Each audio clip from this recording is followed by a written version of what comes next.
The Dream, a Novel by H. G. Wells. Section 1. Part 1. How Harry Mortimer Smith Was Made. The Dream. Chapter the First. The Excursion. Part 1. Sarnak had worked almost continuously for the better part of a year upon some very subtle chemical reactions of the nervous cells of the sympathetic system. His first inquiries had led to the opening out of fresh and surprising possibilities, and these again had lured him on to still broader and more fascinating prospects. He worked perhaps too closely. He found his hope and curiosity unimpaired, but there was less delicacy of touch in his manipulation, and he was thinking less quickly and accurately. He needed a holiday. He had come to the end of a chapter in his work, and wished to brace himself for a new beginning. Sunray had long hoped to be away with him. She, too, was at a phase in her work when interruption was possible, and so the two went off together to wander among the lakes and mountains. Their companionship was at a very delightful stage. Their close relationship and their friendship was of old standing, so that they were quite at their ease with one another. Yet they were not too familiar to have lost the keen edge of their interest in each other's proceedings. Sunray was very much in love with Sarnak, and glad, and Sarnak was always happy and pleasantly exalted when Sunray was near him. Sunray was the richer-hearted and cleverer lover. They talked of everything in the world but Sarnak's work, because that had to rest and grow fresh again. Of her own work Sunray talked abundantly. She had been making stories and pictures of happiness and sorrow in the past ages of the world, and she was full of curious speculations about the ways in which the ancestral mind has thought and felt. They played with boats upon the great lake for some days. They sailed and paddled, and drew up their canoe among the sweet-scented rushes of the islands, and bathed and swam. They went from one guest-house to another upon the water, and met many interesting and refreshing people. In one house an old man of 98 was staying. He was amusing his declining years by making statuettes of the greatest beauty and humor. It was wonderful to see the clay take shape in his hands. Moreover, he had a method of cooking the lake fish that was very appetizing, and he made a great dish of them, so that everyone who was dining in the place could have some. And there was a musician who made Sunray talk about the days gone by, and afterwards he played music with his own hands on a clavier to express the ancient feelings of men. He played one piece that was, he explained, 2,000 years old. It was by a man named Chopin, and it was called the Revolutionary Etude. Sunray could not have believed a piano capable of such passionate resentment.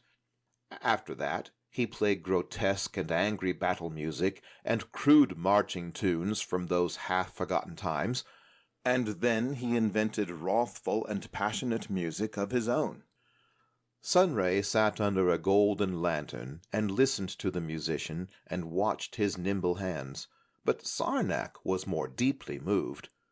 He had not heard very much music in his life, and this player seemed to open shutters upon deep and dark and violent things that had long been closed to mankind.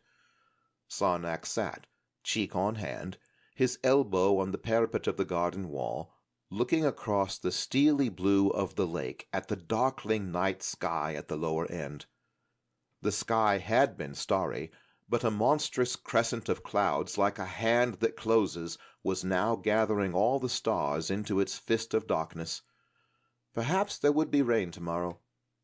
The lanterns hung still, except that ever and again a little shiver of the air set them swaying.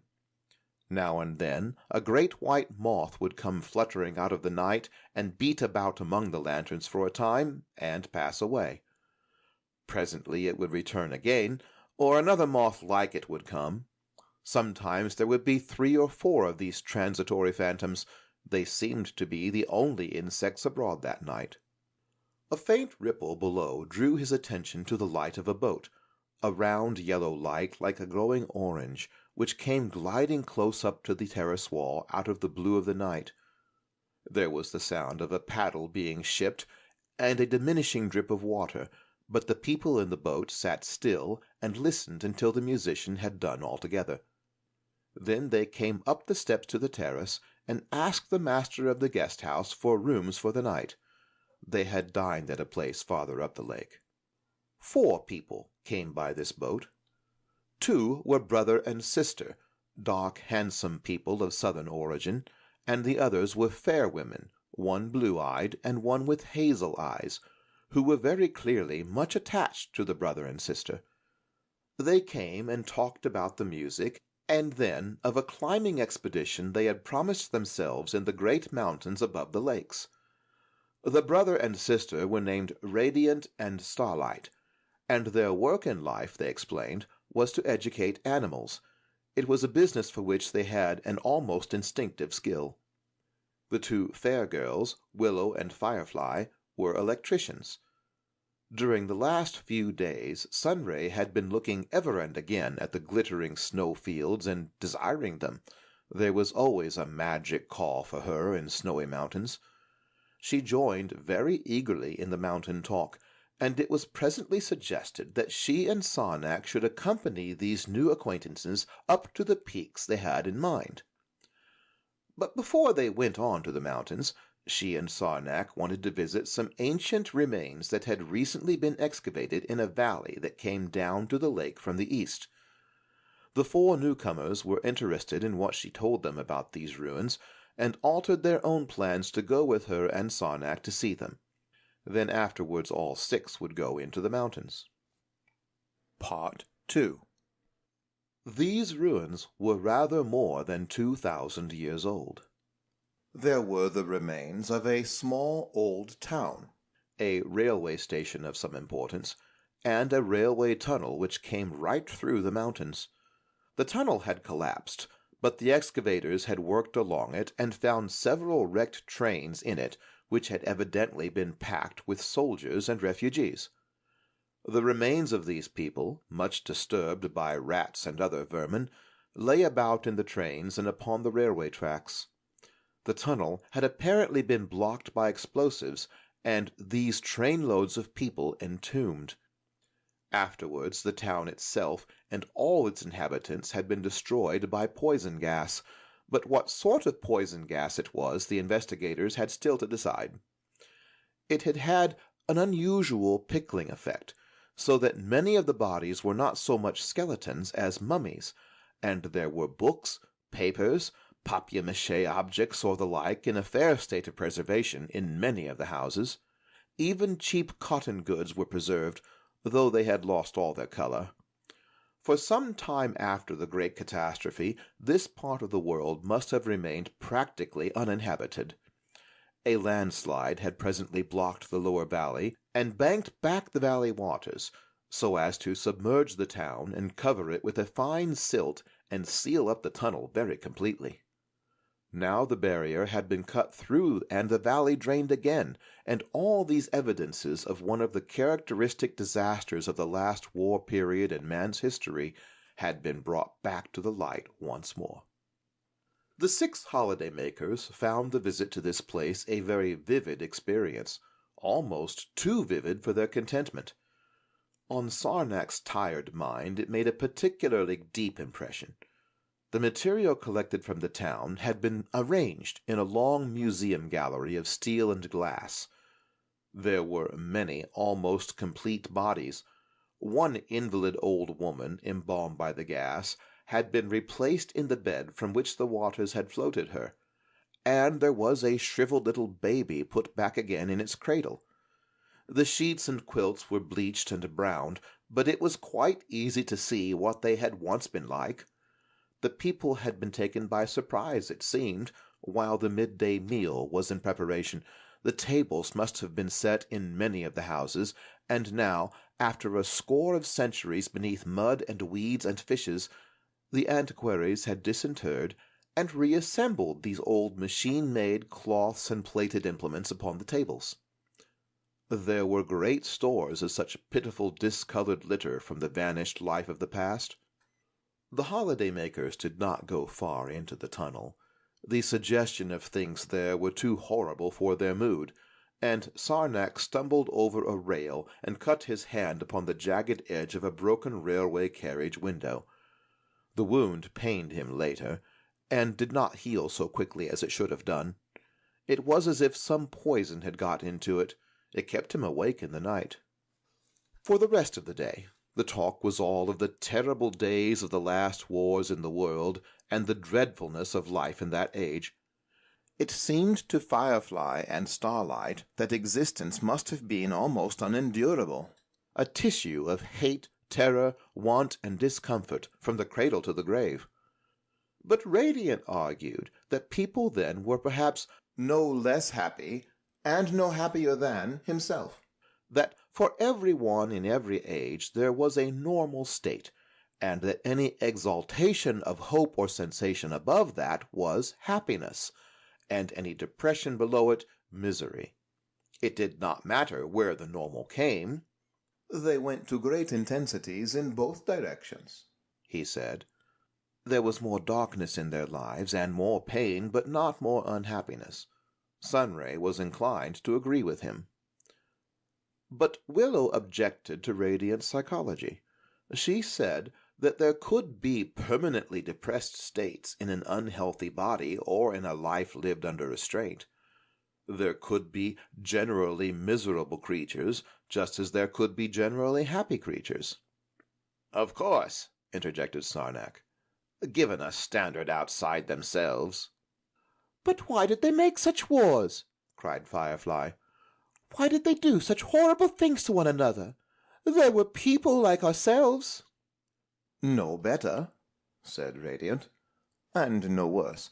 So far as their natural quality went, it is not 100 generations ago." "Their skulls were as big and well-shaped." "Those poor creatures in the tunnel," said Sarnak. "Those poor wretches caught in the tunnel. But everyone in that age must have felt caught in a tunnel." After a time, a storm overtook them and interrupted their conversation. They were going up over a low pass to a guest house at the head of the lake, and it was near the crest of the pass that the storm burst. The lightning was tremendous, and a pine tree was struck not 100 yards away. They cheered the sight. They were all exhilarated by the elemental clatter and uproar. The rain was like a whip on their bare, strong bodies, and the wind came in gusts that held them staggering and laughing, breathlessly unable to move forward. They had doubts and difficulties with the path. For a time they lost touch with the blazes upon the trees and rocks. Followed a steady torrent of rain, through which they splashed and stumbled down the foaming rocky pathway to their resting place. They arrived wet as from a swim, and glowing, but Sarnak, who had come behind the others with Sunray, was tired and cold. The master of this guest-house drew his shutters and made a great fire for them with pine knots and pine cones, while he prepared a hot meal. After a while they began to talk of the excavated town again, and of the shriveled bodies lying away there under the electric light of the still glass-walled museum, indifferent forevermore to the sunshine and thunderstorms of life without. "Did they ever laugh as we do?" asked Willow, "for sheer happiness of living?" Sarnak said very little. He sat close up to the fire, pitching pine cones into it and watching them flare and crackle. Presently he got up, confessed himself tired, and went away to his bed. Part 3. It rained hard all through the night and until nearly midday, and then the weather cleared. In the afternoon the little party pushed on up the valley, towards the mountains they designed to climb, but they went at a leisurely pace, giving a day and a half to what was properly only 1 day's easy walking. The rain had refreshed everything in the upper valley and called out a great multitude of flowers. The next day was golden and serene. In the early afternoon they came to a plateau and meadows of asphodel, and there they sat down to eat the provisions they had brought with them. They were only 2 hours' climb from the mountain house in which they were to pass the night, and there was no need to press on. Sarnak was lazy. He confessed to a desire for sleep. In the night he had been feverish and disturbed by dreams of men entombed in tunnels and killed by poison gas. The others were amused that anyone should want to sleep in the daylight, but Sunray said she would watch over him.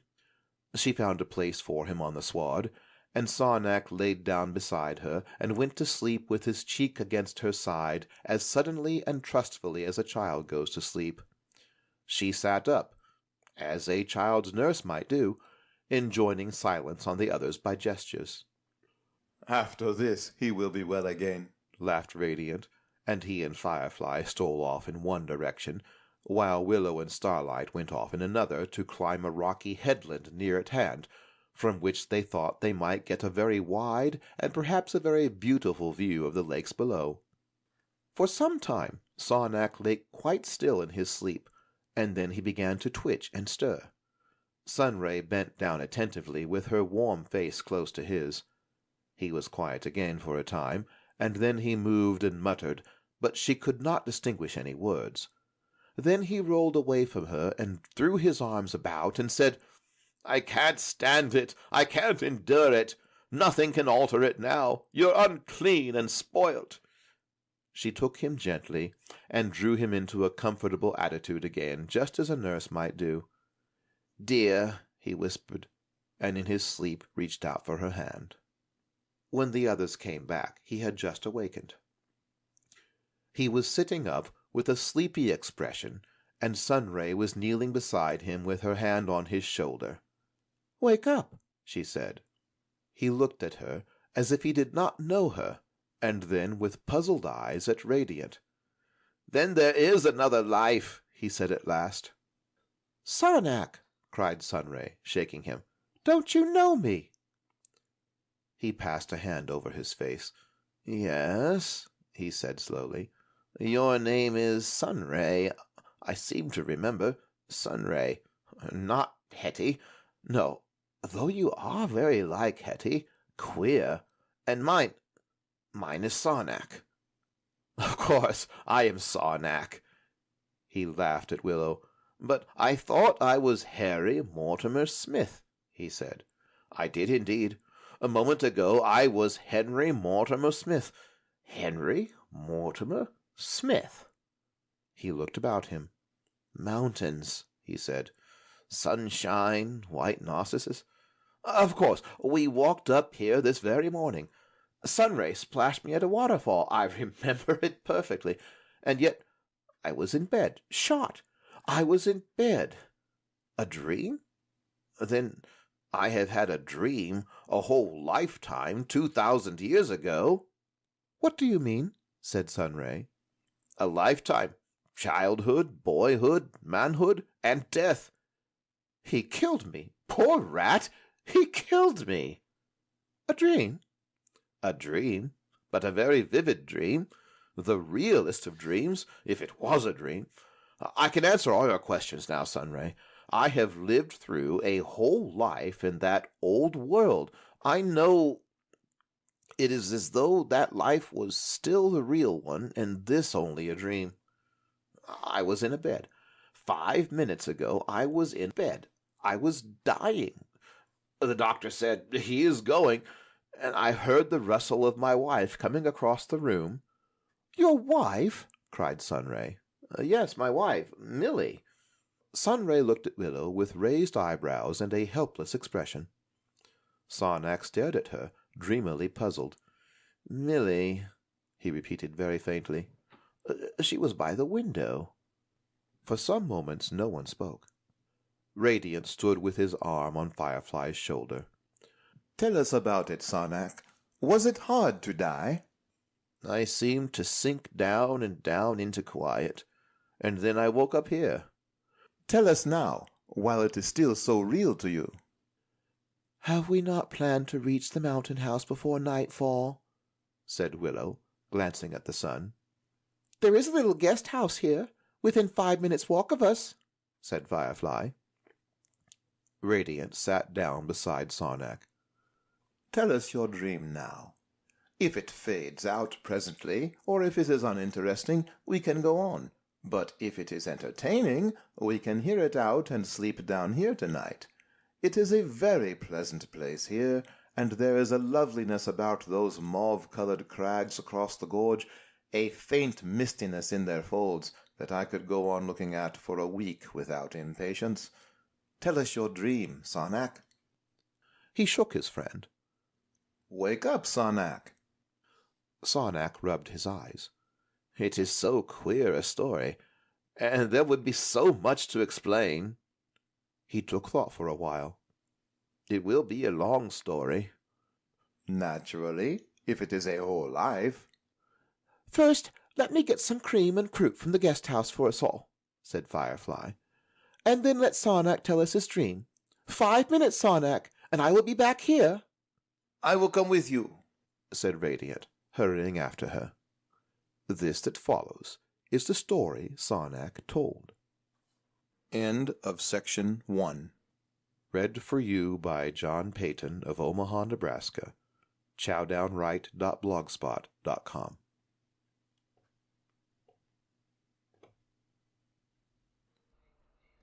The Dream, a Novel by H.G. Wells.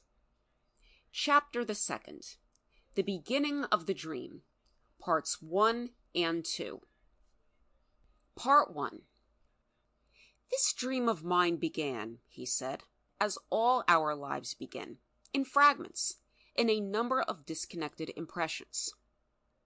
I remember myself lying on a sofa covered with a curious sort of hard, shiny material, with a red and black pattern on it, and I was screaming, but I do not know why I screamed. I discovered my father standing in the doorway of the room, looking at me. He looked very dreadful. He was partially undressed in trousers and a flannel shirt, and his fair hair was an unbrushed shock.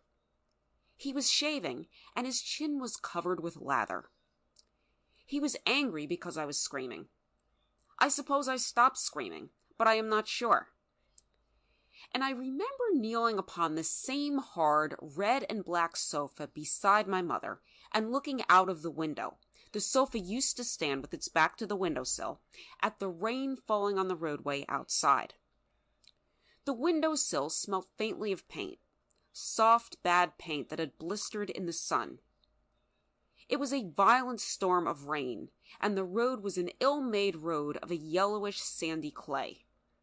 It was covered with muddy water, and the storming rainfall made a multitude of flashing bubbles that drove along before the wind and burst and gave place to others. "Look at 'em, dearie," said my mother, "like soldiers." I think I was still very young when that happened, but I was not so young that I had not often seen soldiers with their helmets and bayonets marching by. That, said Radiant, was some time before the Great War then, and the social collapse. "Some time before," said Sarnak. He considered. 21 years before. This house in which I was born was less than 2 miles from the great military camp of the British at Low Cliff in England, and Low Cliff railway station was only a few hundred yards away. Soldiers were the most conspicuous objects in my world outside my home. They were more brightly colored than other people. My mother used to wheel me out for air every day in a thing called a perambulator, and whenever there were soldiers to be seen, she used to say, "Oh, pretty soldiers!" Soldiers must have been one of my earliest words.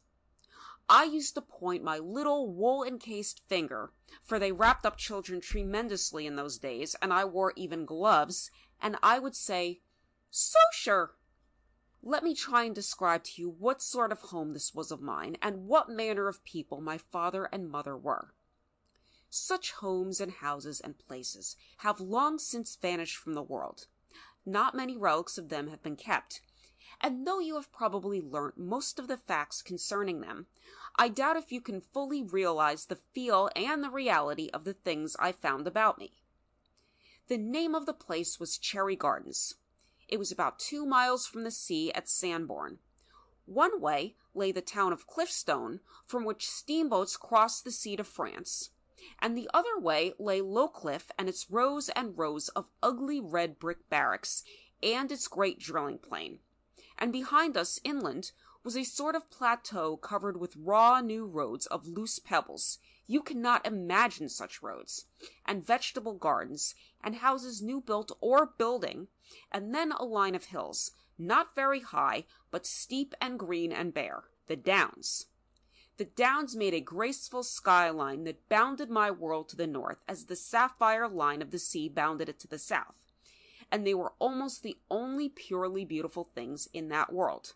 All the rest was touched and made painful by human confusion.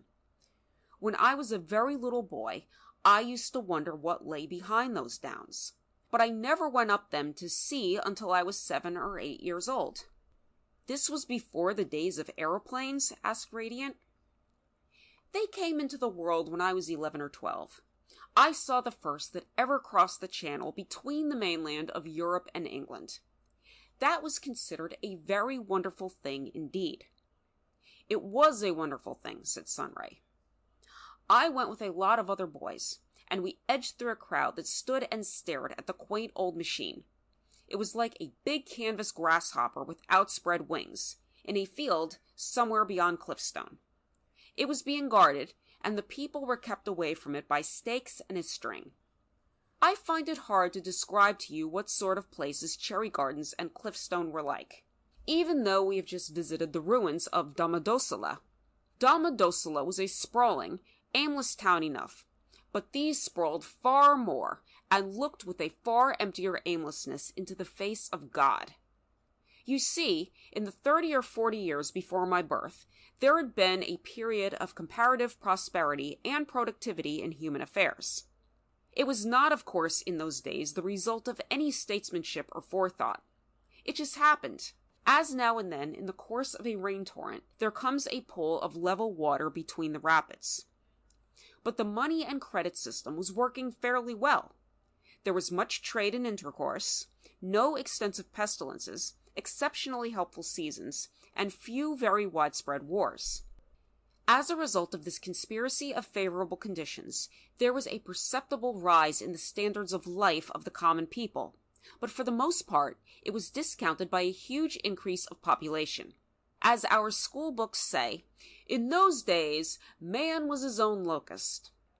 Later in my life, I was to hear furtive whispers of a forbidden topic called birth control.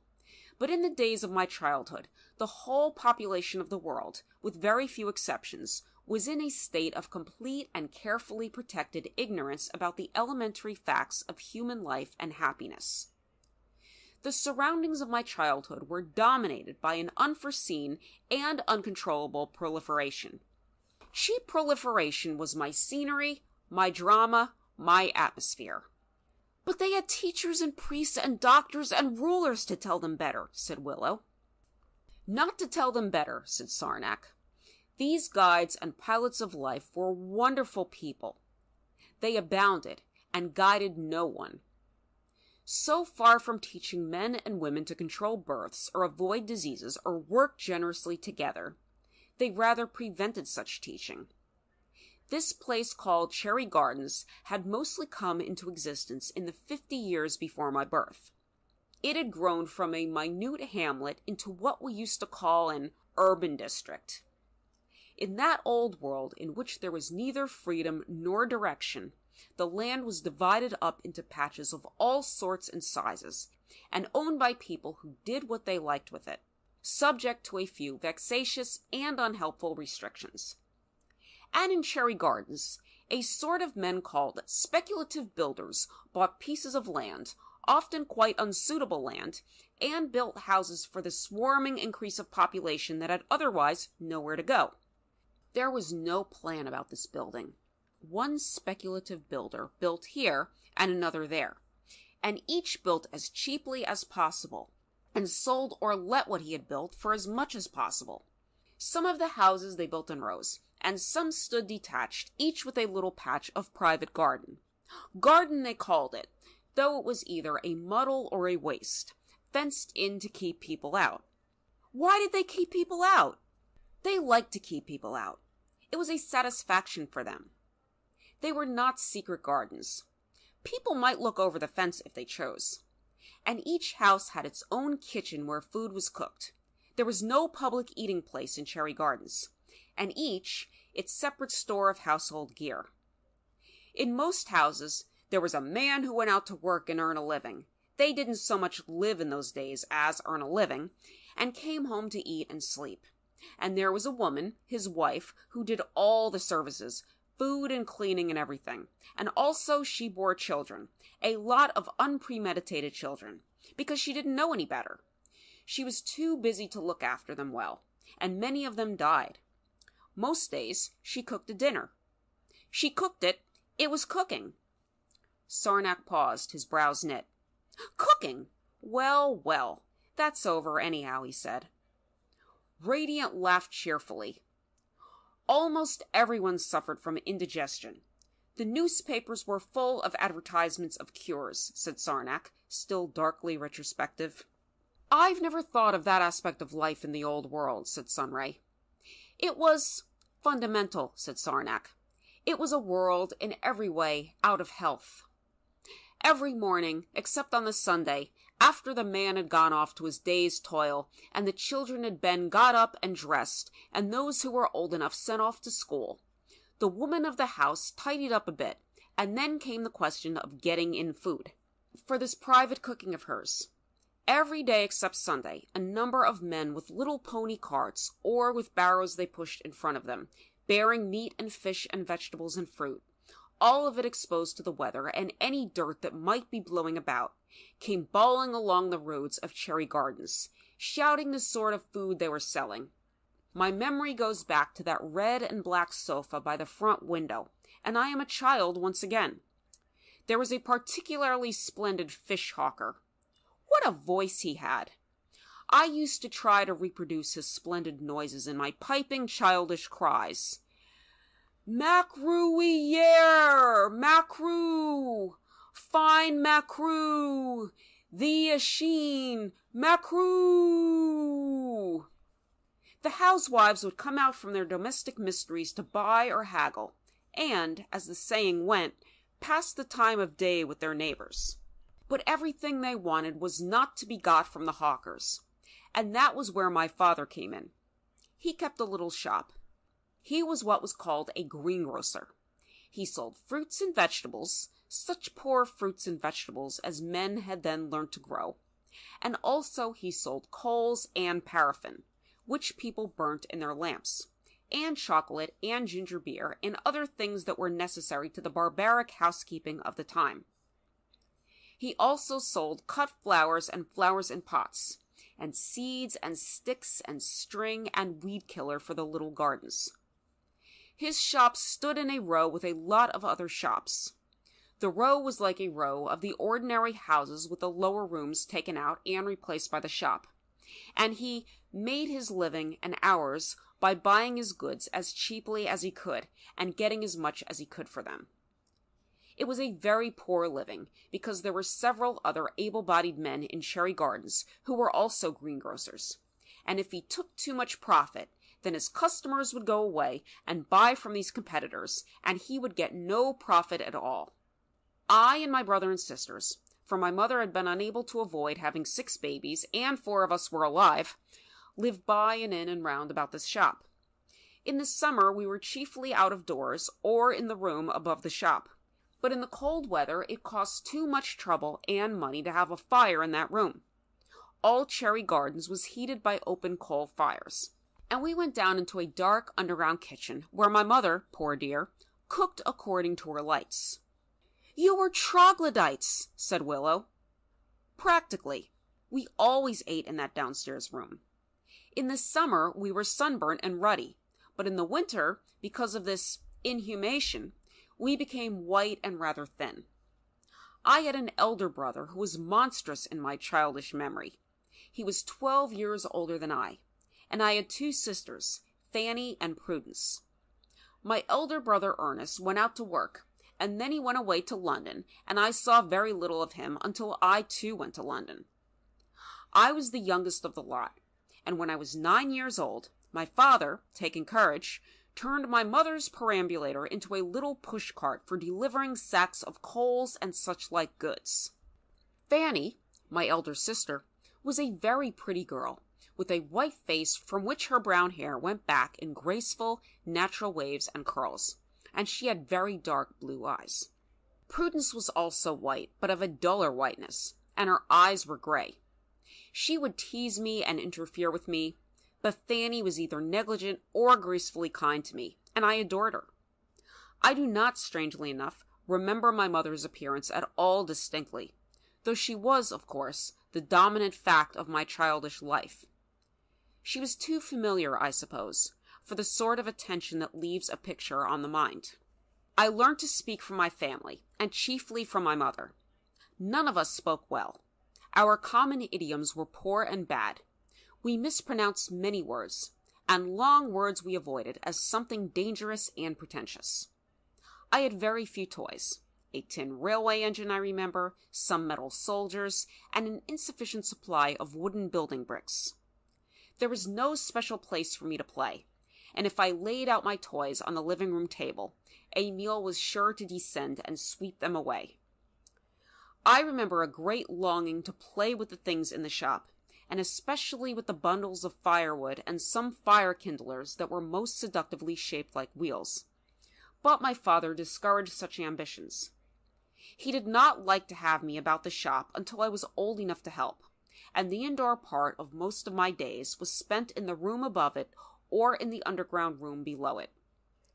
After the shop was closed, it became a very cold, cavernous, dark place to a little boy's imagination. There were dreadful shadows in which terrible things might lurk, and even holding fast to my mother's hand on my way to bed, I was filled with fear to traverse it. It had always a faint, unpleasant smell, a smell of decaying vegetation, varying with the particular fruit or vegetable that was most affected, and a constant element of paraffin. But on Sundays, when it was closed all day, the shop was different, no longer darkly threatening, but very, very still. I would be taken through it on my way to church or Sunday school. Yes, I will tell you about church and Sunday school in a minute. When I saw my mother lying dead, she died when I was close upon 16. I was instantly reminded of the Sunday shop. Such, my dear Sunray, was the home in which I found myself. I seemed to have been there since my beginning. It was the deepest dream I have ever had. I had forgotten even you. Part 2. And how was this casually begotten infant prepared for the business of life? Asked Radiant. Was he sent away to a garden? There were no children's gardens such as we know them in that world, said Sarnak. There was a place of assembly called an elementary school. Thither I was taken, twice daily, by my sister Prudence, after I was 6 years old. And here again I find it hard to convey to you what the reality was like. Our histories tell you of the beginning of general education in that distant time, and of the bitter jealousy felt by the old priesthoods and privileged people for the new sort of teachers.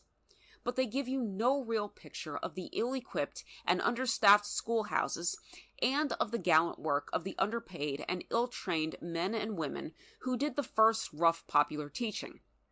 There was in particular a gaunt dark man with a cough who took the older boys, and a little freckled woman of 30 or so who fought with the lower children.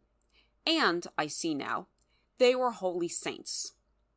His name I forget, but the little woman was called Miss Merrick.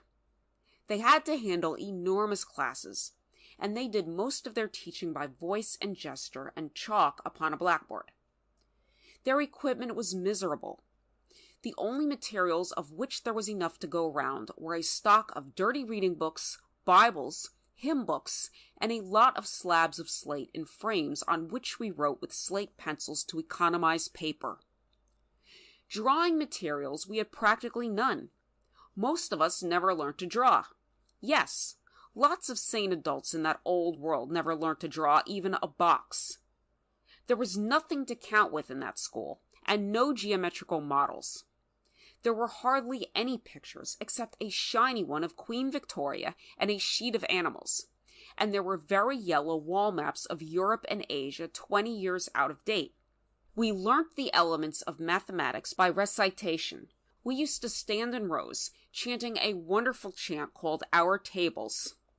Twice 1 2, twice 2 are 4, twice sheer 6, twice 4 rate. We used to sing, in unison, religious hymns for the most part. The school had a second-hand piano to guide our howlings. There had been a great fuss in Cliffstone and Cherry Gardens when this piano was bought. They called it a luxury, and pampering the working classes. Pampering the working classes, Firefly repeated. I suppose it's all right, but I'm rather at sea. I can't explain everything, said Sarnak. The fact remains that England grudged its own children the shabbiest education, and so, for the matter of fact, did every other country. They saw things differently in those days. They were still in the competitive cave. America, which was a much richer country than England, as wealth went then, had, if possible, meaner and shabbier schools for her common people. My dear, it was so. I'm telling you a story, not explaining the universe. And naturally, in spite of the strenuous efforts of such valiant souls as Miss Merrick, we children learnt little, and we learnt it very badly. Most of my memories of school are memories of boredom. We sat on wooden forms at long, worn wooden desks, rows and rows of us. I can see again all the little heads in front of me. And far away was Miss Merrick with the pointer trying to interest us in the rivers of England. Tie, where, somber. Is that what they used to call swearing? Asked Willow. No, only geography. And history was. William the Conqueror, Tessistisis. William Rufus, 1087. What did it mean? To us children? Very much what it means to you. Gibberish. The hours, those interminable hours of childhood in school. How they dragged. Did I say I lived a life in my dream?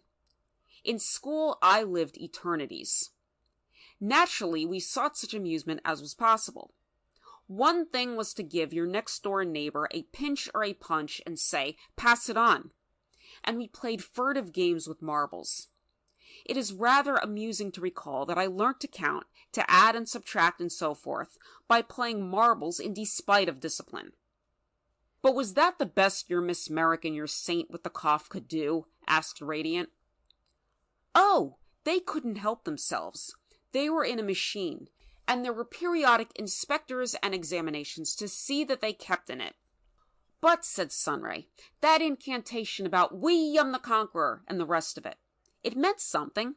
At the back of it, lost to sight perhaps, there was some rational or semi-rational idea. Perhaps, reflected Sarnak, but I never detected it. They called it history, said Firefly helpfully. They did, Sarnak admitted. Yes, I think they were trying to interest the children of the land in the doings of the kings and queens of England, probably as dull a string of monarchs as the world has ever seen. If they rose to interest at times, it was through a certain violence. There was one delightful Henry VIII with such a craving for love and such a tender conscience about the sanctity of marriage that he always murdered one wife before he took another. And there was one Alfred who burnt some cakes. I never knew why. In some way it embarrassed the Danes, his enemies. But was that all the history they taught you? Cried Sunray. Queen Elizabeth of England wore a ruff, and James I of England and Scotland kissed his men favorites. But history! Sarnak laughed. It is odd. I see that, now that I am awake again. But indeed, that was all they taught us. Did they tell you nothing of the beginnings of life and the ends of life, of its endless delights and possibilities? Sarnak shook his head. Not at school, said Starlight, who evidently knew her books. They did that at church. Sarnak forgets the churches. It was, you must remember, an age of intense religious activity. There were places of worship everywhere. 1 whole day in every 7 was given up to the destinies of man and the study of God's purpose. The worker ceased from his toil. From end to end of the land, the air was full of the sound of church bells and of congregations singing. Wasn't there a certain beauty in that, Sarnak? Sarnak reflected and smiled. It wasn't quite like that, he said. Our histories, in that matter, need a little revision. But one sees the churches and chapels in the old photographs and cinema pictures, and we still have many of their cathedrals, and some of those are quite beautiful. And they have all had to be shored up and underpinned and tied together with steel, said Sunray, because they were either so carelessly or so faithlessly built. And anyhow, these were not built in Sarnak's time. Mortimer Smith's time, Sarnak corrected. They were built hundreds of years earlier than that. End of section 2. Read by Marissa D. 6, Largo, Florida, July 21st, 2023.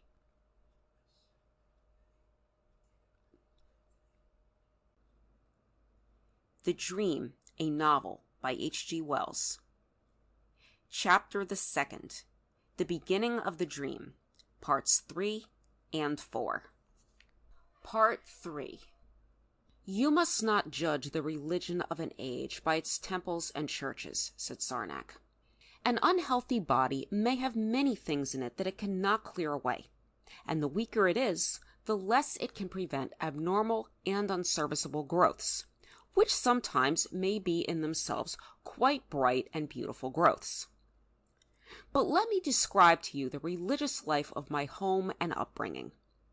There was a sort of state church in England, but it had lost most of its official standing in regard to the community as a whole. It had 2 buildings in Cherry Gardens, one an old one dating from the Hamlet days with a square tower and rather small as churches went, and the other new and spacious with a spire.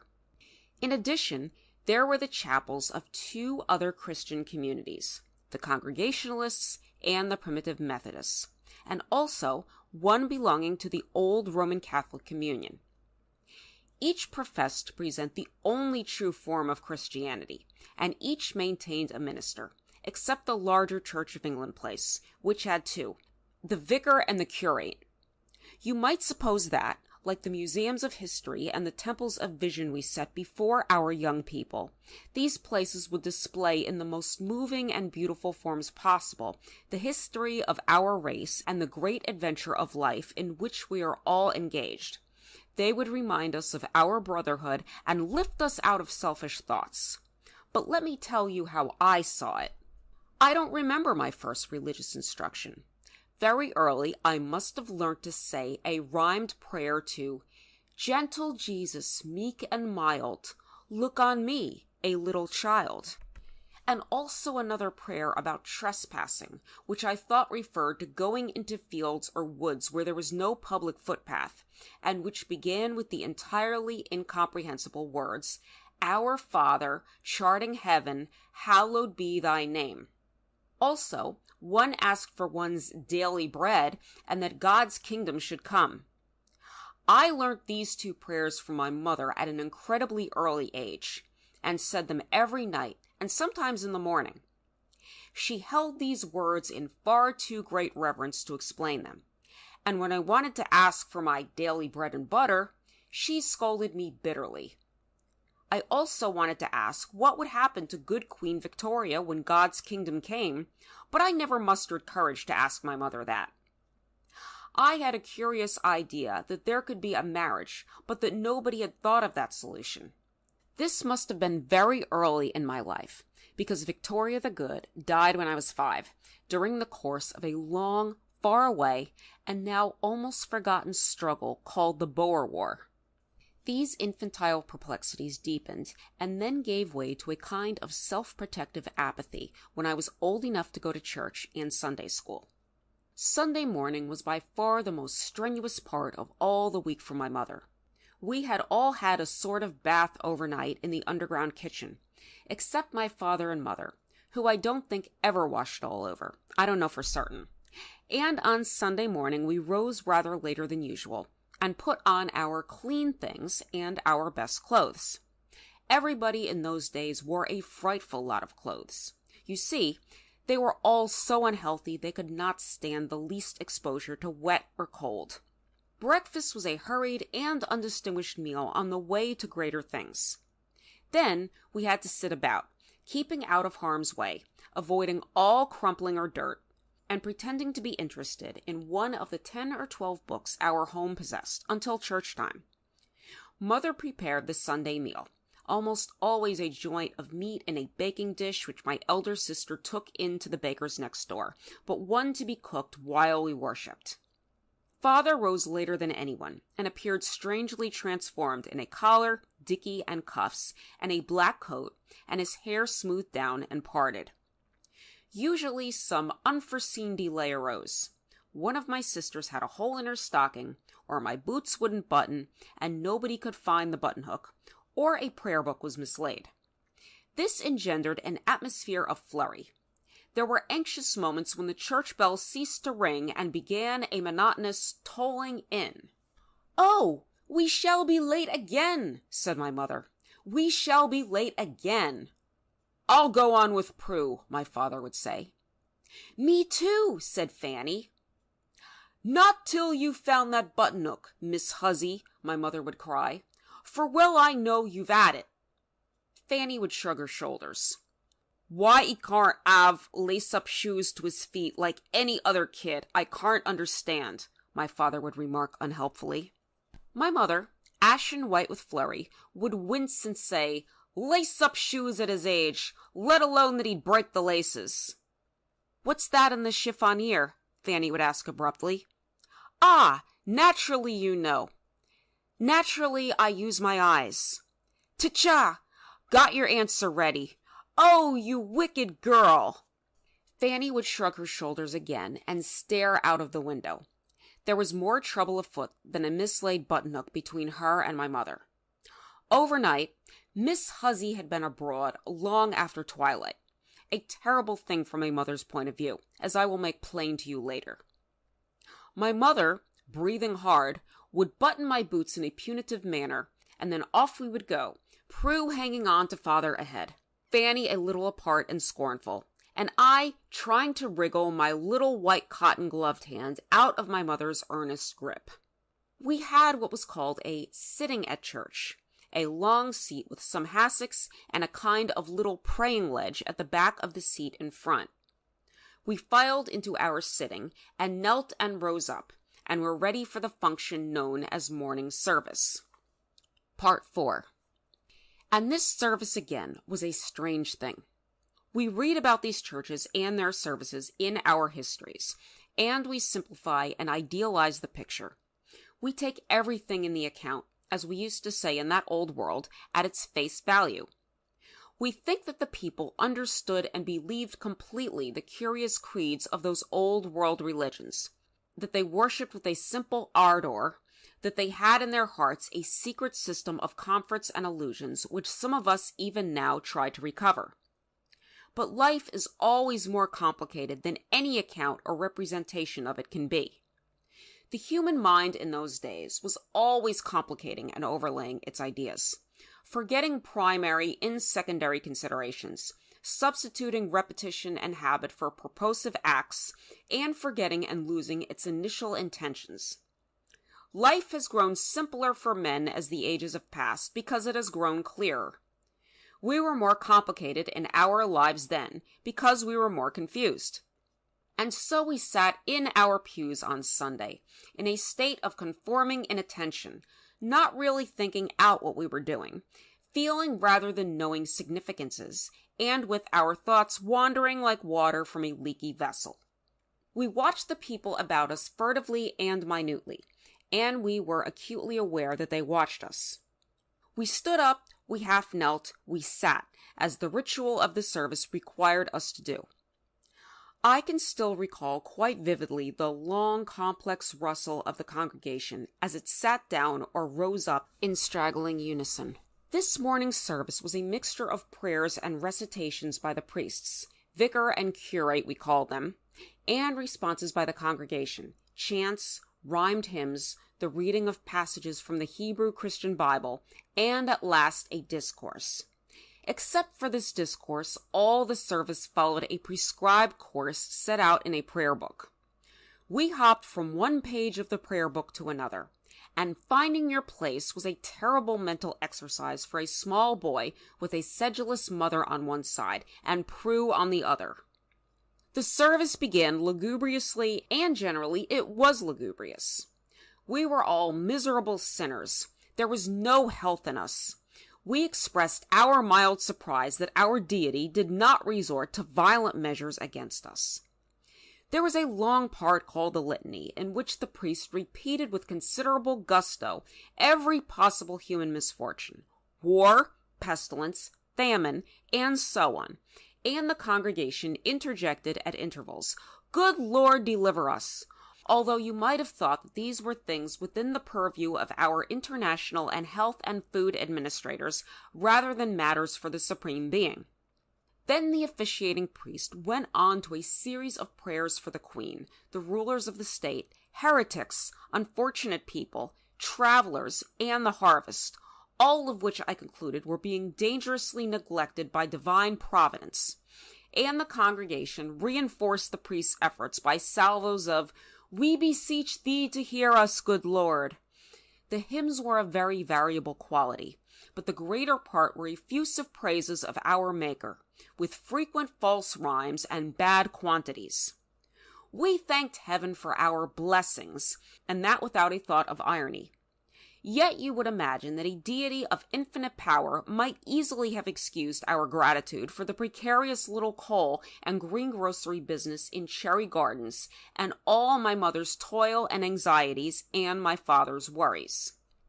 The general effect of this service, beneath its surface adulation of the worshipped God, was to blame him thoroughly and completely for every human misfortune, and to deny the responsibility of mankind for its current muddle and wretchedness.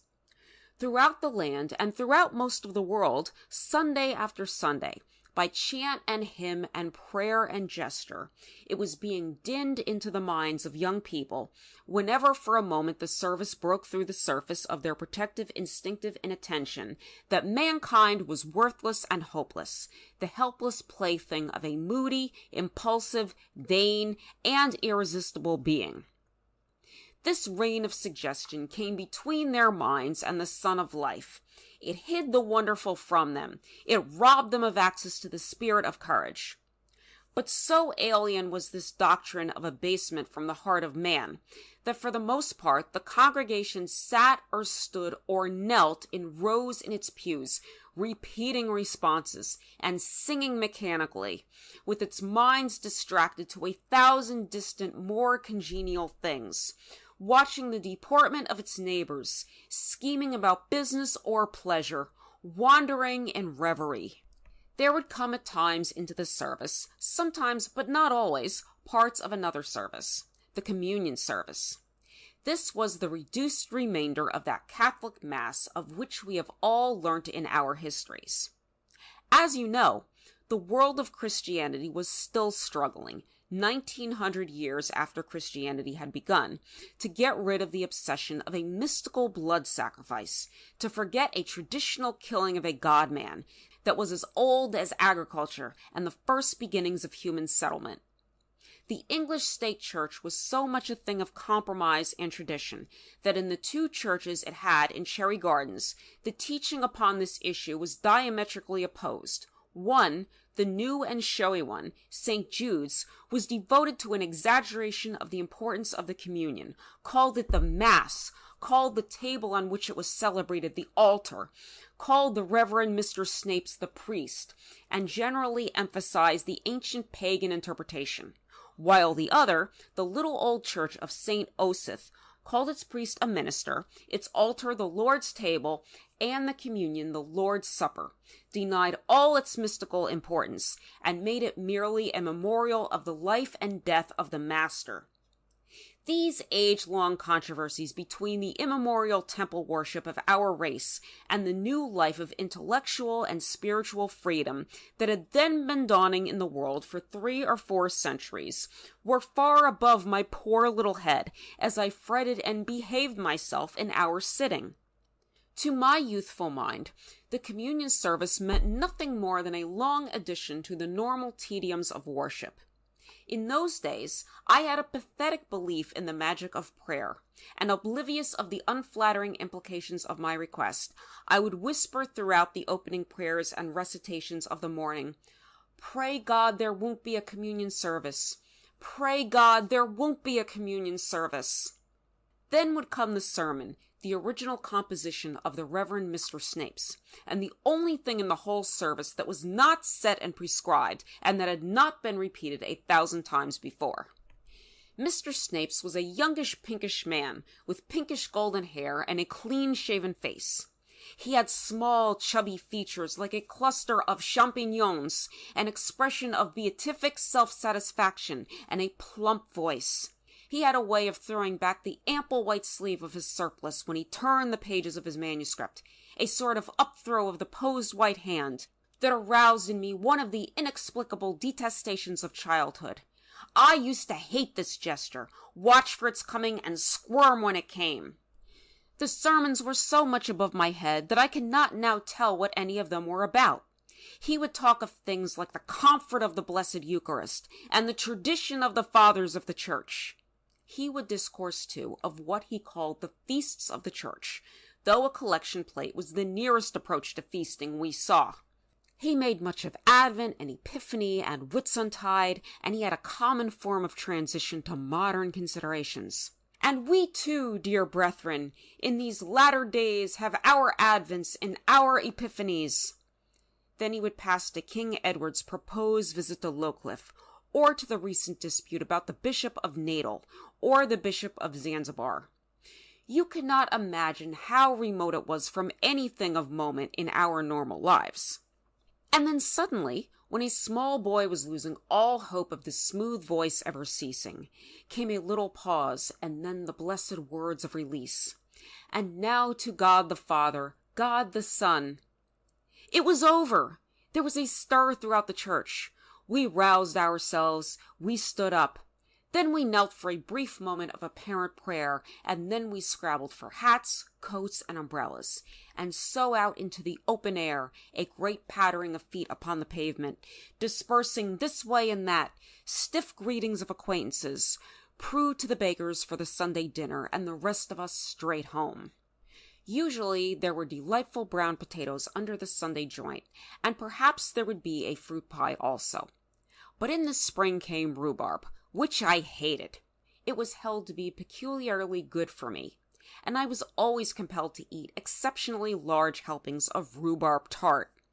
In the afternoon there was Sunday school, or else children's service, and, relieved of the presence of our parents, we 3 children went to the schoolhouse or to the church again to receive instruction in the peculiarities of our faith. In the Sunday school, untrained and unqualified people, whom we knew in the weekdays as shop assistants and an auctioneer's clerk, and an old hairy deaf gentleman named Spendelow, collected us in classes and discoursed to us on the ambiguous lives and doings of King David of Israel, and of Abraham, Isaac, and Jacob, and the misbehavior of Queen Jezebel, and the like topics. And we sang easy hymns in unison. At times our teachers spoke of the Master of mankind, but they spoke without understanding. They spoke of him as a sort of trickster who worked miracles and achieved jail delivery from the tomb, and so had saved us, in spite of the manifest fact that we were anything but saved. The teaching of the Master was, you know, buried under these tales of resurrection and miracles for 2,000 years.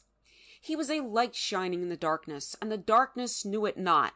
And of the great past of life, of the races of men and their slow growth in knowledge, of fears and dark superstitions and the dawning victories of truth, of the conquest and sublimation of human passions through the ages, of the divinity of research and discovery, of the latent splendor of our bodies and senses, and the present dangers and possibilities amidst which the continually more crowded masses of our race were then blundering so tragically, and yet with such bright gleams of hope and promise, we heard no talk at all. We were given no intimation there was so much as a human community with a common soul and an ultimate common destiny. It would have been scandalous and terrifying to those Sunday school teachers to have heard any such things spoken about in Sunday school.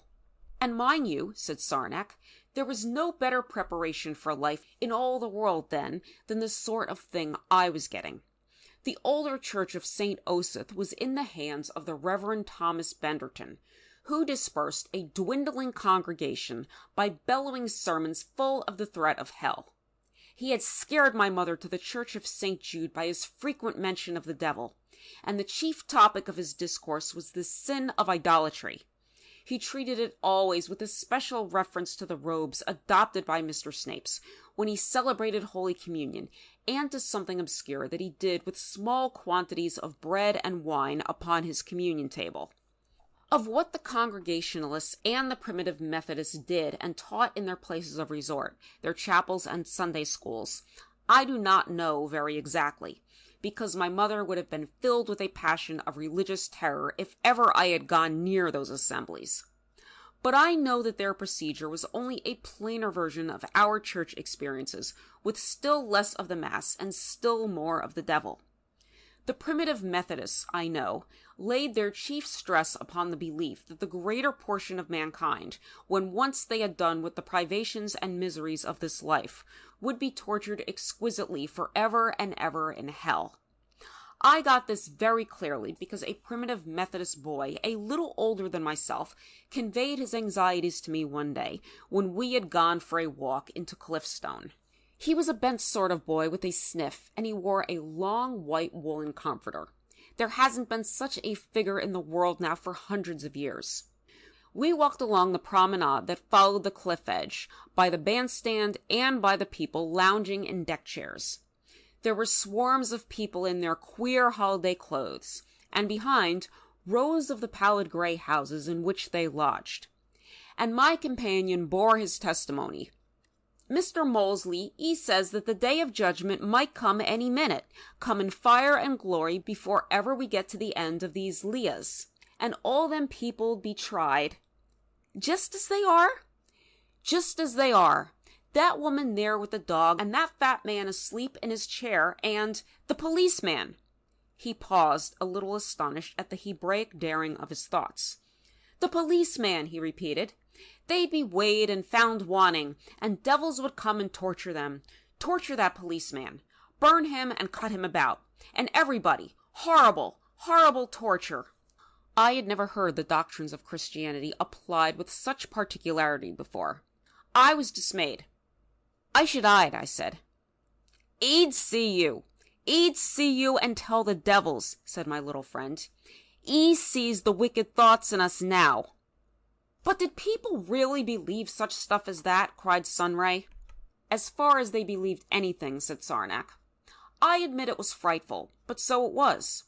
Do you realize what cramped, distorted minds grew up under such teaching in our undernourished, infected bodies? Few people could have really believed so grotesque a fairy tale as hell, said Radiant. More people believed than you would think, said Sarnak. Few people, of course, held it actively for long, or they would have gone mad, but it was in the background of a lot of minds. And the others?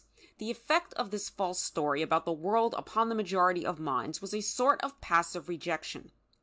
They did not deny, but they refused to incorporate the idea with the rest of their thoughts.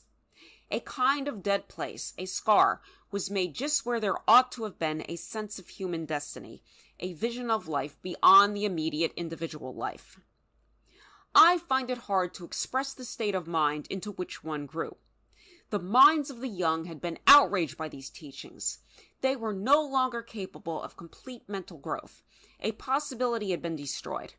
Perhaps we never did really take into ourselves and believe that grotesque fairy tale, as you call it, about hell, but because of what it had done to our minds, we grew up without a living faith and without a purpose. The nucleus of our religious being was this suppressed fear of hell. Few of us ever had it out fairly into the light of day. It was considered to be bad taste to speak of any such things, or indeed of any of the primaries of life, either by way of belief or denial. You might allude circuitously, or joke. Most of the graver advances in life were made under a mask of facetiousness. Mentally, that world in the days of Mortimer Smith was a world astray. It was astray like a lost dog, and with no idea of direction.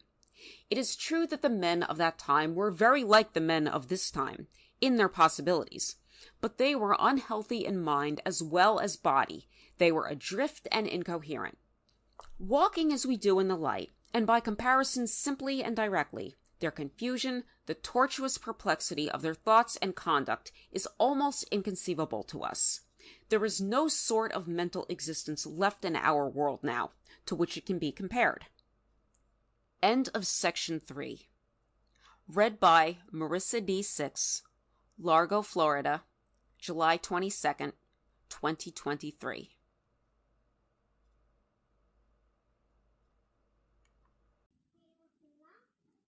The Dream, a novel by H.G. Wells. Section 4.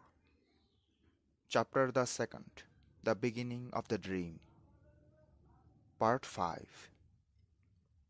I think I mentioned the line of hills, the downs that bounded the world of my upbringing to the north. What lay beyond them was a matter for wonder and speculation to me long before I was able to clamber to their crests.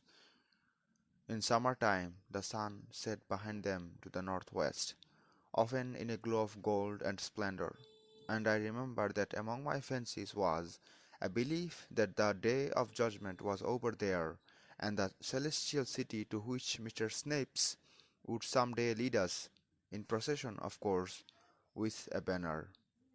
My first ascent of this childhood's boundary must have occurred when I was 8 or 9.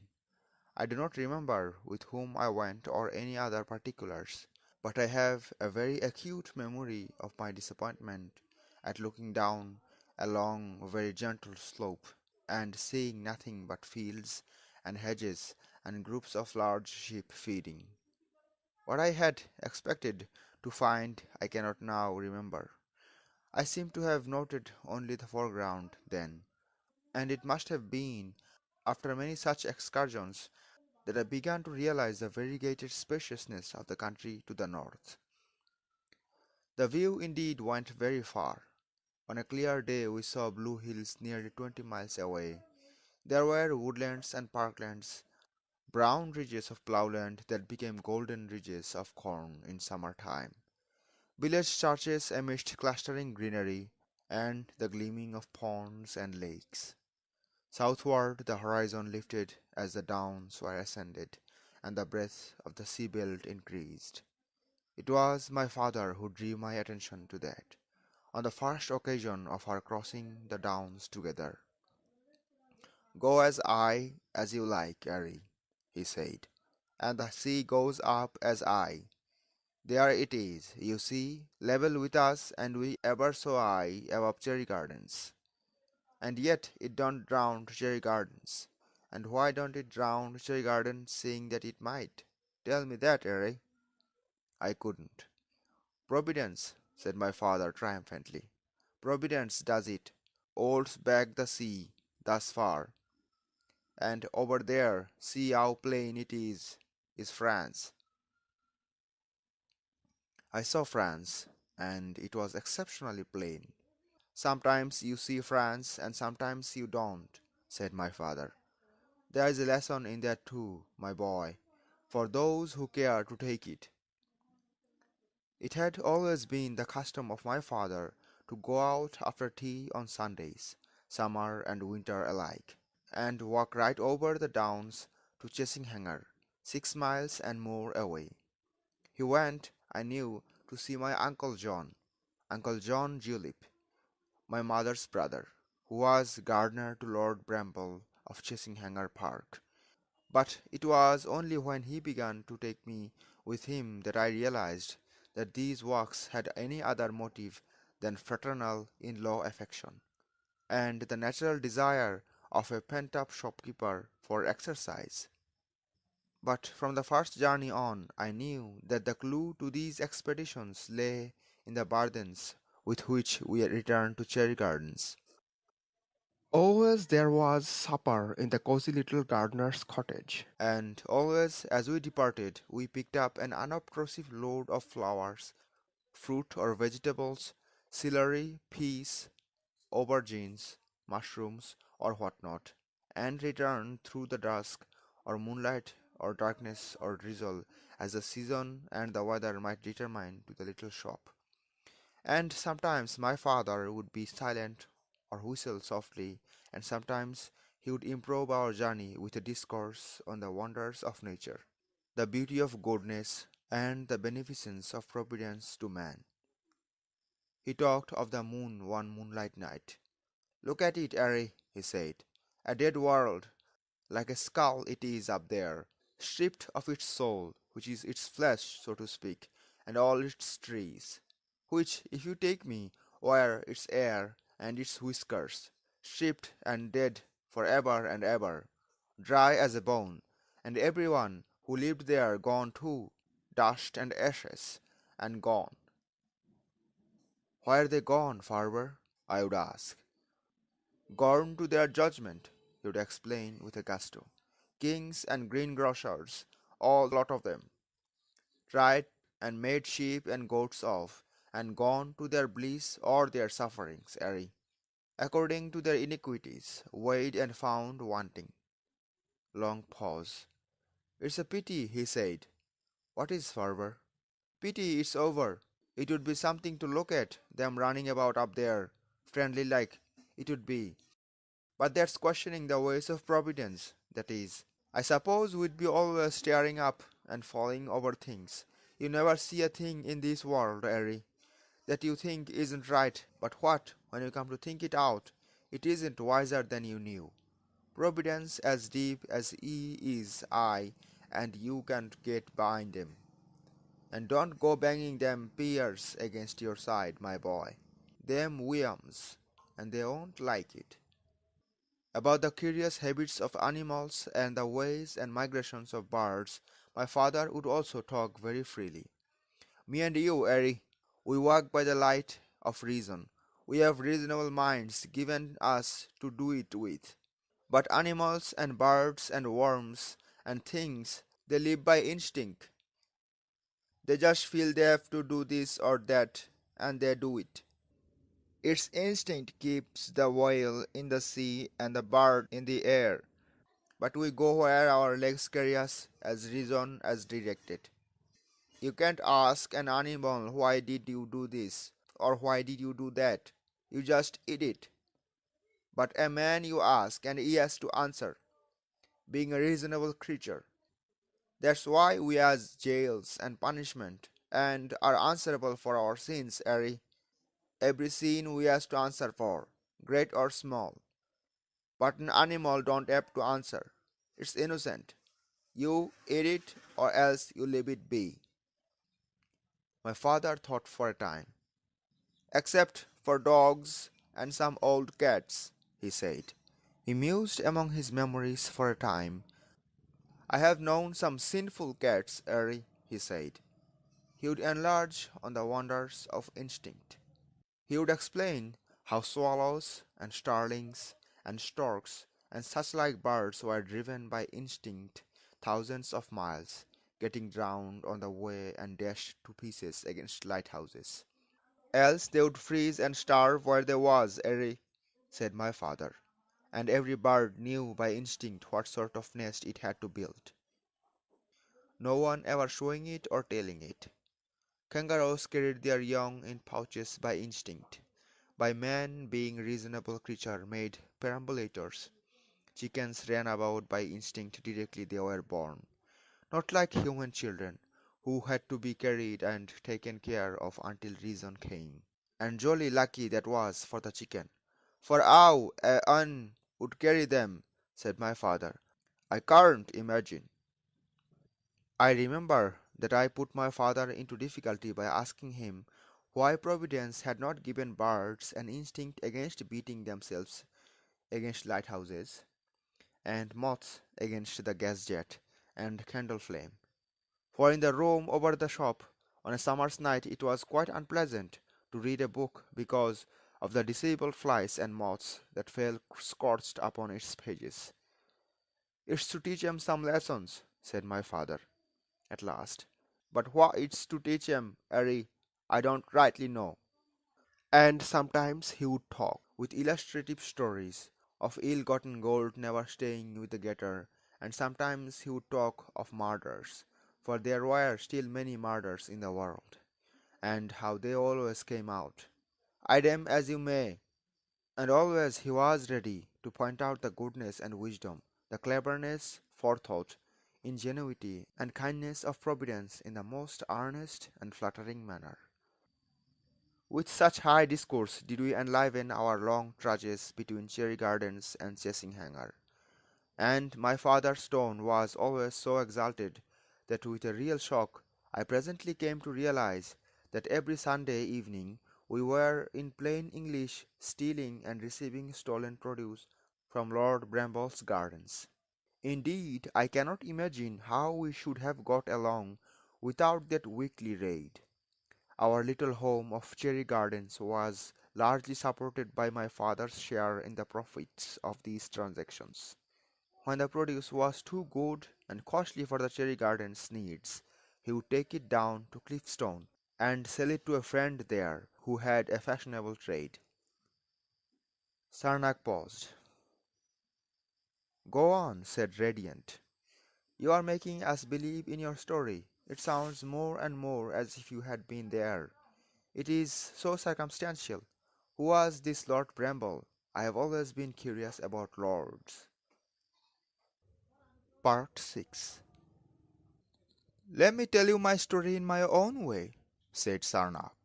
If I answer questions, I shall get lost. You are all ready to ask 100 questions already about things I have mentioned, and points familiar to me but incomprehensible to you because our world has forgotten them. And if I weaken towards you, you will trail me away and away farther and farther from my father and my Uncle Julep. We shall just talk about manners and customs, and about philosophy and history. I want to tell my story. Go on with your story, said Sunray. This Uncle John Julep of mine, although he was my mother's brother, was a cynical, opinionated man. He was very short and fatter than was usual among gardeners. He had a smooth white face and a wise, self-satisfied smile. To begin with, I saw him only on Sundays and in white shirt sleeves and a large straw hat. He made disparaging remarks about my physique and about the air of Cherry Gardens every time he saw me. His wife had been a dissenter of some sort, and had become a churchwoman under protest. She too was white-faced and her health was bad. She complained of pains. But my Uncle John Julep disparaged her pains because he said they were not in a reasonable place. There was stomach ache and back ache, and heartburn, and the wind. But her pains were neither here nor there. They were therefore pains of the imagination, and had no claim upon our sympathy. When I was nearly 13 years old, my father and uncle began planning for me to go over to the Chessinghanger Gardens and be an under gardener. This was a project I disliked very greatly. Not only did I find my uncle unattractive, but I thought weeding and digging and most of the exercises of garden extremely tiring and boring. I had taken very kindly to reading. I liked languages. I inherited something of my father's loquaciousness, and I had won a special prize for an essay in my school. This had fired the most unreasonable ambitions in me to write in newspapers, possibly even to write books. At Cliffstone was what was called a public library to which the householders of Clipstone had access and from which members of their families could borrow books. During holidays, I would be changing my book almost every day, but at dressing hanger there were no books at all. My sister Fanny encouraged me in my reading. She too was a voracious reader of novels, and she shared my dislike of the idea that I should become a gardener. In those days, you must understand, no attempt was made to gauge the natural capacity of a child. Human beings were expected to be grateful for any opportunity of getting a living. Parents bundled their children into any employment that came handy, and so most people followed occupations that were misfits, that did not give full scope for such natural gifts as they possessed, and which commonly cramped or crippled them. This in itself diffused a vague discontent throughout the community, and inflicted upon the great majority of people strains and restraints and suppressions that ate away their possibility of positive happiness. Most youngsters, as they grew up, girls as well as boys, experienced a sudden tragic curtailment of freedom and discovered themselves forced into some unchosen specific drudgery from which it was very difficult to escape. One summer holiday came when, instead of enjoying delightful long days of play and book devouring in Clifton, as I had hitherto done, I was sent off over the hills to stay with Uncle John Julep, and see how I got on with him. I still remember the burning disgust, the sense of immolation, with which I lagged my little valleys up the hills and over the downs to the gardens. This Lord Bramble, radiant, was one of the landlords who were so important during the reigns of the Hanoverian kings up to the time of Queen Victoria the Good. They owned large areas of England as private property. They could do what they liked with it. In the days of Victoria the Good and her immediate predecessors, these landlords who had ruled the empire through the House of Lords made a losing fight for predominance against the new industrialists, men who employed great masses of people for their private gain in the iron and steel industries, cotton and wool, beer and shipping, and these again gave way to a rather different type who developed advertisement and a political and financial use of newspapers and new methods of finance.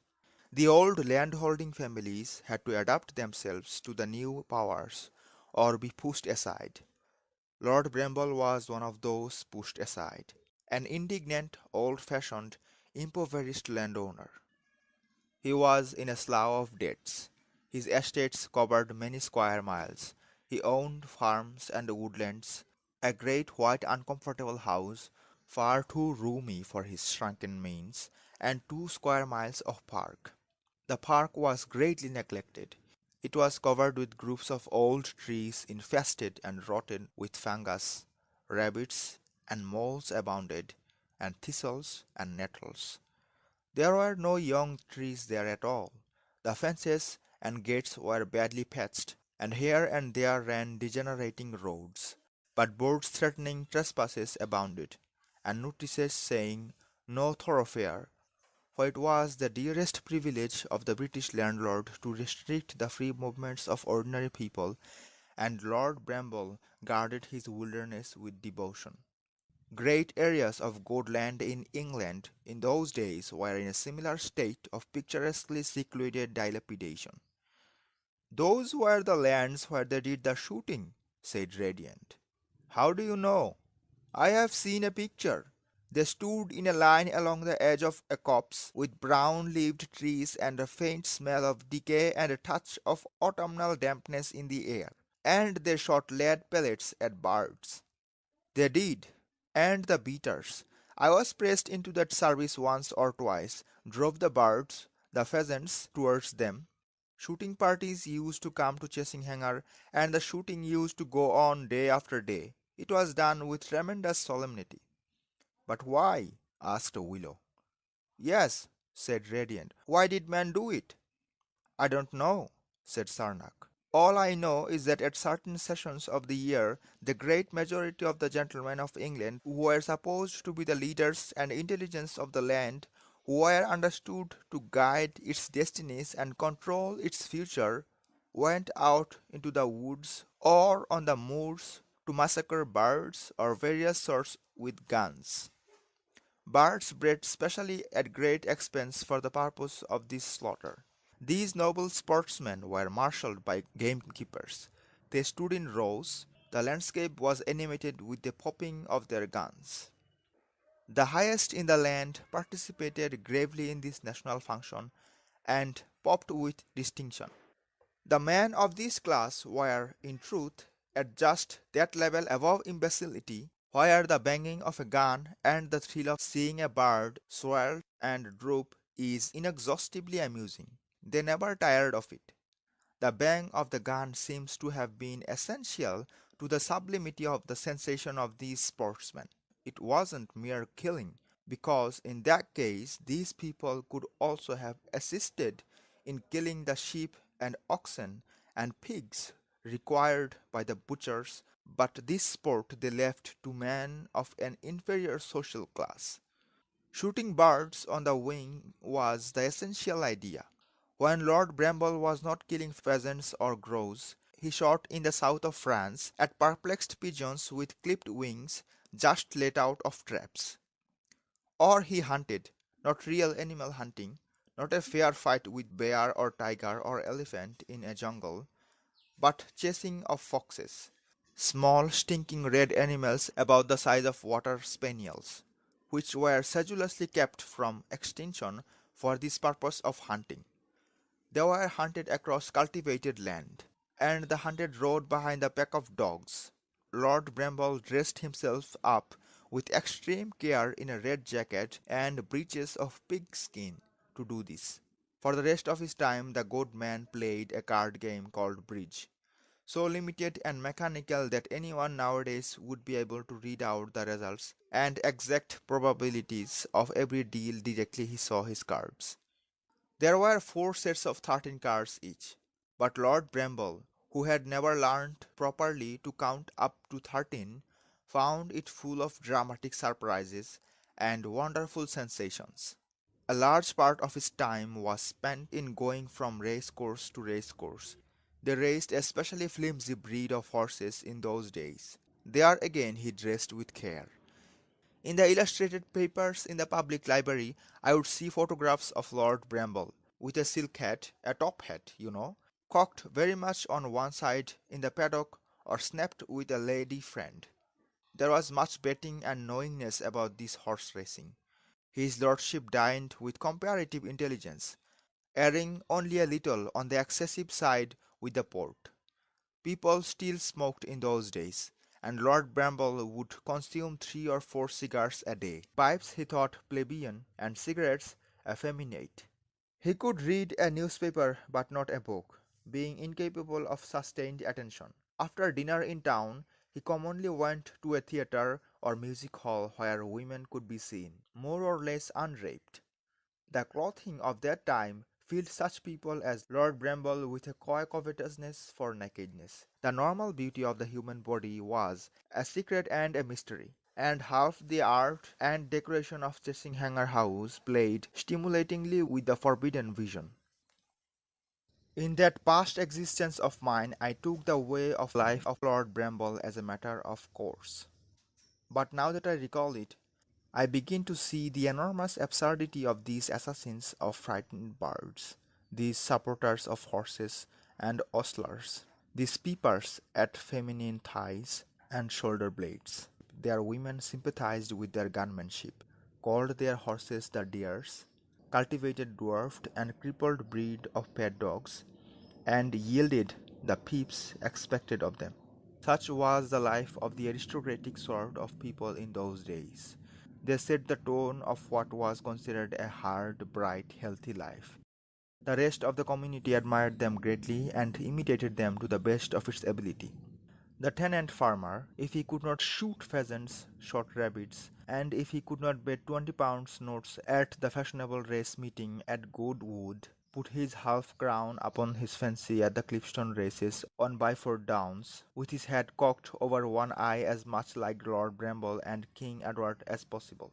Great multitudes of people there were whose lives were shaped completely by the habits and traditions of these leaders. There was my Uncle John Julep, for example. His father had been a gardener, and his grandfather before him, and almost all his feminine ancestry, and his aunts and cousins were, as the phrase went, in service. None of the people round and about the downstairs of Chasinghanger had natural manners.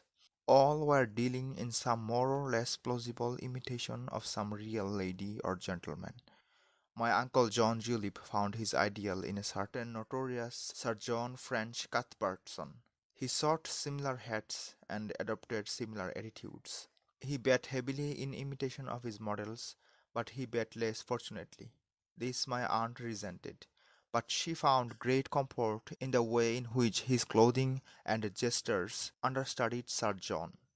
"If only he had been born a gentleman," said my aunt, "everything had been all right. He's a natural sportsman. He eats his ears out in the gardens." He certainly did not work his heart out. I do not remember ever seeing him dig or carry or wheel a barrow. My memory of him in the garden is of one who stood, one hand gripping a hoe as if it were a riding whip under the tail of his coat, and the other gesticulating or pointing out what had to be done. To my father and myself he was always consciously aristocratic, bearing himself in the grand manner. This he did, although my father was as third as tall again as he was, and far more abundantly intelligent. He always called my father Smith. "What are you going to do with that boy, Smith?" he would ask. "Seems to me what's feeding up an open air." My father, who secretly shared the general view that my Uncle John under happier stars would have made a very fine gentleman, always tried, as he expressed it, to keep his end up by calling my Uncle John. He would answer, "Can't say as I've rightly settled that, John. He's a regular bookworm nowadays. Say what you like to him." "Books," said my Uncle John Julep, with a concentrated scorn of books that was essentially English. "You can't get anything out of books that hasn't been put into them. It stands to reason. There is nothing in books that didn't first come out of the soil.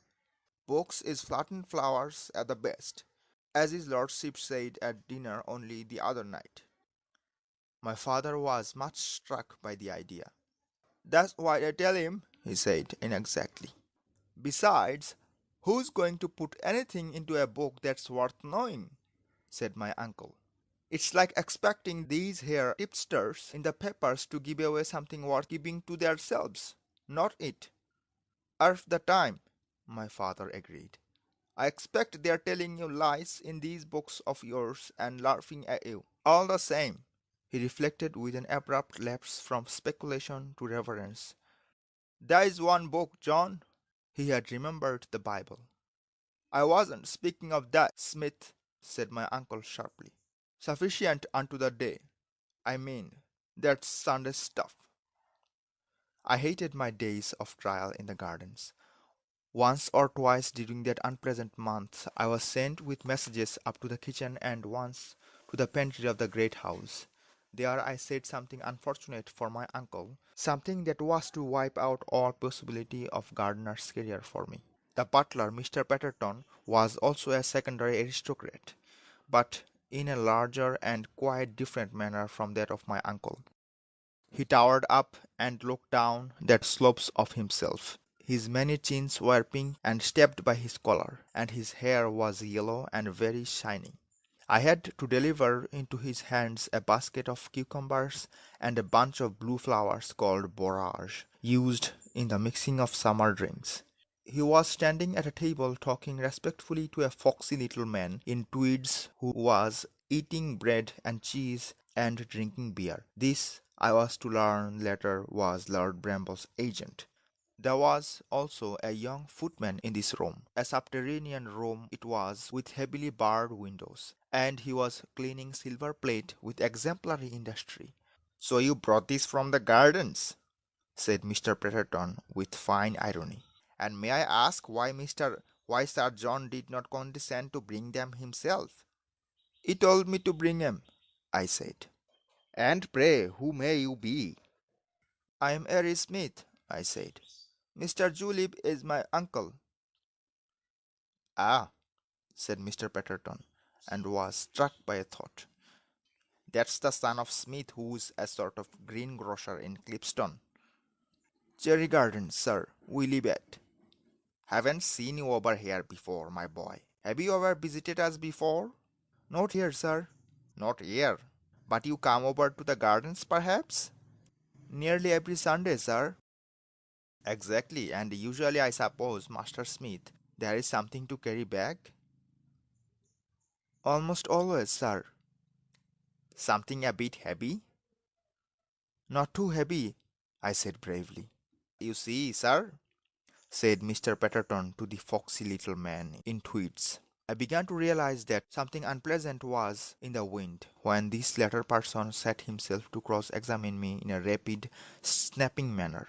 What was it I carried? I became very red about the face and ears and declared I did not know. Did I ever carry grapes? I didn't know. Pears? I didn't know. Celery? I didn't know. Well, I know, said the agent. I know. So why should I ask you further? Get out of here. I went back to my uncle and said nothing to him of this very disagreeable conversation. But I knew quite well even then that I had not heard the last of this matter. End of section 4.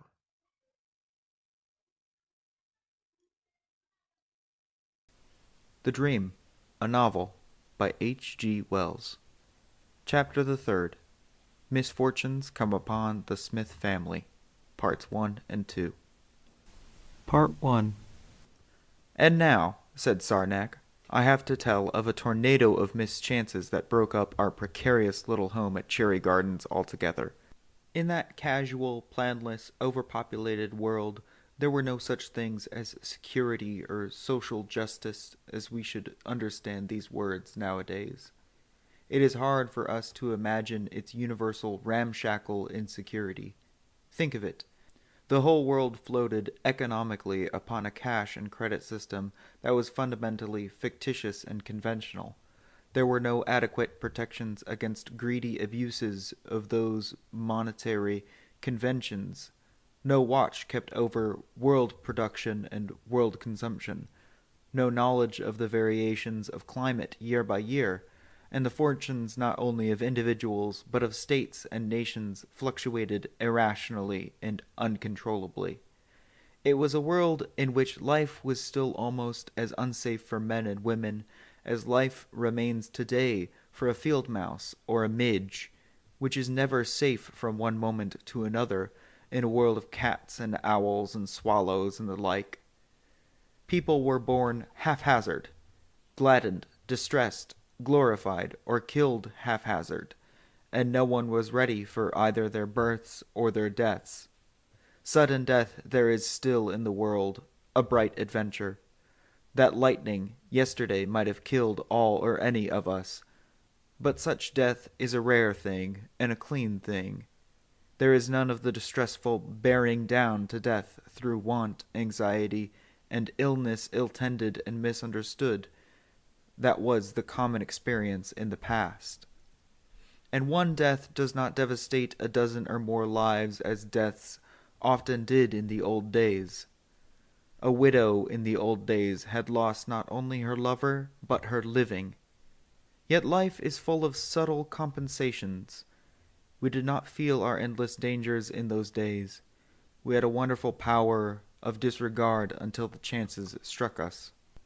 All children, said Sarnak, start with an absolute confidence in the permanence of the things they find about them.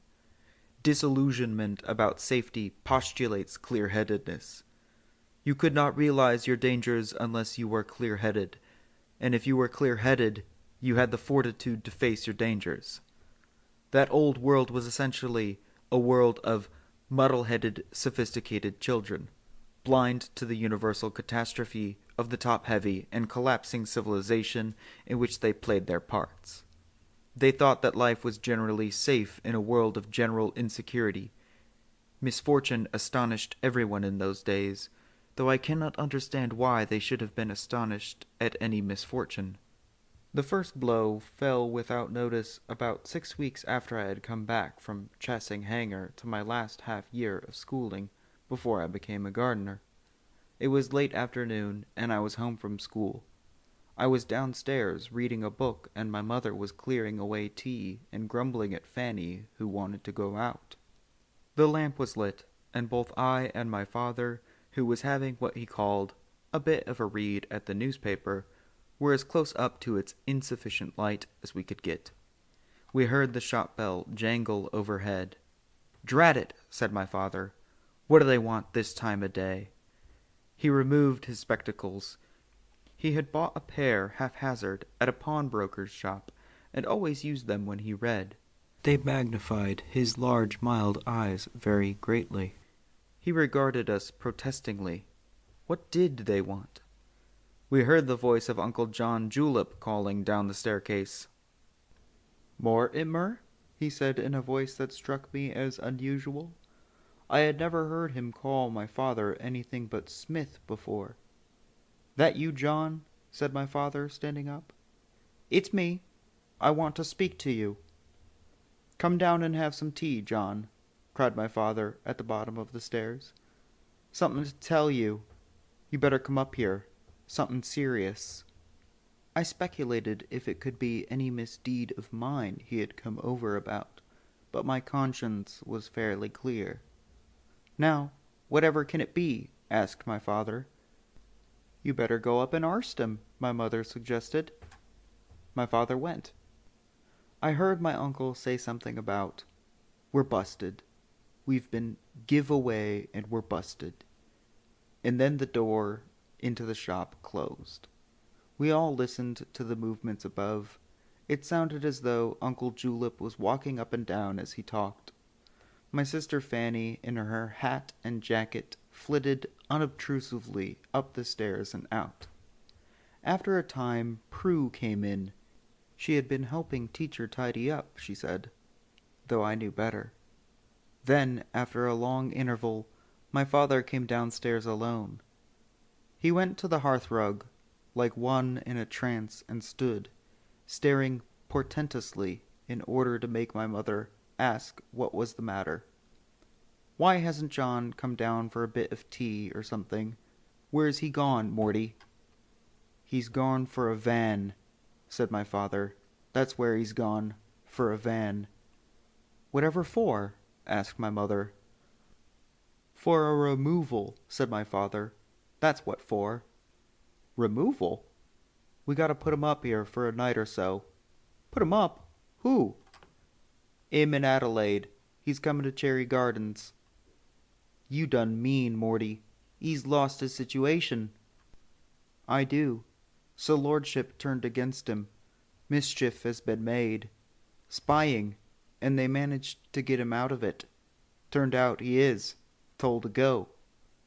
"But surely they give him notice." "Not a bit of it.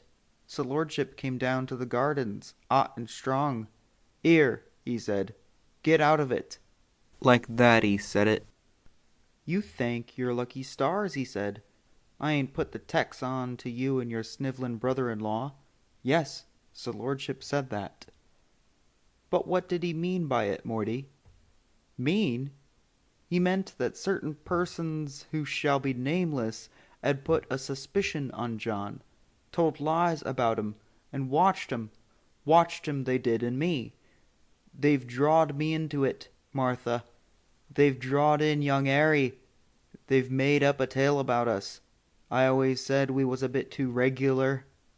There it is. He ain't a head gardener any more. He ain't going to have references give him. He ain't ever going to have another regular job. He's been betrayed and ruined, and there we are." "But they say he took something? My brother John took something?" "Surplus produce. What's been a perquisite of every gardener since the world began." I sat with burning ears and cheeks, pretending not to hear this dreadful conversation. No one knew of my own fatal share in my uncle's downfall. But already in my heart, like the singing of a lark after a thunderstorm, was arising a realization that now I might never become a gardener. My mother expressed her consternation brokenly. She asked incredulous questions, which my father dealt with in an oracular manner.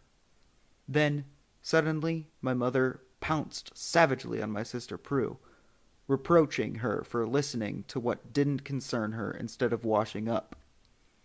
"This is a very circumstantial scene," said Radiant.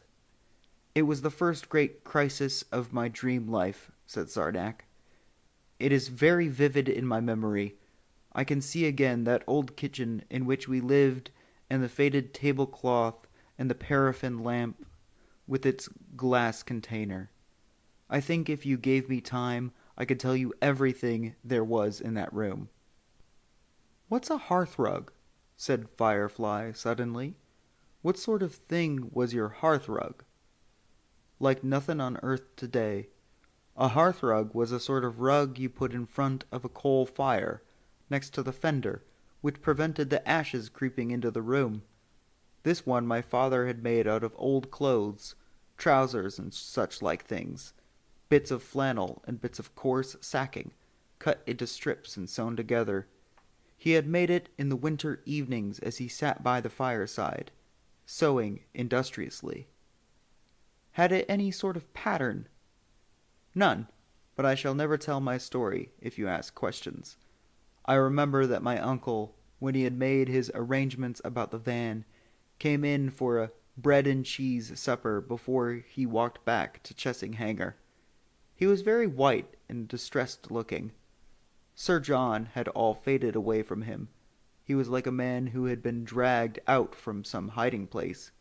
He was a very distressed and pitiful man exposed to the light. I remember my mother asked him, 'How's Adelaide taking it?' My uncle assumed an expression of profound resignation. 'Starts a new pain,' he said, bitterly, 'at a time like this.' My father and mother exchanged sympathetic glances. 'I tell you,' said my uncle, but did not say what he told us. A storm of weak rage wrung him.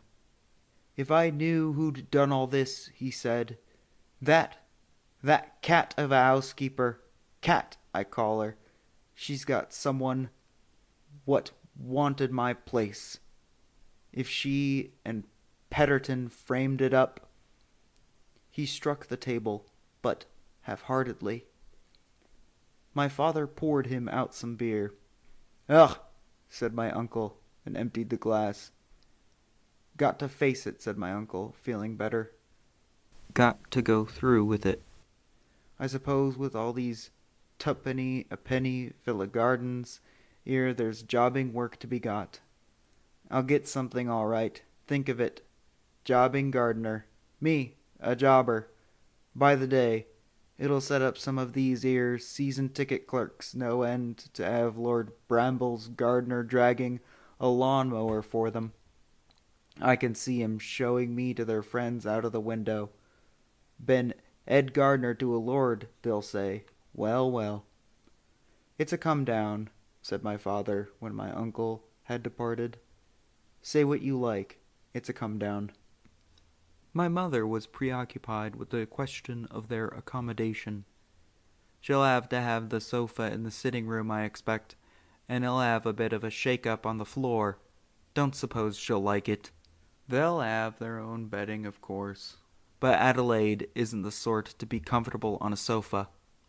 Poor woman, she was not. Although my uncle and my father and mother all pointed out to her the untimeliness and inconsiderateness of her conduct, she insisted upon suffering so much that a doctor had to be called in. He ordered a prompt removal to a hospital for an immediate operation. Those were days, said Sarnak, of the profoundest ignorance about the body. The ancient Greeks and the Arabs had done a little anatomy during their brief phases of intellectual activity, but the rest of the world had only been studying physiology in a scientific way for about 300 years. People in general still knew practically nothing of vital processes. As I have told you, they even bore children by accident. And living the queer lives they did, with abnormal and ill-prepared food, in a world of unchecked infections, they found the very tissues of the body going wrong and breaking out into the queerest growths. Parts of these bodies would cease to do anything but change into a sort of fungoid proliferation. Their bodies were like their communities, said Radiant. The same sort of thing. They had tumors and cancers and such like things in their bodies and cherry garden urban districts on their countrysides. But these growths, they are dreadful even to recall. But surely, said Willow, in the face of such a horrible possibility which might afflict anyone, all the world must have wanted to push on with physiological research. Didn't they see, said Sunray, that all these things were controllable and curable? Not a bit of it, said Sarnak. They didn't positively like these tumors and cancers, but the community was too under-vitalized to put up a real fight against these miseries. And everyone thought that he or she would escape, until it had them. There was a general apathy, and the priests and journalists and so forth, the common opinion makers, were jealous of scientific men. They did their best to persuade people that there was nothing hopeful in scientific research. They did all they could to discredit its discoveries, to ridicule its patient workers and set people against them.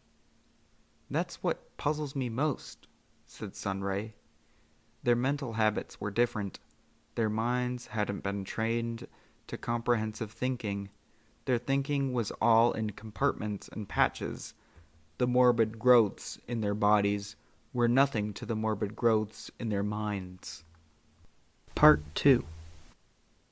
My aunt in the hospital, with the lack of consideration for my uncle that had always distinguished her, would neither recover nor die. She was a considerable expense to him and no help. She added greatly to his distresses. After some days, and at urgent suggestion of my mother, he removed himself from our sitting-room to a 2-roomed lodging in the house of a bricklayer in an adjacent street. Into this he crowded his furniture from Chessing Hanger, but he frequented my father's shop and showed a deepening attachment to my father's company. He was not so successful a jobbing gardener as he had anticipated.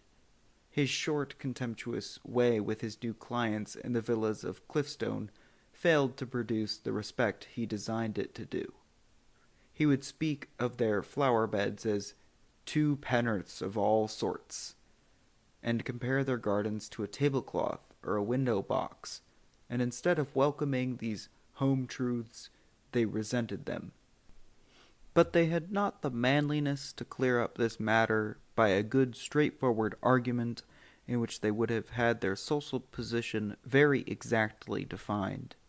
They preferred to keep their illusions and just ceased to employ him. Moreover, his disappointment with my aunt produced a certain misogyny, which took the form of a refusal to take orders from the wives of his patrons when they were left in sole charge of the house. As many of these wives had a considerable influence over their husbands, this too injured my uncle's prospects. Consequently, there were many days when he had nothing to do but stand about our shop to discuss with my father as hearer the defects of Cliffstone villa residence, the baseness of Mr. Petherton, and that cat he had called her, and the probable unworthiness of any casual customer who strayed into range of comment. Nevertheless, my uncle was resolved not to be defeated without a struggle. There was a process which he called keeping his pecker up, which necessitated, I could not but perceive, periodic visits to the Wellington public house at the station corner. From these visits he returned markedly more garrulous, more like Sir John French Cuthbertson, and exhaling a distinctively courageous smell when he coughed or breathed heavily. After a time, as his business difficulties became more oppressive, my father participated in these heartening excursions. They broadened his philosophical outlook, but made it, I fancied, rather less distinct. My uncle had some indefinite sum of money in the post office savings bank, and in his determination not to be beaten without a struggle, he did some courageous betting on what he called certs at the race meetings on Byford Downs. "Certs beats me altogether," said Radiant. A cert was a horse that was certain to win, and never did. A dead cert was an extreme form of the cert. You cannot imagine how the prospects and quality of the chief racehorses were discussed throughout the land. The English were not a nomadic people. Only a minority could ride horses, but everybody could bet on them. The king was, so to speak, head of the racing, just as he was head of the army. He went in person to the great race meetings, as if to bless and encourage the betting of his subjects, so that my Uncle John Julep was upheld by the most loyal and patriotic sentiments when he wasted his days and his savings on Byford Downs. On several of these occasions, my father went with him and wrestled with fortune also. They lost generally. Finally, they lost most of what they had, but on one or two occasions, as my uncle put it, they struck it rich. One day, they pitched upon a horse called Rococo, although it was regarded as the very reverse of a cert, and the odds were heavy against it. But an inner light seems to have guided my uncle. It came in first, and they won as much as £35, a very large sum for them. They returned home in a state of solemn exultation, which was only marred by some mechanical difficulty in pronouncing the name of the winning horse. They began well, but after the first syllable they went on more like a hen that had laid an egg than like rational souls who had spotted a winner. "Rocococo," they would say, or "Rococococo," or they would end in a hiccup, and though each tried to help the other out, they were not really helpful to each other. They diffused an unusually powerful odor of cigars and courage. Never had they smelt so courageous. My mother made them tea. "Tea?" said my uncle meaningly. He did not actually refuse the cup she put before him, but he pushed it a little aside. For some moments it seemed doubtful whether he was going to say something very profound, or whether he was going to be seriously ill. Mind triumphed over matter. "Knew it would come, Marth," he said. "Knew along it would come." Directly I heard name. "Rook." He paused. "Cococo," clucked my father. "Coco, coco, hiccup," said my uncle. I knew our hour had come. Some men, Smith, some men have that instinct. I would have put my shirt on that horse, Marth, only they wouldn't have took my shirt. He looked suddenly very hard at me. "They wouldn't have took it, Harry," he said. "They don't take shirts." "No," he said, and became profoundly thoughtful. Then he looked up. 36-1 against, he said. We'd have had shirts for a lifetime. My father saw it from a wider, more philosophical point of view. "Might never have been spared to wear 'em out," he said. "Better as it is, John." "And mind you," said my uncle, "this is only a beginning. Once I start spotting 'em, I go on spotting 'em. Mind that. This co-co-co, co-co-co-co, whatever it is only a beginning. It's only the first ray sunlight v a glorious day." "In that case," said my mother, Seems to me some of us might have a share. Certainly, said my uncle. Certainly, Marth. And amazingly, he handed me a 10-shilling piece. In those days we had gold coins, and this was a little disc of gold. Then he handed Prue the same. He gave a whole sovereign, a golden pound, to Fanny, and a 5-pound Bank of England note to my mother. Hold on, said my father warningly. That's a right, Smith, said my uncle with a gesture of princely generosity. You share 17 pounds 10. 6 pounds 10 leaves 11. Let's see, 1 and 5, 6, 7, 8, 9, 10, 11. Here. My father took the balance of the money with a puzzled expression. Something eluded him. Yours, he said. But his mild eye regarded the 10-shilling piece I still held exposed in my hand. I put it away immediately, but his gaze followed my hand towards my pocket until it met the table edge and got into difficulties. "Thout the turf, Smith, there wouldn't be such a country as England," said my Uncle John, and rounded his remarks off with, "Mark my words." My father did his best to do so. End of section 5.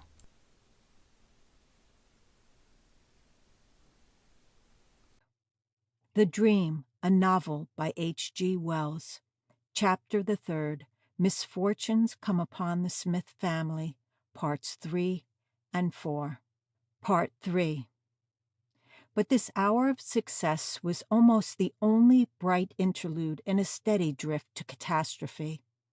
In a little while I gathered from a conversation between my mother and my father that we were behind with the rent. That was a quarterly payment we paid to the enterprising individual who owned our house. I know all that sounds odd to you, but that is the way things were done. If we got behind with our rent, the owner would turn us out. But where? Asked Firefly. Out of the house. And we weren't allowed to stay in the street. But it is impossible for me to explain everything of that sort in detail. We were behind with the rent, and catastrophe impended. And then my sister Fanny ran away from us. In no other respect, said Sarnak, is it so difficult to get realities over to you and make you understand how I thought and felt in that other life than in matters of sex. Nowadays, sex is so simple. Here we are, free and frank men and women. We are trained so subtly that we scarcely know we are trained, not to be stupidly competitive, to control jealous impulses, to live generously, to honor the young. Love is the link and flower of our choicest friendships. We take love, by the way, as we take our food and our holidays. The main thing in our lives is our creative work. But in that dark, tormented world in which I passed my dream life, all the business of love was covered over and netted in by restraints and put in fetters that fretted and tortured. I will tell you at last how I was killed. Now I want to convey to you something of the reality of this affair of Fanny. Even in this world, said Sarnak, my sister Fanny would have been a conspicuously lovely girl.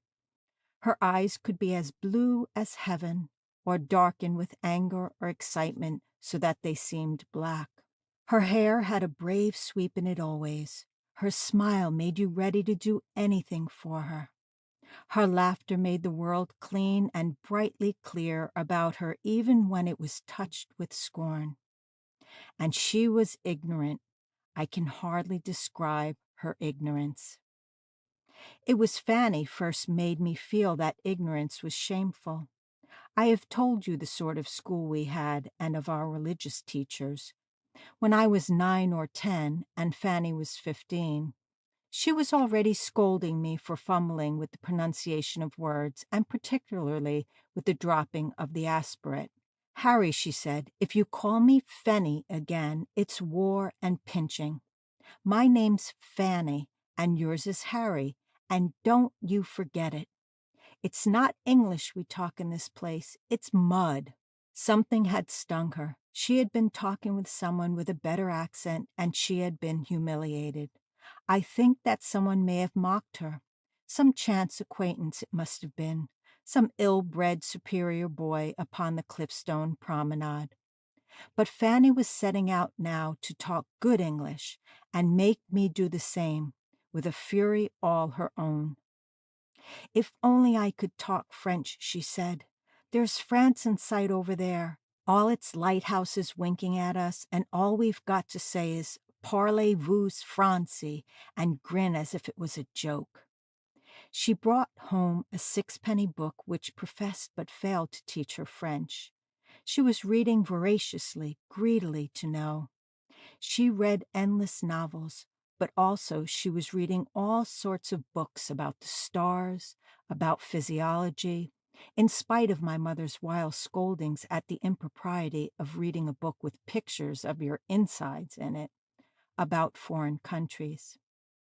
Her passion that I should learn was even greater than her own passion for knowledge. At 14, she left school and began to help earn her living. My mother had wanted her to go into service, but she had resisted and resented this passionately. While that proposal was still hanging over her, she went off by herself to Cliffstone and got a job as assistant bookkeeper in a pork butcher's shop. Before a year was out, she was bookkeeper, but her mind was as neat as it was nimble. She earned enough money to buy books and drawing materials for me and to get herself clothes that scandalized all my mother's ideas of what was becoming. Don't imagine she dressed well, as we used to say. She experimented boldly, and some of her experiments were cheap and tawdry. I could lecture to you for an hour, said Sarnak, of what dress and the money to buy dresses meant for a woman in the old world. A large part of my sister's life was hidden from me. It would have been hidden altogether but for the shameless tirades of my mother, who seemed to prefer to have an audience while she scolded Fanny. I can see now that my mother was bitterly jealous of Fanny because of her unexhausted youth. But at the time I was distressed and puzzled at the gross hints and suggestions that flew over my head. Fanny had a maddening way of not answering back, or answering only by some minor correction. It's horrible, Mother, she would say, not horrible. Behind her defensive rudenesses, unlit, unguided, poor Fanny was struggling with the whole riddle of life, presented to her with an urgency no man can fully understand. Nothing in her upbringing had ever roused her to the passion for real work in the world. Religion for her had been a grimace and a threat. The one great reality that had come through to her thoughts was love. The novels she read all told of love, elusively, partially, and an impatience in her imagination and in her body leapt to these hints. Love whispered to her in the light and beauty of things about her, in the moonlight, in the spring breezes. Fanny could not but know that she was beautiful. But such morality as our world had then was a morality of abject suppression. Love was a disgrace, a leering fraud, a smutty joke. She was not to speak about it, not to look towards it until some good man — the pork butcher was a widower and seemed likely to be the good man in her case — came and spoke not of love indeed, but marriage. He would marry her and hurry home with his prize and tear the wrappings from her loveliness, clumsily, stupidly, in a mood of morbidly inflamed desire. Sarnak, said Firefly, you are horrible. No, said Sarnak, but that world of the past was horrible. Most of the women, your ancestors, suffered such things, and that was only the beginning of the horror. Then came the birth and desecration of the children. Think what a delicate, precious, and holy thing a child is. They were begotten abundantly and abnormally, born reluctantly, and dropped into the squalor and infection of an overcrowded, disordered world. Bearing a child was not the jolly, wholesome process we know today. In that diseased society, it was an illness. It counted as an illness for nearly every woman, which the man her husband resented grossly. 5 or 6 children in 5 or 6 years, and a pretty girl was a cross, worried wreck of a woman, bereft of any shred of spirit or beauty. My poor, scolding, worried mother was not 50 when she died, and one saw one's exquisite infants grow up to be ill-dressed, undernourished, ill-educated children.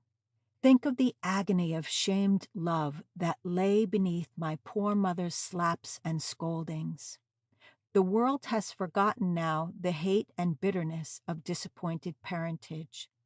That was the prospect of the moral life that opened before my sister Fanny. That was the antistrophe to the siren song of her imagination. She could not believe this of life and love. She experimented with love and herself. She was, my mother said, a bold, bad girl. She began, I know, with furtive kissings and huggings in the twilight, with boy schoolfellows, with clerks and errand boys. Some gleam of nastiness came into these adventures of the dusk and made her recoil.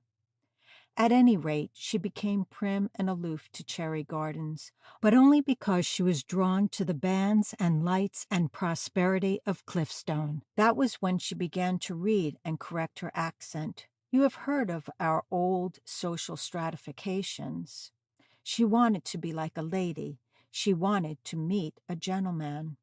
She imagined there were gentlemen who were really gentle, generous, wise, and delightful, and she imagined that some of the men she saw on the cliff promenade at Cliffstone were gentlemen. She began to dress herself as I have told. There were scores of such girls in every town in Europe, said Sarnak, turning their backs on their dreadful homes in a sort of desperate hope. When you hear about the moral code of the old world, Sarnak went on, you are apt to think of it as a rule that everyone respected in exactly the same way that you think everyone believed the professed religions. We have not so much a moral code now as a moral training, and our religion involves no strain on reason or instincts, and so it is difficult for us to understand the tortuosity and evasions and defiances and general furtiveness and meanness of a world in which nobody really understood and believed the religious creeds, not even the priests, and nobody was really convinced to the bone of the sweetness and justice of the moral code. In that distant age, almost everybody was sexually angry or uncomfortable or dishonest. The restraints we had did not so much restrain as provoke people. It is difficult to imagine it now. Not if you read the old literature, said Sunray. The novels and plays are pathological. So you have my pretty sister Fanny, drawn by impulses she did not understand, flitting like a moth out of our dingy home in Cherry Gardens to the lights, bright lights of hope they seemed to her, about the bandstand and promenade of Cliffstone. And there, staying in the lodging houses and boarding houses and hotels, were limited and thwarted people, keeping holiday, craving for bright excitements, seeking casual pleasures. There were wives who had tired of their husbands, and husbands long weary of their wives. They were separated people who could not divorce, and young men who could not marry because they could not afford to maintain a family. With their poor hearts full of naughtiness, rebellious suppressions, jealousies, resentments. And through this crowd, eager, provocative, and defenseless, flitted my pretty sister Fanny. Part 4. On the evening before Fanny ran away, my father and my uncle sat in the kitchen by the fire discoursing of politics and the evils of life. They had both been keeping up their peckers very resolutely during the day, and this gave a certain rambling and recurrent quality to their review. Their voices were hoarse, and they drawled and were loud and emphatic and impressive. It was as if they spoke for the benefit of unseen listeners. Often they would both be talking together. My mother was in the scullery washing up the tea things, and I was sitting at the table near the lamp trying to do some homework my teacher had given me. So far as the distraction of this conversation so close to me and occasional appeals to me to mark this or that would permit, Prue was reading a book called Ministering Children, to which she was much addicted. Fanny had been helping my mother until she was told she was more a hindrance than a help. Then she came and stood at my side, looking over my shoulder at what I was doing. "What's spoiling trade and ruining the country," said my uncle, "is these 'ere strikes. These 'ere strikes, regular destruction for the country." "Stop everything," said my father. "It stands to reason. They didn't ought to be allowed. These 'ere miners are paid and paid handsomely. Paid handsomely, they are. Handsomely. Why, I'd be glad of the pay they get, glad of it. They is bulldogs, they is pianos, champagne. Me and you, Smith, me and you and the middle classes generally, we don't get pianos, we don't get champagne. Not it. Ought to be a middle classes union," said my father. "Keep these air workers in their places. They hold up the country and stop trade. Trade's orful. Why, people come in now and look at what you got and arts the price of this and that. Think twice they do before they spend a sixpence. And the coal you're expected to sell nowadays, I tell 'em if this here strike comes off, this is about the last coal you're likely to see, good or bad. Straight out, I tell 'em." "You're not working, Harry," said Fanny, without troubling to lower her voice. "Don't see how you can work with all this jawing going on. Come out for a walk." I glanced up at her and rose at once. It wasn't often Fanny asked me to go for a walk with her. I put my books away.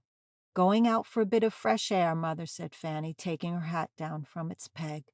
"No, you don't. Not at this time," cried my mother from the scullery. "Ain't I said once and for all?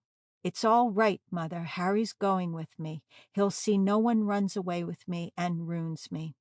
You've said it once and for all. Time's enough." My mother made no further objection, but she flashed a look of infinite hate at my sister. We went upstairs and out into the street. For a time we said nothing, but I had a sense that I was going to be told things. "I've had about enough of all this," Fanny began presently. "What's going to become of us? Father and Uncle have been drinking all day. You can see they're both more than half screwed, both of them. It's every day now. It's worse and worse and worse. Uncle hasn't had a job these 10 days. Father's always with him. The shop's getting filthy. He doesn't sweep it out now for days together." "Uncle seems to have lost aught," I said, "since he heard that Aunt Adelaide would have to have that second operation." "Lost heart? He never had any heart to lose." My sister Fanny said no more of my uncle by an effort. "What a home!" she cried. She paused for a moment. "Harry," she said, "I'm going to get out of this soon." I asked what she meant by that. "Never mind what I mean. I've got a situation, a different sort of situation. Harry, you care for me, Harry?" Professions of affection are difficult for boys of 13. "I'd do anything for you, Fanny," I said after a pause. "You know I would." "And you wouldn't tell on me? What did you take me for? Know how? No how."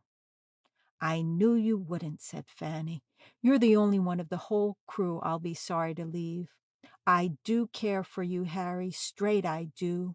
I used to care for Mother, once, but that's different. She scolded me and screamed at me till it's gone. Every bit of it. I can't help it. It's gone. I'll think of you, Harry, often." I realized that Fanny was crying. Then when I glanced at her, her tears were over. "Look here, Harry," she said. "Would you do something for me?" "Something. Not so very much, and not tell? Not tell afterwards, I mean?" "I'd do anything, Fanny." "It's not so very much, really. There's that little old portmanteau upstairs. I've put some things in it, and there's a little bundle. I've put them under the bed at the back where even prying Prue won't think of looking. And tomorrow, when Father's out with Uncle, like he is now every day, and Mother's getting dinner downstairs, and Prue's pretending to help her and sneaking bits of bread, if you'd bring those down to Cliffstone to Crosby's side door. They aren't so very heavy. I ain't afraid of your portmanteau, Fanny. I'd carry it more miles than that for you. But where's this new situation of yours, Fanny, and why ain't you saying a word about it at home? Suppose I asked you something harder than carrying a portmanteau, Harry. I'd do it, Fanny, if I could do it. You know that, Fanny. But if it was just to ask no questions of where I'm going and what I am going to do, it's a good situation, Harry. It isn't hard work. She stopped short. I saw her face by the yellow light of a street lamp, and I was astonished to see it radiant with happiness. And yet her eyes were shining with tears. What a Fanny it was who could pass in a dozen steps from weeping to ecstasy. "Oh, I wish I could tell you all about it, Harry," she said. "I wish I could tell you all about it. Don't you worry about me, Harry, or what's going to happen to me. You help me, and after a bit I'll write to you. I will indeed, Harry." "You aren't going to run away and marry?" I asked abruptly. "It'd be like you, Fanny, to do that." "I won't say I am. I won't say I'm not. I won't say anything, Harry. But I'm as happy as the sunrise, Harry. I could dance and sing. If only I can do it, Harry. There's one thing, Fanny." She stopped dead. "You're not going back on me, Harry." "No, I'll do what I've promised, Fanny, but—" I had a moral mind. I hesitated. "You're not doing anything wrong, Fanny." She shook her head and did not answer for some moments. The look of ecstasy returned. "I'm doing the rightest thing that ever I did, Harry, the rightest thing. If only I can do it, and you are a dear to help me, a perfect dear." And suddenly she put her arms about me and drew my face to hers and kissed me, and then she pushed me away and danced a step. "I love all the world tonight," said Fanny. "I love all the world. Silly old Cherry Gardens. You thought you'd got me. You thought I'd never get away." She began a sort of chant of escape. "Tomorrow's my last day at Crosby's, my very last day, forever and ever, amen. He'll never come too near me again and breathe down my neck. He'll never put his fat hand on my bare arm and shove his face close to mine while he looks at my cash sheet. When I get to wherever I'm going, Harry, I'll want to send him a postcard. Goodbye, Mr. Crosby. Goodbye, dear Mr. Crosby. Forever and ever, amen." She made what I knew to be her imitation of Mr. Crosby's voice. "You're the sort of girl who ought to marry young and have a steady husband older than yourself, my dear." "Did I ought? And who said you might call me your dear, dear Mr. Crosby? 25 shillings a week and pawings about and being called dear thrown in. I'm wild tonight, Harry, wild tonight. I could laugh and scream, and yet I want to cry, Harry, because I'm leaving you and leaving them all. Though why I care, I don't know. Poor boozy old father, poor silly scolding mother. Some day, perhaps, I may help them if only I get away. And you've got to go on learning and improving, Harry. Learning, learning. Learn and get out of Cherry Gardens. Never drink. Never let drink cross your lips. Don't smoke, for why should anyone smoke? Take the top side of life, for it's easier up there. Indeed, it's easier. Work and read, Harry. Learn French so that when I come back to see you, we can both talk together. You're going to learn French? You're going to France? Farther than France, but not a word, Harry, not a word of it. But I wish I could tell you everything. I can't. I mustn't. I've given my promise. I've got to keep faith. All one has to do in the world is to love and keep faith. But I wish Mother had let me help wash up tonight, my last night. She hates me. She'll hate me more yet. I wonder if I'll keep awake all night or cry myself to sleep. Let's race as far as the goods station, Harry, and then walk home. End of section 6.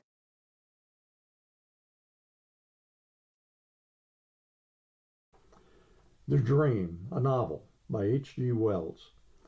Chapter the 3rd, Misfortunes Come Upon the Smith Family, Parts 5 and 6. Part 5. The next night, Fanny did not come home at all. As the hours passed and the emotion of my family deepened, I began to realize the full enormity of the disaster that had come upon our home. Sarnak paused and smiled. Never was there so clinging a dream. I am still half Harry Mortimer Smith and only half myself. I'm still not only a memory, but half in feeling also that young English barbarian in the age of confusion.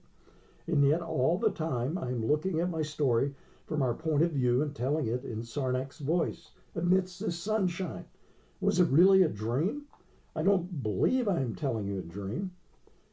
It isn't a bit like a dream, said Willow. It is a story, a real story. Do you think it was a dream? Sunray shook her head. Go on, she said to Sarnak. Whatever it is, tell it. Tell us how your family behaved when Fanny ran away. You must keep in mind that all these poor souls were living in a world of repressions, such as seem almost inconceivable now. You think they had ideas about love and sex and duty different from our ideas. We are taught that they had different ideas, but that is not the truth. The truth is that they had no clear, thought-out ideas about such things at all. They had fears and blank prohibitions and ignorances where we have ideas. Love, sex, these were things like the enchanted woods of a fairy tale.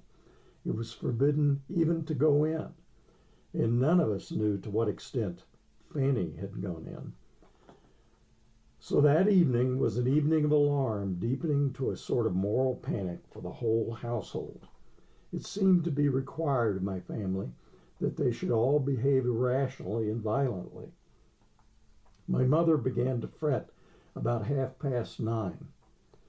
I've told her once for all, she said, partly to herself, but also for my benefit. It's got to stop.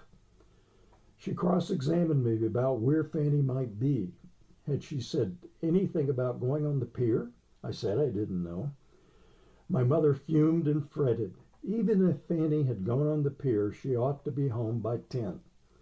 I wasn't sent to bed at the usual hour, so that I saw my father and uncle come in after the public house had closed.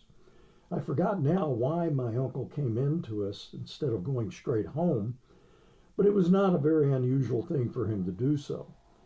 They were already disposed to despondency, and my mother's white face and anxious tiding deepened their gloom. Mortimer, said my mother, that gal of yours has gone a bit too far. So far's 10 and she isn't home yet. Haven't I told her time after time, said my father, she's got to be in by 9? Not times enough you haven't, said my mother, and there's the fruit. I've told her time after time, said my father, time after time, and he continued to repeat this at intervals throughout the subsequent discussion until another refrain replaced it.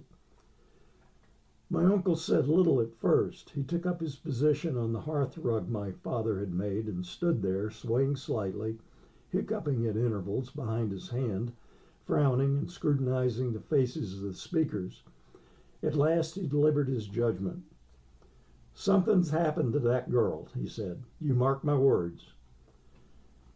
Prue had a mind apt for horrors. She's been in an accident, perhaps, she said. She may have been knocked down. I've told her, said my father, time after time. If there's been an accident, said my uncle sagely, well, anything may happen. He repeated this statement in a louder, firmer voice. Anything may have happened. It's time you went to bed, Prue, said my mother. Time. And you too, Harry. My sister got up with unusual promptitude and went out of the room. I think she must have had an idea then of looking for Fanny's things. I lingered. May have been an accident, may not, said my mother darkly. It's worse things than accidents. What do you mean by that, Marthe? Asked my uncle. Never mind what I mean. That girl's worried me times and oft.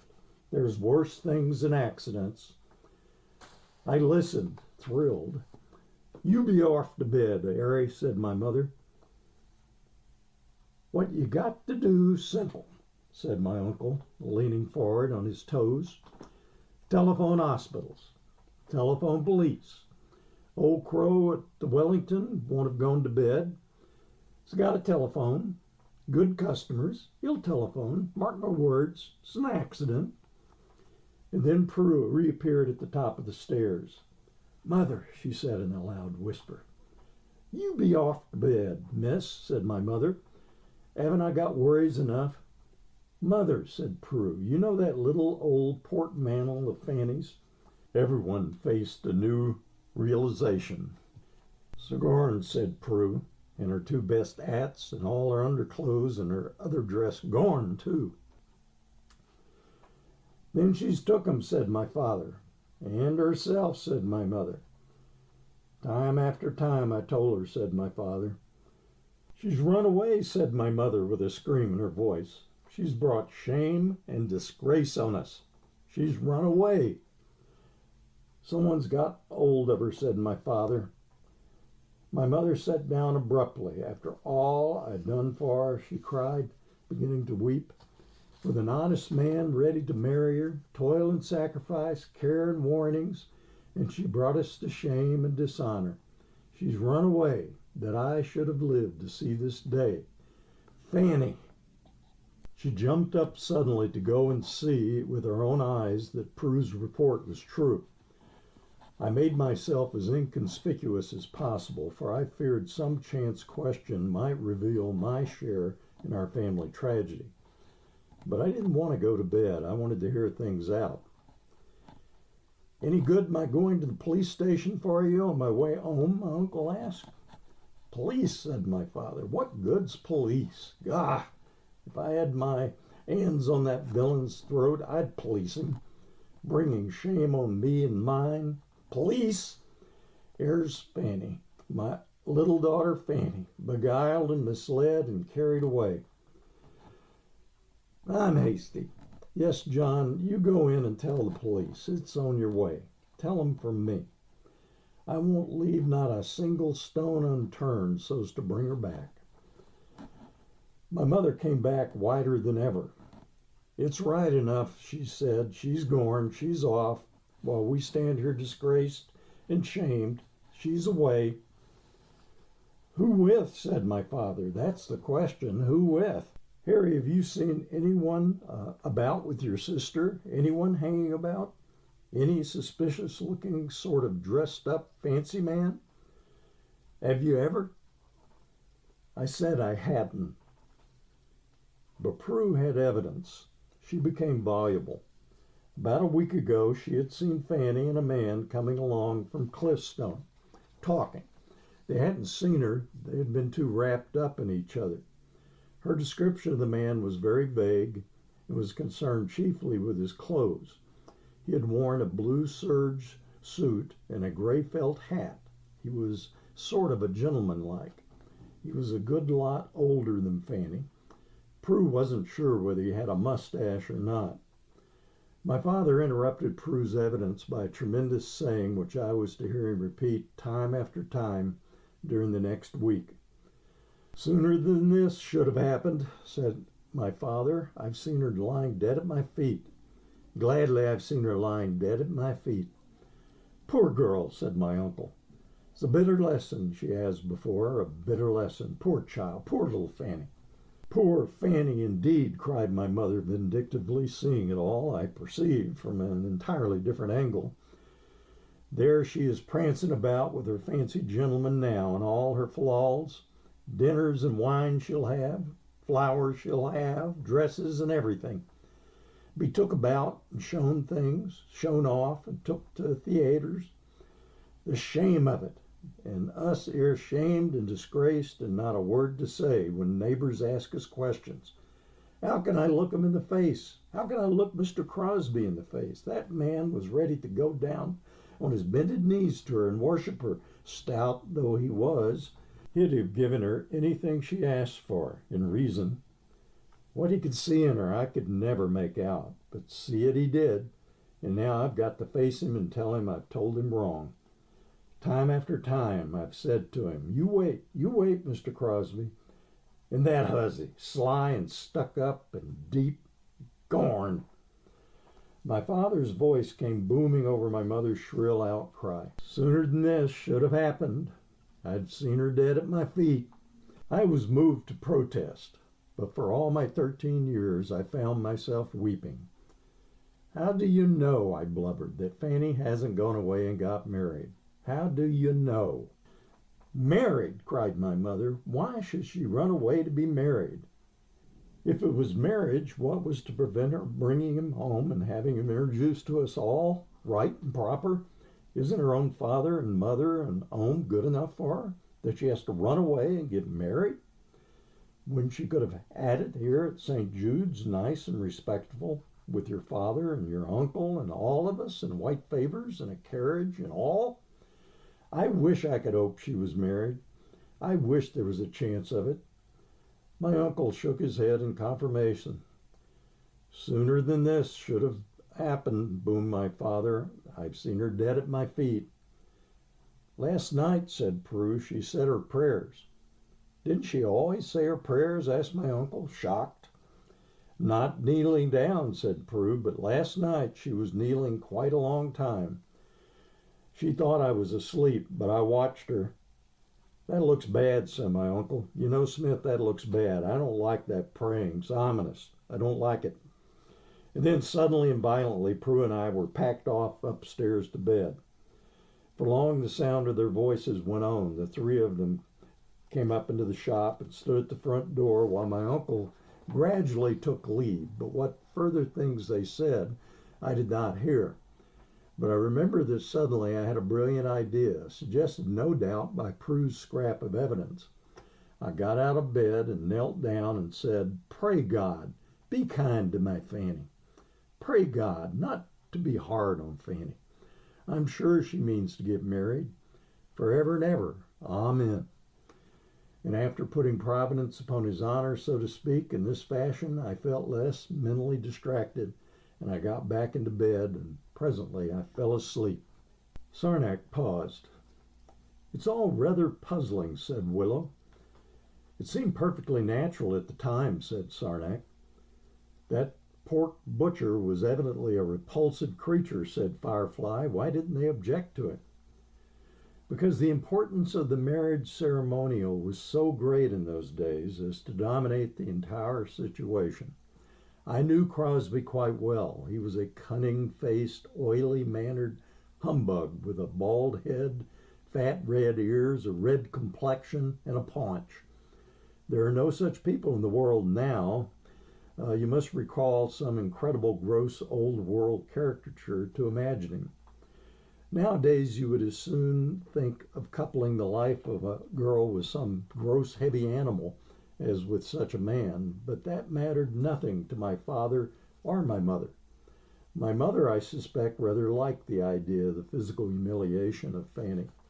She no doubt had had her own humiliations, for the sexual life of this old world was a tangle of clumsy ignorances and secret shames. Except for my mother's real hostility to Fanny, I remember scarcely a scrap of any simple natural feeling, let alone any reasonable thinking, in all that terrible fuss they made. Men and women in those days were so much more complex and artificial than they are now. In a muddled way, they were amazingly intricate.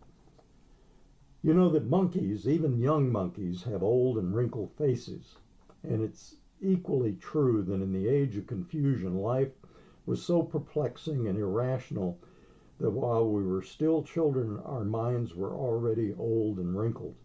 Even to my boyish observation, it was clear that my father was acting the whole time. He was behaving as he imagined he was expected to behave. Never for a moment, either when drunk or sober, did he even attempt to find out, much less to express, what he was feeling naturally about Fanny. He was afraid to do so. And that night we were all acting, all of us. We were all afraid to do anything but act in what we imagined would be regarded as a virtuous role. But what were you afraid of? Asked Radiant. Why did you act? I don't know. Afraid of blame, afraid of the herd, a habit of fear, a habit of inhibition. What was the objection to the real lover? Asked Firefly. I don't understand all this indignation. They guessed rightly enough that he did not intend to marry Fanny. What sort of man was he? I never saw him until many years afterwards, but I will tell you about that when I come to it. Was he the sort of man one could love? Fanny loved him. She had every reason to do so. He took care of her. He got her the education she craved for. He gave her a life full of interest. I believe he was an honest and delightful man. They stuck to each other? Yes. Then why didn't he marry her, if it was the custom? He was married already. Marriage had embittered him. It embittered many people. He'd been cheated. He'd been married by a woman who pretended love to impose herself upon him and his fortunes, and he had found her out. Not a very difficult discovery, said Firefly. No. Well, why couldn't they divorce? In those days, it took two to make a divorce. She wouldn't let him loose. She just stuck on and lived on his loneliness. If he had been poor, he probably would have tried to murder her. But as it happened, he had the knack of success, and he was rich. Rich people could take liberties with marriage restrictions that were absolutely impossible for the poor. And he was, I should guess, sensitive, affectionate, and energetic. Heaven knows what sort of mind he was in when he came upon Fanny. He picked her up, as people used to say casually. The old world was full of such pitiful adventures and encounter. Almost always they meant disaster, but this was an exceptional case. Perhaps it was as lucky for him that he met her as it was for her that she met him. Fanny, you know, is one of those people you have to be honest with. She was acute and simple. She cut like a clean, sharp knife. They were both in danger and want. The ugliest chances might have happened to her, and he was far gone in the way to promiscuity and complete sexual degradation. But I can't go off on Fanny's story. In the end, she probably married him. They were going to marry. In some way, the other woman did at last make it possible. But why don't you know for certain? Because I was shot before that happened, if it happened at all. Part 6. No, cried Sarnak, stopping a question from Willow by a gesture. I shall never tell my story, said Sarnak, if you interrupt with questions. I was telling you of the storm of misfortunes that wrecked our household at Cherry Gardens. My father was killed within 3 weeks of Fanny's elopement. He was killed upon the road between Cherry Gardens and Cliffstone. There was a young gentleman named Wickersham with one of the new petrol-driven motor cars that were just coming into use. He was hurrying home as fast as possible, he told the coroner, because his brakes were out of order and he was afraid of an accident. My father was walking with my uncle along the pavement, talking. He found the pavement too restricted for his subject and gestures, and he stepped off suddenly into the roadway and was struck by the car from behind and knocked headlong and instantly killed. The effect upon my uncle was very profound. For some days he was thoughtful and sober, and he missed a race meeting. He was very helpful over the details of the funeral. You can't say he wasn't prepared, Martha, he told my mother. You can't say he wasn't prepared. The very moment he was killed, he had the name of Providence on his lips. He'd been saying how sorely he'd been tried by this and that. He wasn't the only one, said my mother. He was saying he knew it was only to teach him some lesson, though he couldn't rightly say what the lesson was. He was convinced that everything that happened to us, good though it seemed or bad though it seemed, was surely for the best. My uncle paused dramatically. And then the car 'it him, said my mother, trying to picture the scene. Then the car 'it him, said my uncle. End of section 7.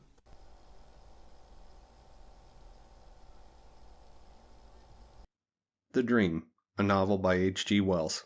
Chapter the 4th. The Widow Smith moves to London. Parts 1 and 2. Part 1. In those days, said Sarnak, the great majority of the dead were put into coffins and buried underground. Some few people were burnt, but that was an innovation and contrary to the very materialistic religious ideas of the time. This was a world in which, you must remember, people were still repeating in perfect good faith a creed which included the resurrection of the body and life everlasting.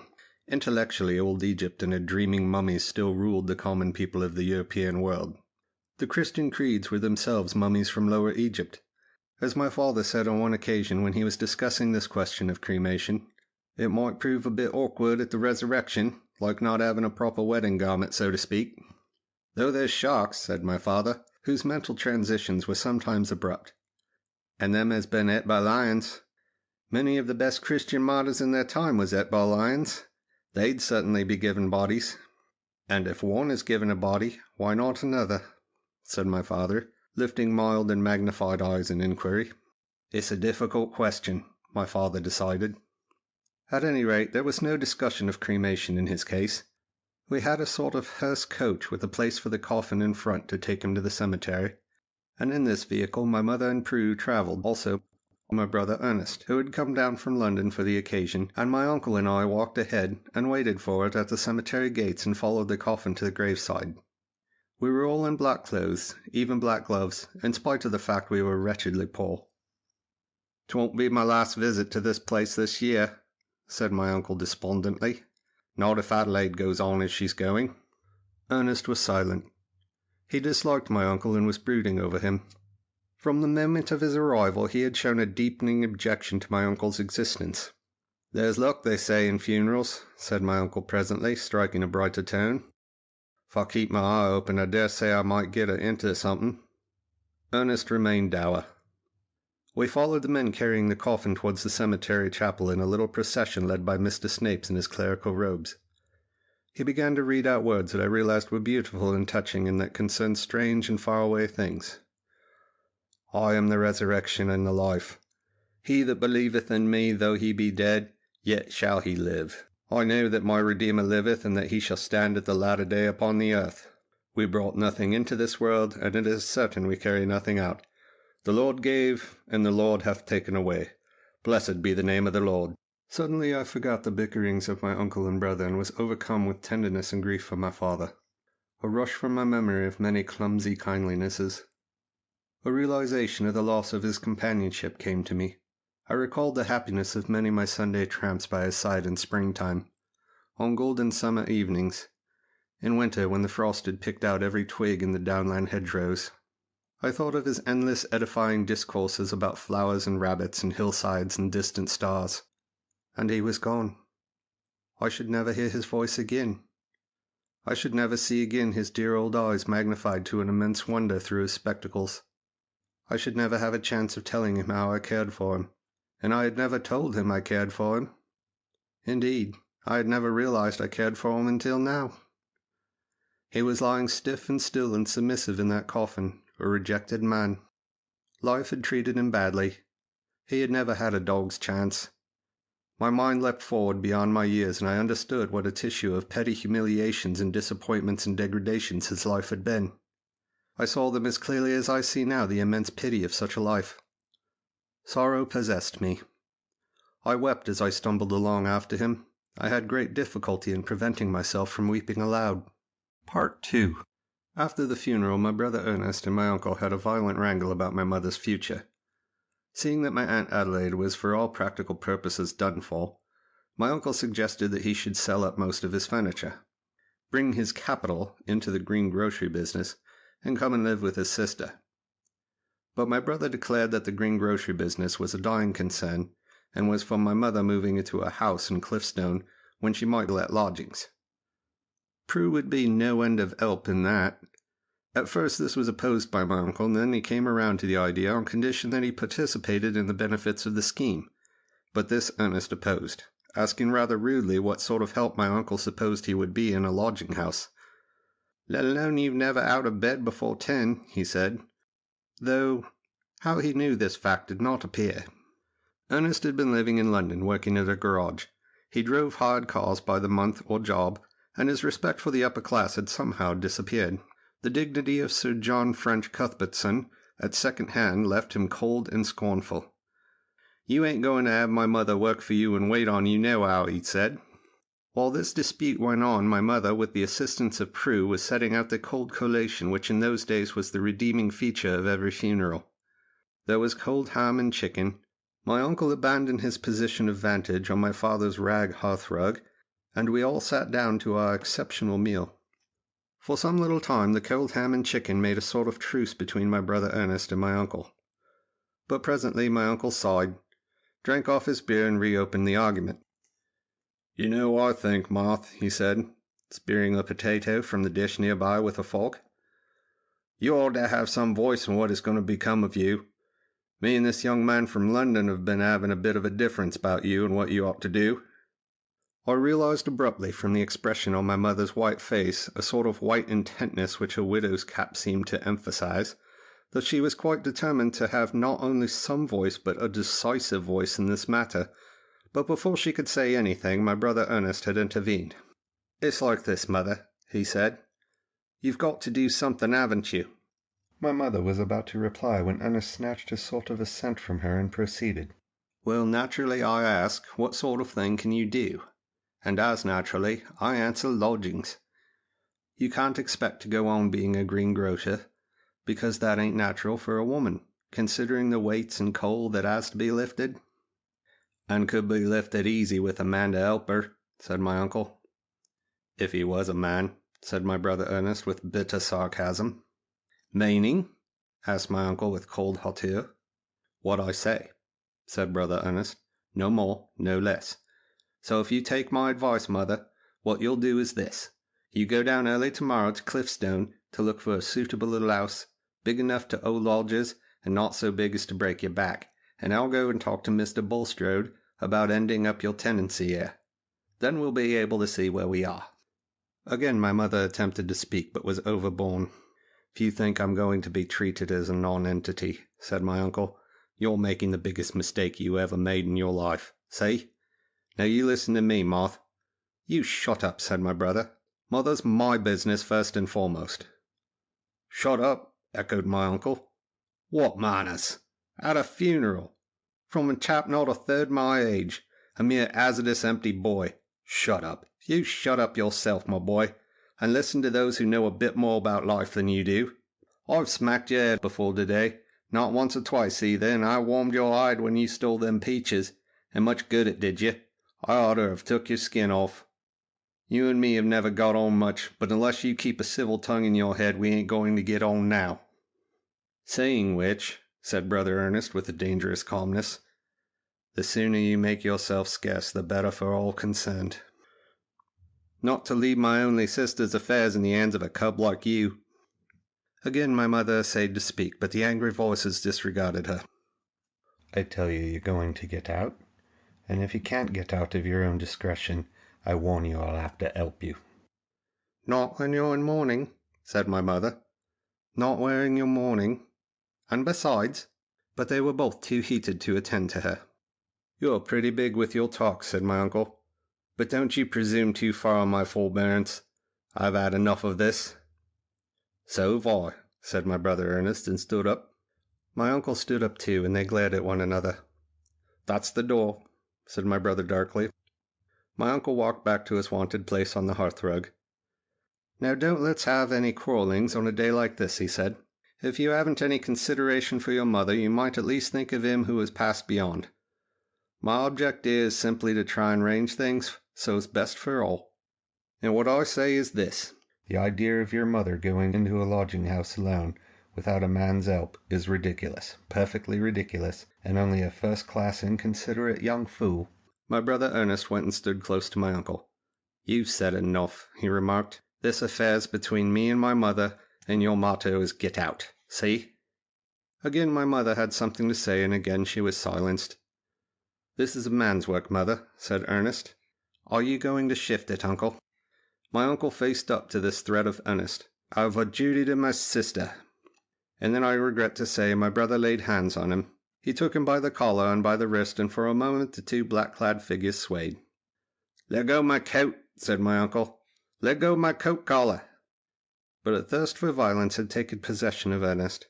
My mother and Prue and I stood aghast. "Ernie," cried my mother, "you forget yourself." "It's all right, mother," said Ernie, and whirled my uncle violently from the hearthrug to the bottom of the staircase. Then he shifted his grip from my uncle's wrist to the seat of his tight black trousers, and partly lifted and partly impelled him up the staircase. My uncle's arm waved wildly as if he clutched at his lost dignity. "John," cried my mother, "here's your hat." I had a glimpse of my uncle's eyes as he vanished up the staircase.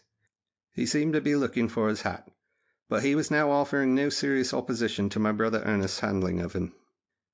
"Give it him, Mary," said my mother. "And there's his gloves, too." I took the black hat and the black gloves and followed the struggle upstairs. Astonished and unresisting, my uncle was propelled through the front door into the street and stood there panting and regarding my brother. His collar was torn from its stud and his black tie disarranged. Ernest was breathing heavily. "Now you be orf and mind your own business," said Ernie. Ernie turned with a start as I pushed past him. "Here's your hat and gloves, uncle," I said, handing them to him. He took them mechanically, his eyes still fixed on Ernest. "And you're the boy I trained to be honest," said my uncle to my brother Ernest, very bitterly. "Leastways I tried to. You're the young worm I fattened up at my gardens and showed such kindness to. Gratitude." He regarded the hat in his hand for a moment as though it was some strange object, and then by a happy inspiration put it on his head. "God help your poor mother," said my Uncle John Julep. "God help her." He had nothing more to say. He looked up the street and down, and then turned as by a sort of necessity in the direction of the Wellington public house.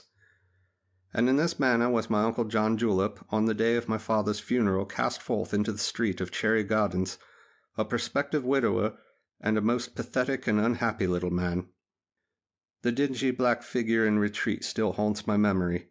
Even from the back he looked amazed. Never did a man who has not been kicked look so like a man who has been. I never saw him again. I have no doubt that he carried his sorrows down to the Wellington and got himself thoroughly drunk, and I have as little doubt that he missed my father dreadfully all the time he was doing so. My brother Ernest returned thoughtfully to the kitchen. He was already a little abashed at his own violence. I followed him respectfully. "You didn't ought to have done that," said my mother. "What right has he to plant himself on you to be kept and waited on?" "He wouldn't have planted himself on me," my mother replied. "You get heated, Ernie, same as you used to do, and you won't listen to anything." "I never did, fancy, uncle," said Ernie. "When you get heated, Ernie, you seem to forget everything," said my mother. "You might have remembered he was my brother." "Fine brother," said Ernie. "Why, who started all this stealing? Who led poor father to drink and bet?" "All the same," said my mother, "You hadn't no right to handle him as you did, and your poor father's hardly cold in the grave." She wept. She produced a black bordered handkerchief and mopped her eyes. "I did hope your poor father would have a nice funeral. All the trouble and expense, and now you've spoilt it. I'll never be able to look back on this day with pleasure. Not if I live to be 100 years. I'll always remember how you spoilt your own father's funeral, turning on your uncle like this." Ernest had no answer for her reproaches. "He shouldn't have argued and said what he did," he objected. "And all so unnecessary. All along I've been trying to tell you needn't worry about me. I don't want no lodging house in Cliffstone, with your uncle or without your uncle. I wrote to Matilda Good a week come Tuesday, and settled everything with her. Everything. It's settled." "What do you mean?" asked Ernest. "Why, that house of hers in Pimlico. She's been wanting trusty help for a long time. What with her varicose veins up and down stairs and one thing and another, and directly she got my letter about your poor dear father, she wrote off to me. You need never want a home, she says, so long as I got a lodger. You and Prue are welcome, she says. Welcome help, and the boy can easy find work up here. Much easier than you can in Cliffstone. All the time you was planning lodging houses and things for me, I was trying to tell you. You mean it's settled? It's settled. And what are you going to do with your bits of furniture here? Sell some and take some. It's feasible, said Ernest after reflection. And so we needn't really have had that bit of an argument, said Ernest after a pause. Not me and Uncle. Not on my account you needn't, said my mother. Well, we had it, said Ernest after another pause and without any visible signs of regret. End of Section 8. Read by Chris Buchanan, Springfield, Illinois, June 22nd, 2023.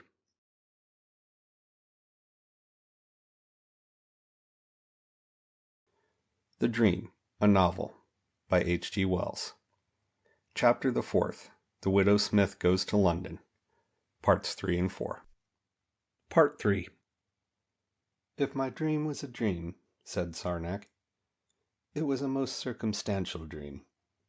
I could tell you 100 details of our journey to London and how we disposed of the poor belongings that had furnished our home in Cherry Gardens.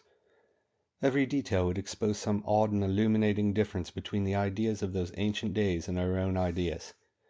Brother Ernest was helpful, masterful, and irascible.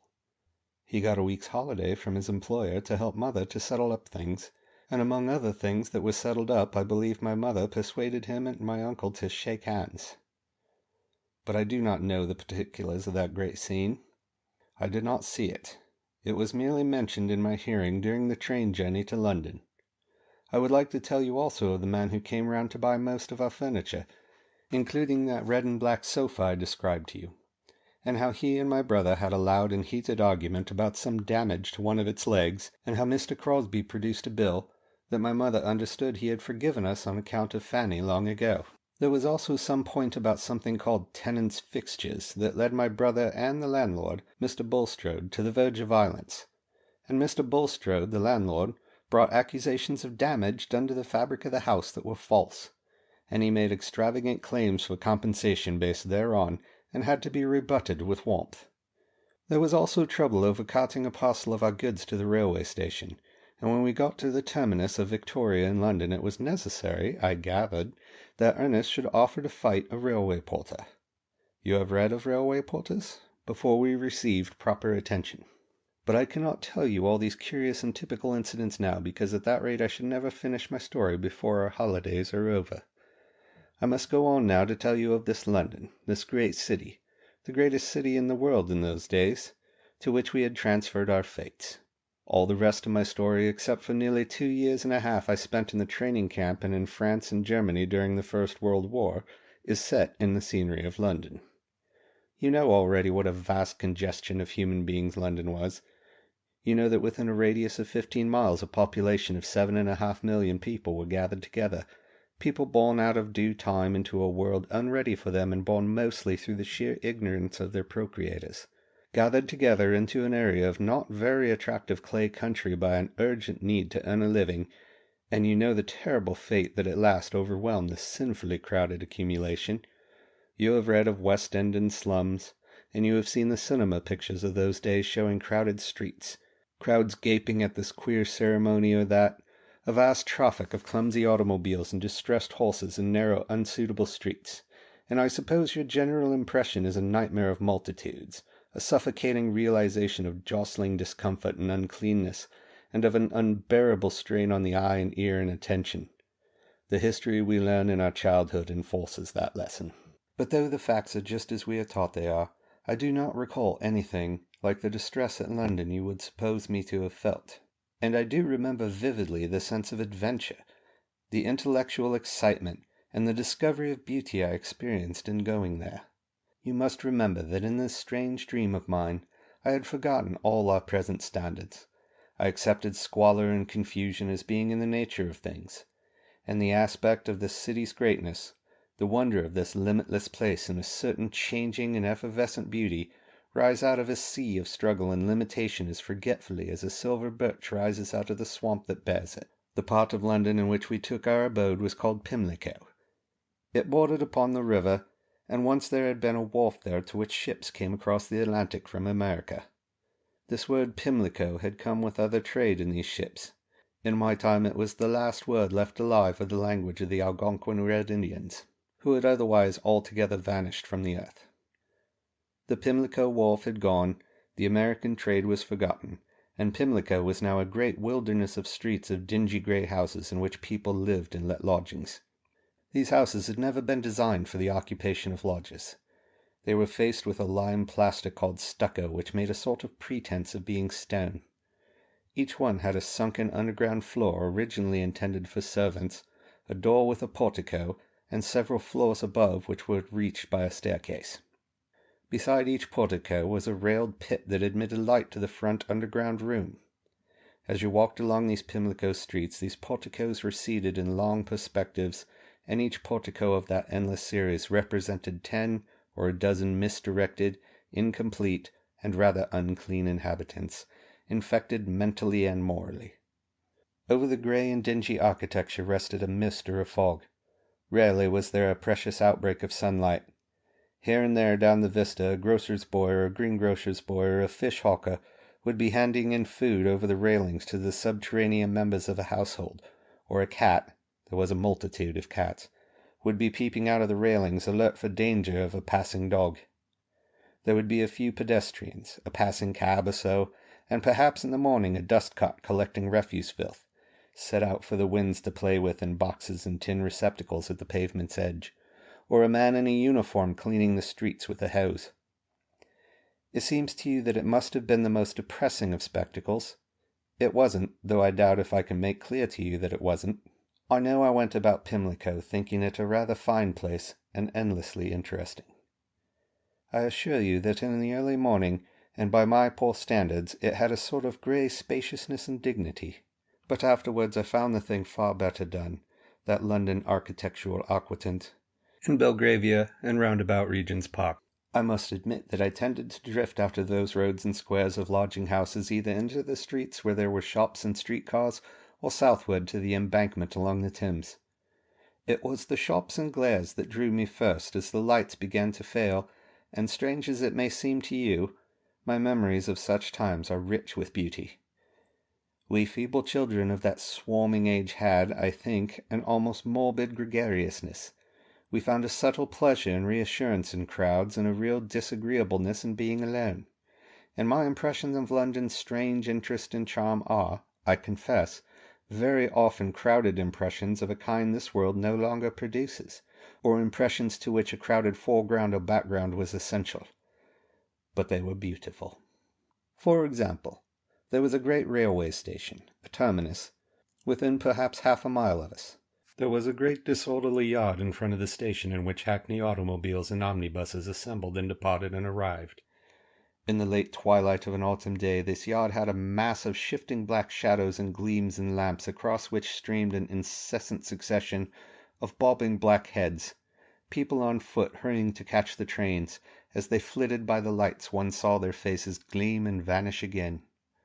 Above this foreground rose the huge brown-grey shapes of the station buildings and the facade of a big hotel, reflecting flares below and pierced here and there by a lit window.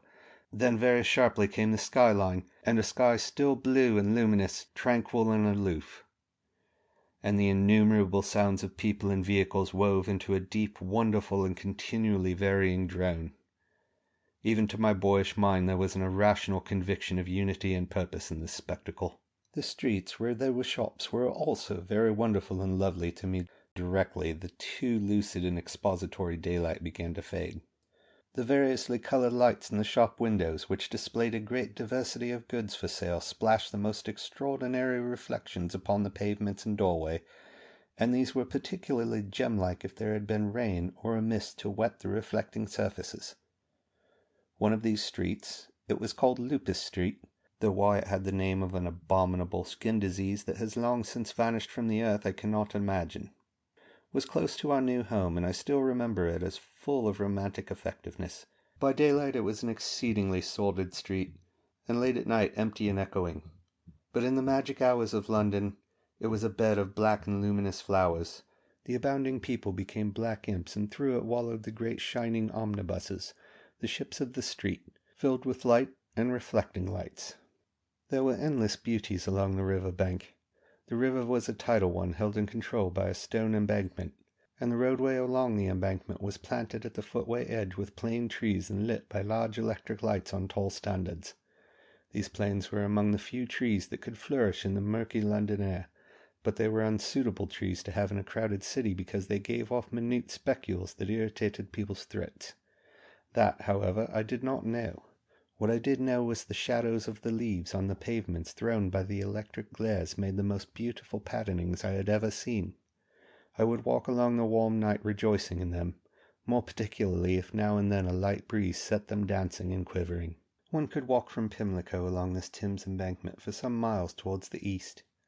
One passed little black jetties with dangling oil lamps. There was a traffic of barges and steamers on the river altogether mysterious and romantic to me. The frontages of the houses varied incessantly, and ever and again were cleft by crowded roadways that brought a shining and twinkling traffic up to the bridges. Across the river was a coming and going of trains along a railway viaduct.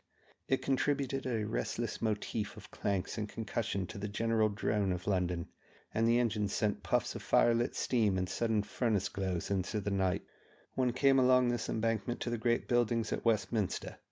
By day a pile of imitation Gothic, dominated by a tall clock tower with an illuminated dial, a pile which assumed a blue dignity with the twilight and became a notable portent standing at attention, a forest of spears in the night. This was the Parliament House, and in its chambers a formal king, an ignoble nobility, and a fraudulently elected gathering of lawyers, financiers, and adventurers took upon themselves, amidst the general mental obscurity of those days, a semblance of wisdom and empire. As one went on beyond Westminster, along the embankment came the great grey-brown palaces and houses set behind green gardens, a railway bridge, and then two huge hotels, standing high and far back, bulging with lit windows. There was some sort of pit or waste beneath them, I forget what, very black, so that at once they loomed over one and seemed magically remote. There was an Egyptian obelisk here, for all the European capitals of my time, being as honest as magpies and as original as monkeys, had adorned themselves with obelisks stolen from Egypt. And farther along the way was the best and noblest building in London, St. Paul's Cathedral. It was invisible by night, but it was exceedingly serene and beautiful on a clear, blue, windy day, and some of the bridges were very lovely with gracious arches of smutty grey stone, though some were so clumsy that only night could redeem them. "As I talk I remember," said Sarnak. "Before employment robbed me of my days, I pushed my boyish explorations far and wide, wandering all day and often going without any meal, or, if I was in pocket, getting a bun and a glass of milk in some small shop for a couple of pennies. The shop windows of London were an unending marvel to me, and they would be to you too if you could remember them as I do. There must have been hundreds of miles of them, possibly thousands of miles. In the poorer parts they were chiefly food shops and cheap clothing shops and the like, and one could exhaust their interest. But there were thoroughfares like Regent Street and Piccadilly, and narrow Bond Street and Oxford Street crammed with all the furnishings of life for the lucky minority, the people who could spend freely. You will find it quite difficult to imagine how important a matter the mere buying of things was in the lives of those people. In their houses there was a vast congestion of objects neither ornamental nor useful. Purchases, in fact, and the women spent large portions of their every weekday in buying things, clothes, table litter, floor litter, wall litter. They had no work. They were too ignorant to be interested in any real thing. They had nothing else to do. That was the world's reward, the substance of success, purchases. Through them you realized your well-being. As a shabby half-grown boy I pushed my way among these spenders, crowds of women dressed, wrapped up rather in layer after layer of purchases, scented, painted. Most of them were painted to suggest a health-flushed face, the nose powdered a leprous white. There is one thing to be said for the old fashion of abundant clothing. In that crowded, jostling world it saved people from actually touching each other. I would push through these streets eastward to less prosperous crowds in Oxford Street, into a different multitude in Holborn. As you went eastward the influence of women diminished and that of young men increased. Cheapside gave you all the material for building up a 20th century young man from the nude. In the shop windows he was disarticulated and priced. hat 5 and 6 pence, trousers 18 shillings, tie 1 and 6, cigarettes 2 an ounce, newspaper a halfpenny, cheap novel 7 pence. On the pavement outside, there he was, put together and complete, and the cigarette burning, under the impression that he was a unique, immortal creature, and that the ideas in his head were altogether his own. And beyond Cheapside there was Clerkenwell, curious little shops that sold scarcely anything but old keys, or the parts of broken-up watches, or the like detached objects. Then there were great food markets at Leadenhall Street, and Smithfield, and Covent Garden, incredible accumulations of raw stuff. At Covent Garden they sold fruits and flowers that we should think poor and underdeveloped, but which everyone in those days regarded as beautiful and delicious. And in Caledonian Market there were innumerable barrows where people actually bought and took away every sort of broken and second-hand rubbish, broken ornaments, decaying books with torn pages, second-hand clothing, a wonderland of litter for any boy with curiosity in its blood. But I could go on talking endlessly about this old London of mine, and you want me to get on with my story. I have tried to give you something of its endless, incessant, multitudinous, glittering quality in the way in which it yielded 1,000 strange and lovely effects to its changing lights and atmosphere. I found even its fogs, the dreaded fogs of which the books tell, romantic. But then I was a boy at the adventurous age. The fog was often very thick in Pimlico. It was normally a soft, creamy obscurity that turned even lights close at hand into luminous blurs. People came out of nothingness within 6 yards of you, were riddles and silhouettes before they became real. One could go out and lose oneself within 10 minutes of home, and perhaps pick up with a distressed automobile driver and walk by his headlights, signaling him to where the pavement ended. That was one sort of fog, the dry fog. But there were many sorts. There was a sort of yellow darkness, like blackened bronze, that hovered about you and did not embrace you, and left a clear, nearer world of deep browns and blacks. And there was an unclean, wet mist that presently turned to drizzle and made every surface a mirror. And there was daylight, said Willow. Sometimes surely there was daylight. Yes, Sarnak reflected. There was daylight, at times, and sometimes there was quite a kindly and redeeming sunshine in London. In the spring, in early summer, or in October. It did not blaze, but it filled the air with a mild warmth, and turned the surfaces it lit, not indeed to gold, but to amber and topaz. And there were even hot days in London, with skies of deep blue above, but they were rare. And sometimes there was daylight without the sun. Yes, said Sarnak, and paused. At times there was a daylight that stripped London bare, showed its grime, showed its real ineffectiveness, showed the pitiful poverty of intention in its buildings, showed the many-coloured bill-stickers' hoardings for the crude and leprous things they were, brought out the shabbiness of unhealthy bodies and misfitting garments. Those were terrible, voracious, unhappy days, when London no longer fascinated but wearied and offended, when even to an uninstructed boy there came intimations of the long, distressful journey that our race had still to travel before it attained even to such peace and health and wisdom as it has today. Part 4. Sarnak stopped short in his talk and rose with something between a laugh and a sigh. He stood facing westward, and Sunray stood beside him. The story will go on forever if I digress like this. See, the sun will be behind that ridge in another 10 minutes. I cannot finish this evening because most of the story part still remains to be told. There are roast fowls with sweet corn and chestnuts, said Firefly, trout and various fruits. And some of that gold wine, said Radiant. Some of that gold wine. Sunray, who had been very still and intent, awoke. Sarnak, dear, she said, slipping her arm through his. What became of Uncle John Julep? Sarnak reflected. I forget, he said. Aunt Adelaide Julep died? Asked Willow. She died quite soon after we left Cherry Gardens. My uncle wrote, I remember, and I remember my mother reading the letter at breakfast like a proclamation and saying, Seems as she was really ill after all. If she had not been ill, then surely she had carried malingering to the last extremity. But I forget any particulars about my uncle's departure from this world. He probably outlived my mother, and after her death the news of his end might easily have escaped me. You have had the most wonderful dream in the world, Sarnak, said Starlight. "And I want to hear the whole story and not interrupt. But I am sorry not to hear more of your Uncle John Julep." "He was such a perfect little horror," said Firefly. Until the knife edge of the hills cut into the molten globe of the sun, the holiday makers lingered, watching the shadows in their last rush up to the mountain crests, and then, still talking of this particular and that in Sarnac's story, the six made their way down to the guest house and supper.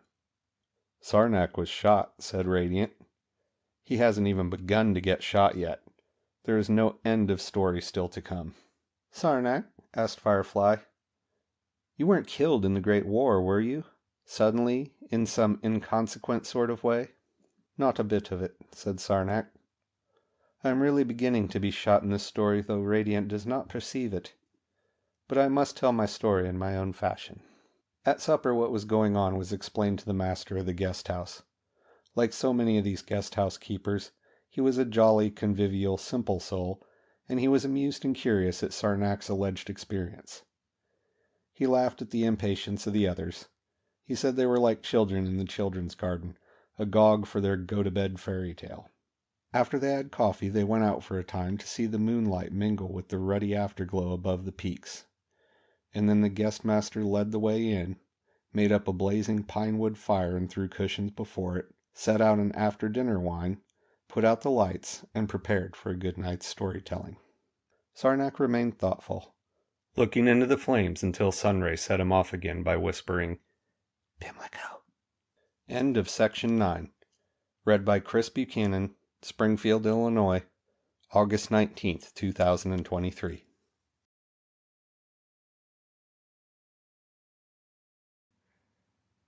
The Dream, a Novel, by H.G. Wells. Chapter the 4th. The Widow Smith Moves to London. Part 5. I will tell you as briefly as I can of the household in Pimlico, where we joined forces with my mother's old friend Matilda Good, said Sarnac. But I confess it is hard to be reasonably brief when one's mind is fuller of curious details than this fire is of sparks. That's excellent, said the master of the guest house. That's a perfect storyteller's touch, and looked brightly for Sarnac to continue. But we are all beginning to believe that he has been there, whispered Radiant, laying a restraining hand on the guest master's knee. And he, Radiant spoke behind his hand, he believes it altogether. Not really, whispered the guest master. He seemed desirous of asking difficult questions, and then subsided into an attention that was at first a little constrained and presently quite involuntary. These houses in Pimlico were part of an enormous proliferation of houses that occurred between 100 years and 70 years before the Great War. There was a great amount of unintelligent building enterprise in those decades in London, and that the building, as I have already told you, I think, was done on the supposition that there was an endless supply of fairly rich families capable of occupying a big house and employing 3 or 4 domestic servants. There were underground kitchens and servants' rooms. There was a dining room and a master's study at the ground level. There was a drawing-room floor above, 2 rooms convertible into one by a device known as folding doors, and above this were bedrooms on a scale of diminishing importance until one came to attics without fireplaces in which the servants were to sleep. In large areas, and particularly in Pimlico, these fairly rich families of the builder's imagination, with servile domestics all complete, never appeared to claim the houses prepared for them, and from the first, poor people, for whom of course no one had troubled to plan houses, adapted these porticoed plaster mansions to their own narrower needs. My mother's friend, Matilda Good, was a quite typical Pimlico householder. She had been a trusted servant of a rich old lady in Cliffstone, who had died and left her 200 or 300 pounds of money. The master of the guest house was endlessly perplexed, and made an interrogative noise. "Private property?" said Radiant very rapidly. "Power of bequest? 2,000 years ago? Made a will, you know? Go on, Sarnac." "With that and her savings," said Sarnac, "she was able to become tenant of one of those Pimlico houses and to furnish it with a sort of shabby gentility.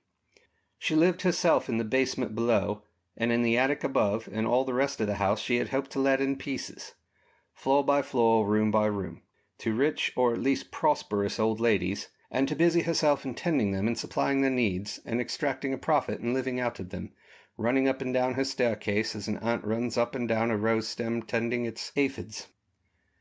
But old ladies of any prosperity did not come to Pimlico.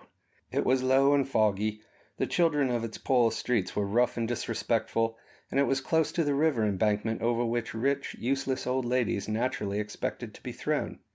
So Matilda Good had to console herself with the less succulent and manageable lodges. I remember Matilda Good giving us an account of those she had as we sat in the front downstairs room having a kind of tea supper on the evening of our arrival.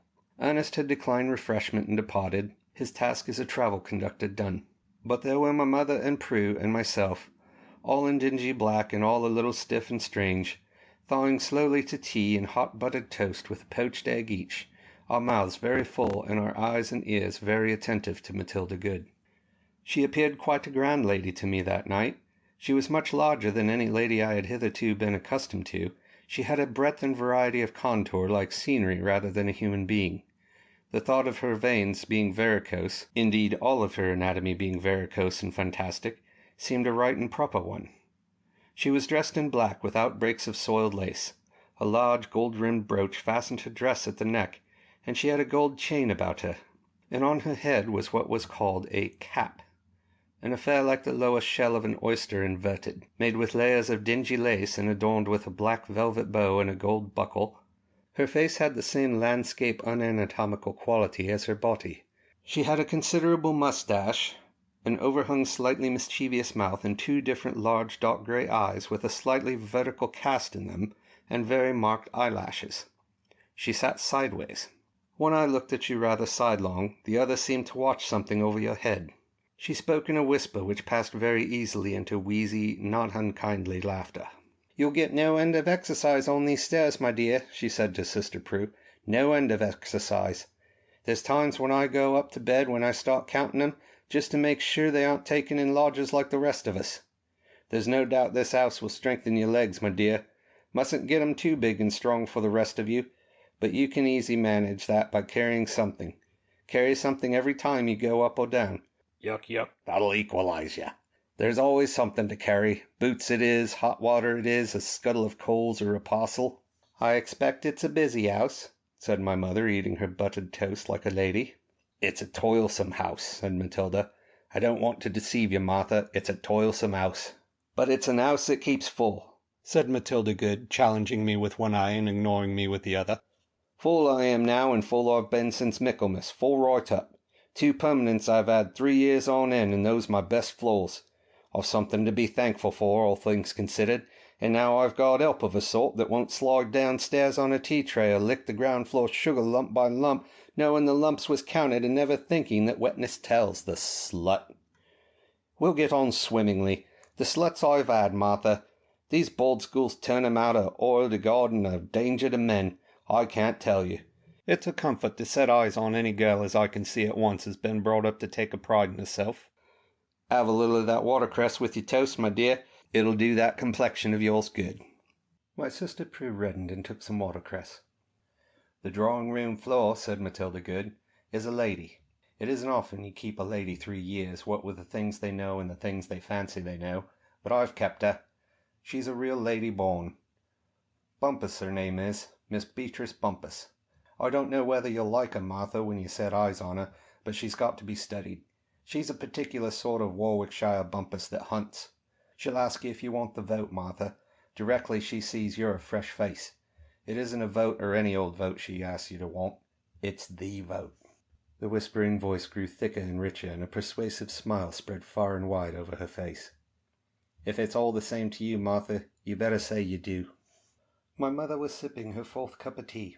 "I don't know," she said. "Is I altogether old with this vote?" Matilda Good's great red hands, which had been laying apparently detached in her lap, produced short arms and lace cuffs and waved about in the air, waving my mother's objections away. "Old with it in the drawing-room floor," wheezed Matilda. "But if she asks questions?"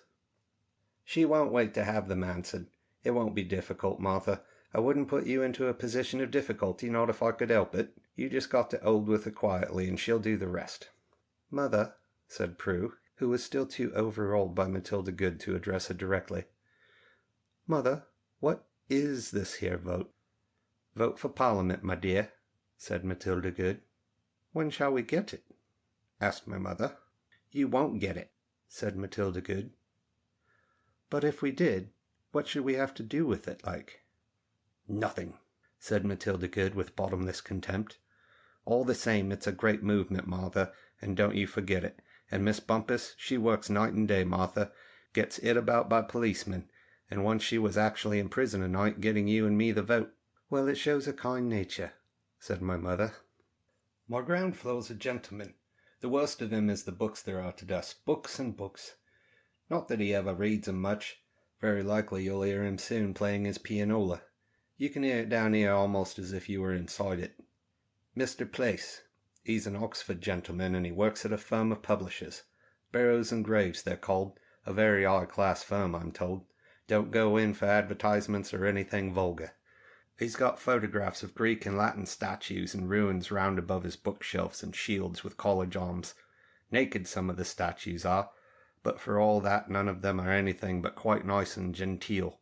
Quite genteel. You can see at once he's a university gentleman. And photographs of Switzerland he's got. He goes up mountains in Switzerland and speaks the language. He's a smoker. Sits with a pipe writing and reading it evening after evening and marking things with his pencil. Manuscripts he reads, and proofs. Pipes he has with a pipe for every day in the week, and a smoker's outfit all made with beautiful stone. Serpentine they call it. Sort of bloodshot green it is. Tobacco jar and a pot of feathers to clean his pipes. Little places for each day's pipe. Everything all of stone. It's a regular monument. And when you're dusting it, remember if you drop his here serpentine it breaks like earthenware. Most of the maids I've have had a chip at that tobacco graveyard of his, and mind you," Matilda Good leant forward and held her hand to arrest any wandering of my mother's attention, "he don't hold with votes for women. See?" "One's got to be careful," said my mother. "One has. He's got one or two little whims, has Mr. Place, but if you mind about them he don't give you much trouble. One of his whims is to pretend to have a bath every morning. Every morning he has a shallow tin bath put out in his room, and a can of cold water and a sponge, and every morning he pretends to splash about in it something fearful and makes a noise like a grandpa singing a hymn. Calls it his tub, he does, though it's a lot more like a canary's saucer. Says he must have it as cold as possible, even if there's ice in it. Well," Matilda Good performed a sort of landslide over the arm of her chair. Her head nodded, and the whisper became more confidential. "He doesn't," wheezed Matilda Good. "You mean he doesn't get into the bath?" "Not it," said Matilda Good. "You can see when he's really been in it by his wet footmarks on the floor.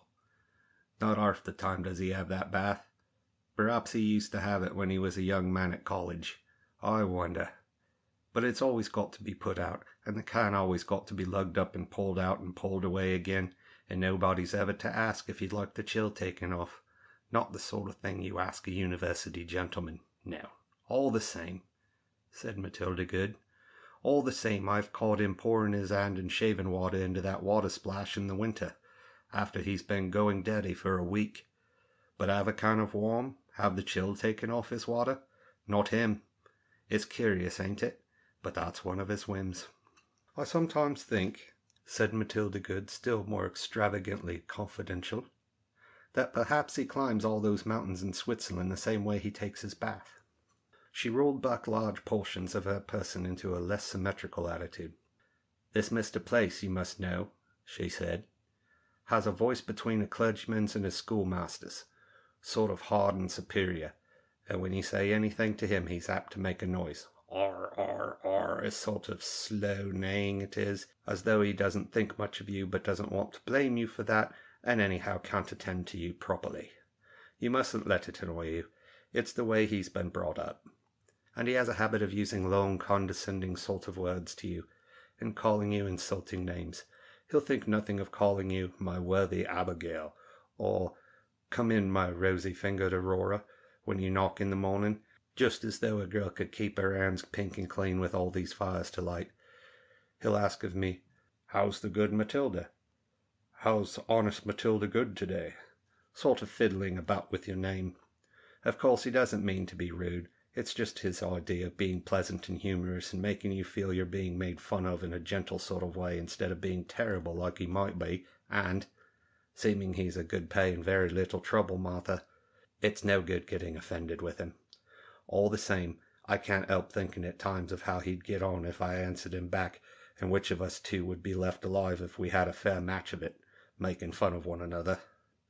These things, the things I could say, but that, said Matilda Good, breaking into an ingratiating smile of extraordinary extent and rolling one eye at me, is just a dream. It isn't the sort of dream to indulge in this house. I've rehearsed it a bit, I admit, says he, but never mind what he says or what I says back to him. Yuck, yuck. He's good pay and regular, my dear. He ain't likely to lose his job, and he ain't likely ever to get another. And in this vale, anyhow, we got to put up with his whims. And Matilda Good spoke as one who confesses to a weakness. His pianola cheers me up at times. I will say that for him. It's almost the only noise one hears from him, except when he takes off his boots. Well, up above my drawing room at present is the second-floor front, the Reverend Moggeridge and his good lady. They've been here 5 months now, and they seem like taking root. Not a clergyman, said my mother respectfully. A very poor clergyman, said Matilda, but a clergyman. So much to our credit, Martha. Oh, but they're poor old things. Poor old things. Been curate or something all his life in some sort of out-of-this-world place, and lost his job. Somebody had the heart to turn him out, or something happened. I wonder. He's a funny old man. He dawdles off nearly every Saturday on supply, they call it, to take services somewhere over the Sunday, and like as not he comes back with his cold worse than ever, sniffling and sniffling. It's cruel how they treat these poor old parsons on supply. Fetch 'em from the station in open traps, they do, in the worst sort of weather, and off in the rectory teetotal without a drop of anything for a cold. Christianity. I suppose it's got to be. The two of them just potter about upstairs and make shift to get their meals, such as they are, over the bedroom fire. She even does a bit of her own washing, dragging about, poor old things, old and forgotten and left about. But they're very little trouble, and there it is. And I say, anyhow, he's a clergyman. And in the other room at the back there's a German lady who teaches. Well, anything she can persuade anyone to be taught. She hasn't been here more than a month, and I don't know whether I like her or not, but she seems straight enough, and she keeps pretty much to herself, and when one has a room to let, one can't always pick and choose. And that's the lot, my dear. Tomorrow we'll have to begin. You'll go up presently and settle into your 2 rooms at the top. There's a little one for Mortimer, and a rather bigger one for you and Prue. There's pegs and curtains for your things. I'm next door to you. I'll give you my little old alarm clock and show you all about it, and tomorrow at 7 sharp down we come, you and me and Prue. My lord, I suppose, has the privilege of his sex and doesn't come down until 1/2 past. Oh, I must suffragette Martha. Same as Miss Bumpus. First thing is this fire, and unless we rake the ashes well forward, the boiler won't heat. Then there's fires and boots. Dust the front rooms and breakfasts. Mr. Place at 8 sharp, and mind it is, and Miss Bumpus at 8:30, and get away with Mr. Place if you can first, because of the shortness of tablespoons. 5 I got altogether, and before I lost my last 3rd floor back I had 7. He was a nice lord, he was. The old people get their own breakfast when they want it, and Frau Buckholz has a tray. Just bread and butter and tea, whenever we can manage it after the drawing room's been seen to. That's the programme, Martha. I'll do my best, Tilda, said my mother, as you know. Hullo, said Matilda, indicating the ceiling. The concert's going to begin. That bumps him letting down the pianola pedals. And then suddenly through the ceiling into our subterranean tea party came a rush of clavier notes. I can't describe it. One of the really good things of that age was the music. Mankind perfected some things very early, I suppose. Precious stonework and goldwork have never got very much beyond the levels it reached under the 17th dynasty in Egypt, ages ago, and marble statuary came to a climax at Athens before the conquest of Alexander. I doubt if there has ever come very much sweeter music into the world than the tuneful stuff we had away back there in the age of confusion. This music Mr. Place was giving us was some bits of Schumann's carnival music. We hear it still played on the clavier, and it was almost the first good music I ever heard. There had been brass bands on Cliffstone Promenade, of course, but they simply made a glad row. I don't know if you'd understand what a pianola was. It was an instrument for playing the clavier with hammers directed by means of perforated rolls, for the use of those who lacked the intelligence and dexterity to read music and play the clavier with their hands, because everyone was frightfully unhandy in those days. It thumped a little and struck undiscriminating chords, but Mr. Place managed it fairly well, and the result came, filtered through the ceiling. As we used to say in those days, it might have been worse. At the thoughts of that music I recall, and whenever I hear Schumann as long as I live I shall recall, the picture of that underground room, the little fireplace and the kettle on a hob, the kettle holder and the toasting fork beside the fireplace jamb, the steel fender, the ashes, the small blotched looking glass over the mantel, the little china figures of dogs in front of the glass, the gas light in a frosted glass globe hanging from the ceiling and lighting the tea things on the table. Yes, the house was lit by coal gas. Electric light was only just coming in. My dear Firefly, can I possibly stop my story to tell you what coal gas was? A good girl would have learnt that long ago. There sat Matilda Good, reduced to a sort of imbecile ecstasy by these butterflies of melody. She nodded her cap, she rolled her head and smiled, she made appreciative rhythmic gestures with her hands. One eye would meet you in a joyous search for sympathy, while the other contemplated the dingy wallpaper beyond. I too was deeply stirred, but my mother and Sister Prue sat in the black with an expression of false devotion, looking very refined and correct, exactly as they had sat and listened to my father's funeral service 5 days before. "'S beautiful," whispered my mother, like making a response in church when the first piece came to an end. I went to sleep that night in my little attic with fragments of Schumann, Bach, and Beethoven chasing elusively about my brain. I perceived that a new phase of life had come to me. "Jules," said Sarnak, "some sculpture, music, just a few lovely beginnings there were already of what man could do with life. Such things I see now were the seeds of the new world of promise already there in the dark matrix of the old." End of section 10. Read by Chris Buchanan, Springfield, Illinois, August 25th, 2023.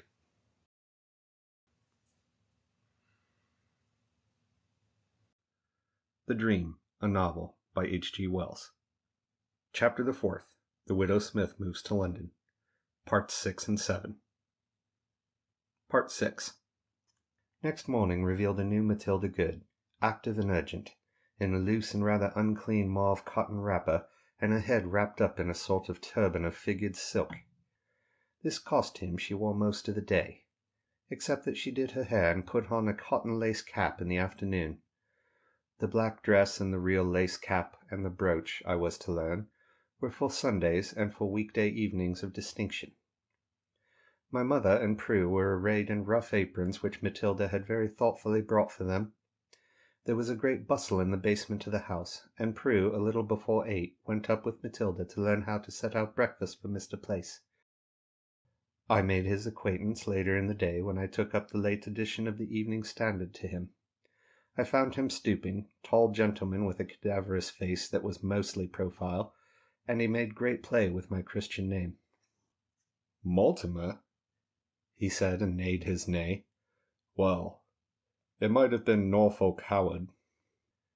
There was an obscure allusion in that, for once upon a time, ran the popular legend, a certain Mr. Bugg, seeking a less entomological name, had changed his name to Norfolk Howard, which was in those days a very aristocratic one, whereupon vulgar people had equalized matters by calling the offensive bedbugs that abounded in London Norfolk Howards. Before many weeks were past, it became evident that Matilda Good had made an excellent bargain in her annexation of our family. She had secured my mother's services for nothing, and it was manifest that my mother was a born lodging-house woman. She behaved like a partner in the concern, and the only money Matilda ever gave her was to pay her expenses upon some specific errand or to buy some specific things. Prue, however, with unexpected firmness, insisted upon wages, and enforced her claim by going out and nearly getting employment at a dressmaker's. In a little while Matilda became to the lodgers an unseen power for righteousness in the basement, and all the staircase work was left to my mother and Prue. Often Matilda did not go up above the ground level once all day until, as she said, she toddled up to bed. Matilda made some ingenious attempts to utilize me also in the service of the household. I was exhorted to carry up scuttles of coal, clean boots and knives, and make myself useful generally. She even put it to me one day whether I wouldn't like a nice suit with buttons. In those days they still used to put small serving boys in tight suits of green or brown cloth, with rows of gilt buttons as close together as possible over their little chests and stomachs. But the very thought of it sent my mind to Chessing Hanger, where I had conceived an intense hatred and dread of service and livery, and determined me to find some other employment before Matilda Good's large and insidious will enveloped and overcame me. And, oddly enough, a talk I had with Miss Beatrice Bumpus helped me greatly in my determination.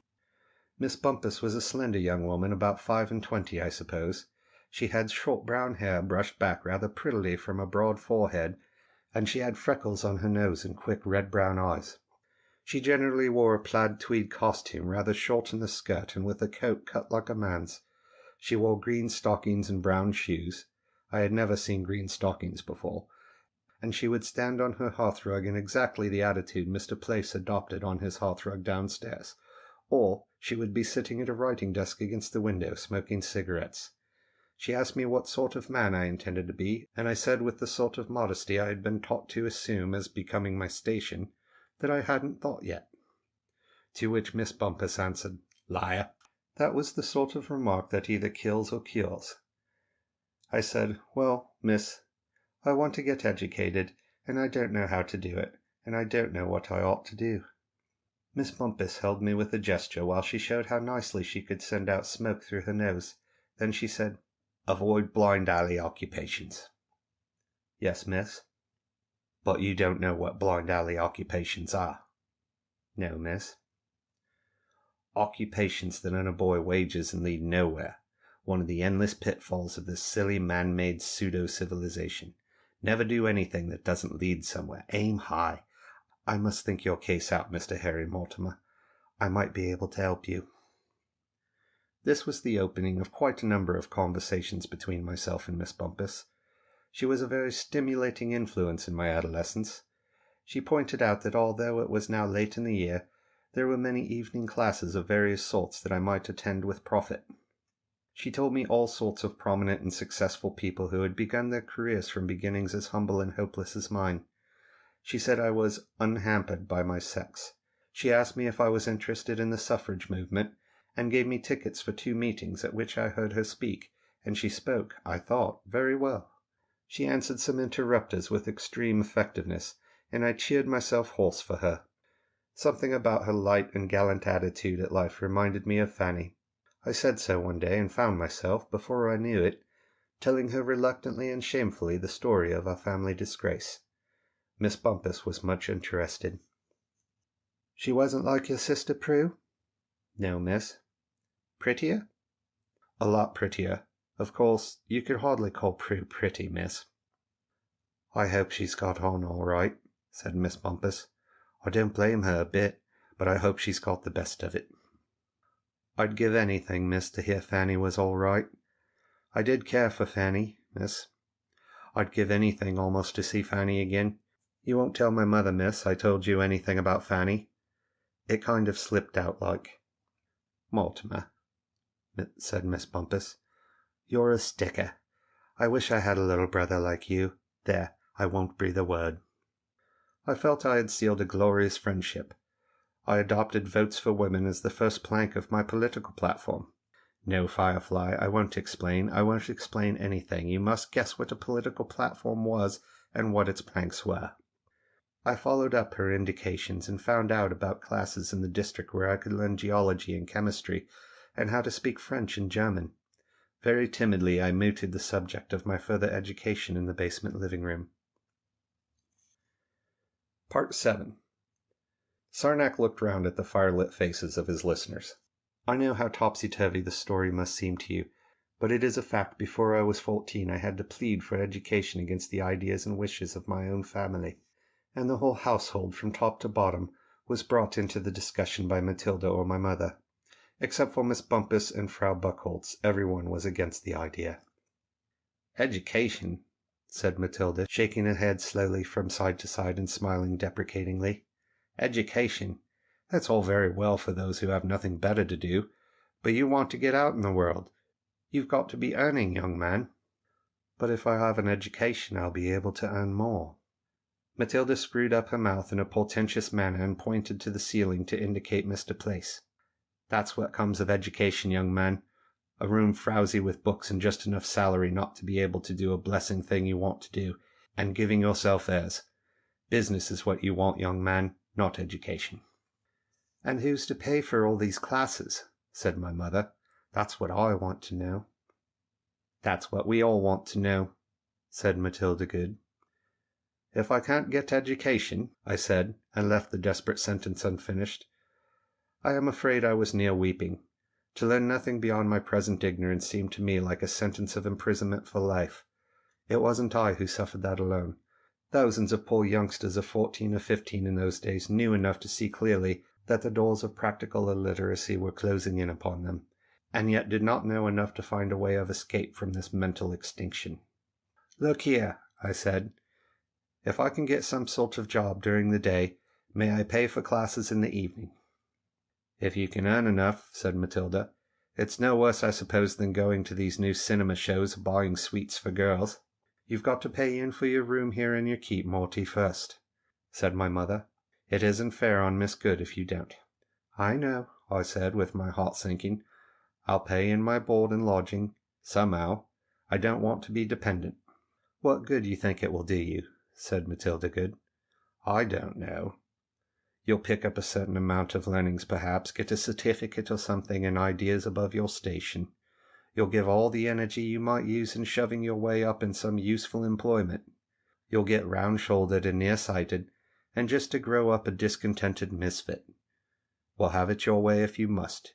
If you earn the money yourself, it's yours to spend. Mr. Place was no more encouraging. Well, my noble Mortimer, he said, tell me, that you aspire to university honours? I want to learn a little more than I know, sir. And join the ranks of the half-educated proletariat? It sounded bad. I hope not, I said. And what classes do you propose to attend, Mortimer? Whatever there are. No plan, no aim? I thought they'd know. Whatever they give you, eh? A promiscuous appetite? And while you indulge in this mixed feast of learning, this futile rivalry with the children of the leisure classes, somebody, I suppose, will have to keep you. Don't you think it's a bit hard on that kind mother of yours who toils day and night for you, that you shouldn't work and do your bit, eh? One of the things, Mortimer, we used to learn in our much-maligned public schools was something we called playing cricket. Well, I ask you, is this disinclination to do a bit of the earning, is it playing cricket? I could expect such behaviour from an Airy, you know, but not from a Mortimer. Noblesse oblige. You think it over, my boy. There's such a thing as learning, but there's such a thing as duty. Many of us have to be content with lives of unassuming labour, many of us. Men who under happier circumstances might have done great things. The Morgaridges were generally persuasive in the same strain. My mother had put her case to them also. Usually I was indisposed to linger in the Morgaridge atmosphere. They had old-fashioned ideas about drafts, and there was a peculiar aged flavour about them. They were, to be plain, a very dirty old couple indeed. With declining strength they had relaxed by imperceptible degrees from the not very exacting standards of their youth. I used to cut into their room and out of it again as quickly as I could. But half a century of the clerical life among yielding country folk had given these bent, decaying, pitiful creatures a wonderful way with their social inferiors. "Morning, sir and ma'am," I said, and put down the coals I had brought them and took up the empty scuttle lining I had replaced. Miss Morgaridge advanced shakily, so as to intercept my retreat. She had silvery hair, a wrinkled face, and screwed-up red-rimmed eyes. She was short-sighted, and came peering up very close to me whenever she spoke to me, breathing in my face. She held out a quivering hand to arrest me. She spoke with a quavering voice. "And how's Master Morty this morning?" she said with kindly condescending intonations. "Very well, thank you, ma'am," I said. "I've been hearing rather a sad account of you, Morty, rather a sad account." "Sorry, mum," I said, and wished I had the courage to tell her that my life was no business of hers. "They say you're discontented, Morty. They say you complain of God's mercies." Mr. Moggeridge had been sitting in the armchair by the fireplace. He was in his slippers and shirt-sleeves, and he had been reading a newspaper. Now he looked at me over his silver-rimmed spectacles and spoke in a rich, succulent voice. "I'm sorry you should be giving trouble to that dear mother of yours," he said. "Very sorry. She's a devoted, saintly woman." "Yes, sir," I said. "Very few boys nowadays have the privilege of such an upbringing as yours. Some day you may understand what you owe her." "I begin to," interjected Sarnak. "It seems you want to launch out upon some extravagant plan of classes instead of settling down quietly in your proper sphere. Is that so?"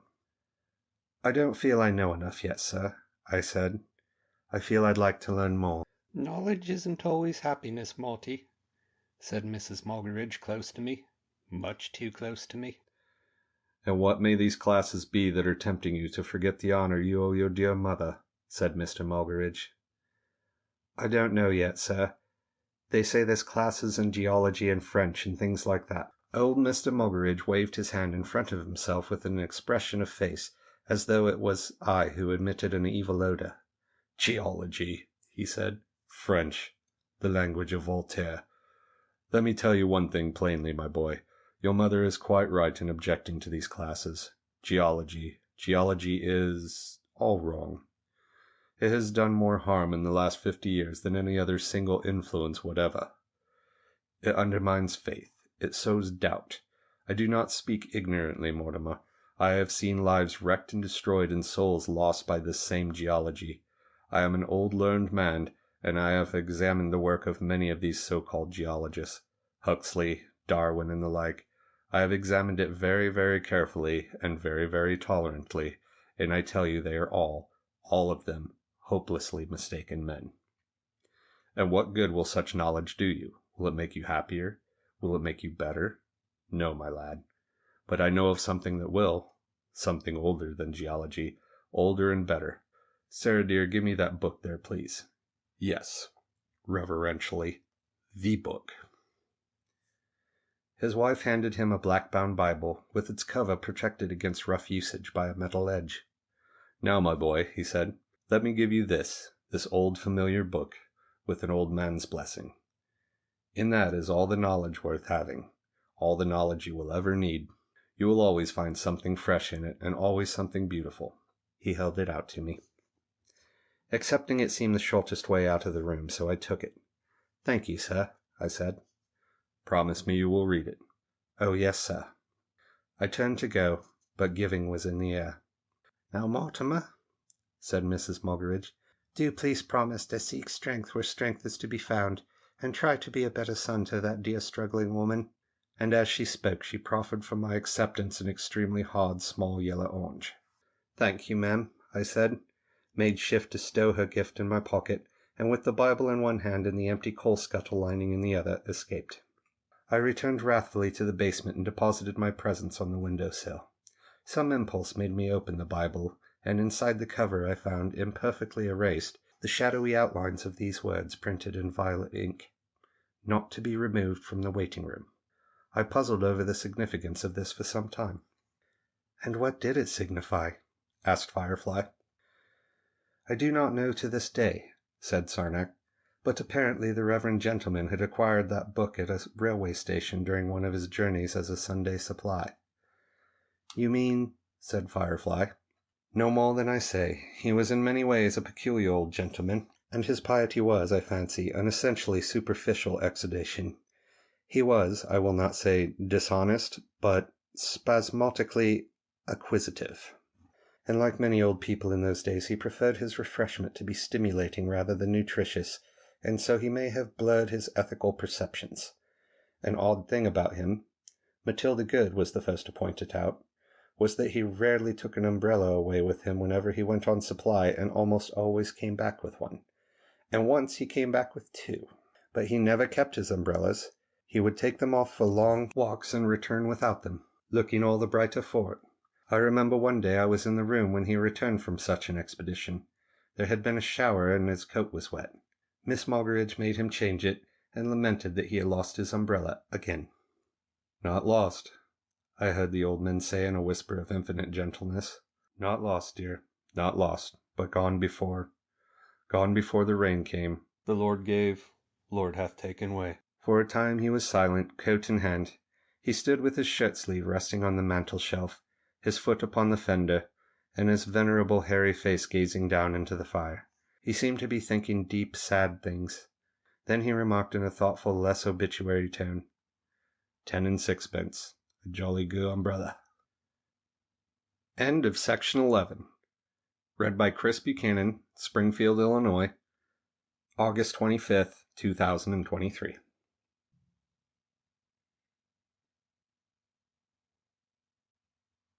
The Dream, a novel by H.G. Wells.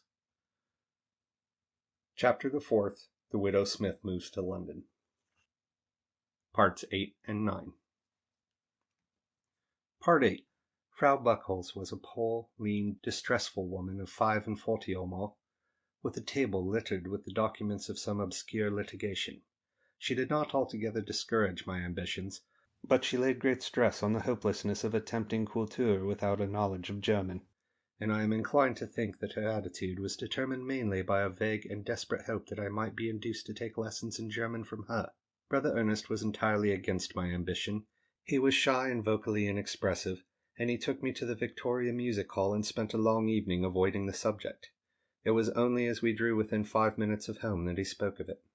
"What's all this about your not being satisfied with your education, Harry?" he asked. "I thought you'd had a pretty decent bit of schooling." "I don't feel I know anything," I said. "I don't know history or geography or anything. I don't even know my own grammar." "You know enough," said Ernest. "You know enough to get a job. Knowing more would only make you stuck up. We don't want any more stuck-ups in the family, God knows." I knew he referred to Fanny, but of course neither of us mentioned her shameful name. "Anyhow, I suppose I'll have to chuck it," I said bitterly. "That's about it, Harry. I know you're a sensible chap, at bottom. You've got to be what you got to be." The only encouragement I got to resist mental extinction was from Miss Beatrice Bumpus, and after a time I found even that source of consolation was being cut off from me, for my mother began to develop the most gross and improbable suspicions about Miss Bumpus. You see, I stayed sometimes as long as 10 or even 12 minutes in the drawing-room, and it was difficult for so good a woman as my mother, trained in the most elaborate precautions of separation between male and female, to understand that two young people of opposite sex could have any liking for each other's company unless some sort of gross familiarity was involved. The good of those days, living as they did in a state of inflamed restraint, had very exaggerated ideas of the appetites, capacities, and uncontrollable duplicity of normal human beings. And so my mother began to maneuver in the most elaborate way to replace me by Prue as a messenger to Miss Bumpus. And when I was actually being talked to, and even talking, in the drawing-room, I had an increasing sense of that poor misguided woman hovering about the landing outside, listening in a mood of anxious curiosity and ripening for a sudden inrush, a disgraceful exposure, wild denunciation of Miss Bumpus, and the rescue of the vestiges of my damaged moral nature. I might never have realized what was going on if it had not been for my mother's direct questionings and warnings. Her conception of a proper upbringing for the young on these matters was a carefully preserved ignorance hedged about by shame and foul terrors. So she was at once extremely urgent and extraordinarily vague with me. What was I up to, staying so long with that woman? I wasn't to listen to anything she told me. I was to be precious careful what I got up to in there. I might find myself in more trouble than I thought. There were women in this world of a shamelessness that made one blush to think of. She'd always done her best to keep me from wickedness and nastiness. "But she was mad," said Willow. All the countless lunatic asylums of those days wouldn't have held a tithe of the English people who were as mad in that way as she was. "But the whole world was mad," said Sunray. "All those people, except perhaps Miss Bumpus, talked about your education like insane people. Did none of them understand the supreme wickedness of hindering the growth of a human mind? It was a world of suppression and evasion. You cannot understand anything about it unless you understand that." "But the whole world?" said Radiant. "Most of it. It was still a fear-haunted world. Submit," said the ancient dread. "Do nothing lest you offend. And from your children, hide." What I am telling you about the upbringing of Harry Mortimer Smith was generally true of the upbringing of the enormous majority of the inhabitants of Earth. It was not merely that their minds were starved and poisoned. Their minds were stamped upon and mutilated. That world was so pitiless and confused, so dirty and diseased, because it was cowed and dared not learn of remedies. In Europe in those days we used to be told most extraordinary stories of the wickedness and cruelty of the Chinese, and one favourite tale was that little children were made to grow up inside great porcelain jars in order to distort their bodies to grotesque shapes so that they could be shown at fairs or sold to rich men. The Chinese certainly distorted the feet of young women for some obscure purpose, and this may have been the origin of this horrible legend. But our children in England were mentally distorted in exactly the same fashion, except that for porcelain jars we use mental tin cans and dustbins. My dears, when I talk of this I cease to be Sarnak. All the rage and misery of crippled and thwarted Harry Mortimer Smith comes back to me. "Did you get those classes of yours?" asked Sunray. "I hope you did." "Not for a year or two, though Miss Bumpus did what she could for me. She lent me a lot of books, in spite of much ignorant censorship on the part of my mother, and I read voraciously. But I don't know if you will understand it. My relations with Miss Bumpus were slowly poisoned by the interpretations my mother was putting upon them. I think you will see how easy it was for a boy in my position to fall in love, follow into a deep emotional worship of so bright and friendly a young woman. Most of us young men nowadays begin adoring a woman older than ourselves. Adoring is the word rather than loving. It's not a mate we need at first, but the helpful, kindly goddess who stoops to us. Of course I loved her, but I thought much more of serving her or dying for her than of embracing her.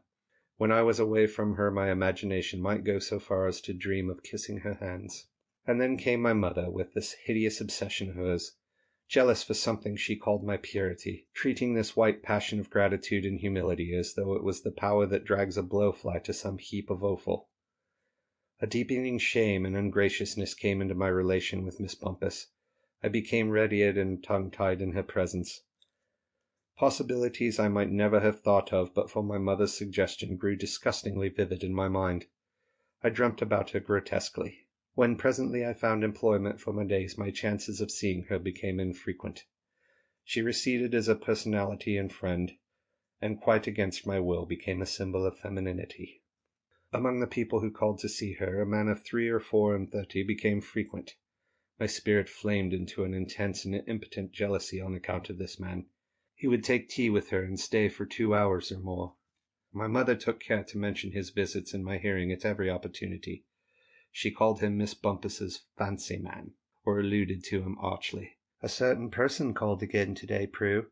When good-looking young men are shown in at the door, votes flies out the window." I tried to seem indifferent, but my ears and cheeks got red and hot. My jealousy was edged with hate. I avoided seeing Miss Bumpus for weeks together. I sought furiously for some girl, any girl, who could serve to oust her image from my imagination.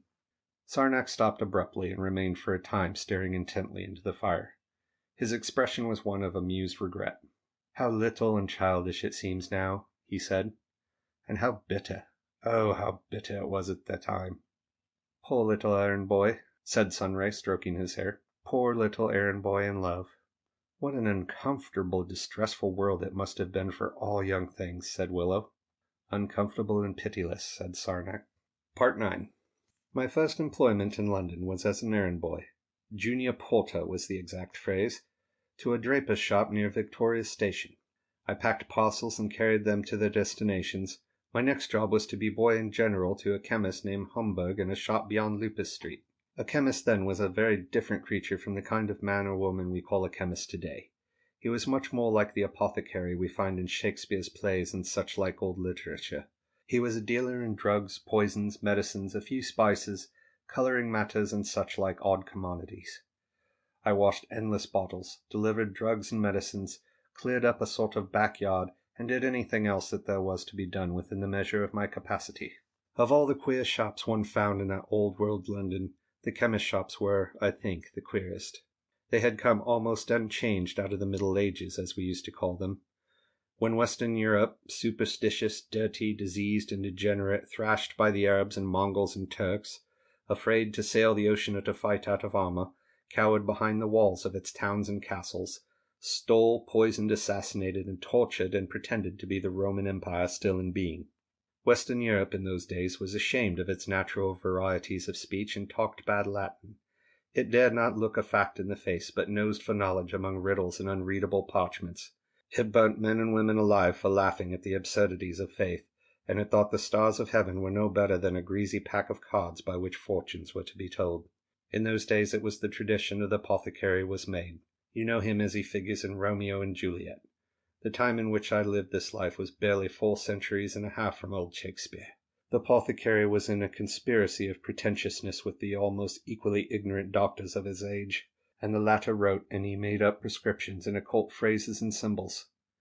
In our windows there were great glass bottles of red and yellow and blue tinted water, through which our glass lamps within threw a mystical light on the street pavement. Was there a stuffed alligator? Asked Firefly.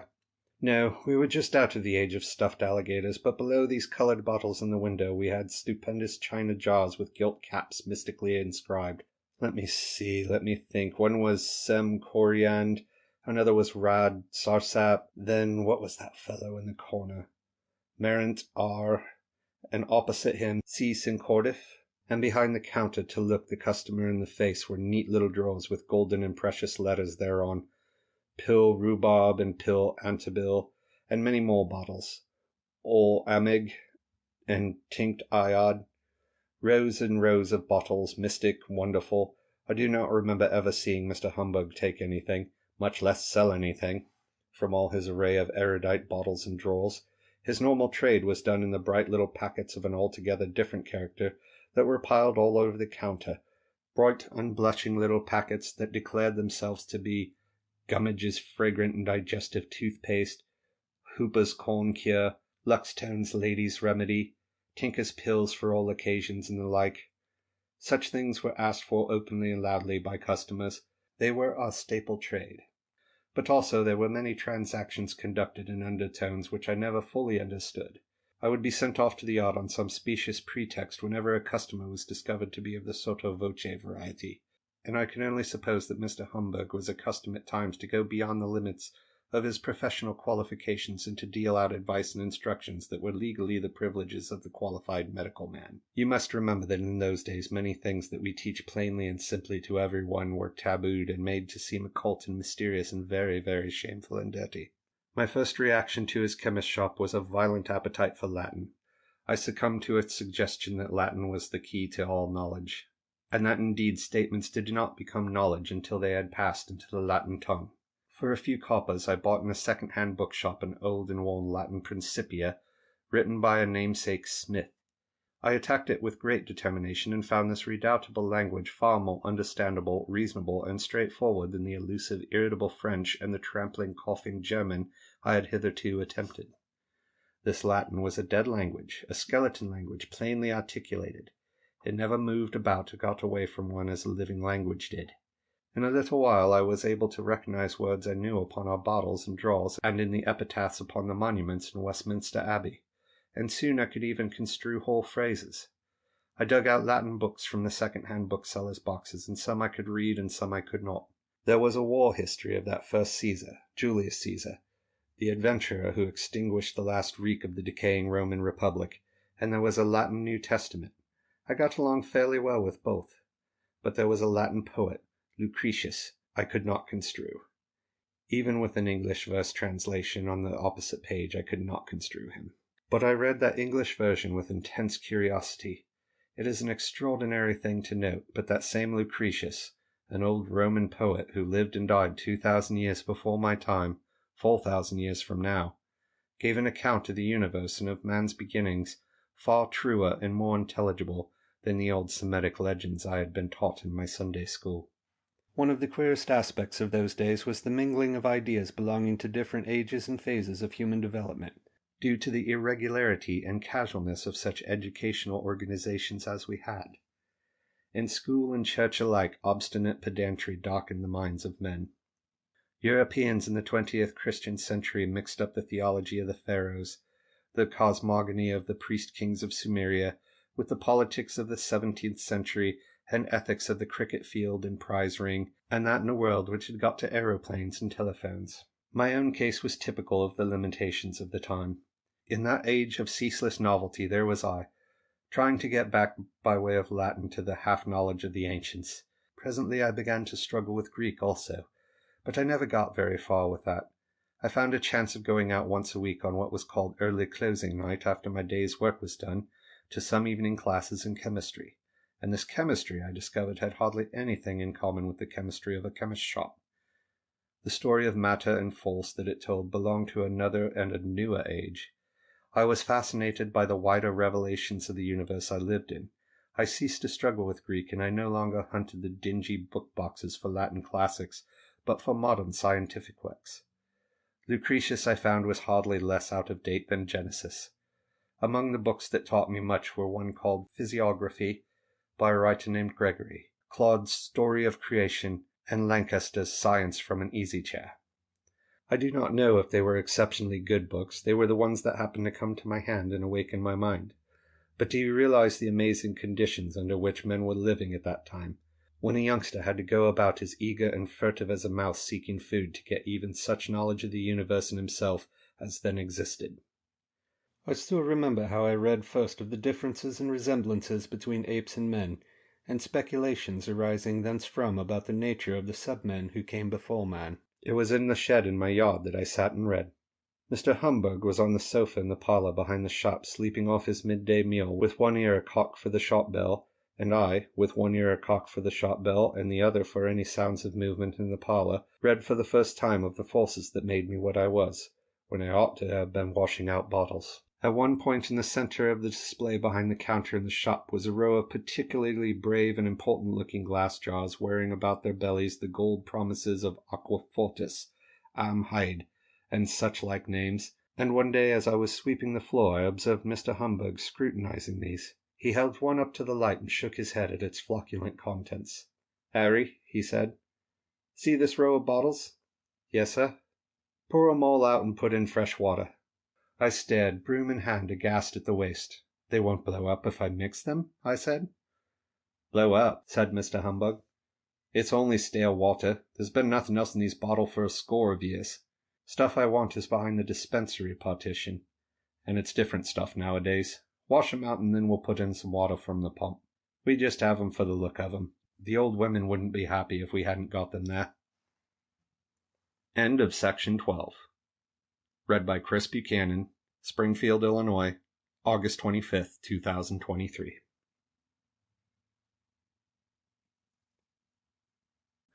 The Dream, a Novel by H.G. Wells. Part 2, The Loves and Death of Harry Mortimer Smith. Chapter the 5th, Fanny Discovers Herself. Parts 1 to 3. Part 1. "And now," said Sarnak, "I can draw near to the essentials of life and tell you the sort of thing love was in that crowded, dingy, fear-ruled world of the London fogs and the amber London sunshine. It was a slender, wild-eyed, scared and daring emotion in a dark forest of cruelties and repressions. It soon grew old and crippled, bitter-spirited and black-hearted, but as it happened, death came early enough for me to die with a living love still in my heart." "To live again," said Sunray very softly. "And love again," said Sarnak, patting her knee. "Let me see." He took a stake that had fallen from the fire and thrust it into the bright glow at the center, and watched it burst into a sierra of flames. "I think that the first person I was in love with was my sister Fanny. When I was a boy of 11 or 12, I was really in love with her. But somehow about that time I was also in love with an undraped plaster nymph who sat very bravely on a spouting dolphin in some public gardens near the middle of Cliffstone. She lifted her chin and smiled and waved one hand, and she had the sweetest smile and the dearest little body imaginable. I loved her back particularly, and there was a point where you looked at her from behind and just caught the soft curve of her smiling cheek and her jolly little nose-tip and chin and the soft swell of her breast under her lifted arm. I would sneak round her furtively toward this particular viewpoint, having been too well soaked in shame about all such lovely things to look openly. But I never seemed to look my fill. One day, as I was worshipping her in this fashion, half turned to her and half turned to a bed of flowers and looking at her askance, I became aware of an oldish man with a large white face, seated on a garden seat and leaning forward and regarding me with an expression of oafish cunning, as if he had found me out and knew my secret. He looked like the spirit of lewdness incarnate. Suddenly, panic overwhelmed me, and I made off, and never went near that garden again. Angels with flaming shames prevented me, of a terror of again meeting that horrible old man. Then with my coming to London, Miss Beatrice Bumpus took control of my imagination, and was Venus and all the goddesses, and this increased rather than diminished after she had gone away. For she went away, and, I gather, married the young man I hated. She went away and gave up her work for the vote, and was no doubt welcomed back by those Warwickshire Bumpuses, who hunted with the slaughter of a fatted fox and every sort of rejoicing. But her jolly frank and boyish face was the heroine's in 1,000 dreams. I saved her life in adventures in all parts of the world, and sometimes she saved mine. We clung together over the edges of terrific precipices until I went to sleep, and when I was the conquering Mohammed, after a battle, she stood out among the captive women and answered back when I said I would never love her, with 2 jets of cigarette smoke and the one word, liar! I met no girls of my own age at all while I was errand boy to Mr. Humberg. My evening classes and my reading kept me away from the facile encounters of the streets. Sometimes, however, when I could not fix my attention upon my books, I would slip off to Wilton Street and Victoria Street, where there was a nocturnal promenade under the electric lamps. There schoolgirls and little drabs and errand boys and soldiers prowled and accosted one another. But though I was attracted to some of the girlish figures that flitted by me, I was also shy and fastidious. I was drawn by an overpowering desire for something intense and beautiful that vanished whenever I drew near to reality. Part 2. Before a year was over, there were several changes in the Pimlico boarding house. The poor old Moggeridges caught influenza, a variable prevalent epidemic of the time, and succumbed to inflammation of the lungs following the fever. They died within 3 days of each other, and my mother and Prue were the only mourners at their dingy little funeral. Frau Buckholtz fades out of my story. I do not remember clearly when she left the house, nor who succeeded her. Miss Beatrice Bumpus abandoned the cause of woman's suffrage and departed, and the second floor was taken by an extremely intermittent couple who roused my mother's worst suspicions and led to serious differences of opinion between her and Matilda Good. You see, these newcomers never settled in with any grave and sober luggage. They would come by and stay for a day or so, and then not reappear for a week or more, and they rarely arrived or departed together. This roused my mother's moral observation, and she began hinting that perhaps they were not properly married after all. She forbade Prue ever to go to the drawing-room floor, and this precipitated a conflict with Matilda. "What's this about Prue in the drawing-room?" Matilda asked. "You're putting ideas into the girl's head." "I'm trying to keep them from her," said my mother. "She's got eyes." "And fingers," said Matilda, with dark elusiveness. "What's Prue been seeing now?" "Marks," said my mother. "What marks?" said Matilda. "Marks enough," said my mother. "Is" things are marked one name, and "er's" another, and neither of them Milton, which is the name they've given us. And the way that woman speaks to you, as though she felt you might notice something, friendly-like and a bit afraid of you. And that ain't all, by no means all. I'm not blind, and Prue isn't blind. There's kissing and making love going on at all times in the day. Directly they've got ear sometimes, hardly waiting for one to get out of the room. I'm not a perfect fool, Matilda. I've been married. What's that got to do with us? We're a lodging-house, not a set of nosy Parkers. If Mr. and Mrs. Milton like to have their linen marked 100 different names, what's that to us? Their book's always marked "Paid in advance with thanks, Matilda Good," and that's married enough for me. See? You're an uneasy woman to have in a lodging-house, Martha, an uneasy woman. There's no give and take about you, no save-your-fare. There was that trouble you made about the boy and Miss Bumpus. Ridiculous it was. And now seemingly there's going to be more trouble about Prue and Mrs. Milton, who's a lady, mind you, say what you like, and what's more, a gentlewoman. I wish you'd mind your own business a bit more, Martha, and let Mr. and Mrs. Milton mind theirs. If they aren't properly married, it's they've got to answer for it in the long run, not you. You'll get even with them all right in the last great day. Meanwhile, do they do harm to anyone? A quieter couple and less trouble to look after I've never had in all my lodging-house days. My mother made no answer. Well, challenged Matilda. It's hard to be waiting on a shameless woman, said my mother, obstinate and white-lipped. It's harder still to be called a shameless woman because you've still got your maiden name on some of your things, said Matilda Good. Don't talk such rubbish, Martha. I don't see why he should have a maiden name, too, on his pyjamas, said my mother, rallying after a moment. You don't know anything, Martha, said Matilda, fixing her with one eye of extreme animosity and regarding the question in the abstract with the other. I've often thought it of you, and now I say it to you. You don't know anything.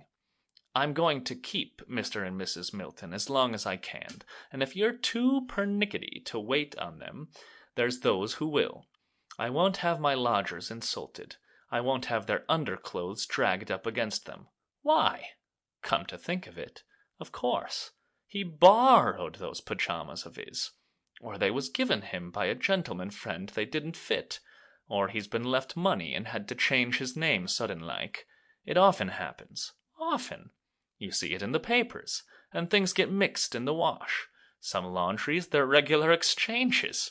Mr. Place, he once had a collar with Fortescue on it. Brought it back after his summer holiday. Fortescue! There's evidence for you. You aren't going to bring up something against Mr. Place on account of that, Martha. You aren't going to say he's been living a double life and isn't properly a bachelor. Do think a little clearer, Martha, and don't think so much evil. There's 100 ways round before you think evil. But you like to think evil, Martha. I've noticed it times and oft. You fairly wallow in it. You haven't the beginnings of a germ of Christian charity. One can't help seeing things, said my mother, rather shattered. You can't, said Matilda Good. There's those who can't see an inch beyond their noses, and yet they see too much.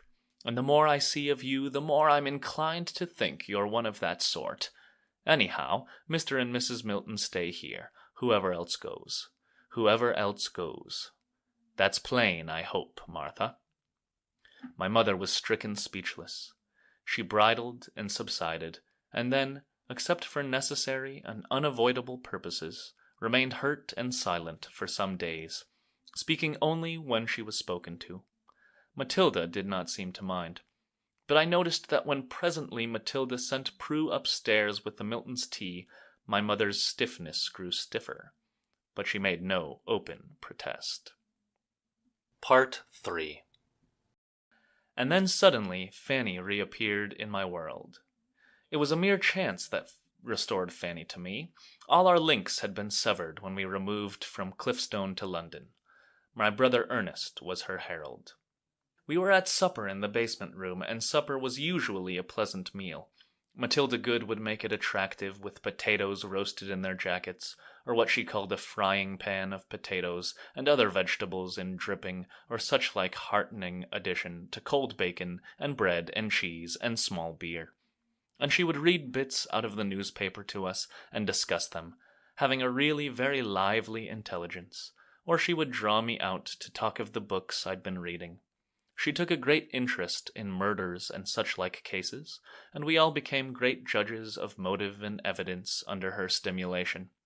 You may say it's morbid, Martha, if you like, she said, but there never was a murder yet that wasn't brimful of humanity. Brimful. I doubt sometimes if we know what anyone's capable of until they've committed a murder or two. My mother rarely failed to rise to her bait. I can't think how you can say such things, Matilda, she would say. We heard the sound of a motor car in the street above. Brother Ernest descended by the area steps, and my sister Prue let him in. He appeared in his chauffeur's uniform, cap in hand, leather jacket, and gaiters. "Got a night off?" asked Matilda. "Court Theatre at 11, said Ernest, "so I thought I'd come in for a bit of warm and a chat." "Have a snack?" said Matilda. "Prue, get him a plate and a knife and fork and a glass. One glass of this beer won't hurt your driving. Why, we haven't seen you for ages." "Thank you, Miss Good," said Ernest, who was always very polite to her. "I will have a snack. I've been here, there, and everywhere, but it isn't that I haven't wanted to call on you." Refreshment was administered, and conversation hung fire for a while. One or two starts were made, and came to an early end. Ernest's manner suggested preoccupation, and Matilda regarded him keenly. "And what have you got to tell us, Ernie?" she said suddenly. "Well," said Ernest, "it's a curious thing you should say that, Miss Good, for I have got something to tell you. Something, well, I don't know how to put it, curious-like." Matilda refilled his glass. "I seen Fanny," said Ernest, coming to it with violent abruptness. "No!" gasped my mother, and for a moment no one else spoke. "So," said Matilda, putting her arms on the table and billowing forward, "you've seen Fanny, pretty little Fanny that I used to know. And where did you see her, Ernie?" Ernest had some difficulty in shaping out his story. "It was a week last Tuesday," he said after a pause. "She wasn't not one of them about Victoria Station," panted my mother. "Did you see her first, or did she see you?" asked Matilda. "A week ago last Tuesday," my brother repeated. "And did you speak to her?" "Not at the time, I didn't, no." "Did she speak to you?" "No." "Then how do you know it was our Fanny?" asked Prue, who had been listening intently. "I thought she'd gone to her fate in some foreign country, being so near Boulogne," my mother said. "I thought them white slave traders had the decency to carry a girl off right away from her home. Fanny, on the streets of London, near here. I told her what it would come to. Time and again I told her. Marry an honest man, I said, but she was greedy and headstrong and vain. She didn't try to follow you, Ernie, to find out where we were or anything like that." My brother Ernest's face displayed his profound perplexity. "It wasn't at all like that, Mother," he said. "It wasn't that sort of thing. You see—" He began a struggle with the breast pocket of his very tightly fitting leather jacket, and at last produced a rather soiled letter. He held it in his hand, neither attempting to read it nor offering it to us. But holding it in his hand seemed to crystallize his very rudimentary narrative powers. "I better tell you right from the beginning," he said. "It isn't at all what you'd suppose. Tuesday week it was. Last Tuesday week." Matilda Good laid a restraining hand on my mother's arm. "In the evening, I suppose?" she helped. "It was a dinner and fetch," said my brother. "Of course, you understand, I hadn't set eyes on Fanny for pretty near 6 years. It was her knew me." "You had to take these people to a dinner and fetch them back again?" said Matilda. "Orders," said Ernest, "was to go to 102 Brantismore Gardens, Earl's Court, top flat, to pick up lady and gentleman for number to be given in Church Row, Hampstead, and call there 10:30 and take home as directed. Accordingly, I went to Brantismore Gardens, and told the porter in the hall. It was one of these 'ere flat places with a porter in livery, that I was there to time waiting. He telephoned up in the usual way.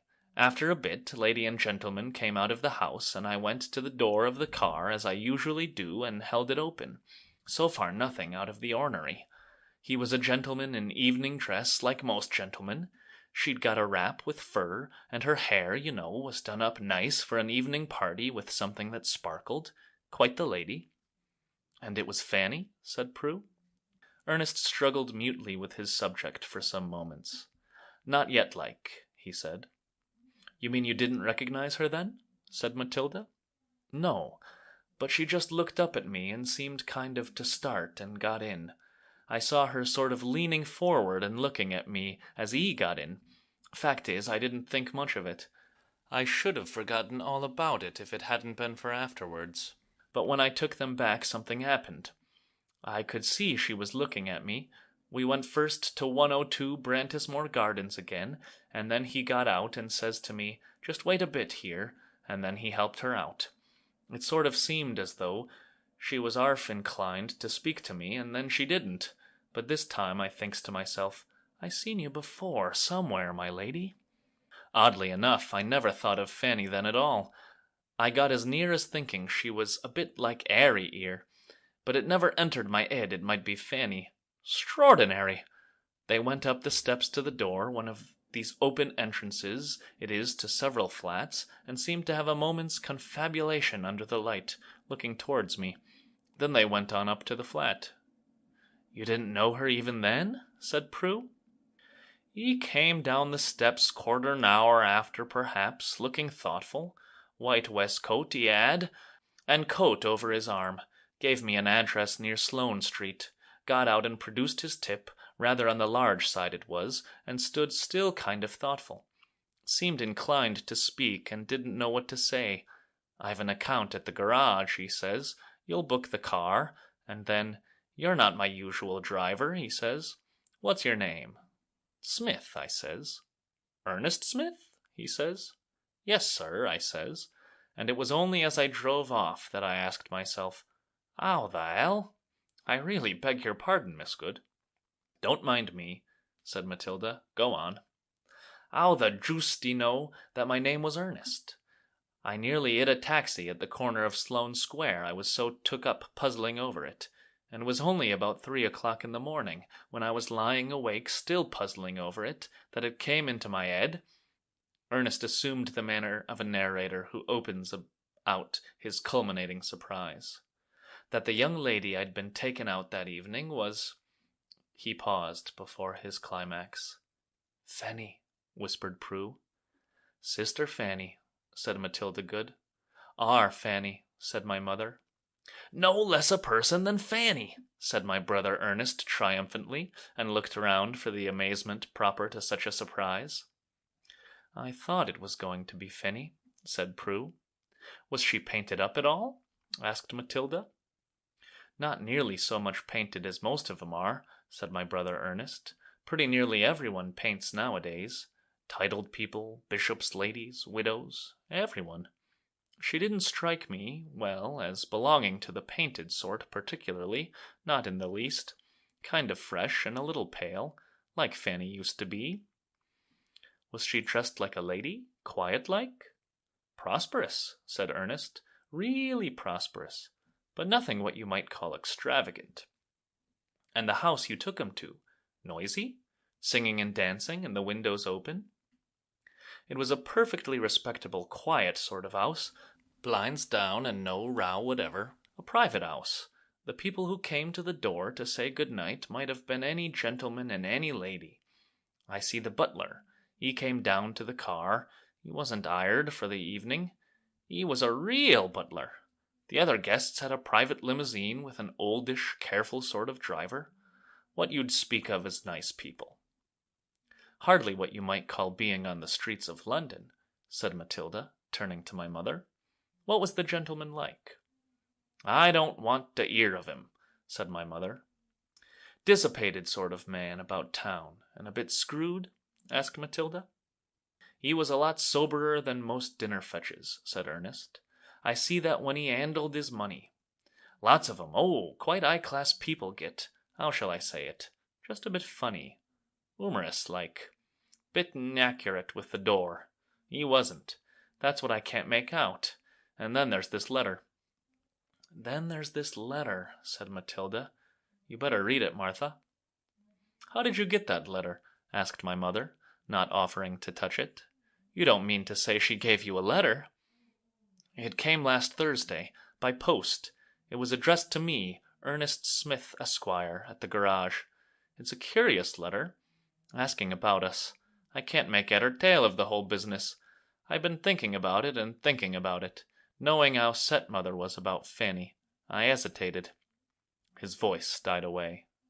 Somebody, said Matilda, in the pause that followed, had better read that letter.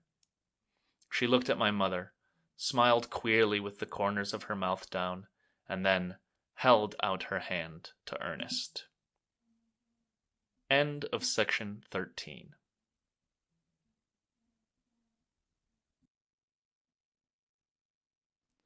The Dream, a Novel, by H.G. Wells. Chapter the 5th, Fanny Discovers Herself, Parts 4 to 6. Part 4. It was Matilda who read that letter. My mother's aversion for it was all too evident. I can still remember Matilda's large red face thrust forward over the supper things, and a little on one side so as to bring the eye she was using into focus, and get the best light from the feeble little gas bracket. Beside her was Prue, with a slack, curious face, and a restive glance that went ever and again to my mother's face, as a bandsman watches the conductor's baton. My mother sat back with a defensive expression on her white face, and Ernest was posed, wide and large, in a non-committal attitude, ostentatiously unable to make head or tail of the affair. "Let's see," said Matilda, and took a preliminary survey of the task before her. "My dear Ernie," she says. "My dear Ernie, it was wonderful seeing you again. I could hardly believe it was you, even after Mr. She's written it and thought better of it, and scratched it out again. Mr. Somebody, Mr. Blank, had asked your name. I was beginning to fear I'd lost you all. Where are you living, and how are you getting on? You know I went to France and Italy for a holiday. Lovely, lovely places. And when I came back I slipped off at Cliffstone because I wanted to see you all again, and couldn't bear leaving you as I had done without a word." "She should have thought of that before," said my mother. "She told me, Mrs. Bradley did, about poor father's accident and death, the first I heard of it. I went to his grave in the cemetery and had a good cry. I couldn't help it. Poor old Daddy! It was a cruel, hard luck getting killed as he did. I put a lot of flowers on his grave and arranged with Ropes the nurseryman about having the grass cut regularly." "And him," said my mother, "lying there.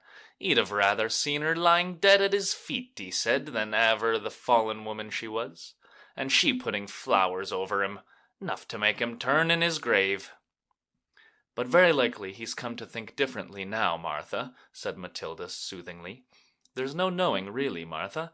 Perhaps in heaven they aren't so anxious to see people dead at their feet. Perhaps they get sort of kind up there. Let me see, where was I? Grass cut regularly. Nobody knew where Mother and the rest of you were. Nobody had an address. I went on to London very miserable, hating to have lost you. Mrs. Birch said that Mother and Prue and Morty had gone to London to friends, but where she didn't know. And then behold! After nearly 2 years you bob up again. It's too good to be true. Where are the others? Is Morty getting educated? Prue must be quite grown up. I would love to see them again and help them if I can. Dear Ernie, I do want you to tell Mother and all of them that I am quite safe and happy. I am being helped by a friend, the one you saw. I'm not a bit fast or bad. I lead a very quiet life. I have my tiny little flat here, and I read a lot and get educated. I work quite hard. I've passed an examination, Ernie, a university examination. I've learned a lot of French and Italian and some German and about music. I've got a pianola, and I'd love to play it to you or Morty. He was always the one for music. Often and often I think of you. Tell Mother, show her this letter, and let me know soon about you all, and don't think unkind things of me. 'Member the good times we had, Ernie, when we dressed up at Christmas and Father didn't know us in the shop, and how you made me a doll's house for my birthday. Oh, and cheese pies, Ernie, cheese pies." "What were cheese pies?" asked Matilda. It was a sort of silly game we had, passing people. I forget exactly, but it used to make us laugh. Regular roll about we did."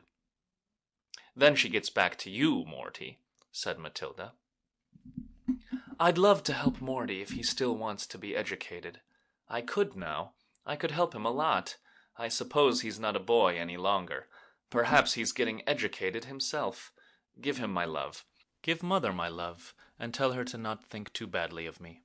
Fanny." Fanny. Embossed address on her notepaper. That's all. Matilda dropped the letter on the table. "Well," she said, in a voice that challenged my mother, "seems to me that the young woman has struck one of the right sort, the one straight man in 10,000. Seems to have taken care of her almost more than an ordinary husband might have done. What are you going to do about it, Martha?"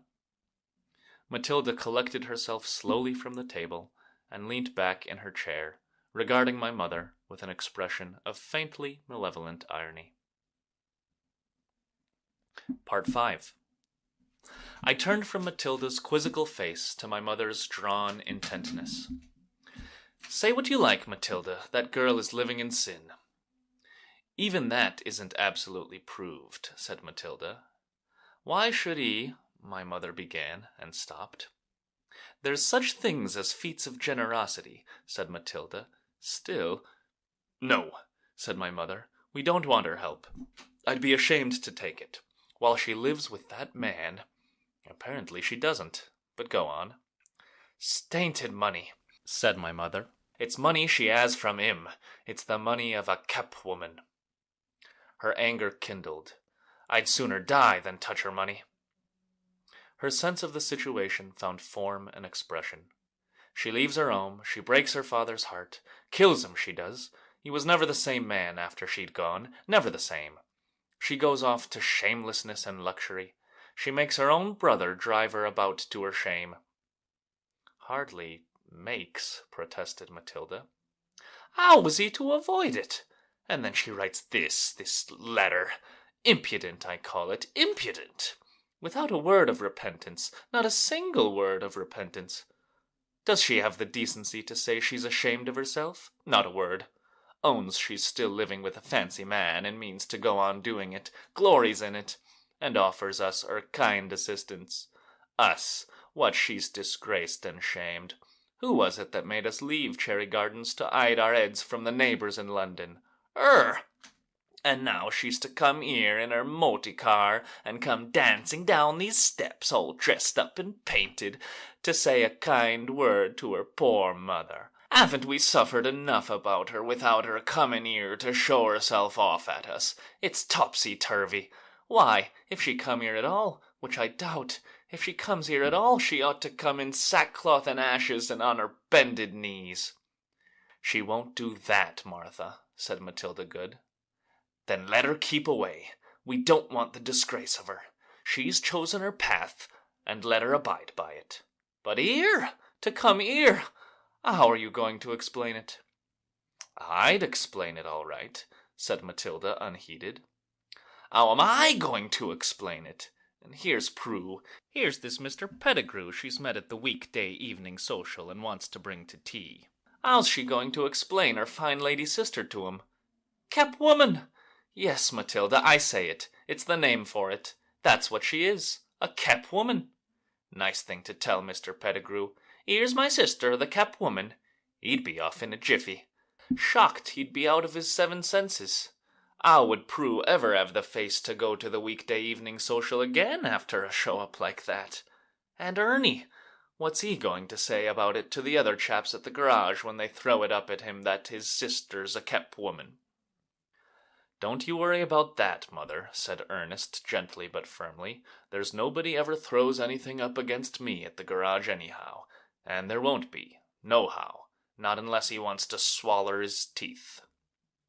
Well, there's Harry. He goes to his classes, and what if someone gets hold of it there? His sister a kep woman! They'd hardly let him go on working after such a disgrace."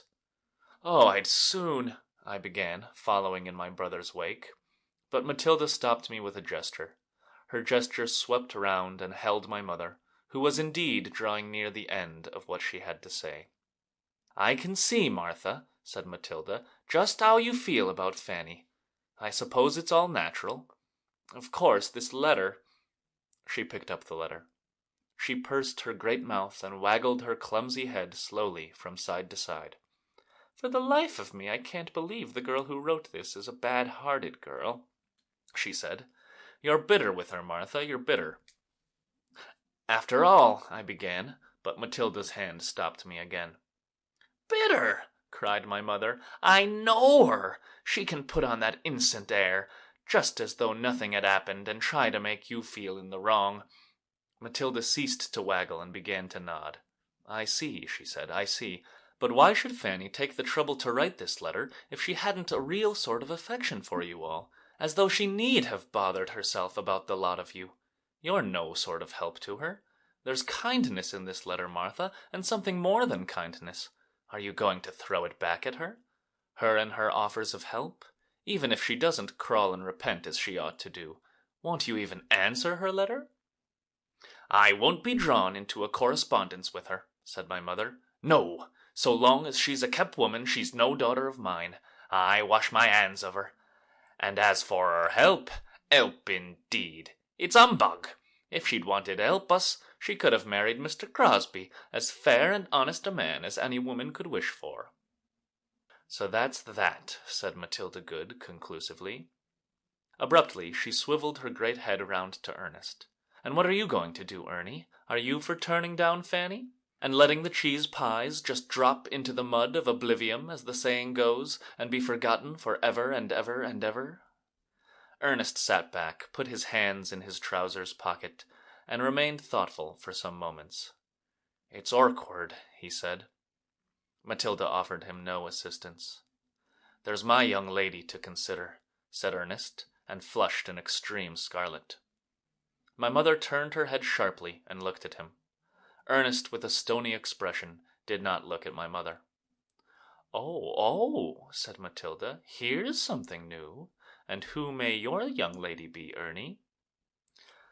"Well, I hadn't proposed to discuss her here just yet, so never mind what her name is. She's got a little millinery business, I'll say that for her, and a cleverer, nicer girl never lived. We met at a little dance. Nothing isn't fixed up yet beyond a sort of engagement. There's been presents, given her a ring, and so forth. But naturally, I've never told her anything about Fanny. I haven't discussed family affairs with her much, not so far. Knows we were in business of some sort, and had losses, and father died of an accident. That's about all. But Fanny's certainly going to be awkward to explain. Not that I want to be hard on Fanny." "I see," said Matilda. She glanced a mute interrogation at Prue, and found her answer in Prue's face. Then she picked up the letter again, and read very distinctly. 102 Brantismore Gardens, Earl's Court. She read this address slowly, as though she wanted to print it on her memory. "Top flat, you said it was, Ernie?" She turned to me. "And what are you going to do, Harry, about all this?" "I want to see Fanny for myself," I said. "I don't believe—" "Harry," said my mother, "now, once for all, I forbid you to go near her. I won't have you corrupted." "Don't forbid him, Martha," said Matilda. "It's no use forbidding him, because he will. Any boy with any heart and spunk in him would go and see her after that letter. 102 Brantismore Gardens, Earl's Court. She was very clear with the address. It's not very far from here." "I forbid you to go near her, Harry," my mother reiterated, and then realizing too late the full importance of Fanny's letter, she picked it up. "I won't have this answered. I'll burn it as it deserves, and forget about it. Banish it from my mind. There!" And then my mother stood up, and making a curious noise in her throat, like the strangulation of a sob, she put Fanny's letter into the fire, and took the poker to thrust it into the glow and make it burn. We all stared in silence as the letter curled up and darkened, burst into a swift flame, and became in an instant a writhing, agonized, crackling black cinder. Then she sat down again, remained still for a moment, and then, after a fierce struggle with her skirt pocket, dragged out a poor, old, dirty pocket handkerchief, and began to weep. At first quietly, and then with a gathering passion. The rest of us sat aghast at this explosion. "You mustn't go near Fanny, Harry, not if mother forbids," said Ernest at last, gently but firmly. Matilda looked at me in grim inquiry. "I shall," I said, and was in a terror lest the unmanly tears behind my eyes should overflow. "Harry!" cried my mother amidst her sobs. You'll break my heart. First Fanny, then you." "You see," said Ernest. The storm of her weeping paused as though she waited to hear my answer. My silly little face must have been very red by this time, and there was something wrong and uncontrollable about my voice, but I said what I meant to say. "I shall go to Fanny," I said, "and I shall just ask her straight out whether she's leading a bad life." "And suppose she is?" asked Matilda. "I shall reason with her," I said. "I shall do all I can to save her. Yes, even if I have to find some work that will keep her. She's my sister." I wept for a moment or so. "I can't help it, Mother," I sobbed. "I got to see Fanny." I recovered my composure with an effort. "So," said Matilda, regarding me, I thought, with rather more irony and rather less admiration than I deserved. Then she turned to my mother. "I don't see that Harry can say fairer than that," she said. "I think you'll have to let him see her after that. He'll do all he can to save her, he says. Who knows? He might bring her to repentance." "More likely the other way around," said my mother, wiping her eyes, her brief storm of tears now over. "I can't help feeling it's a mistake," said Ernest, "for Harry to go and see her." "Well, anyhow, don't give it up because you've forgotten the address, Harry," said Matilda, "or else you are done. Let it be your own free will and not forgetfulness, if you throw her over. 102 Brantismore Gardens, Earl's Court. You'd better write it down. 102 Brantismore Gardens. I went over to my books on the corner table to do as she advised, sternly and resolutely, in a fair round hand on the fly-leaf of Smith's Principia Latina. Part 6. My first visit to Fanny's flat was quite unlike any of the moving scenes I acted in my mind beforehand. I went round about 8:30, when shop was done on the evening next but one after Ernest's revelation. The house seemed to me a very dignified one, and I went up a carpeted staircase to her flat. I rang the bell, and she opened the door herself. It was quite evident at once that the smiling young woman in the doorway had expected to see someone else instead of the gawky youth who stood before her, and that for some moments she had not the slightest idea who I was. Her expression of radiant welcome changed to a defensive coldness. "What do you want, please?" she said to my silent stare. She had altered very much. She had grown, though now I was taller than she was, and her wavy brown hair was tied by a band of black velvet with a brooch on one side of it, adorned with clear-cut stones of some sort that shone and twinkled. Her face and lips had a warmer color than I remembered, and she was wearing a light, soft, greenish-blue robe with loose sleeves. It gave glimpses of her pretty neck and throat, and revealed her white arms. She seemed a magically delightful being, soft and luminous and sweet-scented, and altogether wonderful to a young barbarian out of the London streets. Her delicacy overawed me. I cleared my throat. "Fanny," I said hoarsely, "don't you know me?" She knitted her pretty brows, and then came her old delightful smile. "Why, it's Harry!" she cried, and drew me into the little hall and hugged and kissed me. "My little brother Harry, grown as big as I am. How wonderful!" Then she went by me and shut the door and looked at me doubtfully. "But why didn't you write to me first to say you were coming? Here am I, dying for a talk with you, and here's a visitor who's coming to see me. May come in at any moment. Now what am I to do? Let me see."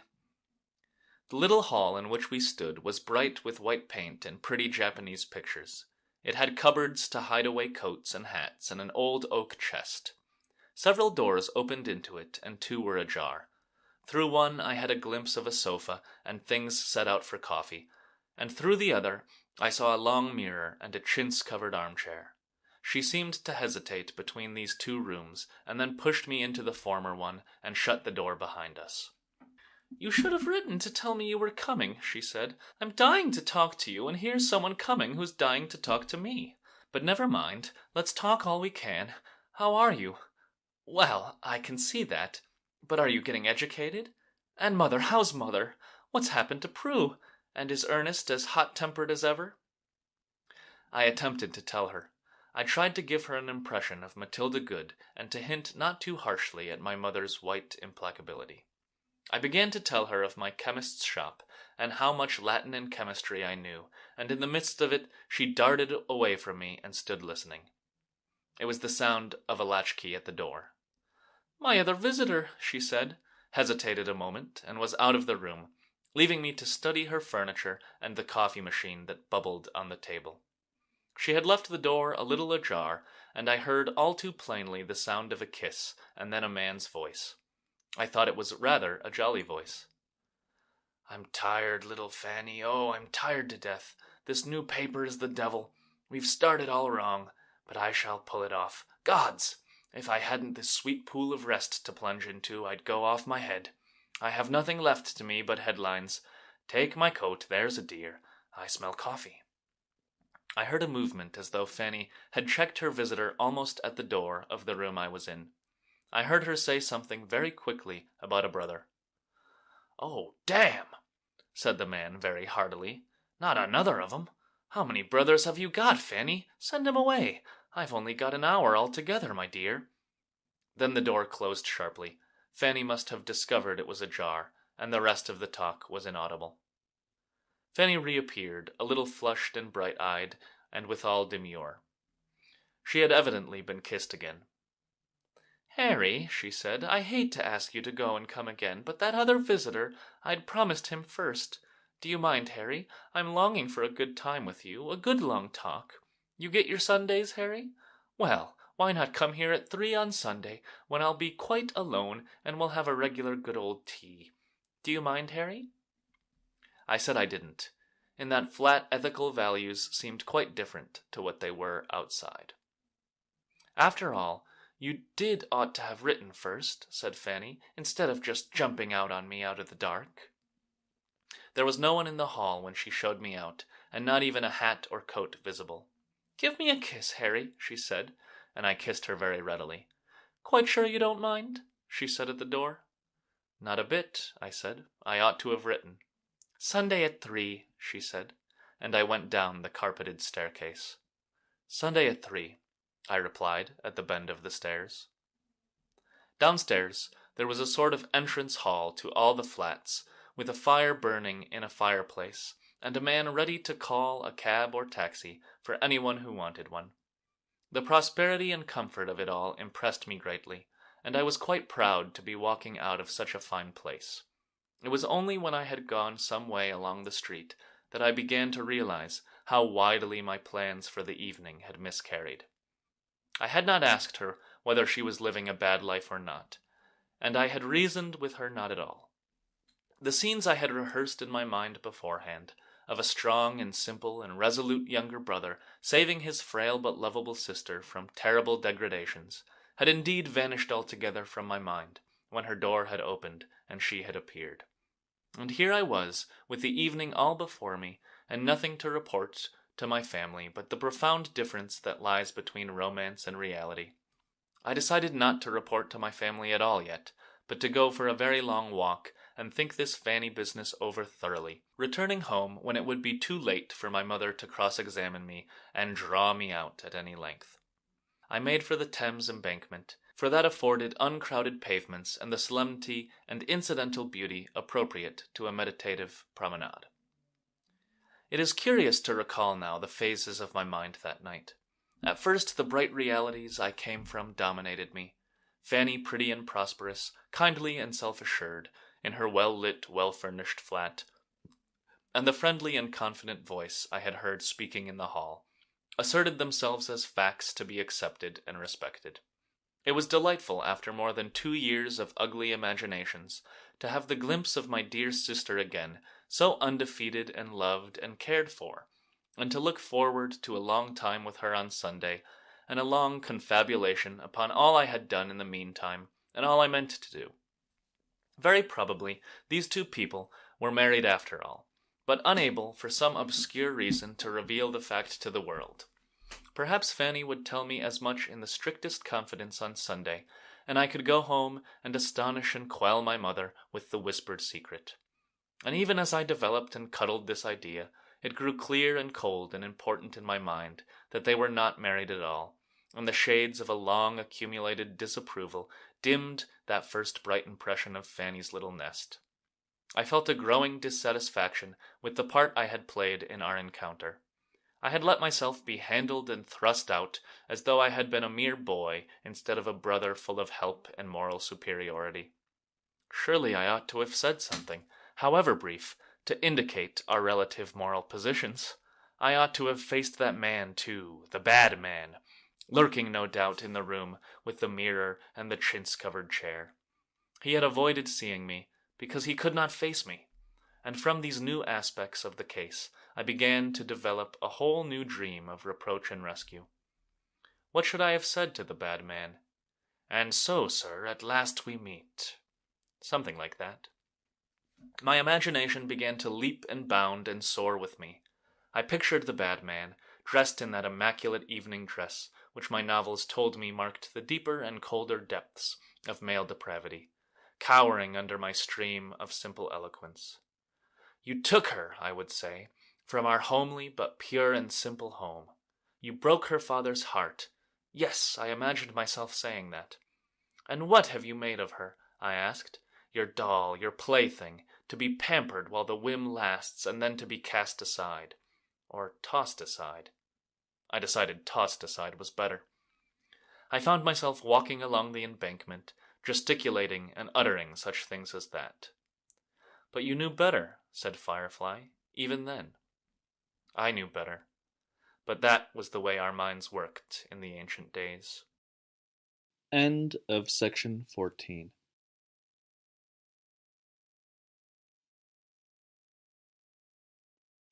The Dream, a Novel by H.G. Wells. Chapter the 5th.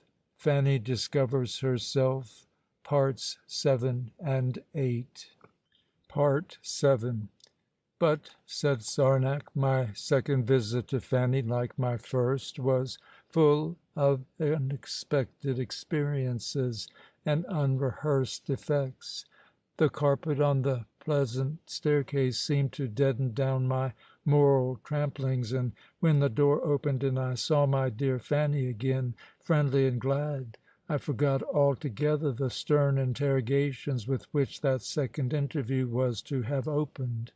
She pulled my hair and kissed me, took my hat and coat, said I had grown tremendously and measured herself against me, pushed me into her bright little sitting-room, where she had prepared such a tea as I had never seen before. Little ham sandwiches of a delightful stuff called gentleman's relish, strawberry jam, 2 sorts of cake, and little biscuits to fill in any odd corners. You are a dear to come and see me, Harry, but I had a sort of feeling that whatever happened you would come along." "We two always sort of hung together," I said. "Always," she agreed. "I think Mother and Ernie might have written me a line. Perhaps they will, later. Ever seen an electric kettle, Harry? This is one, and you put that plug in there." "I know," I said, and did as I was told. "There's resistances embedded in the coating. I've been doing some electricity and chemistry. Council classes, 6 or 7 subjects altogether, and there's a shop window in Tothel Street full of such things." "I expect you know all about them," she said. "I expect you've learnt all sorts of sciences." And so we came to the great topic of what I was learning and what I was going to do. It was delightful to talk to someone who really understood the thirst for knowledge that possessed me. I talked of myself and my dreams and ambitions, and meanwhile, being a growing youth, my arms swept like a swarm of locusts over Fanny's wonderful tea. Fanny watched me with a smile on her face and steered me with questions towards the things she most wanted to know. And when we had talked enough for a time, she showed me how to play her pianola, and I got a roll of Schumann that Mr. Place had long ago made familiar to me, and had the exquisite delight of playing it over for myself. These pianolas were quite easy things to manage, I found. In a little while I was already playing with conscious expression.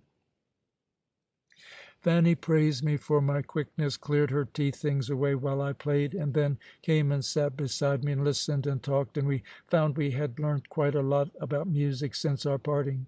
We both thought great things of Bach, whom I found I was calling quite incorrectly Bach, and Mozart, who also had to be pronounced a little differently. And then Fanny began to question me about the work I wanted to do in the world. "You mustn't stay with that old chemist much longer," she declared. "How would I like to do some sort of work that had to do with books, bookselling, or helping in a library, or printing and publishing books and magazines." "You've never thought of writing things?" asked Fanny. "People do."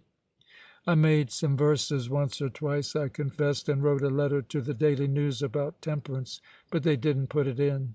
"Have you ever wanted to write?" "What, books? Like Arnold Bennett?" "Rather. But you didn't quite know how to set about it." "It's difficult to begin," I said, as though that was the only barrier. "You ought to leave that old chemist's shop," she repeated. "If I were to ask people I know, and found out some better sort of job for you, Harry, would you take it?" "Rather," said I. "Why not altogether?" interrupted Firefly. "Oh, we used to say 'rather,'" said Sarnak. "It was artistic understatement. But you realize how dreadfully I lapsed from all my preconceived notions about Fanny and myself. We talked the whole evening away.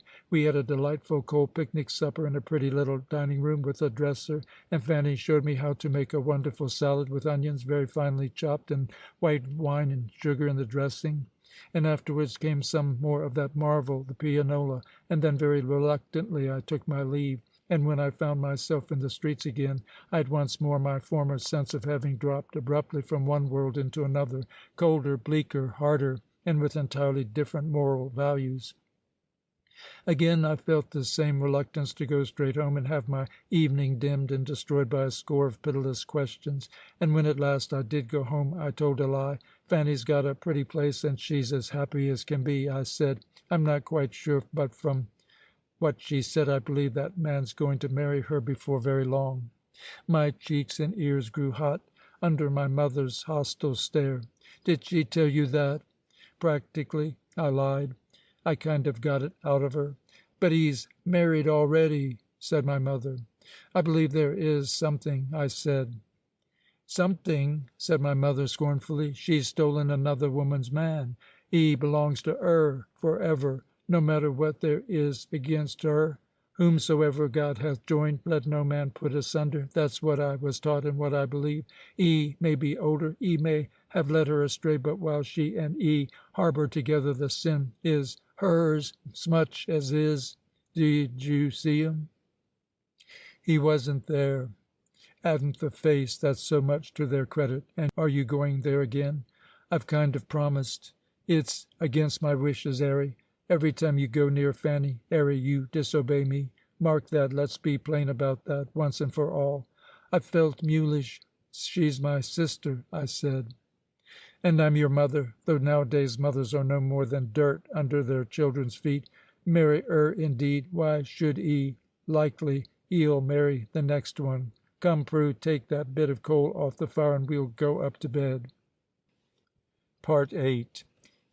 "And now," said Sarnak, "I must tell you of the queer business organization of Thunderstone House and the great firm of Crane and Newberry, for whom, at Fanny's instance, I abandoned Mr. Humberg and his gold-labelled bottles of nothingness. Crane and Newberry were publishers of newspapers, magazines, and books, and Thunderstone House was a sort of fountain of printed paper, spouting an unending wash of reading matter into the lives of the English people. "I'm talking of the world 2,000 years ago," said Sarnak. "No doubt you have all been good children and have read your histories duly, but at this distance in time things appear very much foreshortened, and changes that occupied lifetimes and went on amidst dense clouds of doubt, misunderstanding, and opposition seem to be the easiest and most natural of transitions. We were all taught that the scientific method came into human affairs first of all in the world of material things, and later on in the matters of psychology and human relationship, so that the large-scale handling of steel and railways, automobiles, telegraphs, flying machines, and all the broad material foundations of the new age were in existence 2 or 3 generations before social, political, and educational ideas and methods were modified in correspondence with the new necessities these things had created. There was a great unanticipated increase in the trade and population of the world, in much confusion and conflict, violent social stresses and revolutions and great wars, before even the need of a scientific adjustment of human relationships was recognized. It is easy enough to learn of such things in general terms, but hard to explain just what these processes of blind readjustment meant in anxiety, suffering, and distress to the countless millions who found themselves born into the swirl of this phase of change. As I look back to that time in which I lived my other life, I am reminded of a crowd of people in one of my old Pimlico fogs. No one had any vision of things as a whole. Everybody was feeling his way slowly and clumsily from one just perceptible thing to another, and nearly everybody was uneasy and disposed to be angry.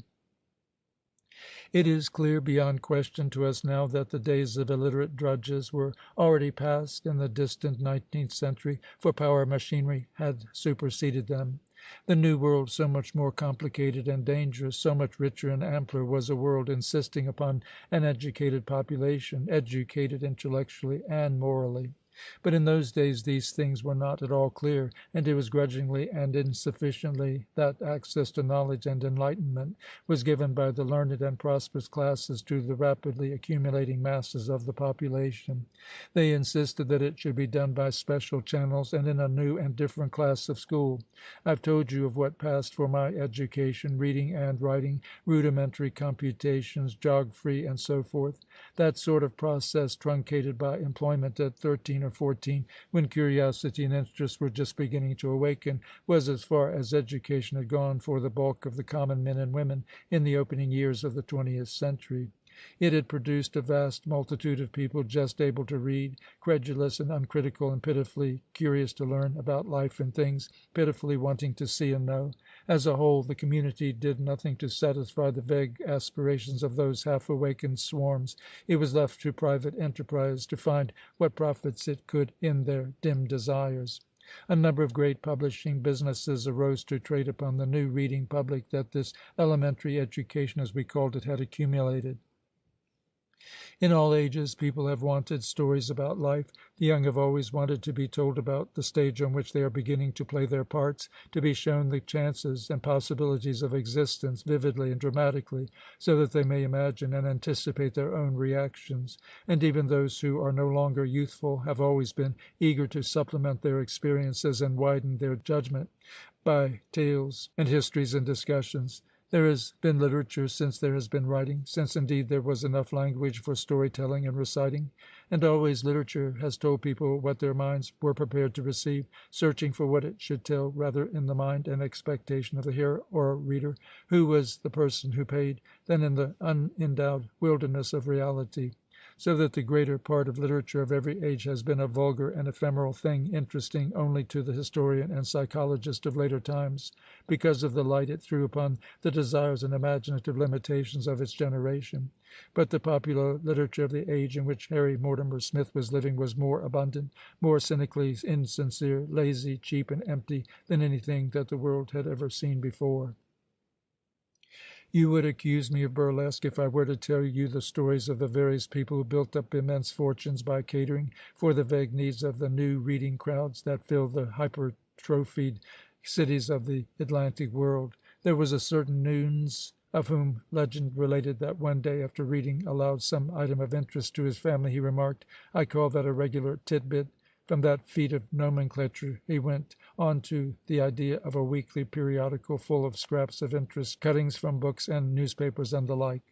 A hungry multitude, eager and curious, was ready to feed greedily on such hors d'oeuvre. So titbits came into existence, whittled from 1,000 sources by an industrious and not too expensive staff, and Nunes became a man of wealth and a baronet.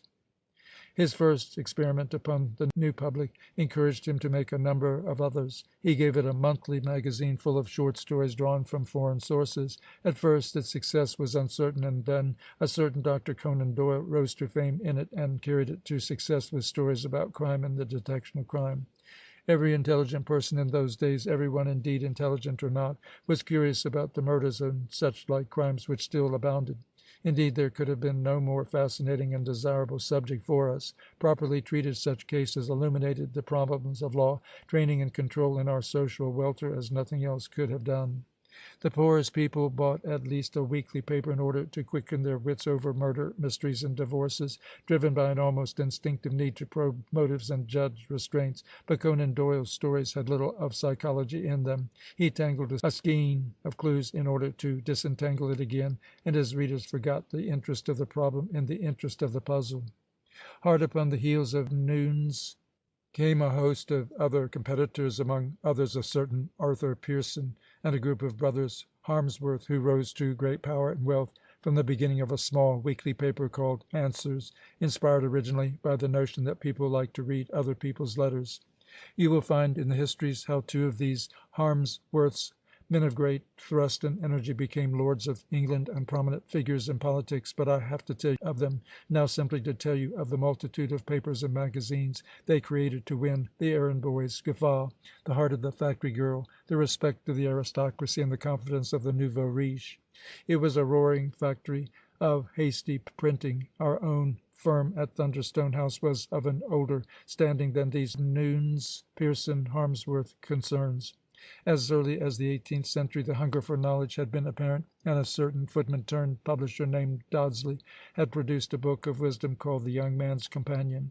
Our founder, Crane, had done the same sort of thing in early Victorian times. He had won his way to considerable success with a home teacher, in monthly parts, and with Crane's Circle of the Sciences, and a weekly magazine, and so forth. His chief rivals had been two firms called Castles and Routledge's, and for years, though he worked upon a smaller capital, he kept well abreast of them.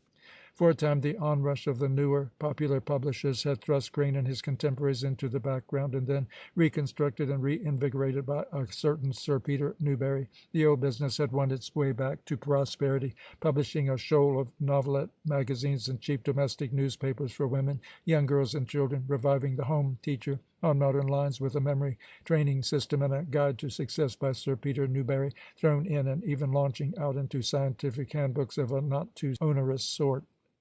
"It is difficult for you to realize," said Sarnak, "what a frightful lot of printed stuff there was in that old world. It was choked with printed rubbish, just as it was choked with human rubbish, and a rubbish of furniture and clothing, and every sort of rubbish.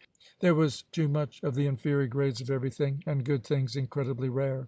You cannot imagine how delightful it is for me to sit here again, naked and simple, talking plainly and nakedly, in a clear and beautiful room.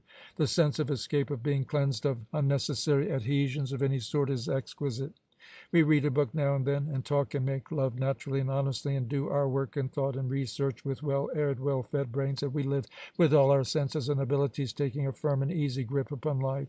But stress was in the air of the 20th century. Those who had enough courage fought hard for knowledge and existence, and to them we sold our not very lucid or helpful home teacher, and our entirely base guide to success. But great multitudes relaxed their hold upon life in a way that is known now only to our morbid psychologists.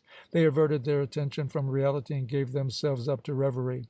They went about the world distraught in a daydream that they were not really themselves, but beings far nobler and more romantic, or that presently things would change about them into a dramatic scene centering about themselves.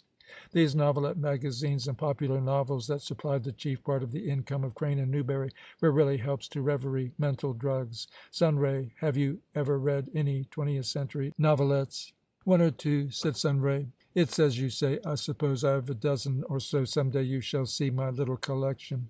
"Very likely ours. Half of them Crane and Newberry's, I mean. It will be amusing to see them again." The great bulk of this reverie material was written for Crane and Newberry by girls and women, and by a type of slack, imaginative men.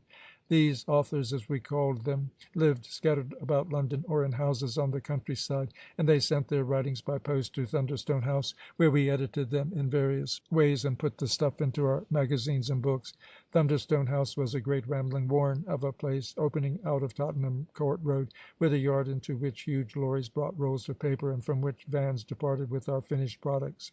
It was all aquiver with the roar and thudding of the printing machinery. I remember very vividly to this day how I went there first, down a narrow roadway out of the main thoroughfare, past a dingy public house and the stage door of a theatre. "What were you going to do? Pack up books or run errands?" asked Radiant. I was to do what I could. Very soon I was on the general editorial staff. Editing popular knowledge? Yes. But why did they want an illiterate youngster like yourself at Thunderstone House? Asked Radiant. I can understand that this work of instructing and answering the first crude questions of the new reading classes was necessarily a wholesale improvised affair, but surely there were enough learned men at the ancient universities to do all the editing and instructing that was needed. Sarnak shook his head. The amazing thing is that there weren't, he said. They produced men enough of a sort, but they weren't the right sort. His auditors looked puzzled. The rank and file of the men they sent out, labeled M.A. and so forth from Oxford and Cambridge, were exactly like those gilt-lettered jars in Mr. Humberg's shop that had nothing in them but stale water. The pseudo-educated man of the older order couldn't teach, couldn't write, couldn't explain. He was pompous and patronizing and prosy, timid and indistinct in statement, with no sense of the common need or the common quality. The promoted office boy these new magazine and newspaper people discovered was brighter and better at the job, comparatively modest and industrious, eager to know things and impart things. The editors of our periodicals, the managers of our part publications, and so forth, were nearly all of the office boy class, hardly any of them in the academic sense educated. But many of them had a sort of educational enthusiasm, and all of them a boldness that the men of the old learning lacked. Sarnak reflected. In Britain at the time I'm speaking about, and in America also, there were practically two educational worlds and two traditions of intellectual culture side by side. There was all this vast fermenting hullabaloo of the new publishing, the new press, the cinema theatres, and so forth, a crude mental uproar rising out of the new elementary schools of the 19th century, and there was the old aristocratic education of the 17th and 18th centuries, which had picked up its tradition from the Augustan age of Rome. On the one hand were these office-boy fellows with the intellectual courage and vigor, of Aristotle and Plato, whatever the quality of their intellectual equipment might be, and on the other the academic man, affectedly Grecian, like the bought and so learned man of the days of Roman slavery. He had the gentility of the household slave. He had the same abject respect for patron, prince, and patrician. He had the same meticulous care in minor matters, and the same fear of uncharted reality. He criticized like a slave, sneering and hinting. He quarreled like a slave, despised all he dared despise with the eagerness of a slave. He was incapable of serving the multitude. The new reading crowd, the working masses, the democracy, as we used to call it, had to get its knowledge and its wisdom without him. Crane, our founder, had in his day some inkling of the educational function such businesses as his were bound to serve in the world, but Sir Peter Newberry had been a hard tradesman, intent only on recovering the prosperity that the newer popular publishers had filched away from our firm. He was a hard-driving man. He drove hard, he paid in niggardly fashion, and he succeeded. He had been dead now for some years, and the chief shareholder and director of the firm was his son Richard. He was nicknamed the Son, I think because someone had quoted Shakespeare about the winter of our discontent being made a summer by this son of York. He was by contrast a very genial and warming person. He was acutely alive to the moral responsibility that lay behind the practical irresponsibility of a popular publisher. If anything, he drove harder than his father, but he paid generously. He tried to keep a little ahead of the new public instead of a little behind. The times moved in his favor, and he succeeded even more than his father had done. I'd been employed by Crane and Newberry for many weeks before I saw him, but in the first office I entered in Thunderstone House, I saw the evidences of his personality in certain notices upon the wall. They were printed in clear black letters on cards and hung up. It was his device for giving the house a tone of its own. I remember we lead, the others imitate, and if you are in any doubt about its being too good, put it in. A third was, if a man doesn't know what you know, that's no reason for writing as if he was an all-round fool.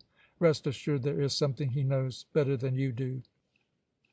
End of section 15.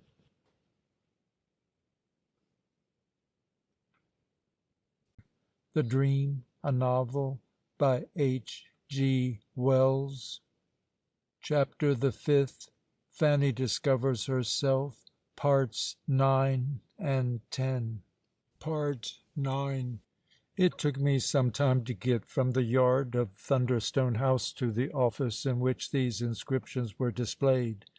Fanny had told me to ask for Mr. Cheeseman, and when I had discovered and entered the doorway up a flight of steps which had at first been masked by two large vans, I made this demand of an extremely small young lady enclosed in a kind of glass cage.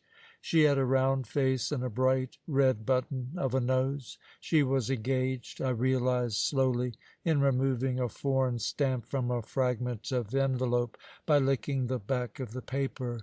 She did not desist from this occupation, but mutely asked my business with her eyes. "Oran a moiment?" she asked, still licking. "Pardon? Oran a moiment? I'm sorry," I said. "I don't get it quite." "Must be deaf," she said, putting down the stamp and taking a sufficient breath for slow, loud speech. "Have you got an appointment?" "Oh," I said, "yes. I was told to come here to-day and see Mr. Cheeseman between 10 and 12. She resumed her struggle with the stamp for a time. "S'pose you don't collect stamps?" she asked. "'Sinteresting 'obby. Mr. Cheeseman's written a little 'andbook about it. Looking for a job, I suppose. May have to wait a bit. Will you fill up that bit of paper there? Formality we 'ave to insist on. Pencil." The paper demanded my name and my business, and I wrote that. The latter was literary employment. "Lordy," said the young lady when she read it, "I thought you was in for the ware'ouse. I say, Florence," she said to another considerably larger girl who had appeared on the staircase, "look at 'im. He's after lit'ry employment." "Cheek," said the second young lady, after one glance at me, and sat down inside the glass box with a piece of chewing gum and a novelette just published by the firm. The young lady with the button nose resumed her stamp damping. They kept me 10 minutes before the smaller one remarked, "S'pose I better take this up to Mr. Cheeseman, Flo," and departed with my form. She returned after 5 minutes or so. "Mr. Cheeseman says 'e can see you now for 1 minute," she said, and led the way up a staircase and along a passage that looked with glass windows into a printer's shop, and down a staircase and along a dark passage to a small apartment with an office table, 1 or 2 chairs, and bookshelves covered with paper-covered publications. Out of this opened another room, and the door was open. "You'd better sit down here," said the young lady with the button nose. "That Smith?" asked a voice. "Come right in." I went in, and the young lady with the button nose vanished from my world. I discovered a gentleman sunken deeply in an armchair before a writing table, and lost in contemplation of a row of vivid drawings which were standing up on a shelf against the wall of the room. He had an intensely earnest, frowning red face, a large broad mouth intensely compressed, and stiff black hair that stood out from his head in many directions. His head was slightly on one side, and he was chewing the end of a lead pencil. "Don't see it," he whispered. "Don't see it." I stood awaiting his attention. "Smith," he murmured, still not looking at me. "Harry Mortimer Smith. Smith, were you by any chance educated at a board school?" "Yes, sir," I said. "I hear you have literary tastes." "Yes, sir." "Then come here and stand by me and look at these damned pictures there. Did you ever see such stuff?" I stood by his side, but remained judiciously silent. The drawings, I now perceived, were designs for a magazine cover. Upon all of them appeared the words "The New World" in very conspicuous lettering. One design was all flying machines and steamships and automobiles. 2 others insisted upon a flying machine. One showed a kneeling, loin-clothed man saluting the rising sun, which, however, rose behind him. Another showed a planet Earth half illuminated, and another was simply a workman going to his work in the dawn. "Smith," said Mr. Cheeseman, "it's you've got to buy this magazine, not me. Which of these covers do you prefer? It's your decision. Fiat experimentum, in corpore Willi." "Meaning me, sir?" I said brightly. His bristle eyebrows displayed a momentary surprise. "I suppose we're all fitted with the same tags nowadays," he remarked. "Which do you find most attractive?" "Those aeroplane things, sir, seem to me to be shoving it a bit too hard," I said. Said Mr. Cheeseman. "That's what the Sun says." "You wouldn't buy on that?" "I don't think so, sir. It's been done too much." "How about that globe?" "Too like an atlas, sir." Aren't geography and travel interesting? They are, sir, but somehow they aren't attractive. Interesting but not attractive. Out of the mouths of babes and sucklings. So it's going to be that Labour chap there in the Dawn. You'd buy that, eh? Is this going to be a magazine about inventions and discoveries and progress, sir? Exactly. Well, the Dawn's good, sir, but I don't think that sort of Labor Day cartoon man is going to be very attractive. Looks rheumatic and heavy, sir. Why not cut him out and keep the Dawn? Bit too like a slice of ham, Smith. Thin pink streaks. I was struck by an idea. Suppose, sir, you kept that dawn scene and made it a bit earlier in the year. Buds on the trees, sir, and perhaps snowy mountains, rather cold and far off, and then you put a hand right across it, just a big hand, pointing, sir. Pointing up, said Mr. Cheeseman. No, sir, pointing forward and just a little up. It would sort of make one curious. It would. A woman's hand? Just a hand, I think, sir. You'd buy that? I'd jump at it, sir, if I had the money. Mr. Cheeseman reflected for some moments, chewing his pencil serenely. Then he spat out small bits of pencil over his desk and spoke. What you say, Smith, is exactly what I've been thinking. Exactly. It's very curious. He pressed a bell push on his desk, and a messenger girl appeared. Ask Mr. Prelude to come here. So you think you'd like to come into Thunderstone House, Smith? I'm told you know a little about science already. Learn more. Our public's moving up to science. I've got some books over there I want you to read and pick out anything you find interesting. You'll be able to find me a job, sir, I said. I've got to find you a job, all right. Orders is orders. You'll be able to sit in that room there. We were interrupted by the arrival of Mr. Prelude. He was a tall, thin, cadaverous man with a melancholy expression. Mr. Prelude, said Mr. Cheeseman, waving his arm at the cover sketches, this stuff won't do. It's too banal. We want something fresher, something with a touch of imagination. What I want to see on the cover is, well, say a dawn, a very calm and simple scene, mostly color, mountain range far away, just flushed with sunrise, valley blue and still, high streamer clouds touched with pink, sea, trees perhaps in the foreground just budding, spring motif and morning motif, see, all a little faint and backgroundy, then a big hand and wrist across the page pointing at something high and far away, see. He surveyed Mr. Prelude with the glow of creative enthusiasm on his face. Mr. Prelude looked disapproval. The son will like that, he said. It's the goods, said Mr. Cheeseman. Why not those flying machines? Why not midges? Asked Mr. Cheeseman. Mr. Prelude shrugged his shoulders. I've got no use for a magazine on progress without a flying machine or a zeppelin, he said. Still, it's your affair. Mr. Cheeseman looked a little dashed by his colleague's doubt, but he held to his idea. We'll get a sketch made, he said. How about Wilkinson? They discussed some unknown Wilkinson as a possible cover designer. Then Mr. Cheeseman turned to me. By the by, here's a youngster we've got to make use of, Prelude. We don't know what he can do, but he seems intelligent. I thought we'd use him to sift some of those scientific books. What he likes, they'll like. I can't read that stuff. I'm too busy. Mr. Prelude surveyed me. You never know what you can do till you try, he said. Do you know anything of science? Not very much, I said, but I've done some physiography and chemistry and a little geology, and read a lot. You don't want to know very much, said Mr. Prelude. You're better without it here. Makes you highbrow. Highbrow goes to tens of thousands, but Crane and Newberry go to hundreds of thousands. Not that our brows aren't rising some in this establishment. Educational and improving we're going to be, so far as it's consistent with our profits. See that notice? We lead. All the same, Cheeseman, said Mr. Prelude, the thing that has sold, the thing that sells, and the thing that's going to sell is the magazine with a pretty girl on the cover. And the less costume, the better. Consistent with decency. Now here, what's your name? Smith, sir.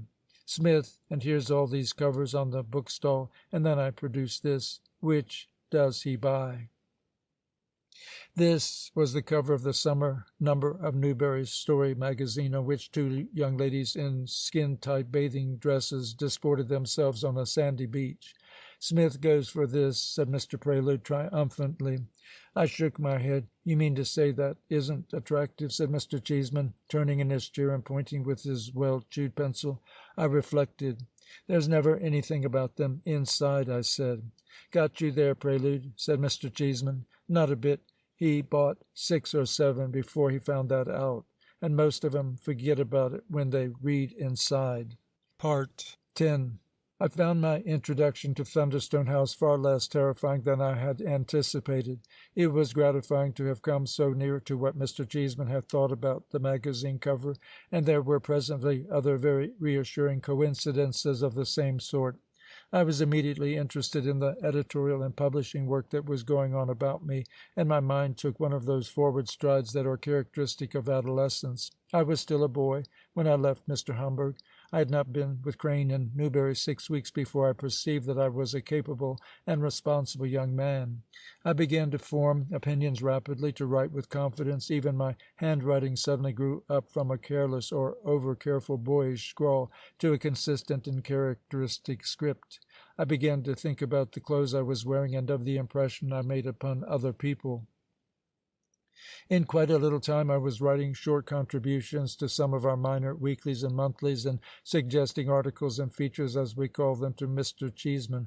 The 18 shillings a week at which I started went up in a series of jerks to £3, which was quite a big salary in those days for a youngster not yet 18. Fanny took the keenest interest in my work and displayed an extraordinary understanding of its conditions. She seemed to know all about Mr. Cheeseman and Mr. Prelude and the rest of my colleagues directly I mentioned them. One day I was working in the room next to Mr. Cheeseman's with another youngster called Wilkins at a rather odd little job. One of the authors our firm employed had written a long story for the Story Readers' Paradise, and it had been set up by the printers and passed for press before it was discovered that in a careless moment she had given her chief villain the name of a very prominent lawyer, who unhappily also had a country house in a village almost identical in name with the corresponding village in the story. The prominent lawyer might see fit to consider this use of his name as libelous, and make trouble for us, so Wilkins and I were going through 2 sets of proofs, one to check the other, and we were changing the name of the prominent lawyer to an entirely different one whenever it occurred. To brighten the task, we had made a game of it. Each one raced down his galley proof and called the name of Reginald Flake whenever he found it, and scored a point for every name he called first. I was some points up when I heard a voice in the passage that seemed oddly familiar to me. "They're all spread out on my desk, sir, if you like to come into my room," I heard Mr. Cheeseman say. "Faintness," said Wilkins. "It's the sun."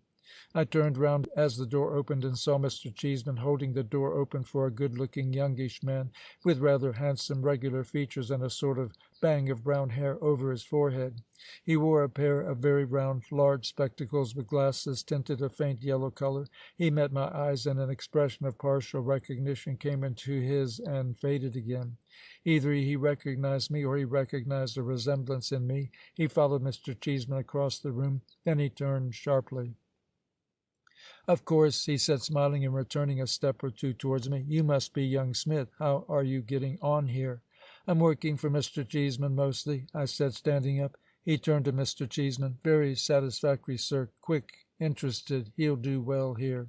"I'm glad to hear it, very glad. Every one has a chance here, and there's no favours." "No favours. The best man does the job. Glad to see you among the directors whenever you care to come up to us, Smith." "I'll do my best, sir." He hesitated, smiled again in a very friendly way, and went into Mr. Cheeseman's room. "Where are we?" I said. "Middle of galley 32, score 22 to 29. "How do you know him?" asked Wilkins in a fierce undertone. "I don't know him," I said, suddenly hot and flushed. "I've never seen him before." "Well, he knew you."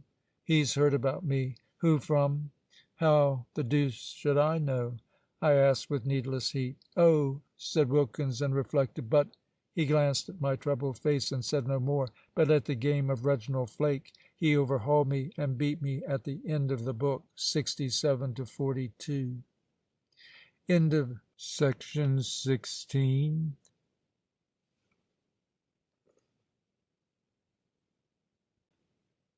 The Dream, a novel by H.G. Wells. Chapter the 5th. Fanny discovers herself. Parts 11 and 12. Part 11. I concealed altogether from my mother the share that Fanny had had in getting me my new job and all the opportunities it carried with it in Thunderstone House, and so it was possible for her to find some pride and satisfaction in my increasing prosperity. I was presently able to double and then still further to increase my contribution to the household expenses, and I exchanged my attic, which was handed over to Prue for her very own, for the room which had once sheltered the old Moggeridges. It was rearranged as a bed-sitting room for me, and soon I had first one and then several shelves full of books and a writing desk of my own. And also I concealed from my mother, for there was no use in distressing her, the frequency of my visits to Fanny. We began to make little excursions together, for Fanny, I discovered, was often very lonely. Newbury was a very busy man, and often he could not come near her for 10 days or a fortnight, and although she had some women friends and classes and lectures, there were gaps often of several days when she would have had no one to speak to but the servant who came in daily to her, if it had not been for me.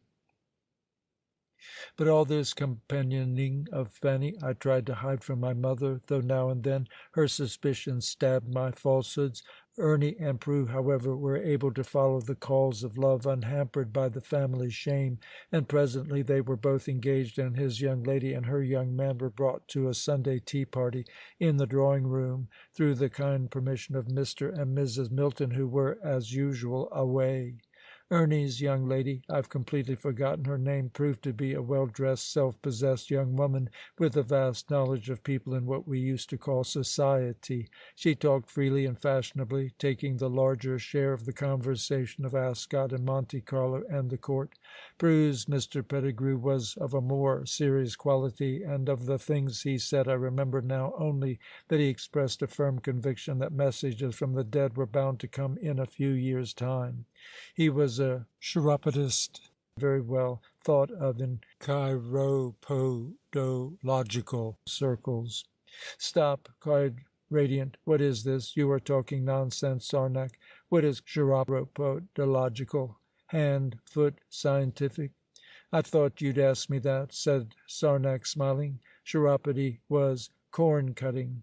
"Corn-cutting, harvesting," said Starlight. "But where do the hands and feet come in? There were machines then, were there not?" "No, this was a different sort of corn. Mr. Humberg's shop was full of corn salves and corn cures. Corns were painful and tiresome callosities produced on people's feet by the pressure of ill-fitting boots. We don't know of such things nowadays, but they darkened scores of lives in Pimlico." "But why did they wear ill-fitting boots?" demanded Radiant. "Oh, never mind, never mind. I know. A mad world which made boots at hazard without looking at the feet that had to wear them, and wore boots that hurt it, when no sane people would dream of wearing boots. Go on with your story." "Let me see," said Sarnak. "I was talking of a tea-party, a family tea-party in the drawing-room, in which we talked of everything in the world but my sister Fanny, and quite a little while after that tea-party my mother fell ill and died. It was a swift and sudden illness. She caught a cold and would not go to bed. When she did go to bed she got up after one day of it, because she couldn't bear to think of all that Prue might be doing or not doing in the housework downstairs.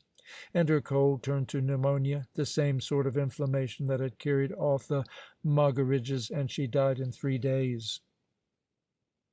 Now when the fever came upon her, she changed suddenly from something white and hard and unapproachable to something flushed and pitiful. Her face grew smaller and younger looking, her eyes bright, and something came into them that reminded me of Fanny when Fanny was distressed. And all my habit of sullen resistance to my mother melted when I saw her struggling for breath on her tumbled pillow, and realized that she might be near the end of all her hates and drudgeries. Matilda Good became again the old friend who had known her since she was a young woman, and they called each other Tilda and Marty, instead of Matilda and Martha.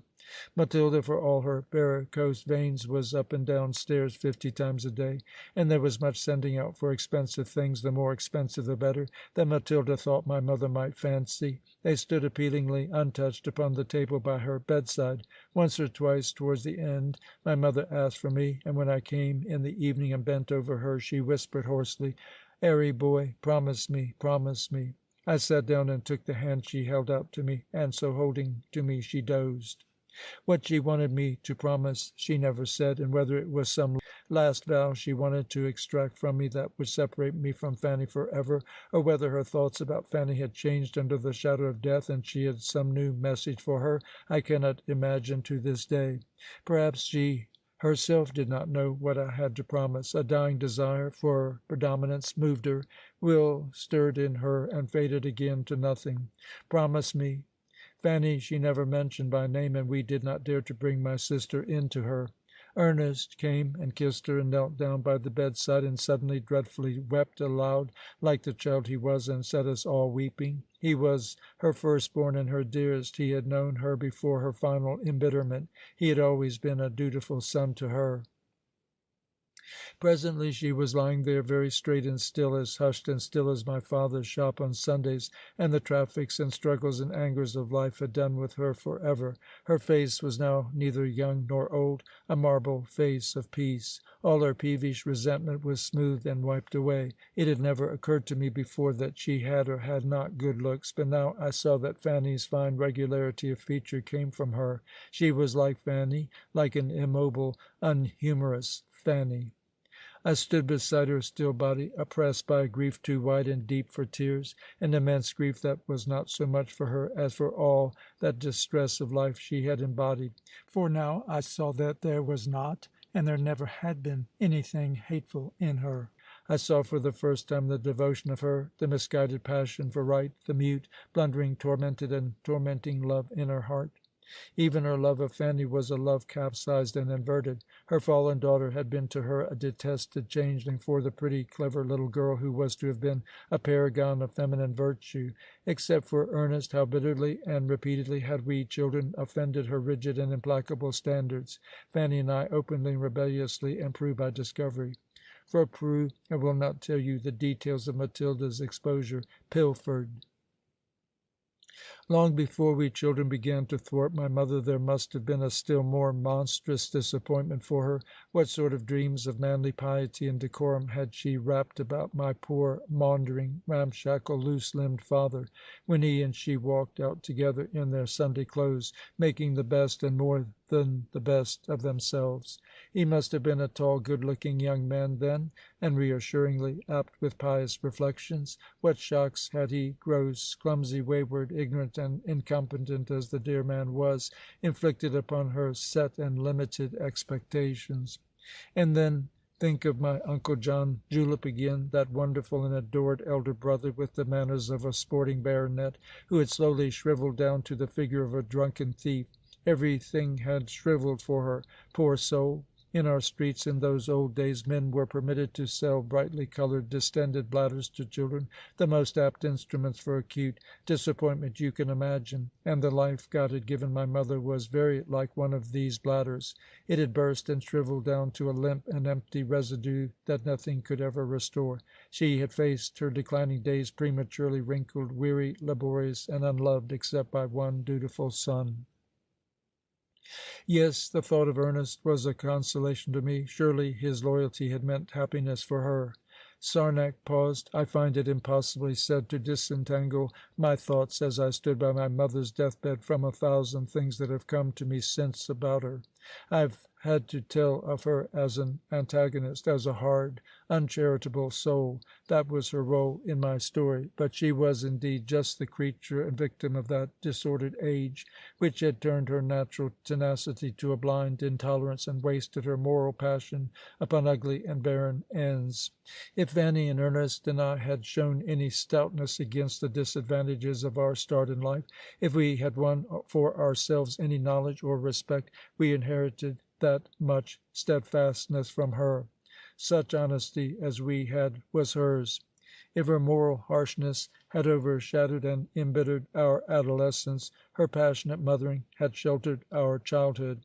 Our father would have loved us, wondered at us, and left us about. But early in her life, that fear, that terror-stricken hatred of sex that overshadowed the Christian centuries, that frantic resort to the suppressions, subjugations, and disciplines of a stereotyped marriage in its harshest form, a marriage as easy to step into and as hard to leave as a steel trap with its teeth hidden by the most elaborate secrecies and misrepresentations, had set its pitiless grip upon my mother's imagination and blackened all the happier impulses in life for her.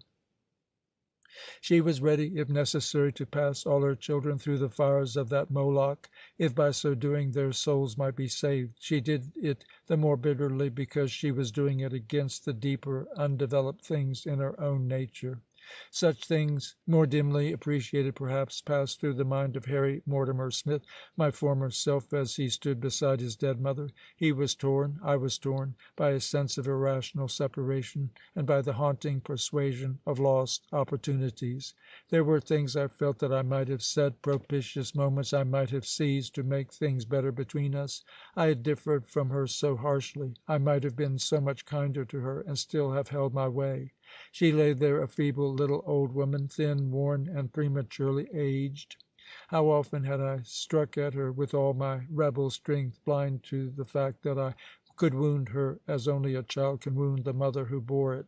She had been darkened, and I also had been darkened, and now it was all too late. The door had closed between us, and was closed forever, forever. Part 12.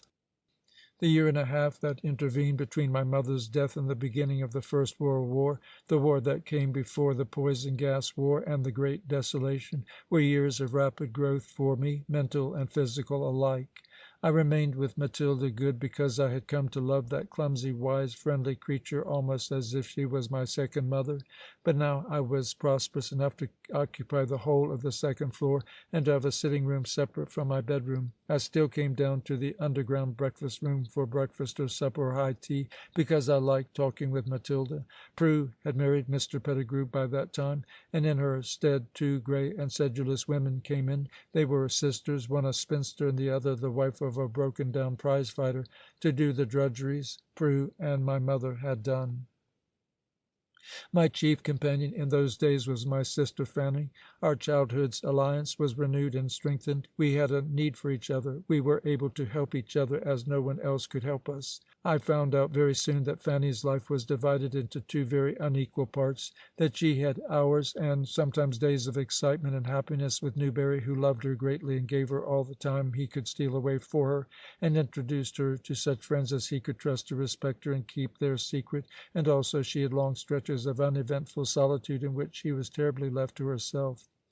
My sister Fanny was plucky and loyal and devoted, but before we 2 got together again, I think she found those great intervals of suspended animation dreary and dangerous and sometimes almost intolerable. Often she had nothing to live for at all, nothing bright and vital but the almost daily note, a hasty word or so he scribbled to her, and the better he was, the worse it was for her. The fact that he was pleasant and delightful and deeply in love with her, the very brightness of being with him, made those great intervals seem darker and duller. Hadn't she work? Asked Sunray. And fellow workers and other women? Asked Firefly. Not in her position, not as an unmarried woman of lowly origins with a lover. But there were others in the same position. Surely there were many. A scattered class, a class made to be ashamed of itself. Newberry and Fanny were lovers, such lovers as we are to-day. They got through with it, and at last I believe they married according to the custom of the time. But they were the exceptional ones. They knew what they wanted and had stout hearts. Most of these irregular unions succumbed to the boredom in between and to the temptations of separation. Forgetfulness and jealousy played havoc with these insecure couples. The girls, in their phases of loneliness, picked up with other men, and the first lover suspected their infidelities and strayed away. I have a lot to tell you yet about jealousy in the old world. It was not regarded as an ugly, but as a rather high-spirited thing.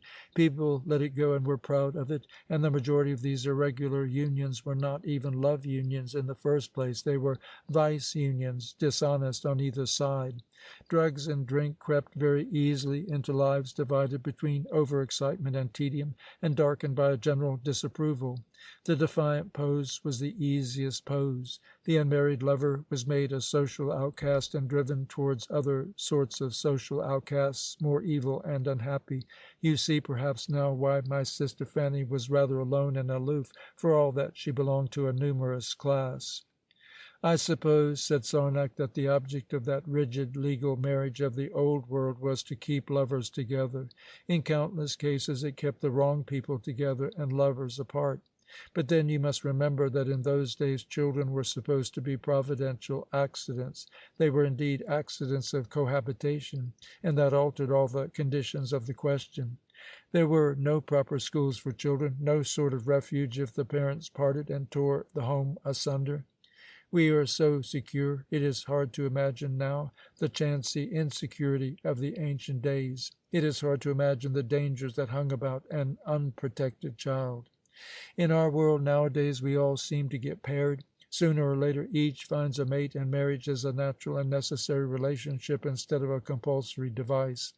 All the priests of all the religions that have ever been in the world could not bind me to Sunray more firmly than I am bound today. Does one get a book and an altar to marry the axe to its handle?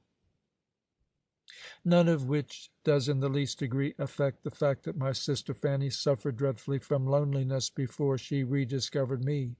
She was full of curiosities and enterprise, and she took possession of my leisure to explore all sorts of shows and resorts in and about old London, museums, picture galleries, parks, gardens, and heaths that I should otherwise never have visited. Indeed, she might not have visited them either if I had not been available as her escort, because in that world of crazy suppressions most of these places were haunted by furtive love-hunters and feeble-minded folk who might have been irritating and tiresome to a solitary girl so pretty as Fanny. They would have followed her about and accosted her when they got her alone, and thrust their disagreeable cravings between her and the beauty and sunshine. But together we went gaily to all sorts of interesting things. This old London I am describing to you had a large share of parks and gardens. There was a pleasing quaintness about all of them, and much unpremeditated loveliness. There was a certain Richmond Park to which we often resorted, with many fine old trees and grassy spaces and wildernesses of bracken that got very yellow and gay in autumn, and a quantity of deer. You might have been transported from this age to Richmond Park 2,000 years ago, and still fancied yourself in the Northland parks of today. The great trees, like nearly all trees in those days, were, it is true, infested with fungus and partly decayed. But Fanny and I never noticed that. They seemed great healthy trees to us, and there was a view from a hill crest of the winding Thames, a very delightful view, and then there were the oddest old gardens and flower spaces at Kew. I remember a quite good rock garden and glass houses of flowers, the brightest flowers the old world imagined possible, and there were paths through a jungle of rhododendra, primitive small rhododendra, but bright coloured and a great delight to Fanny and me. There was a place where we had tea at little tables in the open air, in that frosty old germ-saturated world. With its dread of draughts and colds and coughs, it gave one a bright sense of adventure to eat food in the open air. We went to museums and picture galleries and talked about what the pictures meant, and we talked of 1,000 things together. There comes back to me one conversation we had at a place called Hampton Court, a queer old red-brick palace with a great grapevine under glass and an ancient garden beside the Thames. There were flower beds full of half-wild herbaceous flowers, and we walked beside them under trees until we came to a low wall that looked upon the river, and we sat down on a seat, and there, after a silence, suddenly Fanny, like one who has been pent up beyond endurance, began talking of love. She began by asking questions about the girls I had met and the girls at Thunderstone House. I described one or two of them to her. My chief friend among them was Milly Kimpton, from the counting-house. We had got to the pitch of taking teas together, and such like friendly acts. "That's not love," said Fanny the wise, lending each other books. "You don't begin to know what love is yet, Harry." "But you will, Harry, you will." Don't you be too late about it, Harry. There's nothing in life like loving someone, Harry. People don't talk to you about it, and lots of people don't know what they are missing. It's all the difference between being nothing or something. It's all the difference between being dead or alive. When you are really loving someone, you're all right and nothing can harm you. And when you aren't, nothing is right. Everything is wrong. But love is a queer thing, Harry, and about as dreadful as it is dear. It gets wrong. Sometimes it all goes wrong, and it's awful. It slips from you somehow. It goes, and you're left mean and little, ever so mean, and you can't get back, and it seems you hardly want to get back. You're dead, and you're damned and done for, and then again it all comes back again, like the sunrise, like being born afresh. And then, with a desperate shamelessness, she began to talk of Newberry and how much she loved him. She told little irrelevant things about his ways. He comes to me whenever he can, she said, and repeated this presently. He's all my life, she said. You don't know what he is to me. Then her constant dread of a separation crept up to the surface of her thoughts. Perhaps, she said, it will always go on like this. I don't care if it does. I don't care if I never marry him. I wouldn't care, not if at last I'm thrown aside. I'd go through it all again and count myself lucky, even if I knew for certain I was to be dropped and cast aside. Queer Fanny, her face was flushed and her eyes shining with tears. I asked myself what had been happening. He'll never throw me aside, Harry. He'll never throw me aside. He can't. He can't. He's half as old again as I am, and yet he comes to me in his trouble. Once he cried to me, men, all of you, are so strong and yet so helpless. You've got to have a woman to come to. Just a little while ago, well, he was ill. He was very ill. He has pain in his eyes, and sometimes he's afraid about them. This time, suddenly, he had frightful pains, and he thought he couldn't see. He came straight to me, Harry. He called a cab and came to me, and he came feeling his way upstairs to me and fumbling at the door, and I nursed him in my darkened room until the pain had gone. He didn't go home, Harry, where there were servants and nurses to be got, and attendants and everything. He came to me. It was me he came to. Me. He's my man. He knows I'd give my life for him. I would, Harry. I'd cut my body to pieces bit by bit if it would make him happy. It wasn't so much the pain he had, Harry, as the fear. He's not the one to mind a bit of pain or be afraid of many things, but he was afraid and scared. He'd never been afraid before, but he was afraid of going blind. He was too afraid to go to the specialist. It was like a little child, Harry, and him so big and strong, afraid of the dark. He thought they'd get hold of him so that perhaps he'd not be able to come to me. He thought he wouldn't be able to see his beloved magazines and papers any more. And the pain just turned the screw on him. He clung to me. It was me made him go. I took him there. He wouldn't have gone if it hadn't been for me.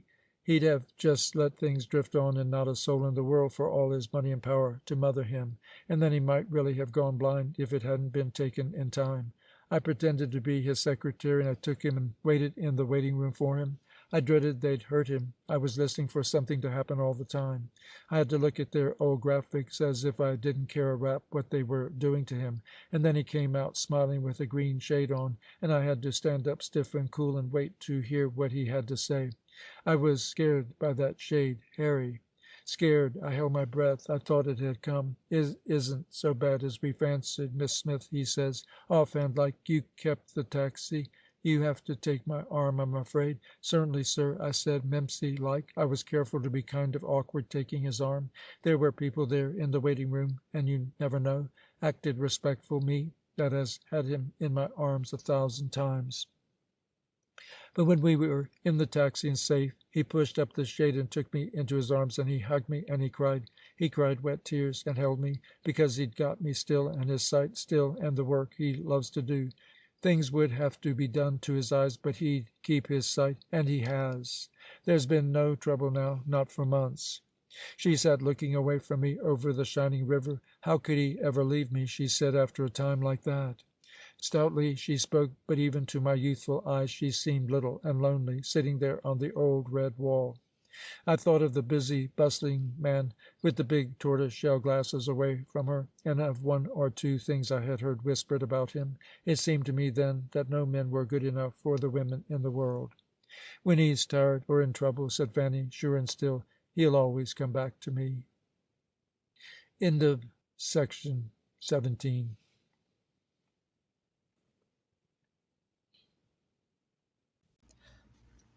The Dream, a novel by H.G. Wells.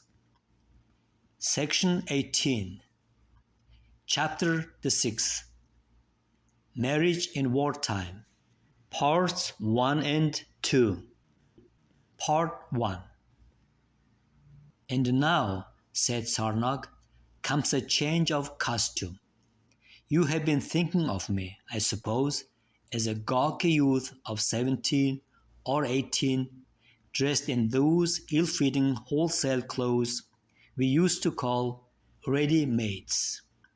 That youth wore a white collar round his neck and a black jacket and dark grey trousers of a confused, furtive patterning, and his hat was a black hemisphere with a little brim called a bowler. Now he changes into another sort of ready-mades, even more ill-fitting, the khaki uniform of a young British soldier in the Great World War against Germany. In 1914, Anno Domini, a magic wand, the wand of political catastrophe, waved to and fro over Europe, and the aspect of that world changed. Accumulation gave place to destruction, and all the generation of young men I have described as being put together from such shops as those one saw in Cheapside, presently went into khaki and fell into ranks and tramped off to the lines of ditches and desolation that had extended themselves across Europe. It was a war of holes and barbed wire and bombs and big guns like no war that had ever happened before. It was a change of phase in the world model. It was like some liquid which has been growing hotter and hotter, suddenly beginning to boil and very swiftly boiling over. Or it was like a toboggan track in the mountains when after a long, easy, almost level run, one comes to a swift drop and a wild zigzag of downward curves. It was the same old downward run at a dramatic point. Change of costume there was, and change of atmosphere. I can still recall the scared excitements of the August days when the war began, and how incredulous we English were when we heard that our own little army was being driven back before the German hosts like a spluttering kitten pushed by a broom, and that the French lines were collapsing. Then came the rally of September. At the beginning, we British youngsters had been excited spectators, but as the tale of our army's efforts and losses came home to us, we crowded to the recruiting offices by thousands and scores of thousands, until at last our volunteers could be counted by the million. I went with the crowd. It may seem a curious thing to you that I lived through all the Great World War against Germany, that I was a soldier in it and fought and was wounded and went back and took part in the final offensive, that my brother Ernest became a sergeant and won a medal for gallantry and was killed within a few weeks of the concluding armistice, that all the circumstances of my life were revolutionized by the war, and that nevertheless it does not come into the story of my life as a thing of importance in itself to that story.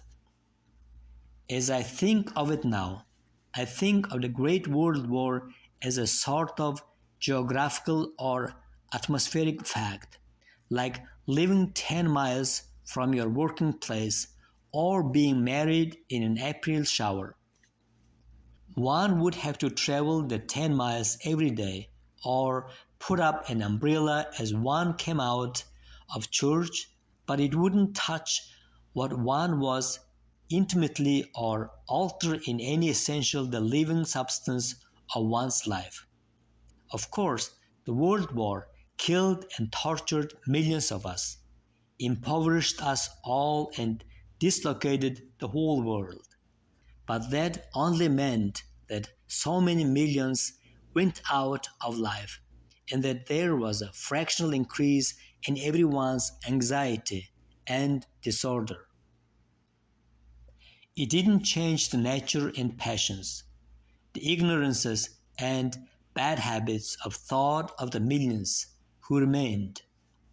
The World War arose out of these ignorances and misconceptions, and it did nothing to alter them. After it was all over, the world was a good deal rattled and much shabbier than before, but it was still the same old mean and haphazard world, acquisitive, divided, cantingly patriotic, idiotically prolific, dirty, diseased, spiteful, and conceited.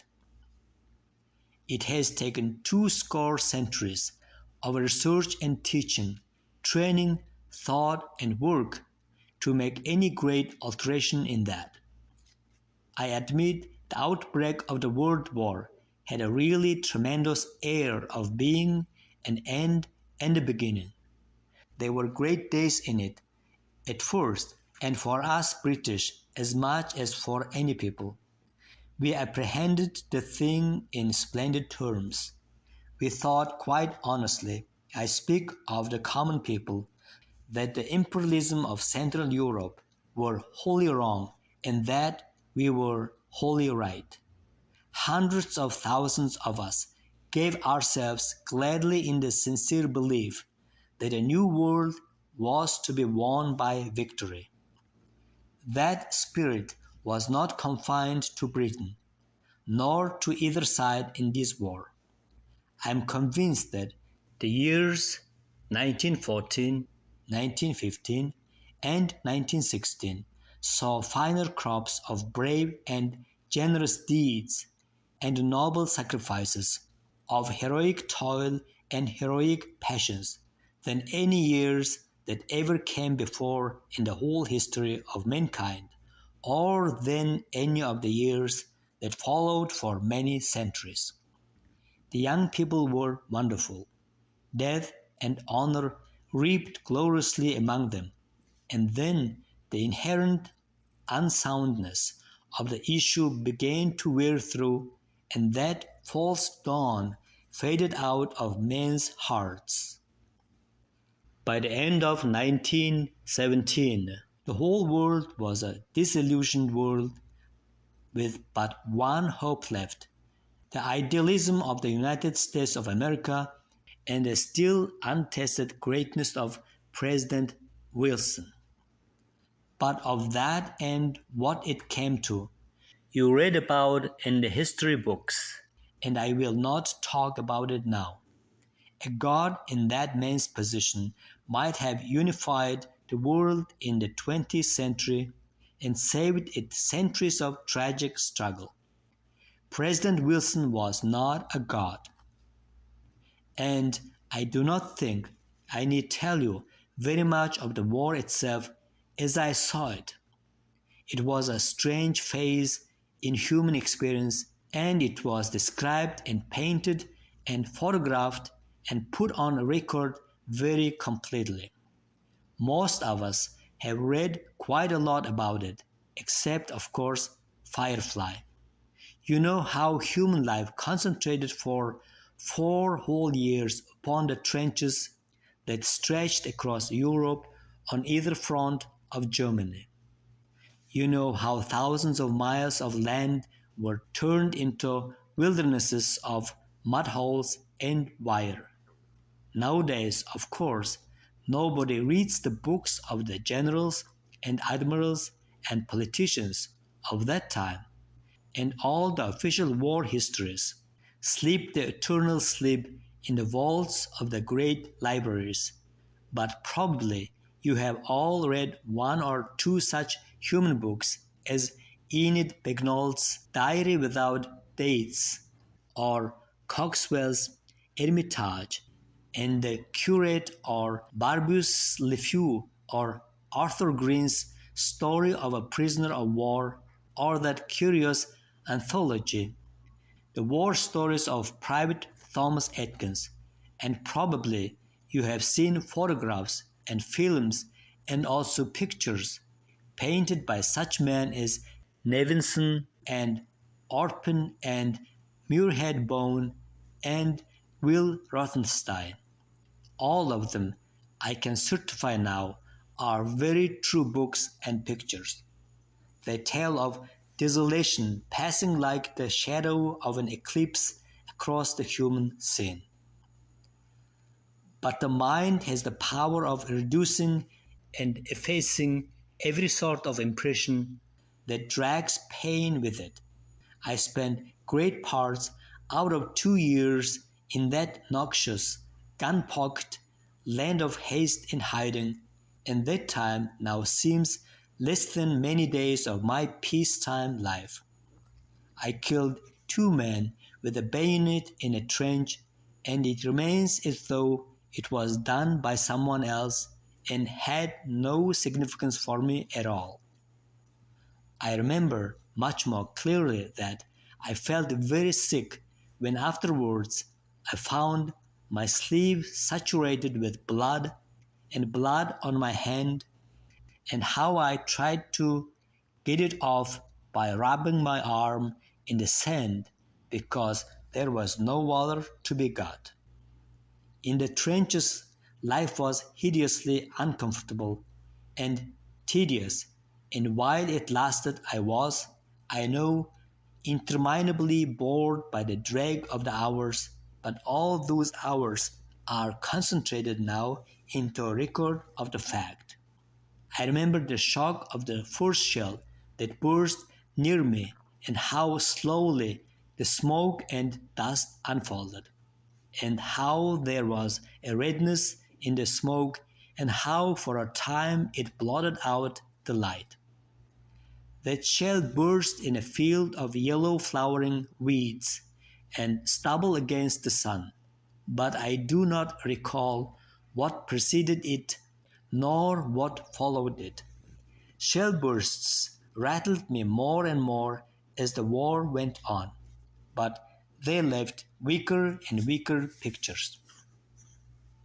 One of my most vivid memories of that time is the excitement of my first leave from the front, and how my party arrived at Victoria Station and were guided in a clattering throng to a sort of transport train called the Underground Railway by elderly volunteers wearing brassards. I was still muddy from the trenches. There had been no time for a wash and a brush-up, and I was carrying my rifle and other gear. We crowded into a brightly lit first-class carriage, in which were a number of people in evening dress who were going out to dinner and to the theatre. There couldn't have been more vivid contrast if I had seen Firefly there in all her loveliness.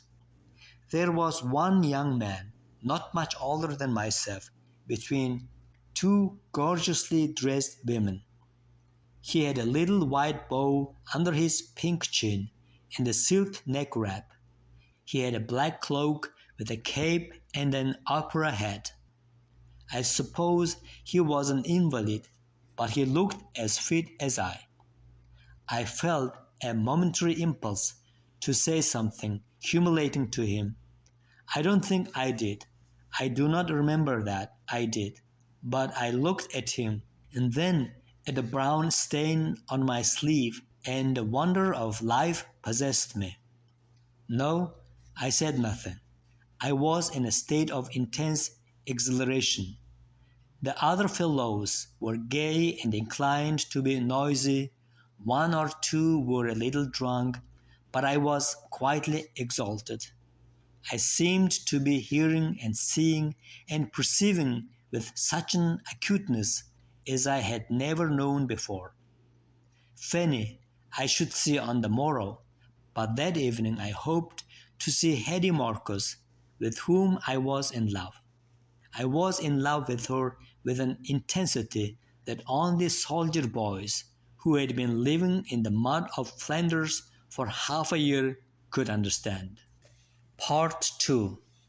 How, asked Sarnak, can I make you see Hetty Marcus, dark-eyed, warm-skinned, wayward, and fragile, who brought me to love and death 2,000 years ago?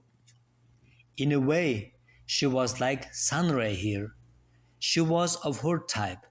She had the same darkness in her eyes, the same still bearing. She was like Sunray's hungry sister, with a touch of fire in her blood. Yes, and she had those same stumpy little fingers. Look at them. I met her on those very downs I used to walk over with my father when I was a boy, to steal the produce from Lord Bramble's gardens. I had a short leave before I was drafted to France, and I did not spend it in London with Matilda Good and Fanny, as you may think I should have done, but I went with 3 other youngsters who had enough money to do so, to Cliffstone. I don't know whether I can make it clear to you why I went to Cliffstone. I was excited at the thought of going into the actual warfare. I meant to do brave and wonderful things over there, but also I was terribly overshadowed by the thought that I might be killed. I did not think of wounds or suffering. I do not think I feared those things at all, but I had a profound dread and hatred of extinction before ever I had fully lived, before I had ever tasted many of the most alluring things in life. I had always promised myself love and great adventures with women, and I was passionately distressed at the possibility of being cheated of those intensities. All of us young innocents were in the same case. It was I who had thought of Cliffstone, near to our training camp, with its band and promenade and its fleeting glancing girls.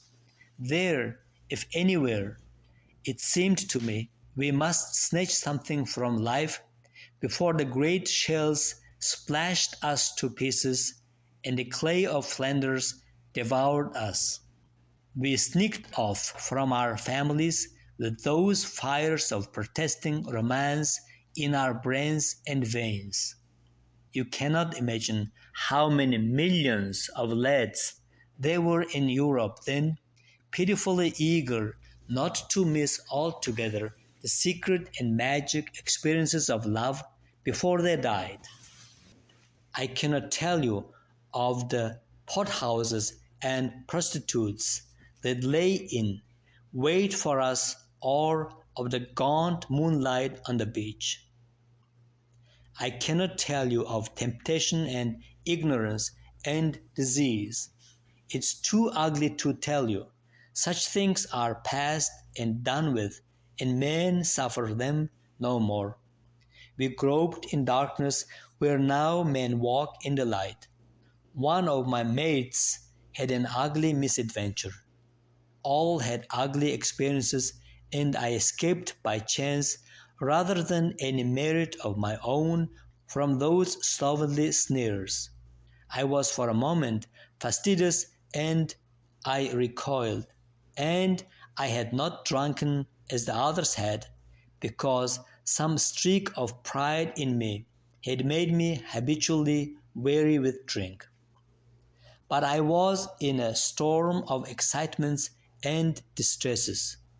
I was slipping into the pit, though I hated it, and to escape it, I set myself to revive my memories of the days when I was a boy. I went to Cherry Gardens to see the old home, and then to my father's grave. It was neat and pretty with Fanny's money, and then I determined to walk over the downs to recall, if I could, something of the wonder that I had felt when first I went over them to Chasing Hanger. And also, if you understand me, I felt love and romance would be there. I hadn't abandoned the quest that had brought me to Cliffstone. I had only jumped a foul ditch on my way. When I was a child, I had supposed heaven was over the downs, and certainly the golden summer sunsets were. It seemed natural to turn my back on Cliffstone and go up into the only really lovely country I had ever known if I wanted to find romance. And I found it. I was thrilled but not a bit surprised when I saw Hetty appear over the skyline of the hill and come right over the brow and stand with her hands behind her back and the sun shining on her hair, looking out across the woods and cornfields to Blythe and the distant marshes and the sea. She had taken her hat off and was holding it behind her. She wore an ivory-colored silk blouse, very open at the neck, and it was just as though you could see her body through the flimsy stuff. She dropped into a sitting position, now looking at her world and now plucking at the little dwarfish flowers in the downland turf. I stood for a time agape at her. Then my whole being was filled with a tremulous resolve to talk to her. My path curved up the slope and carried me over the shoulder of the hill not very far from her. I followed it, stopping ever and again as if to look at the land and sea below, until it brought me as near to her as it could, and then I left it and with a clumsy affectation of carelessness strolled up to the summit until I stood beside her and about 6 yards away. I pretended not to observe her. I clenched my hands to keep myself control. She had become aware of me, and she was quite motionless now, sitting up and looking at me, but she did not seem in the least dismayed. Your fine face she had, Sunray, and your dark eyes, and I have never known anyone, not even you, who could keep a face so still. Not rigid or hard or staring it was, but quietly, profoundly, still, like a face in some beautiful picture. I was all a tremble. My heart was beating fast, but I kept my wits about me. Was there ever a lovelier view? I said. I suppose that bit of blue there that looks like a raft, where the water shines. I suppose that's denseness. She did not answer for what seemed a long time. She surveyed me with an unfathomable expression. Then she spoke, and as she spoke, she smiled. You know that's dangerous as well as I do. I smiled at her smile. Shy pretenses were not for her. I came a step or so nearer with a conversational air. I have known this view, I said, since I was a boy of 10, but I didn't know anyone else set any value upon it. Nor I, she said. I came to look at it, perhaps for the last time, she vouchsafed. I'm going away. I'm going away too. Over there? She asked, and nodded her head to where the land of France hung like a cloud in the sky. In a week or so. I'll get to France too, but not so soon as a week or two. but I'm going into the Women's Auxiliary Army Corps, and I know I shall get over there at last. I join up tomorrow. How can one stay at home with all you boys out there getting, she was going to say getting killed, but she caught the word back and finished it with getting into all sorts of danger and trouble. One has to go, I said. She looked at me with her head a little on one side. Tell me, she said, do you want to go? Not a bit. I hate the whole monstrous business, but there is no way out. The Germans have put it on us, and we have to go through with it. That was how we all saw it in England during the war. But I won't stop now to argue what really caused a war that ended 2,000 years ago. The Germans put it on us. I hate going. I wanted to go on with the work I was doing. Now everything is upset. Everything, she said, and thought for some moments. I hate going too, she said. It drags on week after week, months after months, I complained. The boredom of it, the drills, the salutes, the silly little officers. If only they would take us and raffle us and kill us and have done with it, so that we could either die or go home and do something sensible. My life is being wasted. I have been in the machine a year, and I've only got thus far on my way to France. When I see a German soldier at last, I shall want to kiss him. I shall be so glad. But either I shall kill him or he will kill me, and that will be the end of the story. And yet one can't keep out of it, she said. And there's something tremendous about it, she went on. Once or twice I have been up here when there were air raids. I live quite close here. These air raids get more and more frequent nowadays. I don't know what they are coming to. You see the searchlights now, every night, waving like the arms of a drunken man, all over the sky. But before that, you hear the pheasants in the woods, clucking and crying. They always hear it first. Other birds take it up. They cry and twitter, and then far away the guns begin rumbling. At first a little sound, put, put, then like a woof of a hoarse dog, and then one gun after another picks it up as the raid comes nearer. Sometimes you can catch the whir of the engines of the Gothas. There is a great gun behind a farmhouse away there, and you wait for that, and when it fires, it hits you on the chest. Hardly anything is to be seen except the searchlights.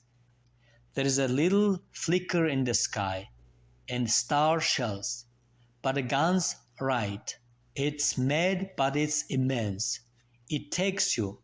Either you are wild with fright or you are wild with excitement. I can't sleep. I walk about my room and long to be out. Twice I've gone out into the night, into the moonlight with everything aquiver, gone for long walks. Once shrapnel fell in our orchard with a hiss like rain. It ripped the bark of the apple trees and tore off twigs and branches and killed a hedgehog. I found the little wretch in the morning, nearly cut in two. Death haphazard. I don't mind the death and the danger so much, but it's the quiver in the world I can't endure. Even in the daytime sometimes you can't quite hear them, but you can feel the guns over beyond there. Our old servant, she said, believes It's the end of the world. For us, it may be, I said. She made no answer. I looked at her face and my imagination righted. I began to talk with a bare simplicity such as we rarely attained in that shy and entangled age. But my heart was beating fast. For years, I said, I have dreamt of the love of a girl. It was to have been the crown of life. I have saved myself up for it. I have had a friend or so, but it wasn't love. And now I'm near to going out there. It's only a few days before I go over there to whatever is waiting for me. And when it seems beyond hope, I come upon someone. Don't think me mad, please. Don't think I'm lying. I'm in love with you. Indeed, I am. You seem altogether beautiful to me. Your voice, your eyes, everything. I could worship you. I couldn't say a word more for a moment or so. I rolled over on the turf and looked her in the face. I'm sorry, I said. I'm a silly young Tommy, suddenly in love. Oh, desperately in love. Her grave face regarded me. She did not look frightened or disconcerted. Perhaps her heart beat faster than I thought, but her voice, when she spoke, was constrained. Why are you talking like that? You've just met me. How can you love me? It isn't possible people should love like this. I've seen you long enough. I could not talk. I met her eyes. Hers dropped before mine. The warm color mounted to her cheeks. She bit her lips. You, she said in a low voice, are just in love with love. Anyhow, I am in love, I said. She plucked a spray of minute flowers and forgot it in her hand. This is your last day? She asked. It made my heart beat faster. It may be my last altogether for this sort of thing. Who can tell? For a long time anyhow. Why should it hurt you to let me love you today? Why shouldn't you be kind to me, civil to me anyhow? I don't ask for so very much. If, suppose, we went for a walk together, just a long walk, if we spent most of the day together, somewhere we might get something to eat. She said, considering me gravely. Suppose I did, she said as if to herself. Suppose I did. What harm could it do you? What harm could it do? She repeated with her eyes on mine. If I had been older and more experienced, I might have known from her warm, flushed face and her dark eyes that she too was in love with love that day, and that our encounter was as exciting for her as for me. Suddenly she smiled. She showed herself for an instant as ready as myself. Her constraint had vanished. I'll come, she decided, and arose with an effortless ease to her feet, and then, at my eager movement as I sprang up before her, but you'll have to be good, you know. It's just a walk and a talk. Why shouldn't we? If we keep away from the village. End of section 18.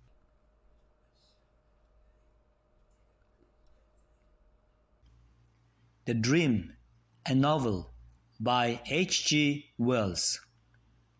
Section 19. Chapter 6. Marriage in Wartime. Parts 3 to 6. Part 3. it would seem the queerest story in the world if I told you how we two youngsters spent that day. We who were such strangers that we did not know each other's names, and yet who were already drawn so closely together. It was a day of kindly beauty and warmth, and we rambled westward until we came to a ridge that dropped steeply to a silvery, tree-bordered canal, and along that ridge we went until we reached a village and a friendly inn where there were biscuits and cheese and some apples to make a lunch upon. For a time a mood of shyness followed our first avowals. Then Hetty talked of her home and of her place in the world. It was only after we had eaten together that we became easy and familiar with each other. It was only as the sun was sinking in the west and our day drew to its golden end that we embraced suddenly as we sat together on a felled tree in a wood, and that I learned from her what a sweet and wonderful delight the kiss of love may be. Part 4. Sarnak paused. It happened 2,000 years ago, but it seems to me that it happened just 6 years from now. Once more, I'm back in that wood among the long warm shadows of the evening, and all my dreams and imaginations awake to reality with Hetty's body in my arms and her lips to mine. I have been able to tell you my story hitherto with a sort of wonder and detachment, as though I showed it you through a telescope. But I have been telling you over much perhaps of Fanny and Matilda Good, because I have had a sort of reluctance about Hetty. She is still so fresh in my mind that she seems, as I name her, to come even here and to be living still, a perplexity between Sunray, who is so like her and so unlike her, and myself. I love her again and hate her again, as though I was still that assistant editor, that writer of rubbish in lost and forgotten Thunderstone House in dead old London. And I can't describe things now, said Sarnog, as I have described them up to this. I seem no longer to look back into past things. My memories are living and suffering. They inflame and hurt. I loved Hetty.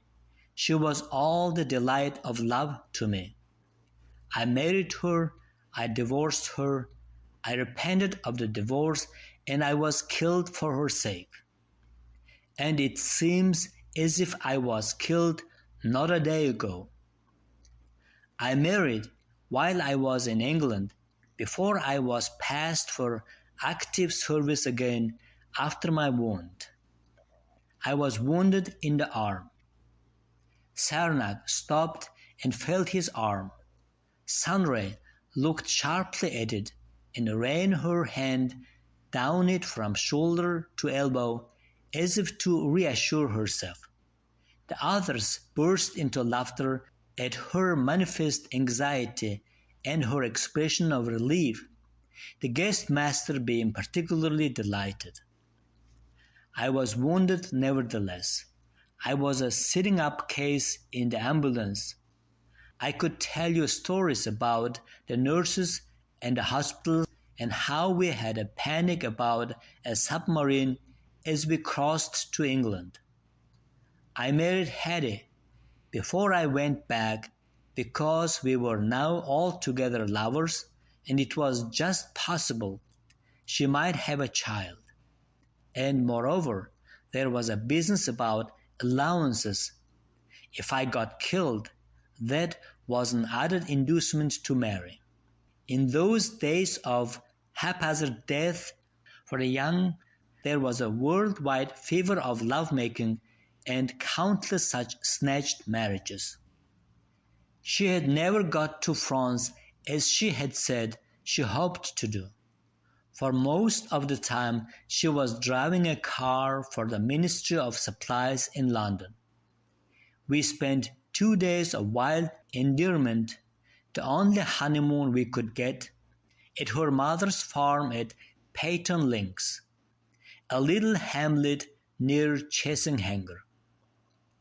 I do not think I have told you that she was the only daughter of a farmer and that Miss Marcus, her mother, was a widow. Hetty had been a clever girl, an elementary school teacher, and bookish and enterprising for a country place. She had never mentioned me to her mother until she had written to tell of her approaching marriage. When her mother had driven us from the station to the farm, and I had helped her to put away the pony, the old lady's non-committal manner relaxed, and she said, "Well, it might have been worse. You've looks and fairish shoulders for one who's town-bred.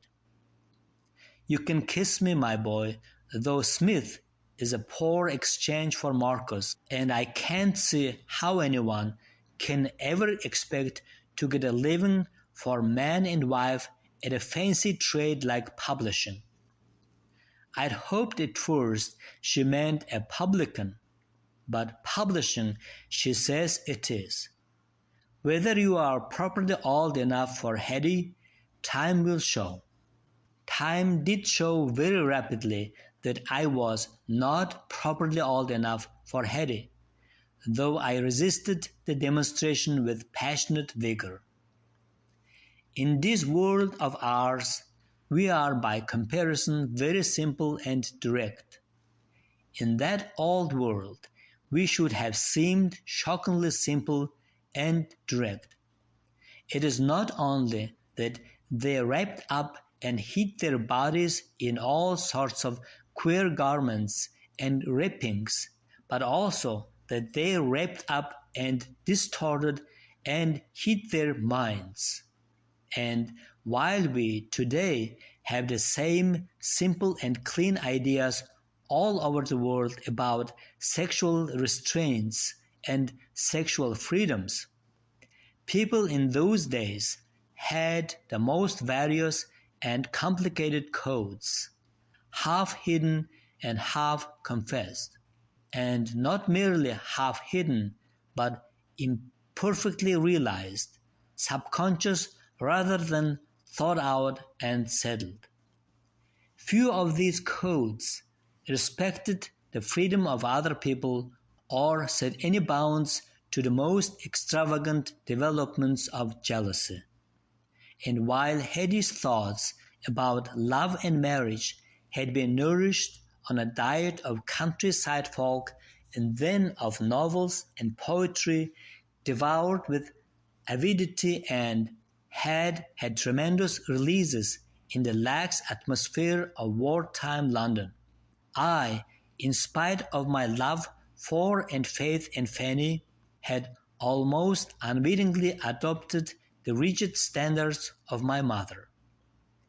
As we used to say in those days, Hetty's was a much more artistic temperament than mine. For my part, I did not so much think as assume that the worship of a man for a woman gave place to mastery as soon as her love was won, that the problem of absolute fidelity for both lovers was to be facilitated on his side by an absolute submissiveness on hers.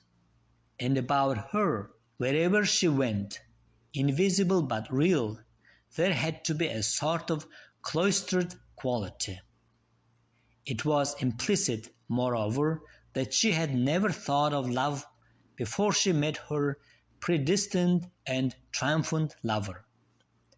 Ridiculous and impossible, you will say, but Sandra here has read the old novels and she can witness that That was the code. Sunray nodded. That's the spirit of them, she said. Well, in fact, Harry was not only half a year older than I, but ages beyond me in the business of love. She was my teacher, while I had been reading about Adams and Darwin and exploration and socialism. She had been sucking the honey of sensuous passion from hints and half-hints in all the romances and poems from Shakespeare and old playwrights. And not only, I realize now, from books. She took me as one captures and tames an animal and made my senses and my imagination hers. Our honeymoon was magical and wonderful. She delighted in me and made me drunken with delights.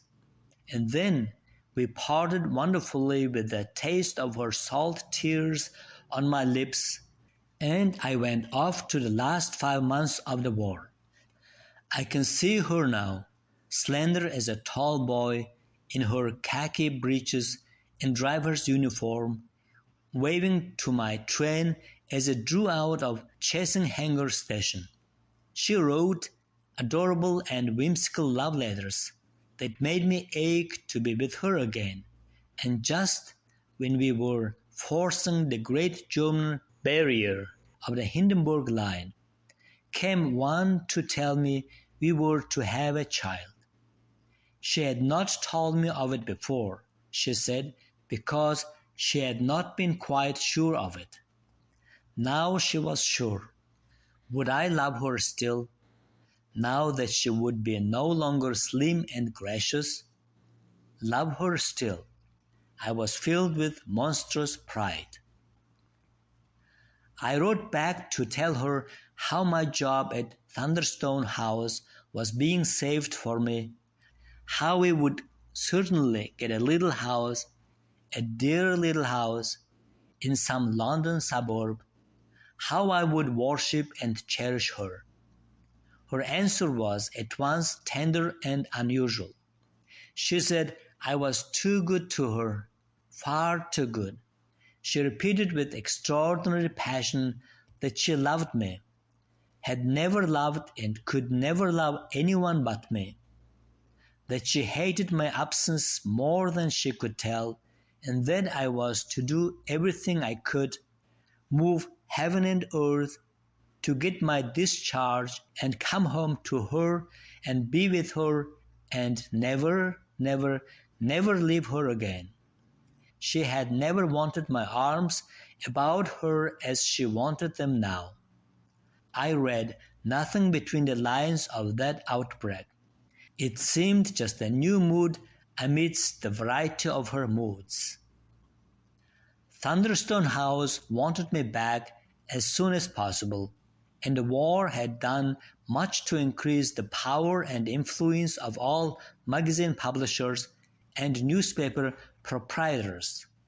I got out of the army within 3 months of the armistice and came back to a very soft and tender and submissive Hetty, a new Hetty, more wonderful even than the old. She was evidently more passionately in love with me than ever. We took some furnished rooms in a part of London called Richmond, near the Thames in the great park, and we sought vainly for that bright little house in which our child was to be born. But there were no bright little houses available. And slowly a dark shadow fell across the first brightness of our reunion. The seasonable days passed, but Hetty's child was not born. It was not born, indeed, until it was nearly 2 months too late for it to be my child. Part 5. We are trained from earliest childhood in the world to be tolerant and understanding of others, and to be wary and disciplined with our own wayward impulses. We are given from the first a clear knowledge of our entangled nature. It will be hard for you to understand how harsh and how disingenuous the old world was. You live in a world that is, as we used to say, better bred. You will find it difficult to imagine the sudden storm of temptation and excitement and forgetfulness in Hetty's newly aroused being that had betrayed her into disloyalty, and still more difficult will you find the tangle of fear and desperate dishonesty that held her silent from any plain speech with me after my return. But had she spoken, instead of leaving it to me to suspect, discover, and accuse, I doubt if she would have found any more mercy in me for her pitiful and abominable lapse. I see now that from the day I returned to Hetty, she was trying to tell me of her disaster and failing to find a possible way of doing so. But the vague intimations in her words and manner dropped like seeds into my mind and germinated there. She was passionately excited and made happy by my coming back. Our first week together was the happiest week of my old world life. Fanny came to see us once, and we went and had a dinner at her flat, and something had happened to her too. I knew not what, to make her very happy. Fanny liked Hetty. When she kissed me good night after her dinner, she held me and whispered, "She's a dear. I thought I'd be jealous of your wife, Harry, but I love her." Yes, we were very happy for that week. We walked along together back to our rooms instead of taking a taxi, for it was better for Hetty to walk. A happy week it was that stretched almost to a happy fortnight. And then the shadows of suspicion gathered and deepened. It was in bed in the darkness of the night that I was at last moved to speak plainly to Hetty. I woke up and lay awake for a long time, very still and staring at my bleak realization of what had happened to us. Then I turned over, sat up in bed, and said, "Hetty, this child is not mine." She answered at once. It was plain she too had been awake. She answered in a muffled voice, as though her face lay against the pillow, "No." "You said no?" She stirred, and her voice came clearer. "I said no.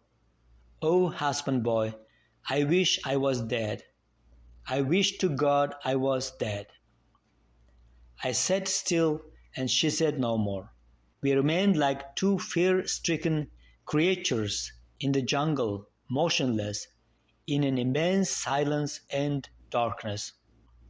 At last she moved. Her hand crept out towards me, seeking me, and at that advance I recoiled. I seemed to hang for a moment between two courses of action, and then I gave myself over to rage. "You touch me," I cried, and got out of bed and began to walk about the room. "I knew it," I shouted. "I knew it, I felt it, and I have loved you. You cheat, you foul thing, you lying cheat." Part 6. I think I described to you earlier in the story how my family behaved when Fanny left us, how we all seemed to be acting and keeping up a noise of indignation as if we were afraid of some different and disturbing realizations coming through to us should that barrage of make-believe morality fail. And just as my father and my mother behaved in that downstairs kitchen in Cherry Gardens. So now I behaved in that desolating crisis between myself and Hetty. I stormed about the room. I hurled insults at her. I would not let the facts that she was a beaten and weeping thing, that she certainly loved me, and that her pain tortured me, prevail against my hard duty to my outraged pride. I lit the gas, I don't remember when, and the scene went on in that watery Victorian light. I began dressing, for never more was I to lie in bed with Hetty. I meant to dress, and having said my say, to go out of the house.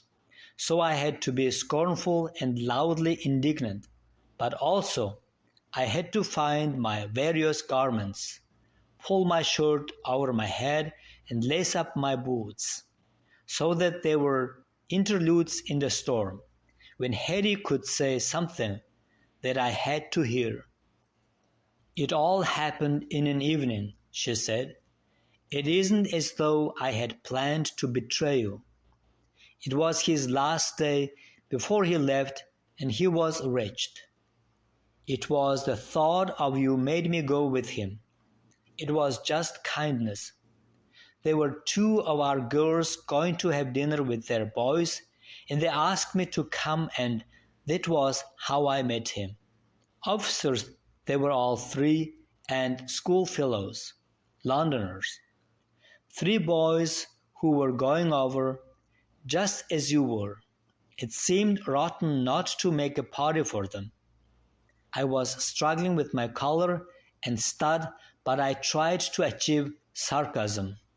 "I see," I said.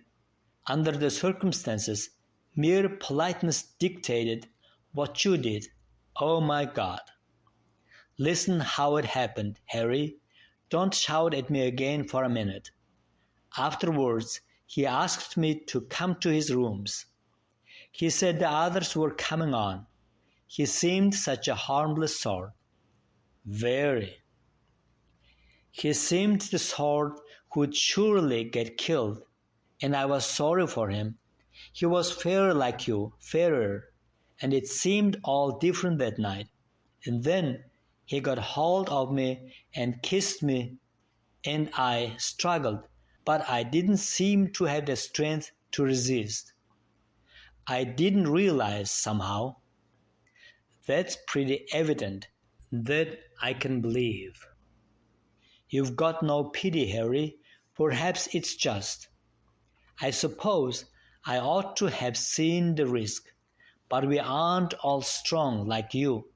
Some of us are pulled this way and that. Some of us to do things we hate. I did what I could. It was like waking up to realize what had happened.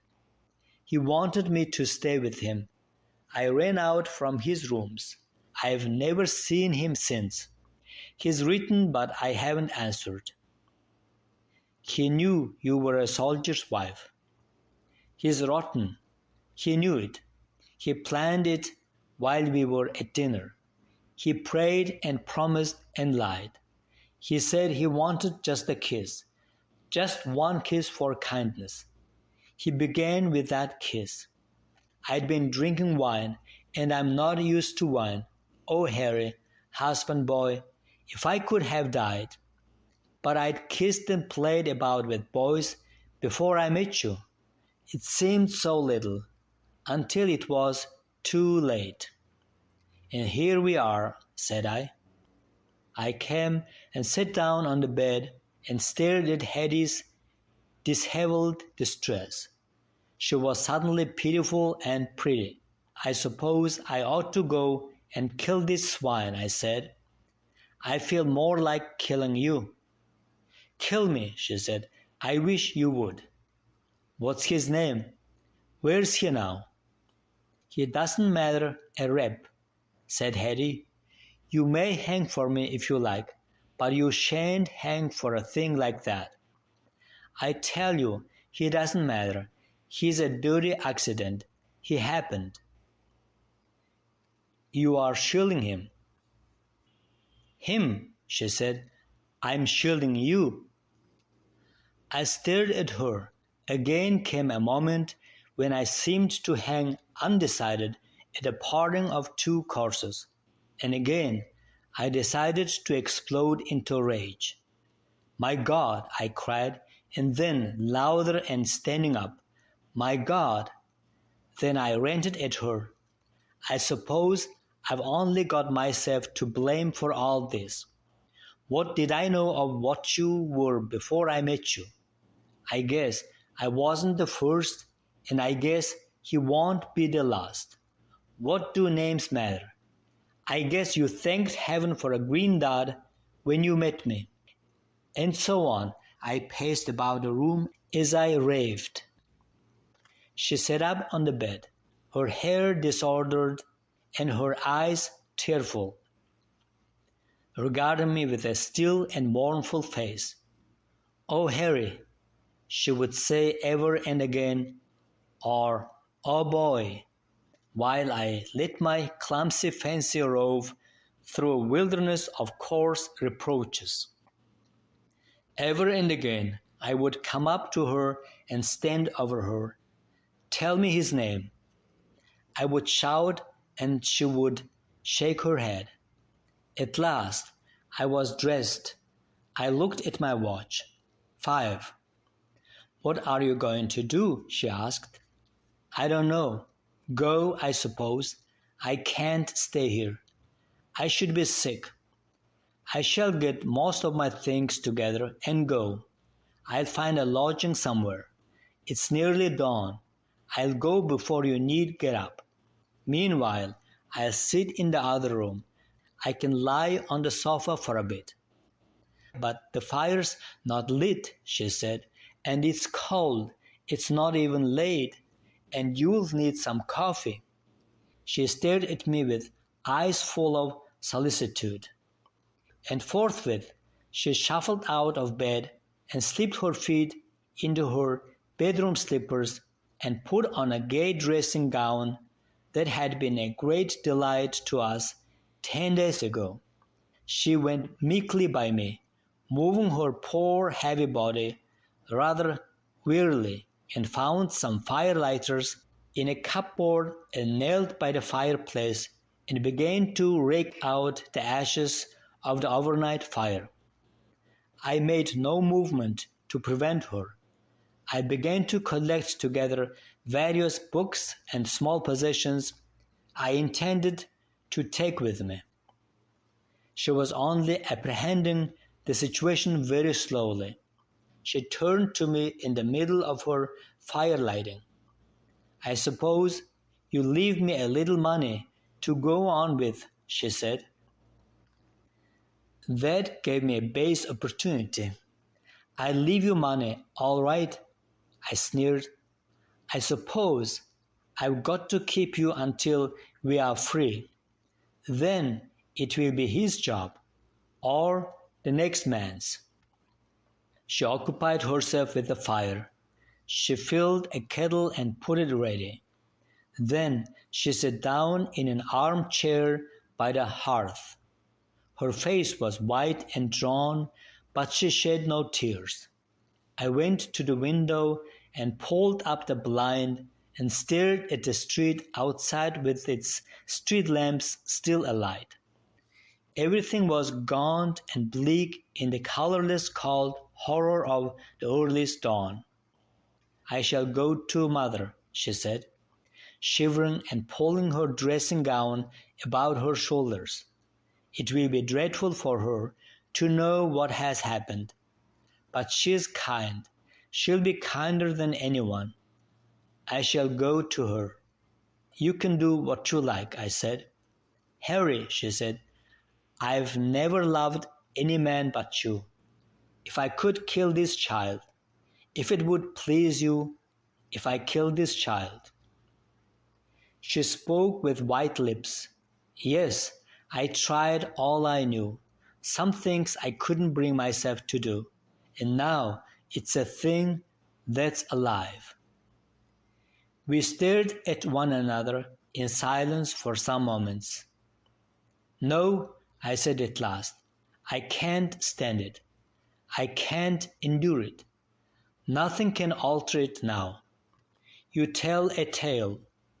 How do I know? You've cheated once and you can cheat again. You gave yourself to that swine. If I live to 100, I'll never forgive that.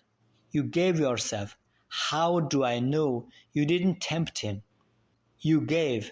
You can go. Go where you gave yourself. There are things no decent man can forgive. Things that are dirty to forgive. He stole you, and you let him steal you, and he can have you.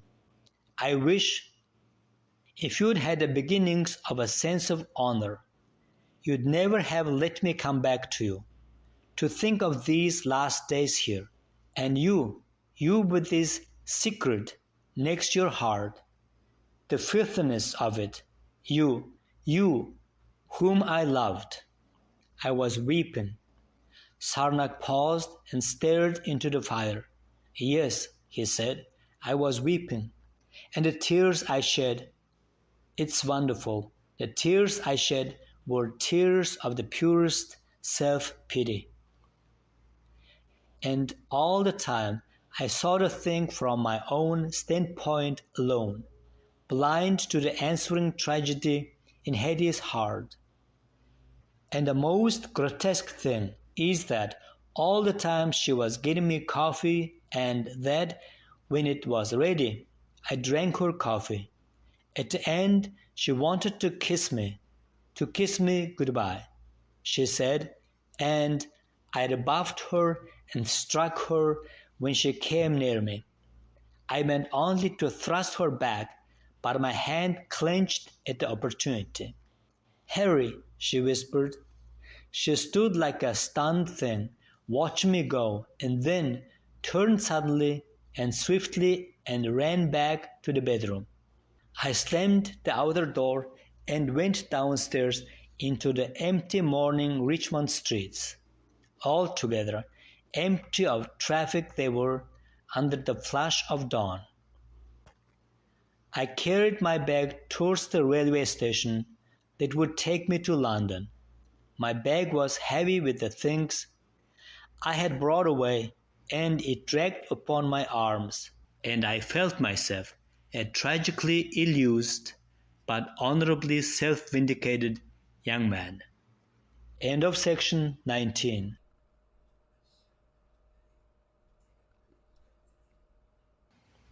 The Dream, a novel by H.G. Wells. Section 20. Chapter the 6th. Marriage in Wartime. Part 7 and 8. Part 7. Oh, poor little things, cried Starlight.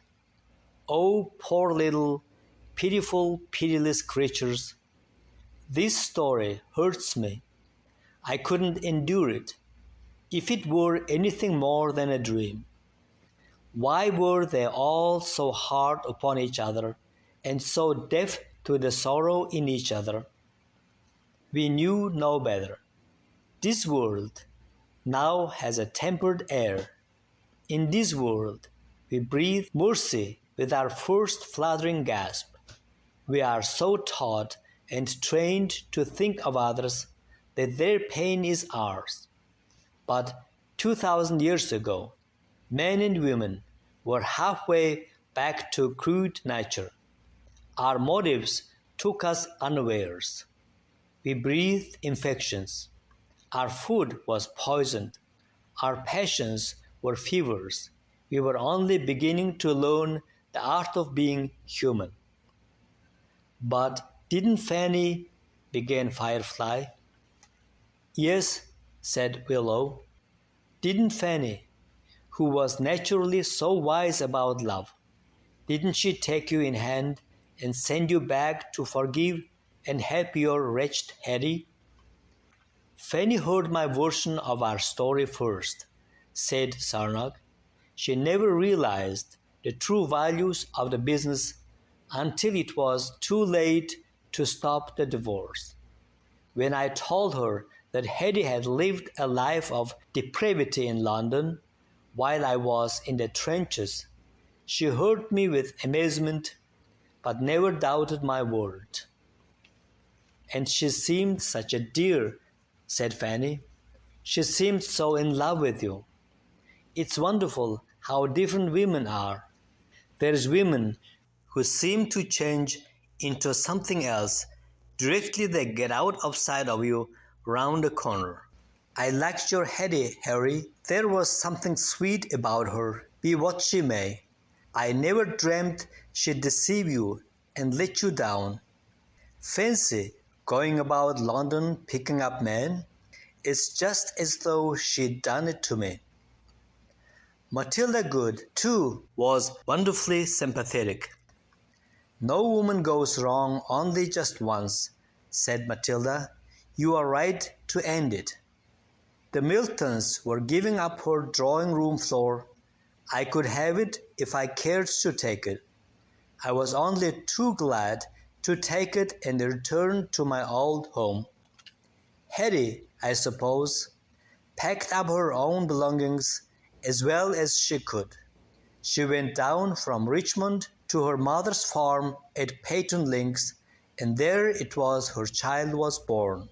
Now I want to tell you," said Sarnog, "what is, I believe, the most remarkable thing in all this story. I'm telling you, I do not remember in all that time, right up to and including our divorce, that I felt any impulse of pity or kindliness, much less of love, towards Hetty. And yet in my dream I was very much the same sort of man as I am today. I was a man of the same type, but I was driven by a storm of amazed and outraged pride and sexual jealousy of the most frantic sort towards acts of spite that are almost inconceivable here and now. I was doing all I could to divorce Hetty in such a way as to force her into marriage with Sumner, for that was the man's name, because I had learned that he was a hopelessly bad character, and because I believed he would make her miserable and mar her life altogether. I wanted to do that to punish her, to fill her with bitter regrets for her treatment of me.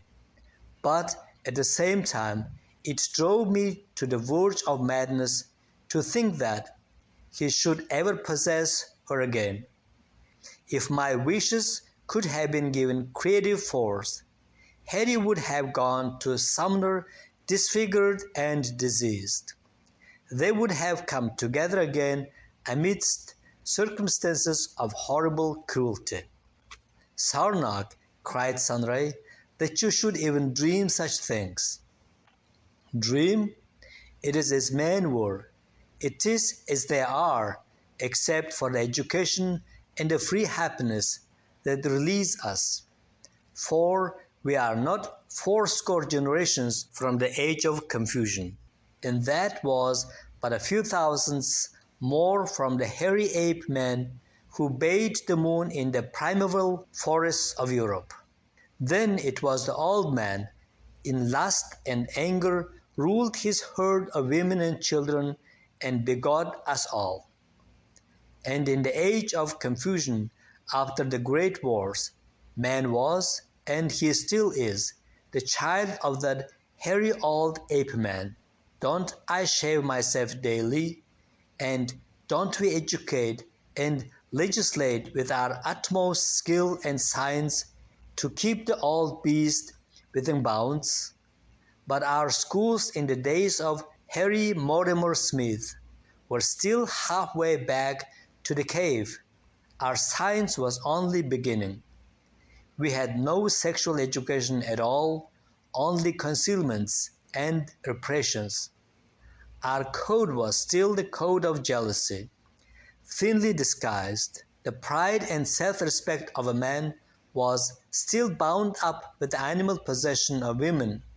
The pride and self-respect of most women was by a sort of reflection bound up with the animal possession of a man. We felt that this possession was the keystone of life. Any failure in this central business involved a monstrous abasement, and against that our poor souls sought blindly for the most extravagant consolations. We hid things, we perverted and misrepresented things, we evaded the issue. Man is a creature which under nearly every sort of stress releases hate and malign action, and we were then still subjected to the extremest stresses. But I will not go on apologizing for Harry Mortimer Smith. He was what the world made him, and so are we. And in my dream, I went about that old world, doing my work, controlling my outward behavior, and spending all the force of my wounded love for Hetty in scheming for her misery. And one thing in particular was of immense importance to my tormented being. It was that I should get another lover quickly, that I should dispel the magic of Hetty's embraces, lay the haunting ghost of my desire for her. I had to persuade myself that I had never really loved her, and replace her in my heart by someone I could persuade myself was my own true love. So I sought the company of Milly Kimpton again. We had been close companions before the war, and it was not difficult to persuade myself that I had always been a little in love with her. Always she had been more than a little in love with me. I told her my story of my marriage, and she was hurt for my sake and indignant beyond means with the Hetty I presented to her. She married me within a week of the completion of my divorce. Part 8. Milly was faithful and Milly was kind. She was a cooling refuge from the heat and distresses of my passion. She had a broad, candid face that never looked either angry or miserable. She held her countenance high, smiling towards heaven with a pleasant confidence and self-satisfaction. She was very fair, and she was broad-shouldered for a woman. She was tender but not passionate. She was intelligently interested in things, but without much whim or humor. She was nearly a year and a half older than I. She had, as people used to say, taken a great fancy to me when first I came into the firm, a crude and inexperienced youngster. She had seen me rise very rapidly to Mr. Cheeseman's position on the editorial staff. He had been transferred to the printing side, and at times she had helped me greatly. We were both popular in Thunderstone House, and when we married, there was a farewell dinner to Milly, who gave up her position then in the counting house. There were speeches and wonderful wedding present of dinner knives and silver forks and spoons in a brass-bound chest of oak with a flattering inscription on a silver plate. There had been a good deal of sympathy with Milly in Thunderstone House, especially among the girls, and a good deal of indignation at me when my first marriage occurred, in my belated recognition of my true destiny, was considered a very romantic and satisfactory end to the story. We secured a convenient little house in a row of stucco houses, all built together to have one architectural effect, called Chester Terrace, close to one of the inner parks of London, known as Regent's Park. Milly, I discovered, had a little fortune of nearly £2,000, and so she was able to furnish this house very prettily, according to current taste, and in this house, in due course, she bore me a son. I rejoiced very greatly and conspicuously over these youngsters' arrival. I think you will understand how essential it was to my obsession for defeating and obliterating Harry that Millie should bear me a child. I worked very hard during that first year of married life, and on the whole, I was happy. But it was not a very rich nor a very deep sort of happiness. It was a happiness made up of rather hard and rather superficial satisfactions. In a sense, I loved Millie very dearly. Her value was above rubies. She was honest and sweet and complacent. She liked me enormously. She was made happy by my attentions. She helped me, watched for my comfort, rejoiced at the freshness and vigor of my work. Yet we did not talk very freely and easily together. I could not let my mind run on before her. I had to shape what I said to her feelings and standards, and they were very different feelings and standards from my own. She was everything a wife should be, except in one matter.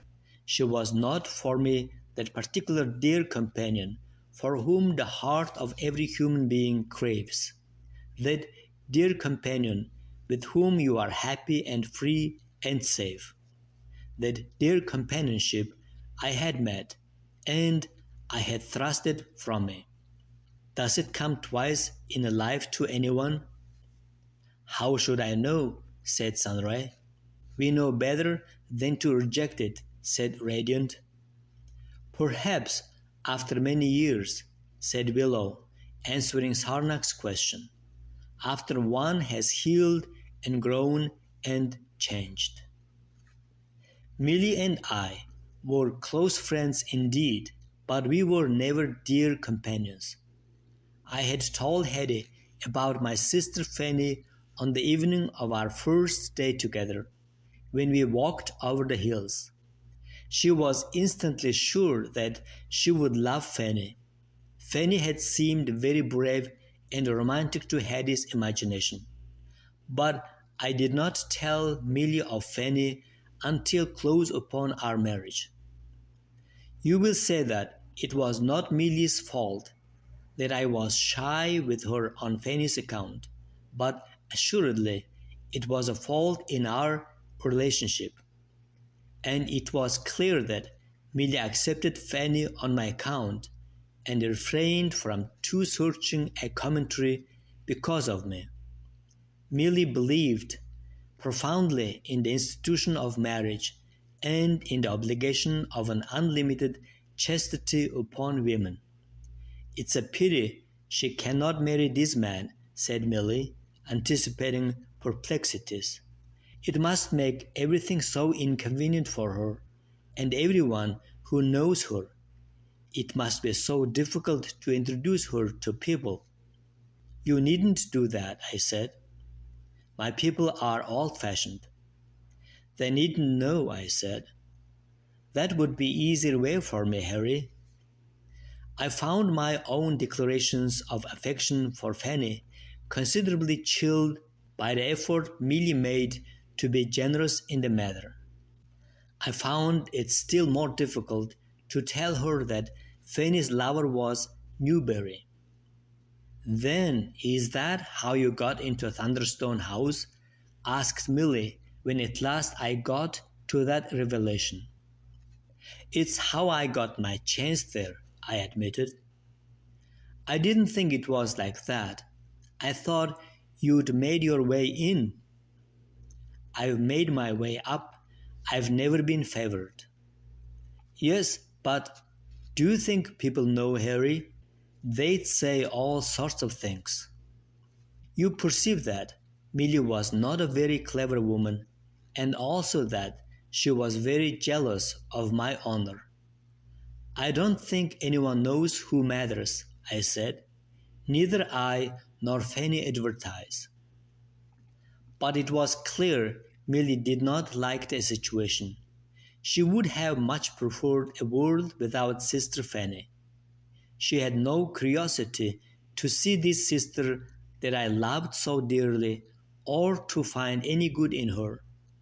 On various small but quite valid scores, she put off going to see her for a whole week, and always I had to remind her of Fanny and speak of Fanny first before Fanny could be talked about. In all other matters, Milly was charming and delightful to me, but as far as she could contrive it, she banished Fanny from our world. She could not see how much of my affection went also into banishment. Their meeting, when at last it came about, was bright rather than warm. An invisible ethereminous screen had fallen not only between Milly and Fanny, but between Fanny and myself. Milly had come, resolved to be generous and agreeable in spite of Fanny's disadvantaged status, and I think she was a little disconcerted by Fanny's dress and furniture, for Milly was always very sensitive to furniture, and her sensitiveness had been enhanced by our own efforts to equip a delightful home on a sufficient but not too extravagant expenditure. I had always thought Fanny's furnishings very pretty, but it had never occurred to me that they were, as Milly put it, dreadfully good. But there was a red lacquer cabinet that Milly said afterwards might be worth as much as £100, and she added one of those sentences that came upon one like an unexpected thread of gossamer upon the face. It doesn't seem right somehow. Fanny's simple dress, I gathered, was far too good also. Simple dresses were the costliest in those days of abundant material and insufficient skill. But these were subsequent revelations, and at the time I did not understand why there should be an obscure undertone of resentment in Milly's manner, nor why Fanny was displaying a sort of stiff sweetness quite foreign to my impression of her. "It's wonderful to meet you at last," said Fanny. "He's talked about you for years. I can remember once long before the war and everything at Hampton Court. I can remember sitting on those seats by the river and he's talking about you." "I remember that," I said, though it wasn't the part about Milly that had stuck in my memory. "We used to go about together no end in those days," said Fanny. "He was the dearest of brothers." "I hope he'll still be," said Milly very kindly. "A son's a son till he gets a wife," said Fanny, quoting an old woman's proverb. "You mustn't say that," said Milly. "I hope you'll come to see us quite often." "I'd love to come," said Fanny. "You are lucky to get a house so easily these days." "It isn't quite ready yet," said Milly, "but as soon as ever it is, we must find some day when you are free." "I'm often free," said Fanny. "We'll fix a day," said Milly, obviously quite resolute to ensure that we had no unexpected calls from Fanny when other people might be about. "It is nice you have been in the counting house and understanding all about his work," said Fanny. "My people didn't like my going into business at all," said Milly, "but it's lucky I did." "Lucky for Harry," said Fanny. "Are your people London people?" "Dorset," said Milly. "They didn't like my coming to London. They are just a little bit churchy and old-fashioned, you know. But it's college or business," I said, "and you don't find me staying at home to dust and put out the flowers. One has to take a firm line with one's people at times. Didn't you find that so? There was a convenient aunt in Bedford Park to secure the proprieties and had off the otherwise inevitable latchkey. And it was business instead of college, because my best uncle, Uncle Hereward, he is the vicar of Peddleborn, objects to the higher education of women, and there was also a question of finance. It must be interesting for Harry to meet your people, said Fanny. He's completely conquered Aunt Rachel, said Milly, though she started hostile. Naturally, as I'm about the only Kimpton of 3 generations, they pitched the expectations high. They'd like me to have a husband with a pedigree a yard long. I felt Milly was rather overemphasizing the county family side of the Kimptons. Her father was a veterinary surgeon near Wimborne, but I did not appreciate the qualities in Fanny's bearing and furniture that were putting Milly into this self-assertive mood.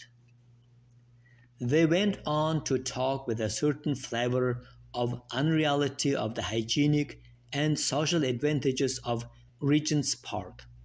It's easy to get to for one's friends, said Milly, and quite a lot of interesting people, actors and critics and writers and all that sort of people, live around and about there. Of course, Harry will want to know more and more of the artistic and the literary world now. I expect we'll have to have a day for them and give them tea and sandwiches. It's a bore, but it's necessary. You know, Harry's got to know people. She smiled at me between pride and patronage. Harry's going up in the world, said my sister. That's what makes it all so wonderful, said Milly. He's a wonderful brother for you. She began to praise the beauty of Fanny's flat, and Fanny offered to show her all over it.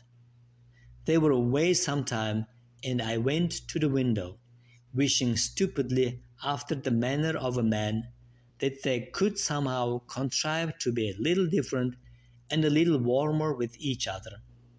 Didn't they both love me, and shouldn't that be a bond of sisterhood between them? Then came tea, one of Fanny's wonderful teas, but I was no longer the indiscriminate devourer of teas that I had been. Milly praised it all like a visiting duchess. Well, said Milly at last, with the air of one who has many appointments, it is time to go, I'm afraid. I had been watching Fanny very closely throughout this visit and contrasting her guarded and polished civilities with the natural warmth of her reception of Hetty half a year before. I felt I could not wait for another occasion before I had a word or two with her. So I kissed her good-bye. Even her kiss had changed, and she and Milly hesitated and kissed, and I went down past the landing with Milly and heard the door close above. I've left my gloves, I said suddenly. You go on down. I won't be a moment. And I darted back upstairs. Fanny did not come to the door immediately. What is it, Harry? She said when she appeared. Gloves, said I. No, here they are in my pocket. Silly of me. You do like her, Fanny. You think she is all right, don't you? She's a little shy with you, but she's a dear. Fanny looked at me. I thought her eyes were hard. She's all right, she said, quite all right. You'll never have to divorce her, Harry. I didn't know. I want you to like her. I thought you didn't seem quite warm. Silly old Harry, said Fanny, with a sudden return to her old manner, and she took me and kissed me like a loving sister again. I went down 2 steps from the door and turned. I'd hate it, I said, if you didn't think she was all right. She is all right, said Fanny, and it's good luck to you, Harry. It is, you see, it's about goodbye for me. I shan't be seeing very much of you now with that clever wife of yours to take you about, who's so well connected. But good luck, old brother. Oh, always good luck." Her eyes were brimming with tears. "God send you are happy. Harry dear, after your fashion, it is different." She stopped short. She was weeping. She banged her door upon me, and I stood puzzled for a moment, and then went down to Milly. End of section 20.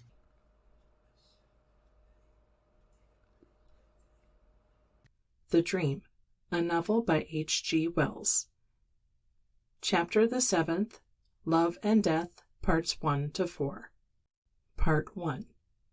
In the 2 years that followed, I learned to love and trust my stiff-spirited wife more and more. She was very brave in a conscious and deliberate way, very clear-headed, very honest. I saw her fight, and it was not an easy fight, to bring our son into the world. And that sort of crisis was a seal between man and woman in those days, even as it is today.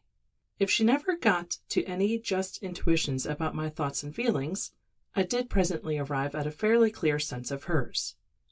I could feel for her ambitions and humiliations. She worked hard to make our home bright and efficient. She had a taste for sound and solid things and temperate harmonies. In that old world, encumbered with possessions, and with an extreme household autonomy, servants were a very important matter indeed, and she managed ours with just that measured kindliness and just that avoidance of intimacy that was needed by the social traditions of the time. She had always been intelligently interested in the internal politics of Thunderstone House, and she showed the keenest desire for my success there. "I'll see you a director before 10 years," she said. And I worked very hard indeed, and not merely for ambition's sake. I really understood and believed in the educational importance of that great slovenly business. Newberry came to recognize in me a response to his own ideas. He would consult me about new schemes and the modifications of old procedure. He relied on me more and talked with me more and more frequently. And it is a queer thing to recall that by a sort of convention between us we never mentioned or alluded to my sister Fanny in any of our discussions. I changed a good deal during my first 2.5 years of married life. I matured and hardened. I became a man of the world. I was put up for and elected a member of a good club and developed my gift for talk. I met a widening variety of people, and some of them were quite distinguished people, and I found they did not overawe me. I possessed a gift for caustic commentary that gained me some reputation as a wit, and I felt a growing interest in the showy and sterile game of party politics. My ambitions grew. I was active. I was self-satisfied. I had largely forgotten my intense sexual humiliation, but I was not a very happy man. My life was like a handsome, well-appointed room with a north light. The bowls were full of cut flowers, but the sunlight never came in. Part 2. For 2.5 years I saw nothing of Hetty, and it was not my fault that I ever saw her again. I did everything I could to eradicate her from my existence. I destroyed her photographs and every little vestige of her that might distress me by its memories. If I caught myself in a reverie in which she figured, I forced my attention to other things. Sometimes, when I made a new success, I had a flash of desire that she should witness it. Ugly, I agree, but is it not what we still are, except for civilization? She came back sometimes in dreams, but they were anger-soaked dreams, and I cultivated my pride and love for Milly. With increasing prosperity, Milly's skill in dressing herself developed. She became a very handsome, effective woman. She gave herself to me with a smiling sense of temperate and acceptable giving. In those days we had not learned to analyze our motives. We were much less observant of ourselves than men and women are today. I had to set my mind upon loving Milly, and I did not realize that the essential thing in loving is a thing beyond our wills. Fanny and Hetty I loved by nature and necessity, but my days were now far too completely apportioned between work and Milly for much companionship with Fanny to survive. And Hetty, in my heart, was like one of those poor shriveled corpses of offending monks they walled up in the monasteries during the age of Christendom in Europe. But I found now a curious liveliness in my interest in women in general. I did not ask what these wanderings of attention signified. I was ashamed of them, but I gave way to them. Even when I was in Milly's company, I would look at other women and find a vague excitement if the intent of my glances was returned. And I began to read novels in a new spirit, though I did not know why I was taking to novels. I was reading them, I see now, for the sake of the women I found in them. I do not know, Sunray, whether you realize how much the novels and plays of those days served to give men and women love phantoms with whom they made imaginative excursions. We successful and respectable ones went about our dignified and satisfied ways assuaging the thin protests of our starved possibilities with such unsubstantial refreshment. But it was because of that wandering eye for women that I encountered Hetty again. It was in the springtime that I came upon her, either in March or very early April, in some public gardens quite near to Chester Terrace. These gardens were not in my direct way from the Underground Railway station which took me to and fro between home and business and my house. But I was in no hurry for Milly's tea party, and the warmth and sunlight drew me to this place of blossom and budding green. They were what we should call spring gardens nowadays, small but cleverly laid out for display, with an abundant use of daffodil, narcissus, hyacinth, almond blossom, and the like, with hard paths and seats placed to command happy patches of color. On one of these seats a woman was sitting alone, with her back to me, looking at a patch of silas. I was struck by the loveliness of her careless pose. Such discoveries of the dear beauty that hides in the world would stir me like a challenge and then stab me with pain. She was dressed very poorly and simply, but her dingy clothing was no more than the smoked glass one uses to see the brightness of the sun. I slackened my pace as I went past and glanced back to see her face, and I saw the still face of Hetty, very grave and sorrowful. Hetty, no longer a girl, but a woman, looking at the flowers and quite unheedful of my regard. Something greater than pride or jealousy seized me then. I went a few steps farther and stopped and turned, as though no other thing was possible. At that she became aware of me. She looked up, doubted, and recognized me. She watched me with that motionless face of hers as I came and sat down beside her. I spoke in a voice of astonishment on the edge of a storm of emotion. "Hetty," I said, "I couldn't go past you." She did not answer immediately. "Are you—" she began and stopped. "I suppose we were bound to meet again," she said, "sooner or later.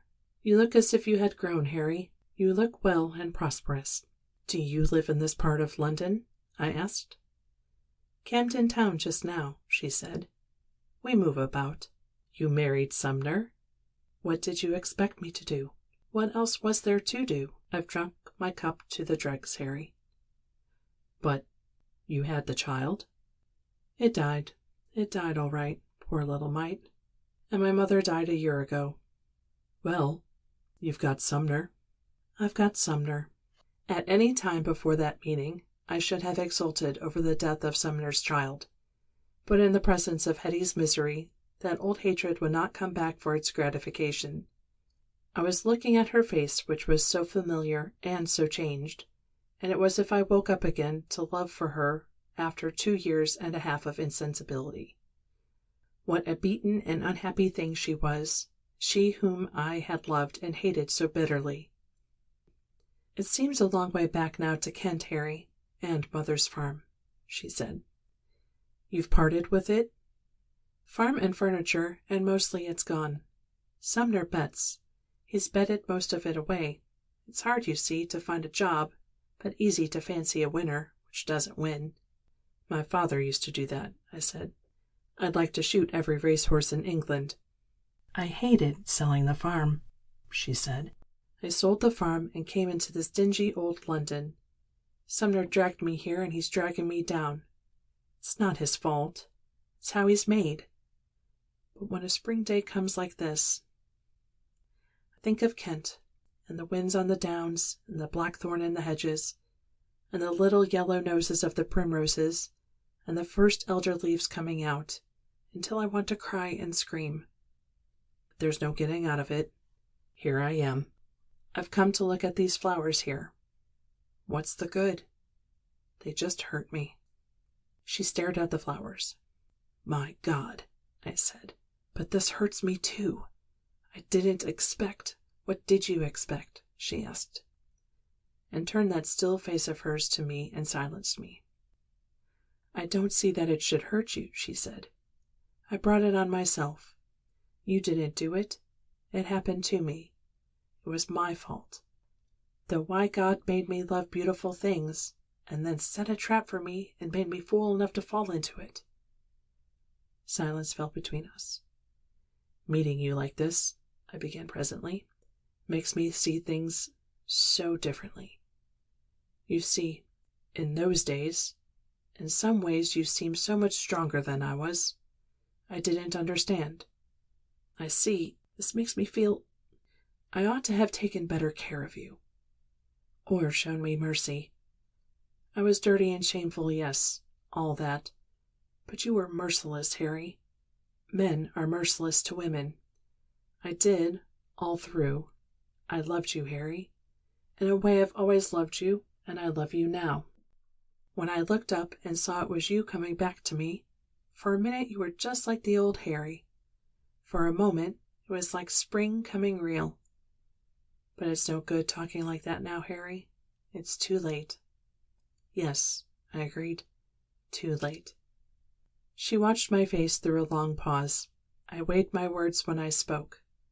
Up to now, I said, I've never forgiven. Now I see you here. I wish to God I had forgiven you, and made a fight for it with you. We might. Suppose, Hetty, suppose I had forgiven you. Harry, dear, she said softly, you don't want to be seen here making a woman cry. We won't talk of that. Tell me about yourself. I've heard you married again, a beautiful woman. Sumner saw that I heard of that. Are you happy, Harry? You look prosperous, and everyone isn't prosperous these post-war times. That's all so-and-so, Hetty. I work hard. I've got ambitions.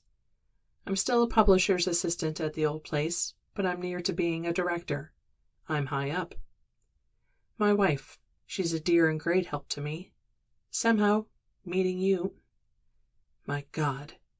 Hetty, what a mess we've made of things. It's all very well, but the second time of marrying isn't like the first. You and I. I'm a sort of blood brother to you, and nothing can change it. The wood, that little wood where you kissed me. Why did we smash it up, Hetty? Why did we do it? Two fools who got so precious a thing. That's all past, but hate is dead between us. That's past too. If there was anything I could do for you, now I would do it.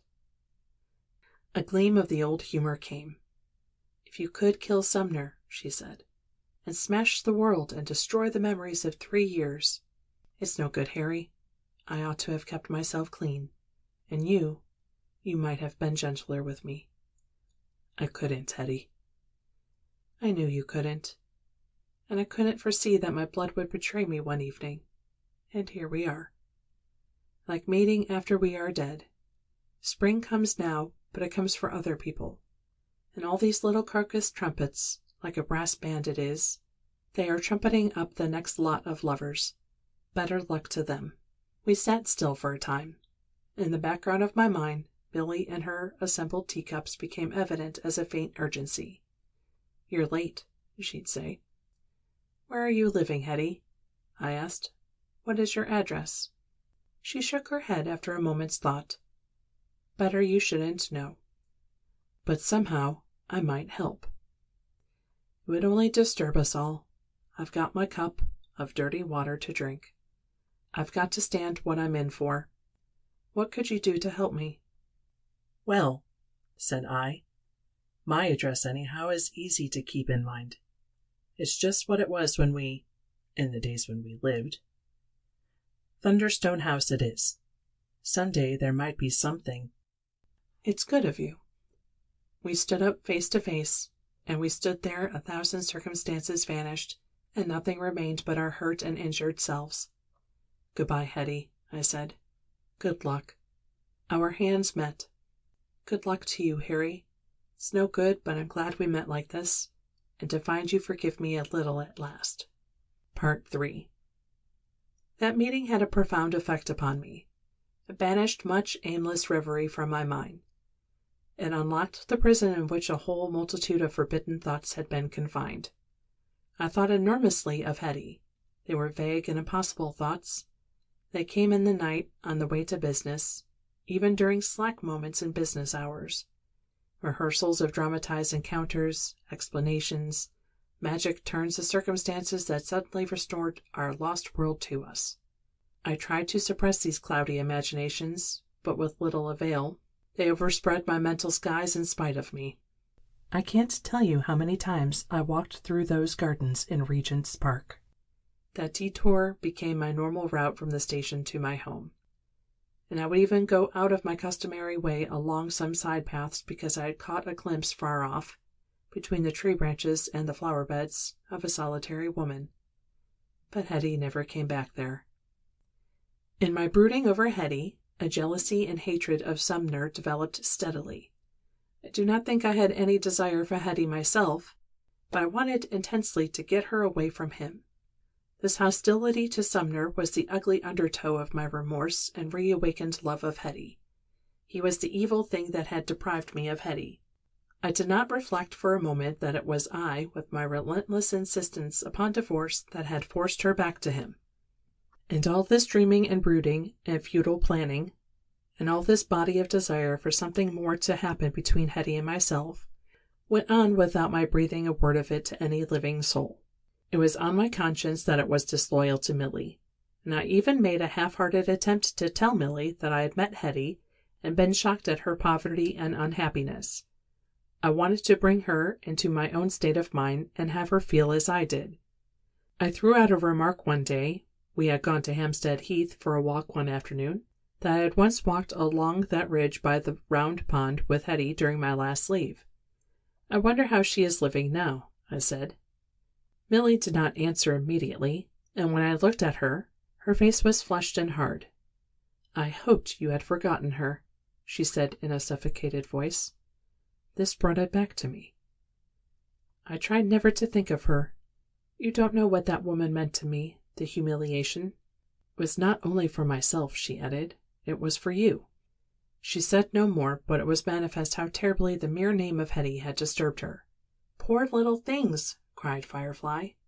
How insanely jealous you all were. And I did not go to Fanny and tell her about Hetty for a time. I had misrepresented Hetty to her as a figure of common depravity, and I found it difficult to put that right. Nowadays, I did not see so much of Fanny as I had formerly done. She was living halfway across London from me. Her relations with Newbury were now much more public than they had been, and she developed a circle of acquaintances who cared for her. But this publicity made Milly more stiff toward her, because she feared that a scandal would be made about Fanny in relation to my position in the firm of Crane and Newbury. Near Pangbourne, Newbury had taken a bungalow, and there Fanny would spend whole weeks at a time, quite out of our range. But presently a situation developed which sent me post-haste to Fanny for help and advice. Part 4. Suddenly in July, when I was beginning to think I should never hear from her again, Hetty appealed to me for help. Would I meet her one evening, she asked, by the fountain in the park near the Zoological Gardens, and then we could get chairs and she would tell me what she had in mind. She did not want me to write her a letter. Sumner had become very jealous of her, and so would I put an advertisement in the Daily Express with the letters A, B, C, D, and giving the hour and date. I made an appointment for the earliest possible evening. Instead of the despondent and spiritless Hetty I had met in the spring, I found a Hetty high-strung and excited. "I want some place where we shan't be seen," she said as I came out to her. She took my arm to turn me about and led the way towards the 2 green chairs standing apart a little way from the main walk that here traversed the park. I noted that she was still wearing the same shabby dress she had had on our previous encounter. Her manner with me was quite different from the manner of our former meeting. There was something familiar and confident about her, as though in between she had met me in imagination a multitude of times, as no doubt she had. "You meant all you said, Harry, when we talked before?" she began. "Everything." "You will help me if you can?" "Everything I can." "Suppose I asked you for some money?" "Naturally." "I want to get away from Sumner. I have a chance. I could do it." "Tell me about it, Hetty. All I can do, I will." "Things have changed, Harry, since that day we met. I got into a sort of despairing state. I took whatever came. Seeing you changed me. I don't know why it did. Perhaps I was going to change anyhow. But I can't stand being with Sumner any longer. There's a chance now. I shall want a lot of money, 60 or 70 pounds. I thought, "That's quite possible, Hetty, if you can wait a week or so, 10 days, say. You see, I have a friend, a girl who married a Canadian. She stayed here to have her child when he went home, and now she goes out to him. She's been ill. She's not very strong. She doesn't want to face the voyage alone. It would be easy for me to get out there with her as her cousin and companion. If I had an outfit, we've discussed it all. She knows someone who could manage about a passport for me in my maiden name. That's the scheme. I could have my outfit sent to her place. I could slip away. You'd take another name? Begin again over there? Yes. I sat considering this project. It pleased me. There need be no trouble about the money, I said. I can't go on living with Sumner. You never saw him. You don't know what he's like. I've heard he was good-looking. Don't I know that face, flushed and weak? He's a liar and a cheat. He has a conceit he can best everyone, and he's begun drinking. God knows why I married him. It seemed the natural thing somehow since you had divorced me. The child had to have a father.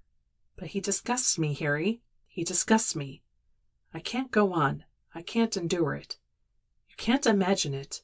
In those little lodgings, in the hot weather, to keep a maudlin drunken man away from one. If I hadn't seen this way out, something worse might have happened. Can't you come away from him at once? I asked. Why should you ever go back to him? No. I must get clear away or there will be mischief, and you mustn't be in it. He'd think of you at once if he had a hint it was you. That's what you have to do about the money and everything, letters or anything. Get it to me without your being mixed up with it. You must get me money, not checks. We mustn't be seen to meet. Even about here it's risky. He's got into a gang. He's been getting deeper and deeper into a rotten set. They blackmail the bookies. They go about with revolvers. Pass on things to one another. You grew out of betting, and now they call it getting a bit of their own back. If they spot you in it, they'll come for you. Trench warfare in London. I'll risk it. You needn't risk anything, if we are discreet. If there was someone I could see who'd hand things on. I thought at once of my sister Fanny. That would be safe, said Hetty. As safe as could be, and I'd love to see her again. I loved her when I met her. But all this is awful good of you, Harry. I don't deserve a moment's kindness. Nonsense. I pushed you into the dirt, Hetty. I jumped into it. Fell into it. It's nothing very much, Hetty, to give you a hand to get out of it again. End of section 21.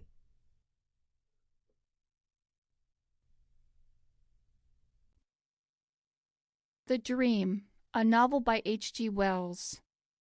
Chapter the 7th, Love and Death, Parts 5 through 7. Part 5. I went the next day to my sister Fanny to prepare for Hetty's call. Fanny sat in an armchair and listened and watched my face as I told my story, confessed how I had exaggerated Hetty's offense and asked for help. I ought to have seen her, Harry, before I took your word for it, she said. Of course, even now, I can't imagine how a girl who loves one man could ever stand the kiss of another as she did. But then, as you say, she'd been drinking. We women aren't all made alike. There's all sorts make a world. Some girls, the backbone goes out of them when they feel a man's kisses. You and me, Harry, we aren't made like that. I've been thinking while you sat talking there, how like we both are to poor mother, really, for all she quarreled with me. We'll grow hard presently if we aren't careful. And your Hetty was young, and she didn't know. Only once it was, and all her life been spoilt by it. I didn't know it was like that, Harry. And my sister Fanny began to recall her impressions of Hetty. She recalled her fine animation and the living interest of her talk. When she left, I said to myself, she's got wit. That's the first witty woman I've ever met. She's got poetry in her. Everything she says comes out a little different from the things most people say. She says things that come like flowers in a hedgerow. So she did. Does she still? I never thought of it like that before, I said. I suppose she has a sort of poetry. Only the other day when I met her first, what was it she said? Something. It's no good quoting, Harry. Witty things should bloom where they grow. They're no good as cut flowers. But you and I are fairly quick and fairly clever, Harry, but we've never had any of that. I've always loved her talk, I said. I began to explain the situation to Fanny more fully, and to show how she could help in it. I was not to see Hetty again. Fanny was to see her, pay her the £100 we could put together for her, communicate with the friends she was to accompany, and get her away. Fanny listened gravely and agreed. Then she reflected. Well, why don't you take her to Canada yourself, Harry? She asked abruptly. Part 6. I did not answer Fanny for some moments. Then I said, I don't want to. I can see you love Hetty still. Love, but I don't want that. You don't want to be with her? It's out of the question. Why ask a painful thing like that? All that is dead. Isn't a resurrection possible? Why is it out of the question? Pride? No. Why then? Milly. You don't love Milly. I won't have you discuss that, Fanny. I do love her. Not as you love Hetty. Quite differently, but Milly trusts me. She keeps faith with me. I'd as soon steal money from a child's money box as go back on Milly. It's wonderful how fine men can be to the wives they don't love, said Fanny bitterly. Newberry's different, I said. I've got my little son. I've got my work. And though you will never have it, I love Milly. In a way. Is she company for you? Is she fun? I trust and love her. And as for Hetty, you don't understand about Hetty. I love her. I love her enormously. But it's like two ghosts meeting by moonlight. We two are dead to each other and sorrowful. It isn't as though it was anything like your case over again. I see Hetty in hell, and I'd do nearly anything in life to get her out. I don't even want to meet her. I want her to get away out of this filth and stupidity where she can begin again. That's all I want, and that's all she wants. How could she and I ever come together again? How could we kiss again, as lovers kiss? Poor defiled things we are. And all my cruelty. You're thinking of something else, Fanny. You're not thinking of Hetty and me." "Maybe I am," said Fanny. "Yes, I think I am. And so she is to go to Canada and begin again, till her health comes back and her courage comes back? It isn't natural for a woman of her temperament to live without a man to love her, Harry." "Let her live and love," said I. "She'll have changed her name. Her friends will stand by her. They won't give her away. Let her forget. Let her begin again." "With another man?" "It may be." "You don't mind the thought of that?" I was stung, but I kept my temper. "Have I any right to mind the thought of that now?" "But you will, and you will go on living with this wife you trust and respect, who's dull-spirited, dull as dishwater."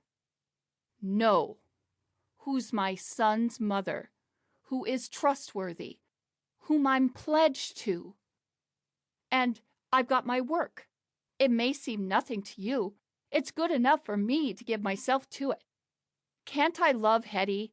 Can't I help her out of the net she's in, and yet not want to go back to impossible things?" "Gray Monday mornings," said Fanny. "As if all life wasn't gray," I said.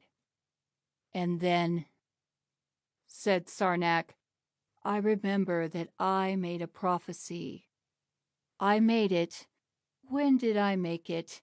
2,000 years ago? Or 2 weeks ago?" I sat in Fanny's little sitting room, an old-world creature amidst her old-world furnishings, and I said that men and women would not always suffer as we were suffering then. I said that we were still poor savages, living only in the bleak dawn of civilization, and that we suffered because we were underbred, undertrained, and darkly ignorant of ourselves. That the mere fact that we knew our own unhappiness was the promise of better things, and that a day would come when charity and understanding would light the world, so that men and women would no longer hurt themselves and one another, as they were doing now everywhere, universally, in law and in restriction, and in jealousy and in hate, all round and about the earth. "It is still too dark for us," I said, "to see clearly where we are going, and every one of us blunders and stumbles and does wrong. Every one. It is idle for me to ask now what is the right thing for me to do. Whatever I do now will be wrong. I ought to go with Hetty and be her lover again.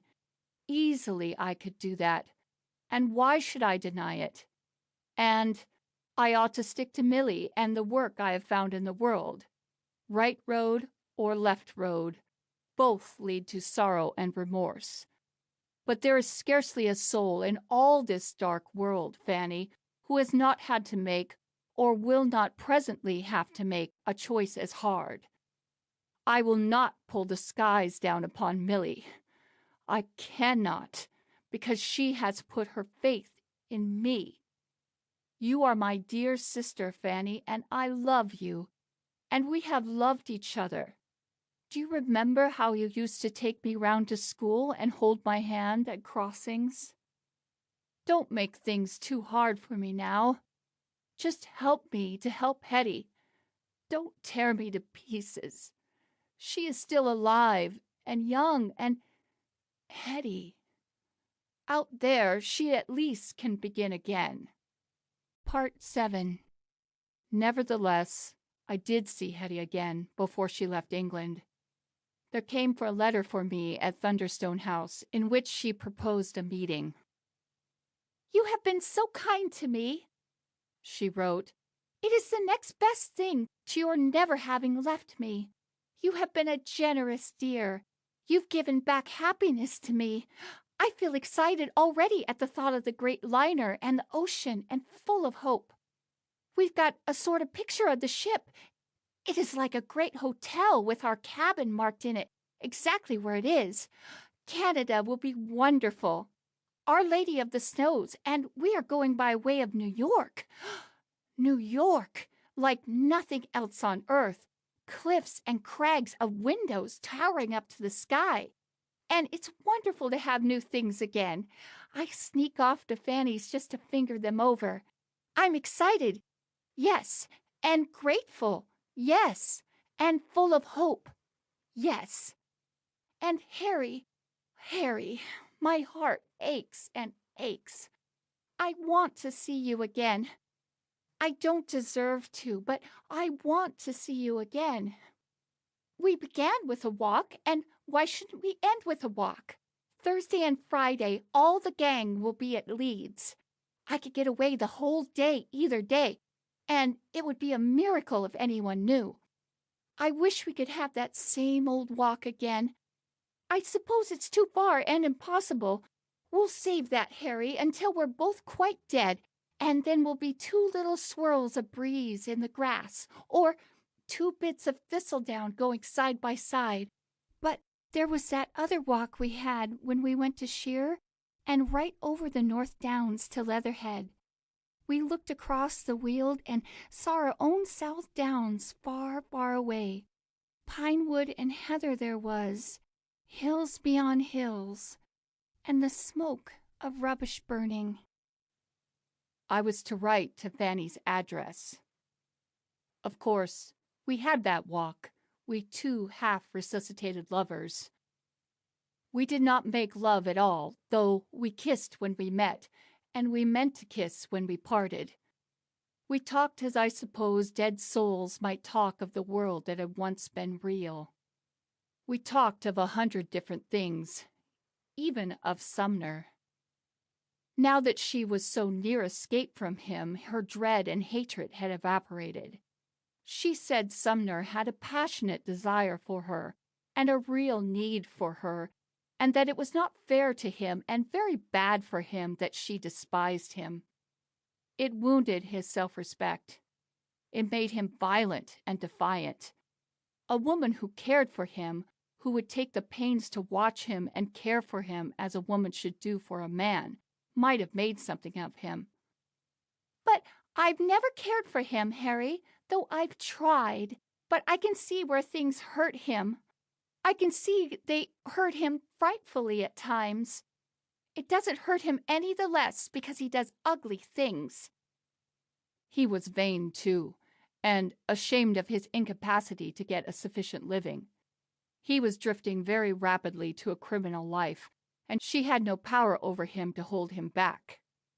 I can still see Hetty and hear her voice as we walked along a broad bridle path between great rhododendron bushes, and she talked, grave and balanced and kind she was, of this rogue who had cheated her and outraged her and beaten her. It was a new aspect of Hetty, and yet at the same time it was the old dear Hetty I had loved and wasted and lost, clear-minded and swift, with an understanding better than her will. We sat for a long time on the crest of the downs above Sheer, where the view was at its widest and best, and we recalled the old days of happiness in Kent, and talked of the distances before us, and of crossing the sea, and of France, and so the whole wide world. I feel, she said, as I used to when I was a child at the end of the school quarter. I'm going away to new things. Put on your frock, put on your hat. The big ship is waiting. I am a little frightened about it and rather happy. I wish... But never mind that. You wish? What else could I wish? You mean... It's no good wishing. I've got to stick to the job I've taken. I've got to see it through. But if you care to know it, Hetty, I wish so too. My God, if wishes could release one. You've got your job here. I wouldn't take you away, Harry, if I could. Sturdy you are, Harry, and you'll go through with it and do the work you're made to do, and I'll take what comes to me. Over there, I guess I'll forget a lot about Sumner and the things that happened in between, and think a lot about you and the South Downs, and this, how we sat side by side here. Perhaps, said Hetty, heaven is a place like this. A great hillside to which you come at last, after all the tugging and pushing and the hoping and the disappointments and the spurring and the hungers and the cruel jealousies are done with and finished forever. Then here you sit down and rest. And you aren't alone. Your lover is here, and he sits beside you, and you just touch shoulder to shoulder. Very close and very still, and your sins are forgiven you. Your blunders and misunderstandings, they matter no longer. And the beauty takes you, and you dissolve into it. You dissolve into it side by side. And together you forget and fade until at last nothing remains of all the distresses and anger and sorrow.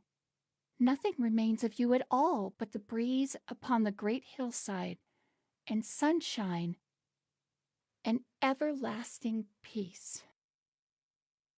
All of which, said Hetty, rising abruptly to her feet and standing over me, is just empty nothingness. Oh, Harry, Harry, one feels things, and when one tries to say them, it is just words and nonsense. We've hardly started on our way to Leatherhead, and you'll have to be back by 7. So get up, old Harry, get up and come on. You are the dearest person alive, and it has been sweet of you to come with me today. I was half afraid you'd think it wasn't wise. In the late afternoon, we got to a place called Little Bookham, and there we had tea. About a mile farther on was a railway station, and we found a train for London. It came in as we got on to the platform. Everything had gone well so far, and then came the first gleam of disaster. At Leatherhead we sat looking out on the station platform, and a little ruddy man came trotting along to get into the compartment next to us. A little common fellow, like an ostler with a cigar under his Hebrew nose. And as he was about to get in, he glanced up at us. Doubt and then recognition came into his eyes, and at the sight of him, Hetty recoiled. "Get in," said the guard, blowing his whistle, and the little man was hustled out of sight. Hetty was very white. "I know that man," she said, "and he knows me. He's named Barnado. What shall I do?" "Nothing. Does he know you very well?" "He's been to our rooms 3 or 4 times. "He may not have been sure it was you." "I think he was. Suppose he were to come to the window at the next station to make certain. Could I pretend not to be myself? Refuse to recognize him or answer to my name?" "But if he was convinced it was you, in spite of your bluff, that would instantly make him suspicious, and off he'd go to your husband. If, on the other hand, you took it all quite casually, said I was your cousin or your brother-in-law, he might think nothing of it, and never even mention it to Sumner. But making him suspicious would send him off to Sumner right away. Anyhow, you go to Liverpool tomorrow. I don't see that his recognition of you matters." "I'm thinking of you," she said. "But he doesn't know who I am. So far as I know, none of that lot has seen me." The train slowed down at the next station. Mr. Barnado appeared, cigar and all, bright-eyed and curious. "Bless if I didn't say to myself, that's Hetty Sumner," said Mr. Barnardo. "Wonderful how one meets people." "My brother-in-law, Mr. Dyson," said Hetty, introducing me. "We've been down to see his little daughter." "I didn't know you had a sister, Miss Sumner." "I haven't," said Hetty with a note of pain in her voice. "Mr. Dyson is a widower." "Sorry," said Mr. Bernardo. "Stupid of me. And at what age might the little girl be, Mr. Dyson?" I found myself under the necessity of creating, explaining, and discussing an orphan daughter. Mr. Bernardo had 3 and was uncomfortably expert about children and their phases of development. He was evidently a model father. I did as well as I could. I drew out Mr. Bernardo's family pride rather than indulge my own. But I was immensely relieved when Mr. Bernardo exclaimed, "Good! Here's Epton already. Glad to have met you, Mr. Damn, I said to myself. I had forgotten. "Dixon," said Hetty hastily, and Mr. Bernardo, after effusive farewells, proceeded to remove himself from the carriage. "Thank heaven," said Hetty, "he didn't come on to London." "You're the poorest liar, Harry, I've ever known. As it is, no harm's been done." "No harm's been done," said I, but 2 or 3 times before we reached the London station, where we were to part forever, we recurred to the encounter and repeated the reassuring formula that no harm had been done. We parted at Victoria Station with very little emotion. Mr. Bernardo had brought us back, as it were, to an everyday and incidental atmosphere. We did not kiss each other again. The world about us had become full now of observant eyes. My last words to Hetty were, "Everything's all right," in a businesslike, reassuring tone. And the next day she slipped off to join her friends at Liverpool and passed out of my life forever. End of section 22. Read by Heather McKee. October 2023.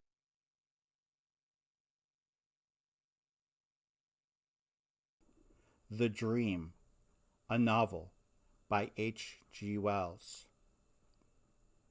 Section 23, Chapter the 7th, Love and Death, Parts 8 and 9. Part 8. For 3 or 4 days I did not feel this second separation from Hetty very greatly. My mind was still busy with the details of her departure. On the 3rd day she sent me a wireless message, as we used to call it, to Thunderstone House. "Well away," she said. "Fine weather. Endless love and gratitude." Then slowly as the days passed, my sense of loss grew upon me. The intimations of an immense loneliness gathered and spread until they became a cloud that darkened all my mental sky. I was persuaded now that there was no human being who could make me altogether happy but Hetty, and that for the second time I was rejecting the possibility of companionship with her. I had wanted love, I perceived, without sacrifice. And in that old world, it seems to me now, love was only possible at an exorbitant price. Sacrifice of honor, sacrifice of one's proper work in the world, humiliations and distresses.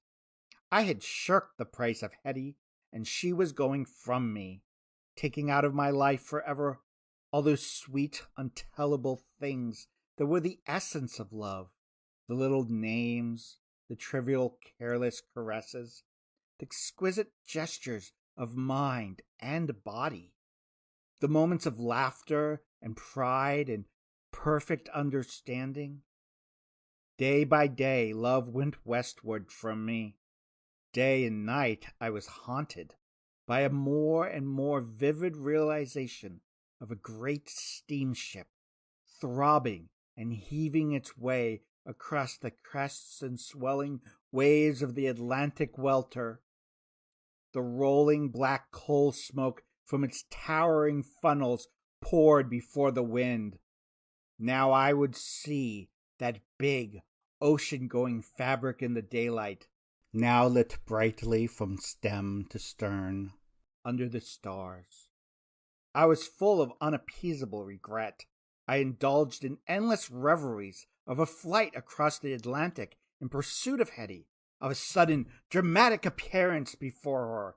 "Hetty, I can't stand it! I've come!" And all the time I stuck steadfastly to the course I had chosen. I worked hard and late at Thunderstone House. I did my best to shunt my imagination into new channels by planning 2 new quasi-educational publications, and I set myself to take Millie out to restaurants to dinner, and to the theater, and to interesting shows, and in the midst of some picture show, perhaps, I would find my rebel mind speculating what sort of thing Hetty would have said of it, had she been there. There was a little show of landscapes at the Alpine Gallery, and several were pictures of downland scenery, and one showed a sunlit hillside under drowsy white clouds. It was almost like seeing Hetty. It was exactly a week after Hetty's landing in New York that I first encountered Sumner. It was my usual time of arrival, and I was just turning out of Tottenham Court Road into the side street that led to the yard of Thunderstone House. There was a small public house in this byway, and 2 men were standing outside it in attitudes of expectation. One of them stepped out to accost me. He was a little flushed Jewish man, and for the moment I did not recognize him at all. "Mr. Smith," said he, and scrutinized me queerly. "At your service," said I. "Not by any chance Mr. Dyson or Dixon, eh?" he asked with a leer. "Bernardo?" cried my memory, and placed him. My instant recognition must have betrayed itself in my face. Our eyes met, and there were no secrets between them. "No, Mr. Bernardo," I said with incredible stupidity. "My name's just plain Smith." "Don't mention it, Mr. Smith, don't mention it," said Mr. Bernardo with extreme politeness. "I had a sort of fancy I might have met you before." And turning to his companion and raising his voice a little, he said, "That's him all right, Sumner. Sure as eggs are eggs." Sumner? I glanced at this man who had given my life so disastrous a turn. He was very much my own height and build, fair with a blotched complexion, and wearing a checkered gray suit and an experienced-looking gray felt hat. He might have been my unsuccessful half-brother. Our eyes met in curiosity and antagonism. "I'm afraid I'm not the man you want," I said to Bernardo, and went on my way. I didn't see any advantage in an immediate discussion in that place. I perceived that an encounter was inevitable, but I meant it to happen amid circumstances of my own choice, and after I had time to consider the situation properly. I heard something happen behind me, and Bernardo said, "Shut up, you fool! You found out what you want to know." I went through the passages and rooms of Thunderstone House to my office, and there, when I was alone, I sat down in my armchair and swore very heartily. Every day since the departure of Hetty, I had been feeling more and more sure that this at least was not going to happen. I had thought that Sumner was very easily and safely and completely out of the story. I took my writing pad and began to sketch out the situation. "Ends to be secured," I wrote. Number 1, Hetty must not be traced. Number 2, Millie must hear nothing of this. Number 3, no blackmailing. I considered, "But if a lump payment," I began. This I scratched out again. I had to scheme out the essential facts. What does S know? What evidence exists? Of what? No clue to lead to Fanny. There is nothing but that journey in the train. He will have a moral certainty, but will it convince anyone else? I wrote a new heading: How to Handle Them. I began to sketch grotesques and arabesques over my paper as I plotted. Finally, I tore it up into very small fragments and dropped it into my wastepaper basket. a messenger girl rapped and came in with a paper slip bearing the names of Fred Sumner and Arthur Barnardo. "They've not put the business they want to talk about," I remarked. "They said you'd know, sir." "No excuse. I want everybody to fill in that," I said. "Just say I'm too busy to see strangers who don't state their business, and ask them to complete the form." Back came the form. Inquiry about Mr. Sumner's missing wife. I considered it calmly. "I don't believe we ever had the manuscript. Say I'm engaged up to 12:30. Then I could have a talk of 10 minutes with Mr. Sumner alone. Make that clear. I don't see where Mr. Bernardo comes in. Make it clear it's a privilege to see me." My messenger did not reappear. I resumed my meditations on the situation.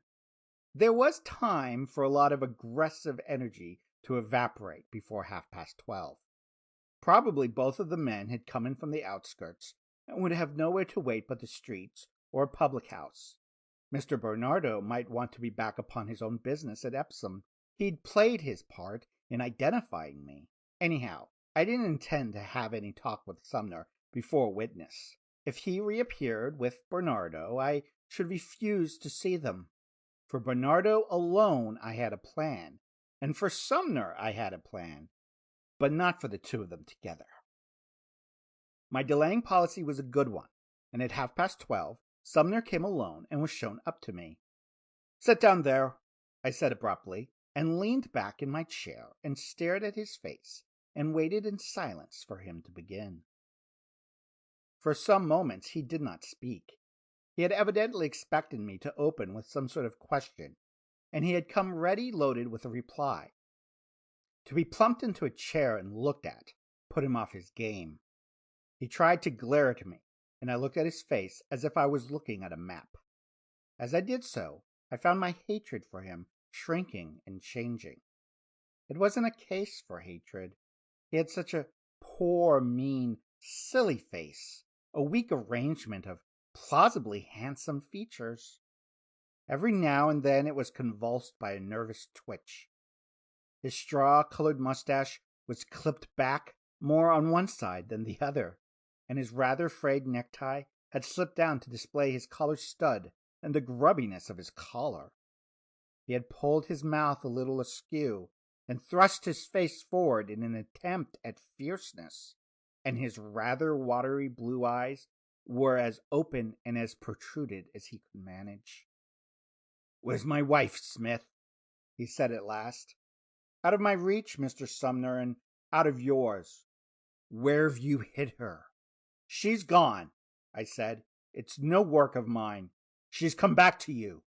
I shook my head. "You know where she is?" "She's gone clear, Sumner. You let her go." "Let her go? You let her go. But I'm not going to. I'm not that sort. Here's this girl you marry and mess about with, and when she comes across a man who's a bit more of a man than you are and handles her as a woman ought to be handled, you go and chuck her out and divorce her. Divorce her with her child coming, and then start planning and plotting to get her away from the man she's given her love to." He stopped for want of words or breath. He wanted to exasperate me and start a shouting match. I said nothing. "I want Hetty back," he said. "She's my wife, and I want her back. She's mine, and the sooner this foolery stops, the better." I sat up to the desk and put my elbows on it. "You won't get her back," I said very quietly. "What are you going to do about it?" "By God, I'll have her back, if I swing for it."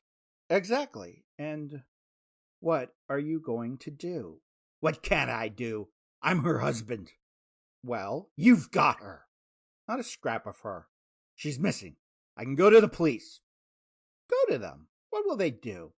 "I can put them on to you." "Not a bit of it. They won't bother about me. If your wife's missing and you go to the police, they'll clear up all your gang with their inquiries. They'll be only too glad of the chance. Trouble me, they'll dig up the cellars in your house and in your previous house to find the body. They'll search you and ransack you. And what they don't do to you, your pals will." Sumner leaned forward and grimaced like a gargoyle to give his words greater emphasis. "You were the last man seen with her. he said. Not a scrap of evidence. Sumner cursed vigorously. He saw you. I can deny that, absolutely. Frosty little witness, your friend Bernardo. Don't be too sure he'll stick it. Nasty business if a woman disappears and you find yourself trying to fix something that won't hold water onto someone her husband dislikes. If I were you, Sumner, I wouldn't take that line, even if he backs you up. What does it prove? You know of nobody else who pretends to have seen me with Hetty. You won't be able to find anybody. Mr. Sumner extended his hand towards my table. He was too far away to bang it properly, so he pulled his chair up closer. The bang, when it came, was ineffective. Look here, he said, and moistened his lips. I want my Hetty back, and I'm going to have her back. You are precious cool and cucumberish and all that just now, but by God, I'll worm you up before I've done with you. You think you can get her away and bluff me off? Never made such a mistake in your life. Suppose I don't go to the police. Suppose I go for direct action. Suppose I come around to your place and make a fuss with your wife. That will be a nuisance, I said. He followed up his advantage. A masterpiece of a nuisance. I considered the forced fierceness of his face.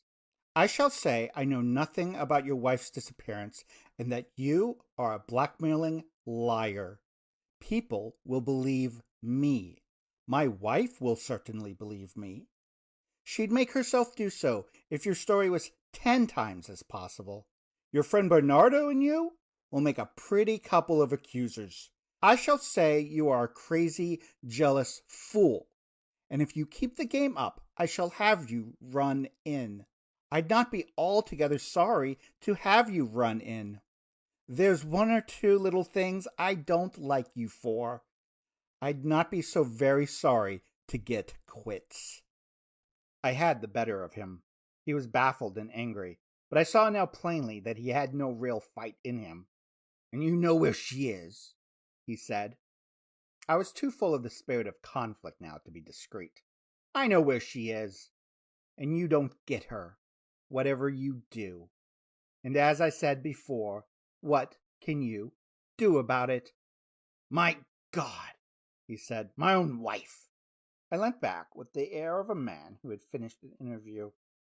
I looked at my wristwatch. He stood up. I looked at him brightly. Well, I said. Look here, he sputtered. I don't stand this, by God. I tell you I want Hetty. I want her. I want her, and I'll do what I like with her. Do you think I'll take this? Me? She's mine, you dirty thief. I took up a drawing for an illustration and held it in my hand, regarding him with an expression of mild patience that maddened him. Didn't I marry her when I needn't have? If you wanted her, why the devil didn't you keep her when you had her? I tell you I won't stand it. My dear Sumner, as I said before, what can you do about it? He leaned over the desk, shook a finger as though it was a pistol barrel in my face. I'll let daylight through you, he said. I'll let daylight through you. I'll take my chance of that, I said. He expressed his opinion of me for a bit. I won't argue your points, I said. I guess we're about through with this interview. Don't shock my clerk, please, when she comes in. And I rang the bell on my desk. His parting shot was feeble. You've not heard less to me. I mean what I told you. Mind the step, said I. The door closed and left me strung up and trembling with excitement, but triumphant. I felt I had beaten him, and that I could go on beating him. It might be he would shoot. He'd probably got a revolver. But it was 10 to 1 he'd take the trouble to get a fair chance at me and screw himself up to shooting pitch. And with his loose, twitching face and shaky hand, it was 10 to 1 against his hitting me. He'd aim anyhow. He'd shoot too soon. And if he shot me, it was 10 to 1 he only wounded me slightly. Then I'd carry through my story against him. Millie might be shaken for a time, but I'd get the thing right again with her. I sat for a long time turning over the possibilities of the case. The more I considered it, the more satisfied I was with my position. It was 2 o'clock and long past my usual lunchtime when I went off to my club. I treated myself to the unusual luxury of a half bottle of champagne. Part 9. I never believed Sumner would shoot me until I was actually shot. He waylaid me in the passageway to the yard of Thunderstone House as I was returning from lunch just a week after our first encounter, and when I was beginning to hope that he had accepted his defeat. He had been drinking, and as soon as I saw his flushed face, half angry and half scared, I saw an intimation of what might befall. I remember that I thought then that if anything happened, he must get away, because otherwise he might be left to tell his tale after I was dead. But I didn't really believe he was man enough to shoot, and even now I do not believe that. He fired through sheer lack of nervous and muscular coordination. He did not produce his pistol until I was close up to him. "Now then," said he, "you're for it. Where's my wife?" And out came the pistol a yard from me. I forget my answer. I probably said, "Put that away," or something of that sort. And then I may have seemed about to snatch it. The report of the pistol, which sounded very loud to me, came at once, and a feeling as though I'd been kicked in the small of the back. The pistol was one of those that go on firing automatically as long as the trigger is gripped. It fired 2 other shots, and one got my knee and smashed it. "Damn the thing!" he screamed, and threw it down as though it had stung him. "Get out, you fool! Run!" I said, as I lurched towards him, and then, as I fell, I came within a foot of his terrified face as he dashed past me towards the main thoroughfare. He thrust me back with his hand as I reeled upon him. I think I rolled over onto my back into a sitting position after I fell, because I have a clear impression of him vanishing like the tail of a bolting rabbit into Tottenham Court Road. I saw a van and an omnibus pass across the space at the end of the street, heedless altogether of the pistol shots that had sounded so terrible in my ears. A girl and a man passed with equal indifference. He was clear. Poor little beast. I'd stolen his Hetty, and now I was very clear-headed, a little numbed where I had been hit, but not in pain. I was chiefly aware of my smashed knee, which looked very silly with its mixture of torn trouser and red stuff, and a little splintered pink thing that I supposed was an end of bone. People from nowhere were standing about me and saying things to me. They had come out of the yard or from the public house. I made a swift decision. "Pistol went off in my hand," I said, and shut my eyes. Then a fear of a hospital came upon me. "My home, quite handy," I said. "8 Chester Terrace, Regent's Park. Get me there, please?" I heard them repeating the address, and I recognized the voice of Crane and Newberry's door porter. "That's right," he was saying. "It's Mr. Mortimer Smith.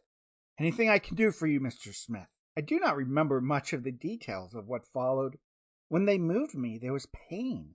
I seemed to have been holding on to what I meant to say and do, and my memory does not seem to have recorded anything else properly. I may have fainted once or twice. Newberry was in it somehow. I think he took me home in his car?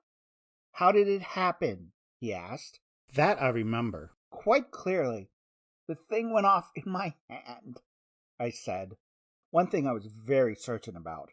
Whatever happened, they were not going to hang that poor, silly, hunted cheat, Sumner. Whatever happened, the story of Hetty must not come out. If it did, Millie would think only one thing, that I had been unfaithful to her, and that Sumner had killed me on that account. Hetty was all right now. I needn't bother about Hetty any more. I had to think of Millie and Sumner. It was queer, but I seem to have known I was mortally wounded from the very instant I was shot. Millie appeared, full of solicitude. "Accident," I said to her with all my strength. "Went off in my hand." My own bed. Clothes being cut away. Round my knee the cloth had stuck. The new grey suit which I'd meant should last the whole summer. Then 2 strangers became conspicuous. Doctors, I suppose. whispering, and one of them had his sleeves up and showed a pair of fat pink arms, sponges, and a tinkle of water dripping into a basin. They prodded me about. Damn, that hurt! Then stinging stuff. What was the good of it? I was in the body they were prodding, and I knew all about it, and I was sure that I was a dead man. Millie again. My dear, I whispered, dear, and her poor, tearful face beamed love upon me. Valiant Millie. Things had never been fair to her. Fanny? Had Newberry gone to fetch her? Anyhow, he had vanished. She'd say nothing about Hetty. She was safe as... Safe as what? What did one say? Anything. Safe. Poor dears. What a fuss they were all in. It seemed almost shameful to me to be glad that I was going out of it all. But I was glad. The pistol shot had come like the smashing of a window in a stuffy room. My chief desire was to leave kind and comforting impressions on those poor survivors who might still have to stay on in the world of muddle for years and years. Life. What a muddle and a blundering it had been. I'd never have to grow old now anyhow. There was an eruption. People coming in from the dressing room. One was a police inspector in uniform. The others showed policemen through his plain clothes. Now was the time for it. I was quite clear-headed. Quite. I must be careful what I said. If I didn't want to say anything, I could just close my eyes. Bleeding internally, said someone. Then the police inspector sat down on the bed. What a whale he was. And asked me questions. I wondered if anyone had caught a glimpse of Sumner. Sumner bolting like a rabbit. I must risk that. It went off in my hand, I said. What was he saying? How long had I had that revolver? Bought it this lunchtime, I said. Did he ask why? He did. Keep up my shooting. Where? He wanted to know where? Highbury. What part of Highbury? They wanted to trace the pistol? That wouldn't do. Give Mr. Inspector a paper chase. Near Highbury. Not in Highbury. I decided to be faint and stupid. That way, I said faintly. A pawn shop. Best not to answer. Then, as if by an effort, little shop. Unredeemed pledges. I said nothing to that. I was thinking of another touch to the picture I was painting. I spoke with weak indignation. I didn't think it was loaded. How was I to know it was loaded? It ought not to have been sold loaded like that. I was just looking at it. I stopped short and shammed exhaustion. Then I felt that I was not shamming exhaustion. I was exhausted. Gods, but the stuffing was out of me. I was sinking, out of the bedroom, out from among this group of people. They were getting little and faint and flimsy. Was there anything more to say? Too late if there was. I was falling asleep, falling into a sleep so profound, so fathomless. Far away now was the little room full of people, and infinitely small. He's going, somebody said in a minute voice. I seemed to come back for an instant. I heard the rustle of Millie's dress as she came across the room to me. And then I heard Hetty's voice again, and opened my eyes, and saw Hetty bending down over me, in that lovely place upon this mountainside. Only Hetty had become my dear Sunray, who is mistress of my life, and the sunshine was on us, and on her face, and I stretched, because my back was a little stiff, and one of my knees was twisted. Wake up, I said Sunray. Wake up, and I shook you.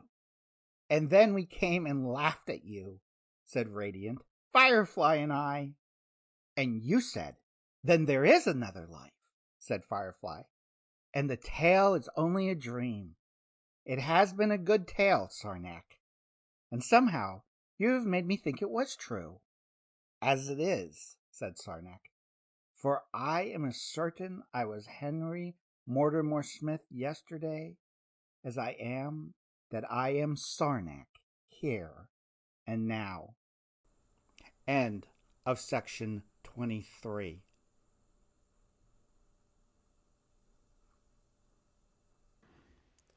The Dream, a novel by H.G. Wells. Chapter the 8th, the Epilogue. Section 1. The guest master poked the sinking fire into a last effort. "So am I," he said, and then with profound conviction, "That tale is true." "But how could it be true?" asked Willow. "I should be readier to believe it true if Sarnak had not brought in Sunray as Hetty," said Radiant. "It was very dreamlike, the way Hetty grew more and more like his dear lady, and at last dissolved altogether into her." "But if Smith was a sort of anticipation of Sarnak," said Starlight, "then it was natural for him to choose as his love a sort of anticipation of Sunray." "But are there any other anticipations in the story?" asked Willow. "Did you recognize any other people who are intimate with you both?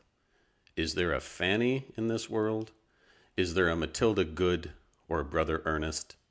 Was Sarnak's mother like Martha Smith?" "That tale," said the guest master stoutly, "was no dream.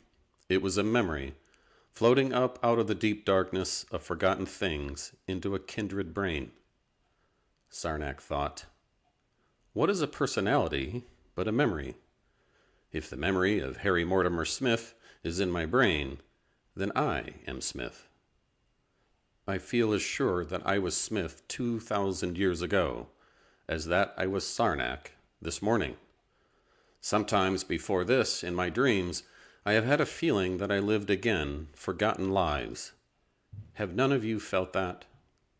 "I dreamt the other day," said Radiant, "that I was a panther that haunted a village of huts in which lived naked children and some very toothsome dogs, and how I was hunted for 3 years and shot at 5 times before I was killed.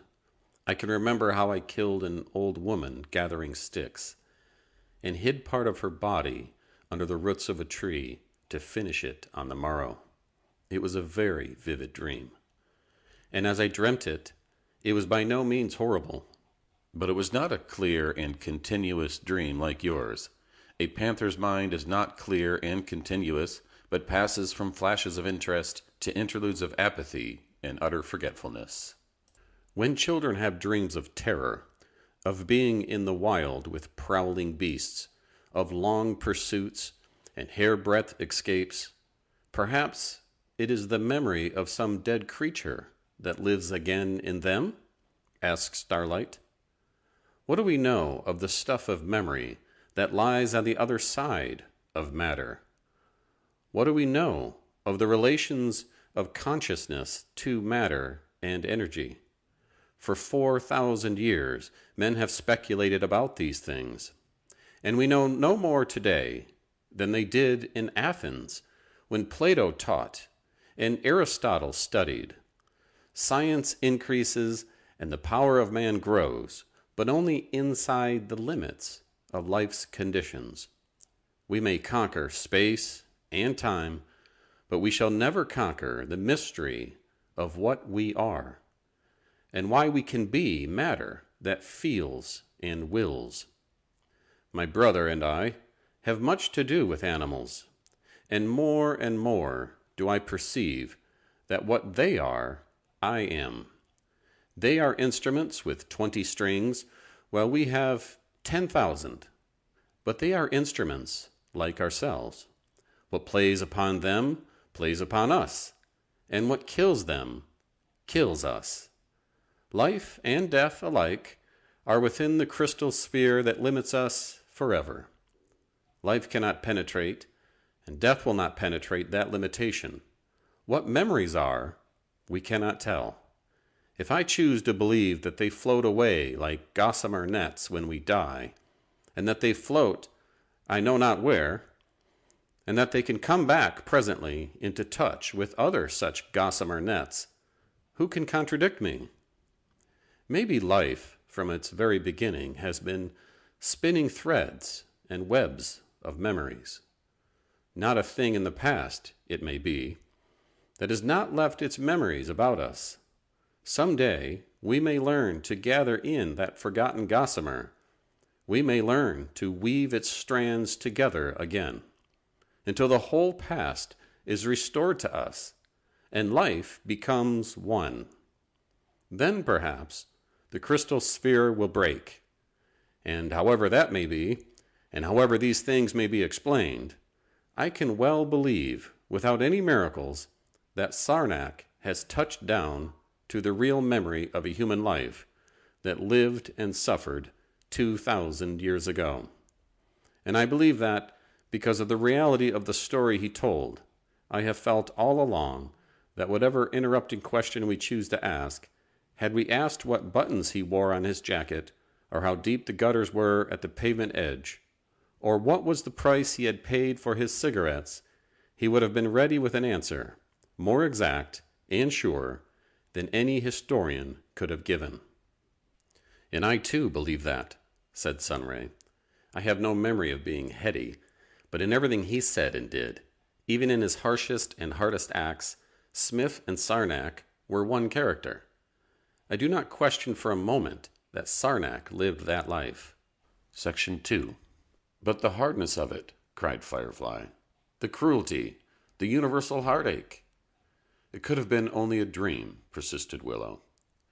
It is not the barbarism I think of, said Firefly, not the wars and diseases, the shortened, crippled lives, the ugly towns, the narrow countryside, but worse than that, the sorrow of the heart, the universal unkindness, the universal failure to understand or care for the thwarted desires and needs of others. As I think of Sarnak's story, I cannot think of any one creature in it who was happy, as we are happy. It is all a story of love crossed, imaginations like flies that have fallen into gum, things withheld, and things forbidden. And all for nothing, all for pride and spite. Not all that world had a giver who gave with both hands. Poor Millie. Do you think she did not know how coldly you loved her, Sarnak? Do you think her jealousy was not born of a certainty and a fear?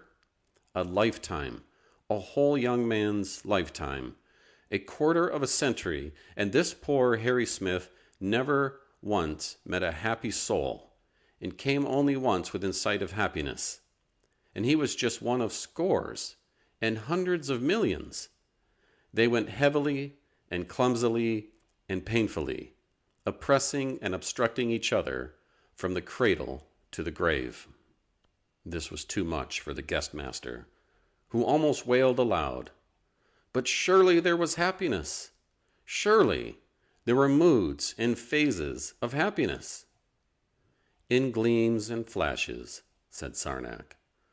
But I verily believe that what Firefly says is true. In all my world, there were no happy lives. Not even children? Lives, I said, not parts of lives. Children would laugh and dance for a while if they were born in hell. And out of that darkness, said Radiant, in 20 short centuries, our race has come to the light and tolerance, the sweet freedoms and charities of our lives today. Which is no sort of comfort to me, said Firefly, when I think of the lives that have been. Unless this is the solution, the guest master cried, that everyone is presently to dream back the lives that have gone, unless the poor memory ghosts of all those sad lives that have been are to be brought into the consolation of our happiness. Here, poor souls, for your comfort is the land of heart's desire, and all your hopes come true. Here you live again in your ampler selves. Here lovers are not parted for loving, and your loves are not your torment. Now I see why men must be immortal, for otherwise the story of man's martyrdom is too pitiful to tell. Many good men there were like me. jolly men with a certain plumpness, men with an excellent taste for wine and cookery, who loved men almost as much as they loved the food and drink that made men. And they could not do the jolly work I do, and make comfort and happiness every day for fresh couples of holiday friends. Surely, presently I shall find the memories of the poor licensed innkeeper I was in those ancient days, the poor, overruled, ill-paid publican, handing out bad stuff in wrath and shame. I shall find all his troubles welling up again in me, consoled in this good inn. If it was I who suffered in those days, I am content. But if it was some other good fellow who died and never came to this, then there is no justice in the heart of God. So I swear by immortality now and henceforth, not for greed of the future, but in the name of the wasted dead. Look, the guest master continued, morning comes, and the cracks at the edge of the door curtain grow brighter than the light within. Go, all of you, and watch the mountain glow. I will mix you a warm bowl of drink, and then we will sleep for an hour or so before you breakfast and go your way. Section 3. It was a life, said Sarnak, and it was a dream. A dream within this life. And this life, too, is a dream. Dreams within dreams. Dreams containing dreams, until we come at last, maybe, to the dreamer of all dreams. The being who is all beings. Nothing is too wonderful for life, and nothing is too beautiful. He got up and thrust back the great curtain of the guest house room. All night we have been talking and living in the dark ages of confusion, and now the sunrise is close at hand. He went out upon the portico of the guest house and stood still, surveying the great mountains that rose out of cloud and haze, dark blue and mysterious in their recesses, and soaring up at last into the flush of dawn.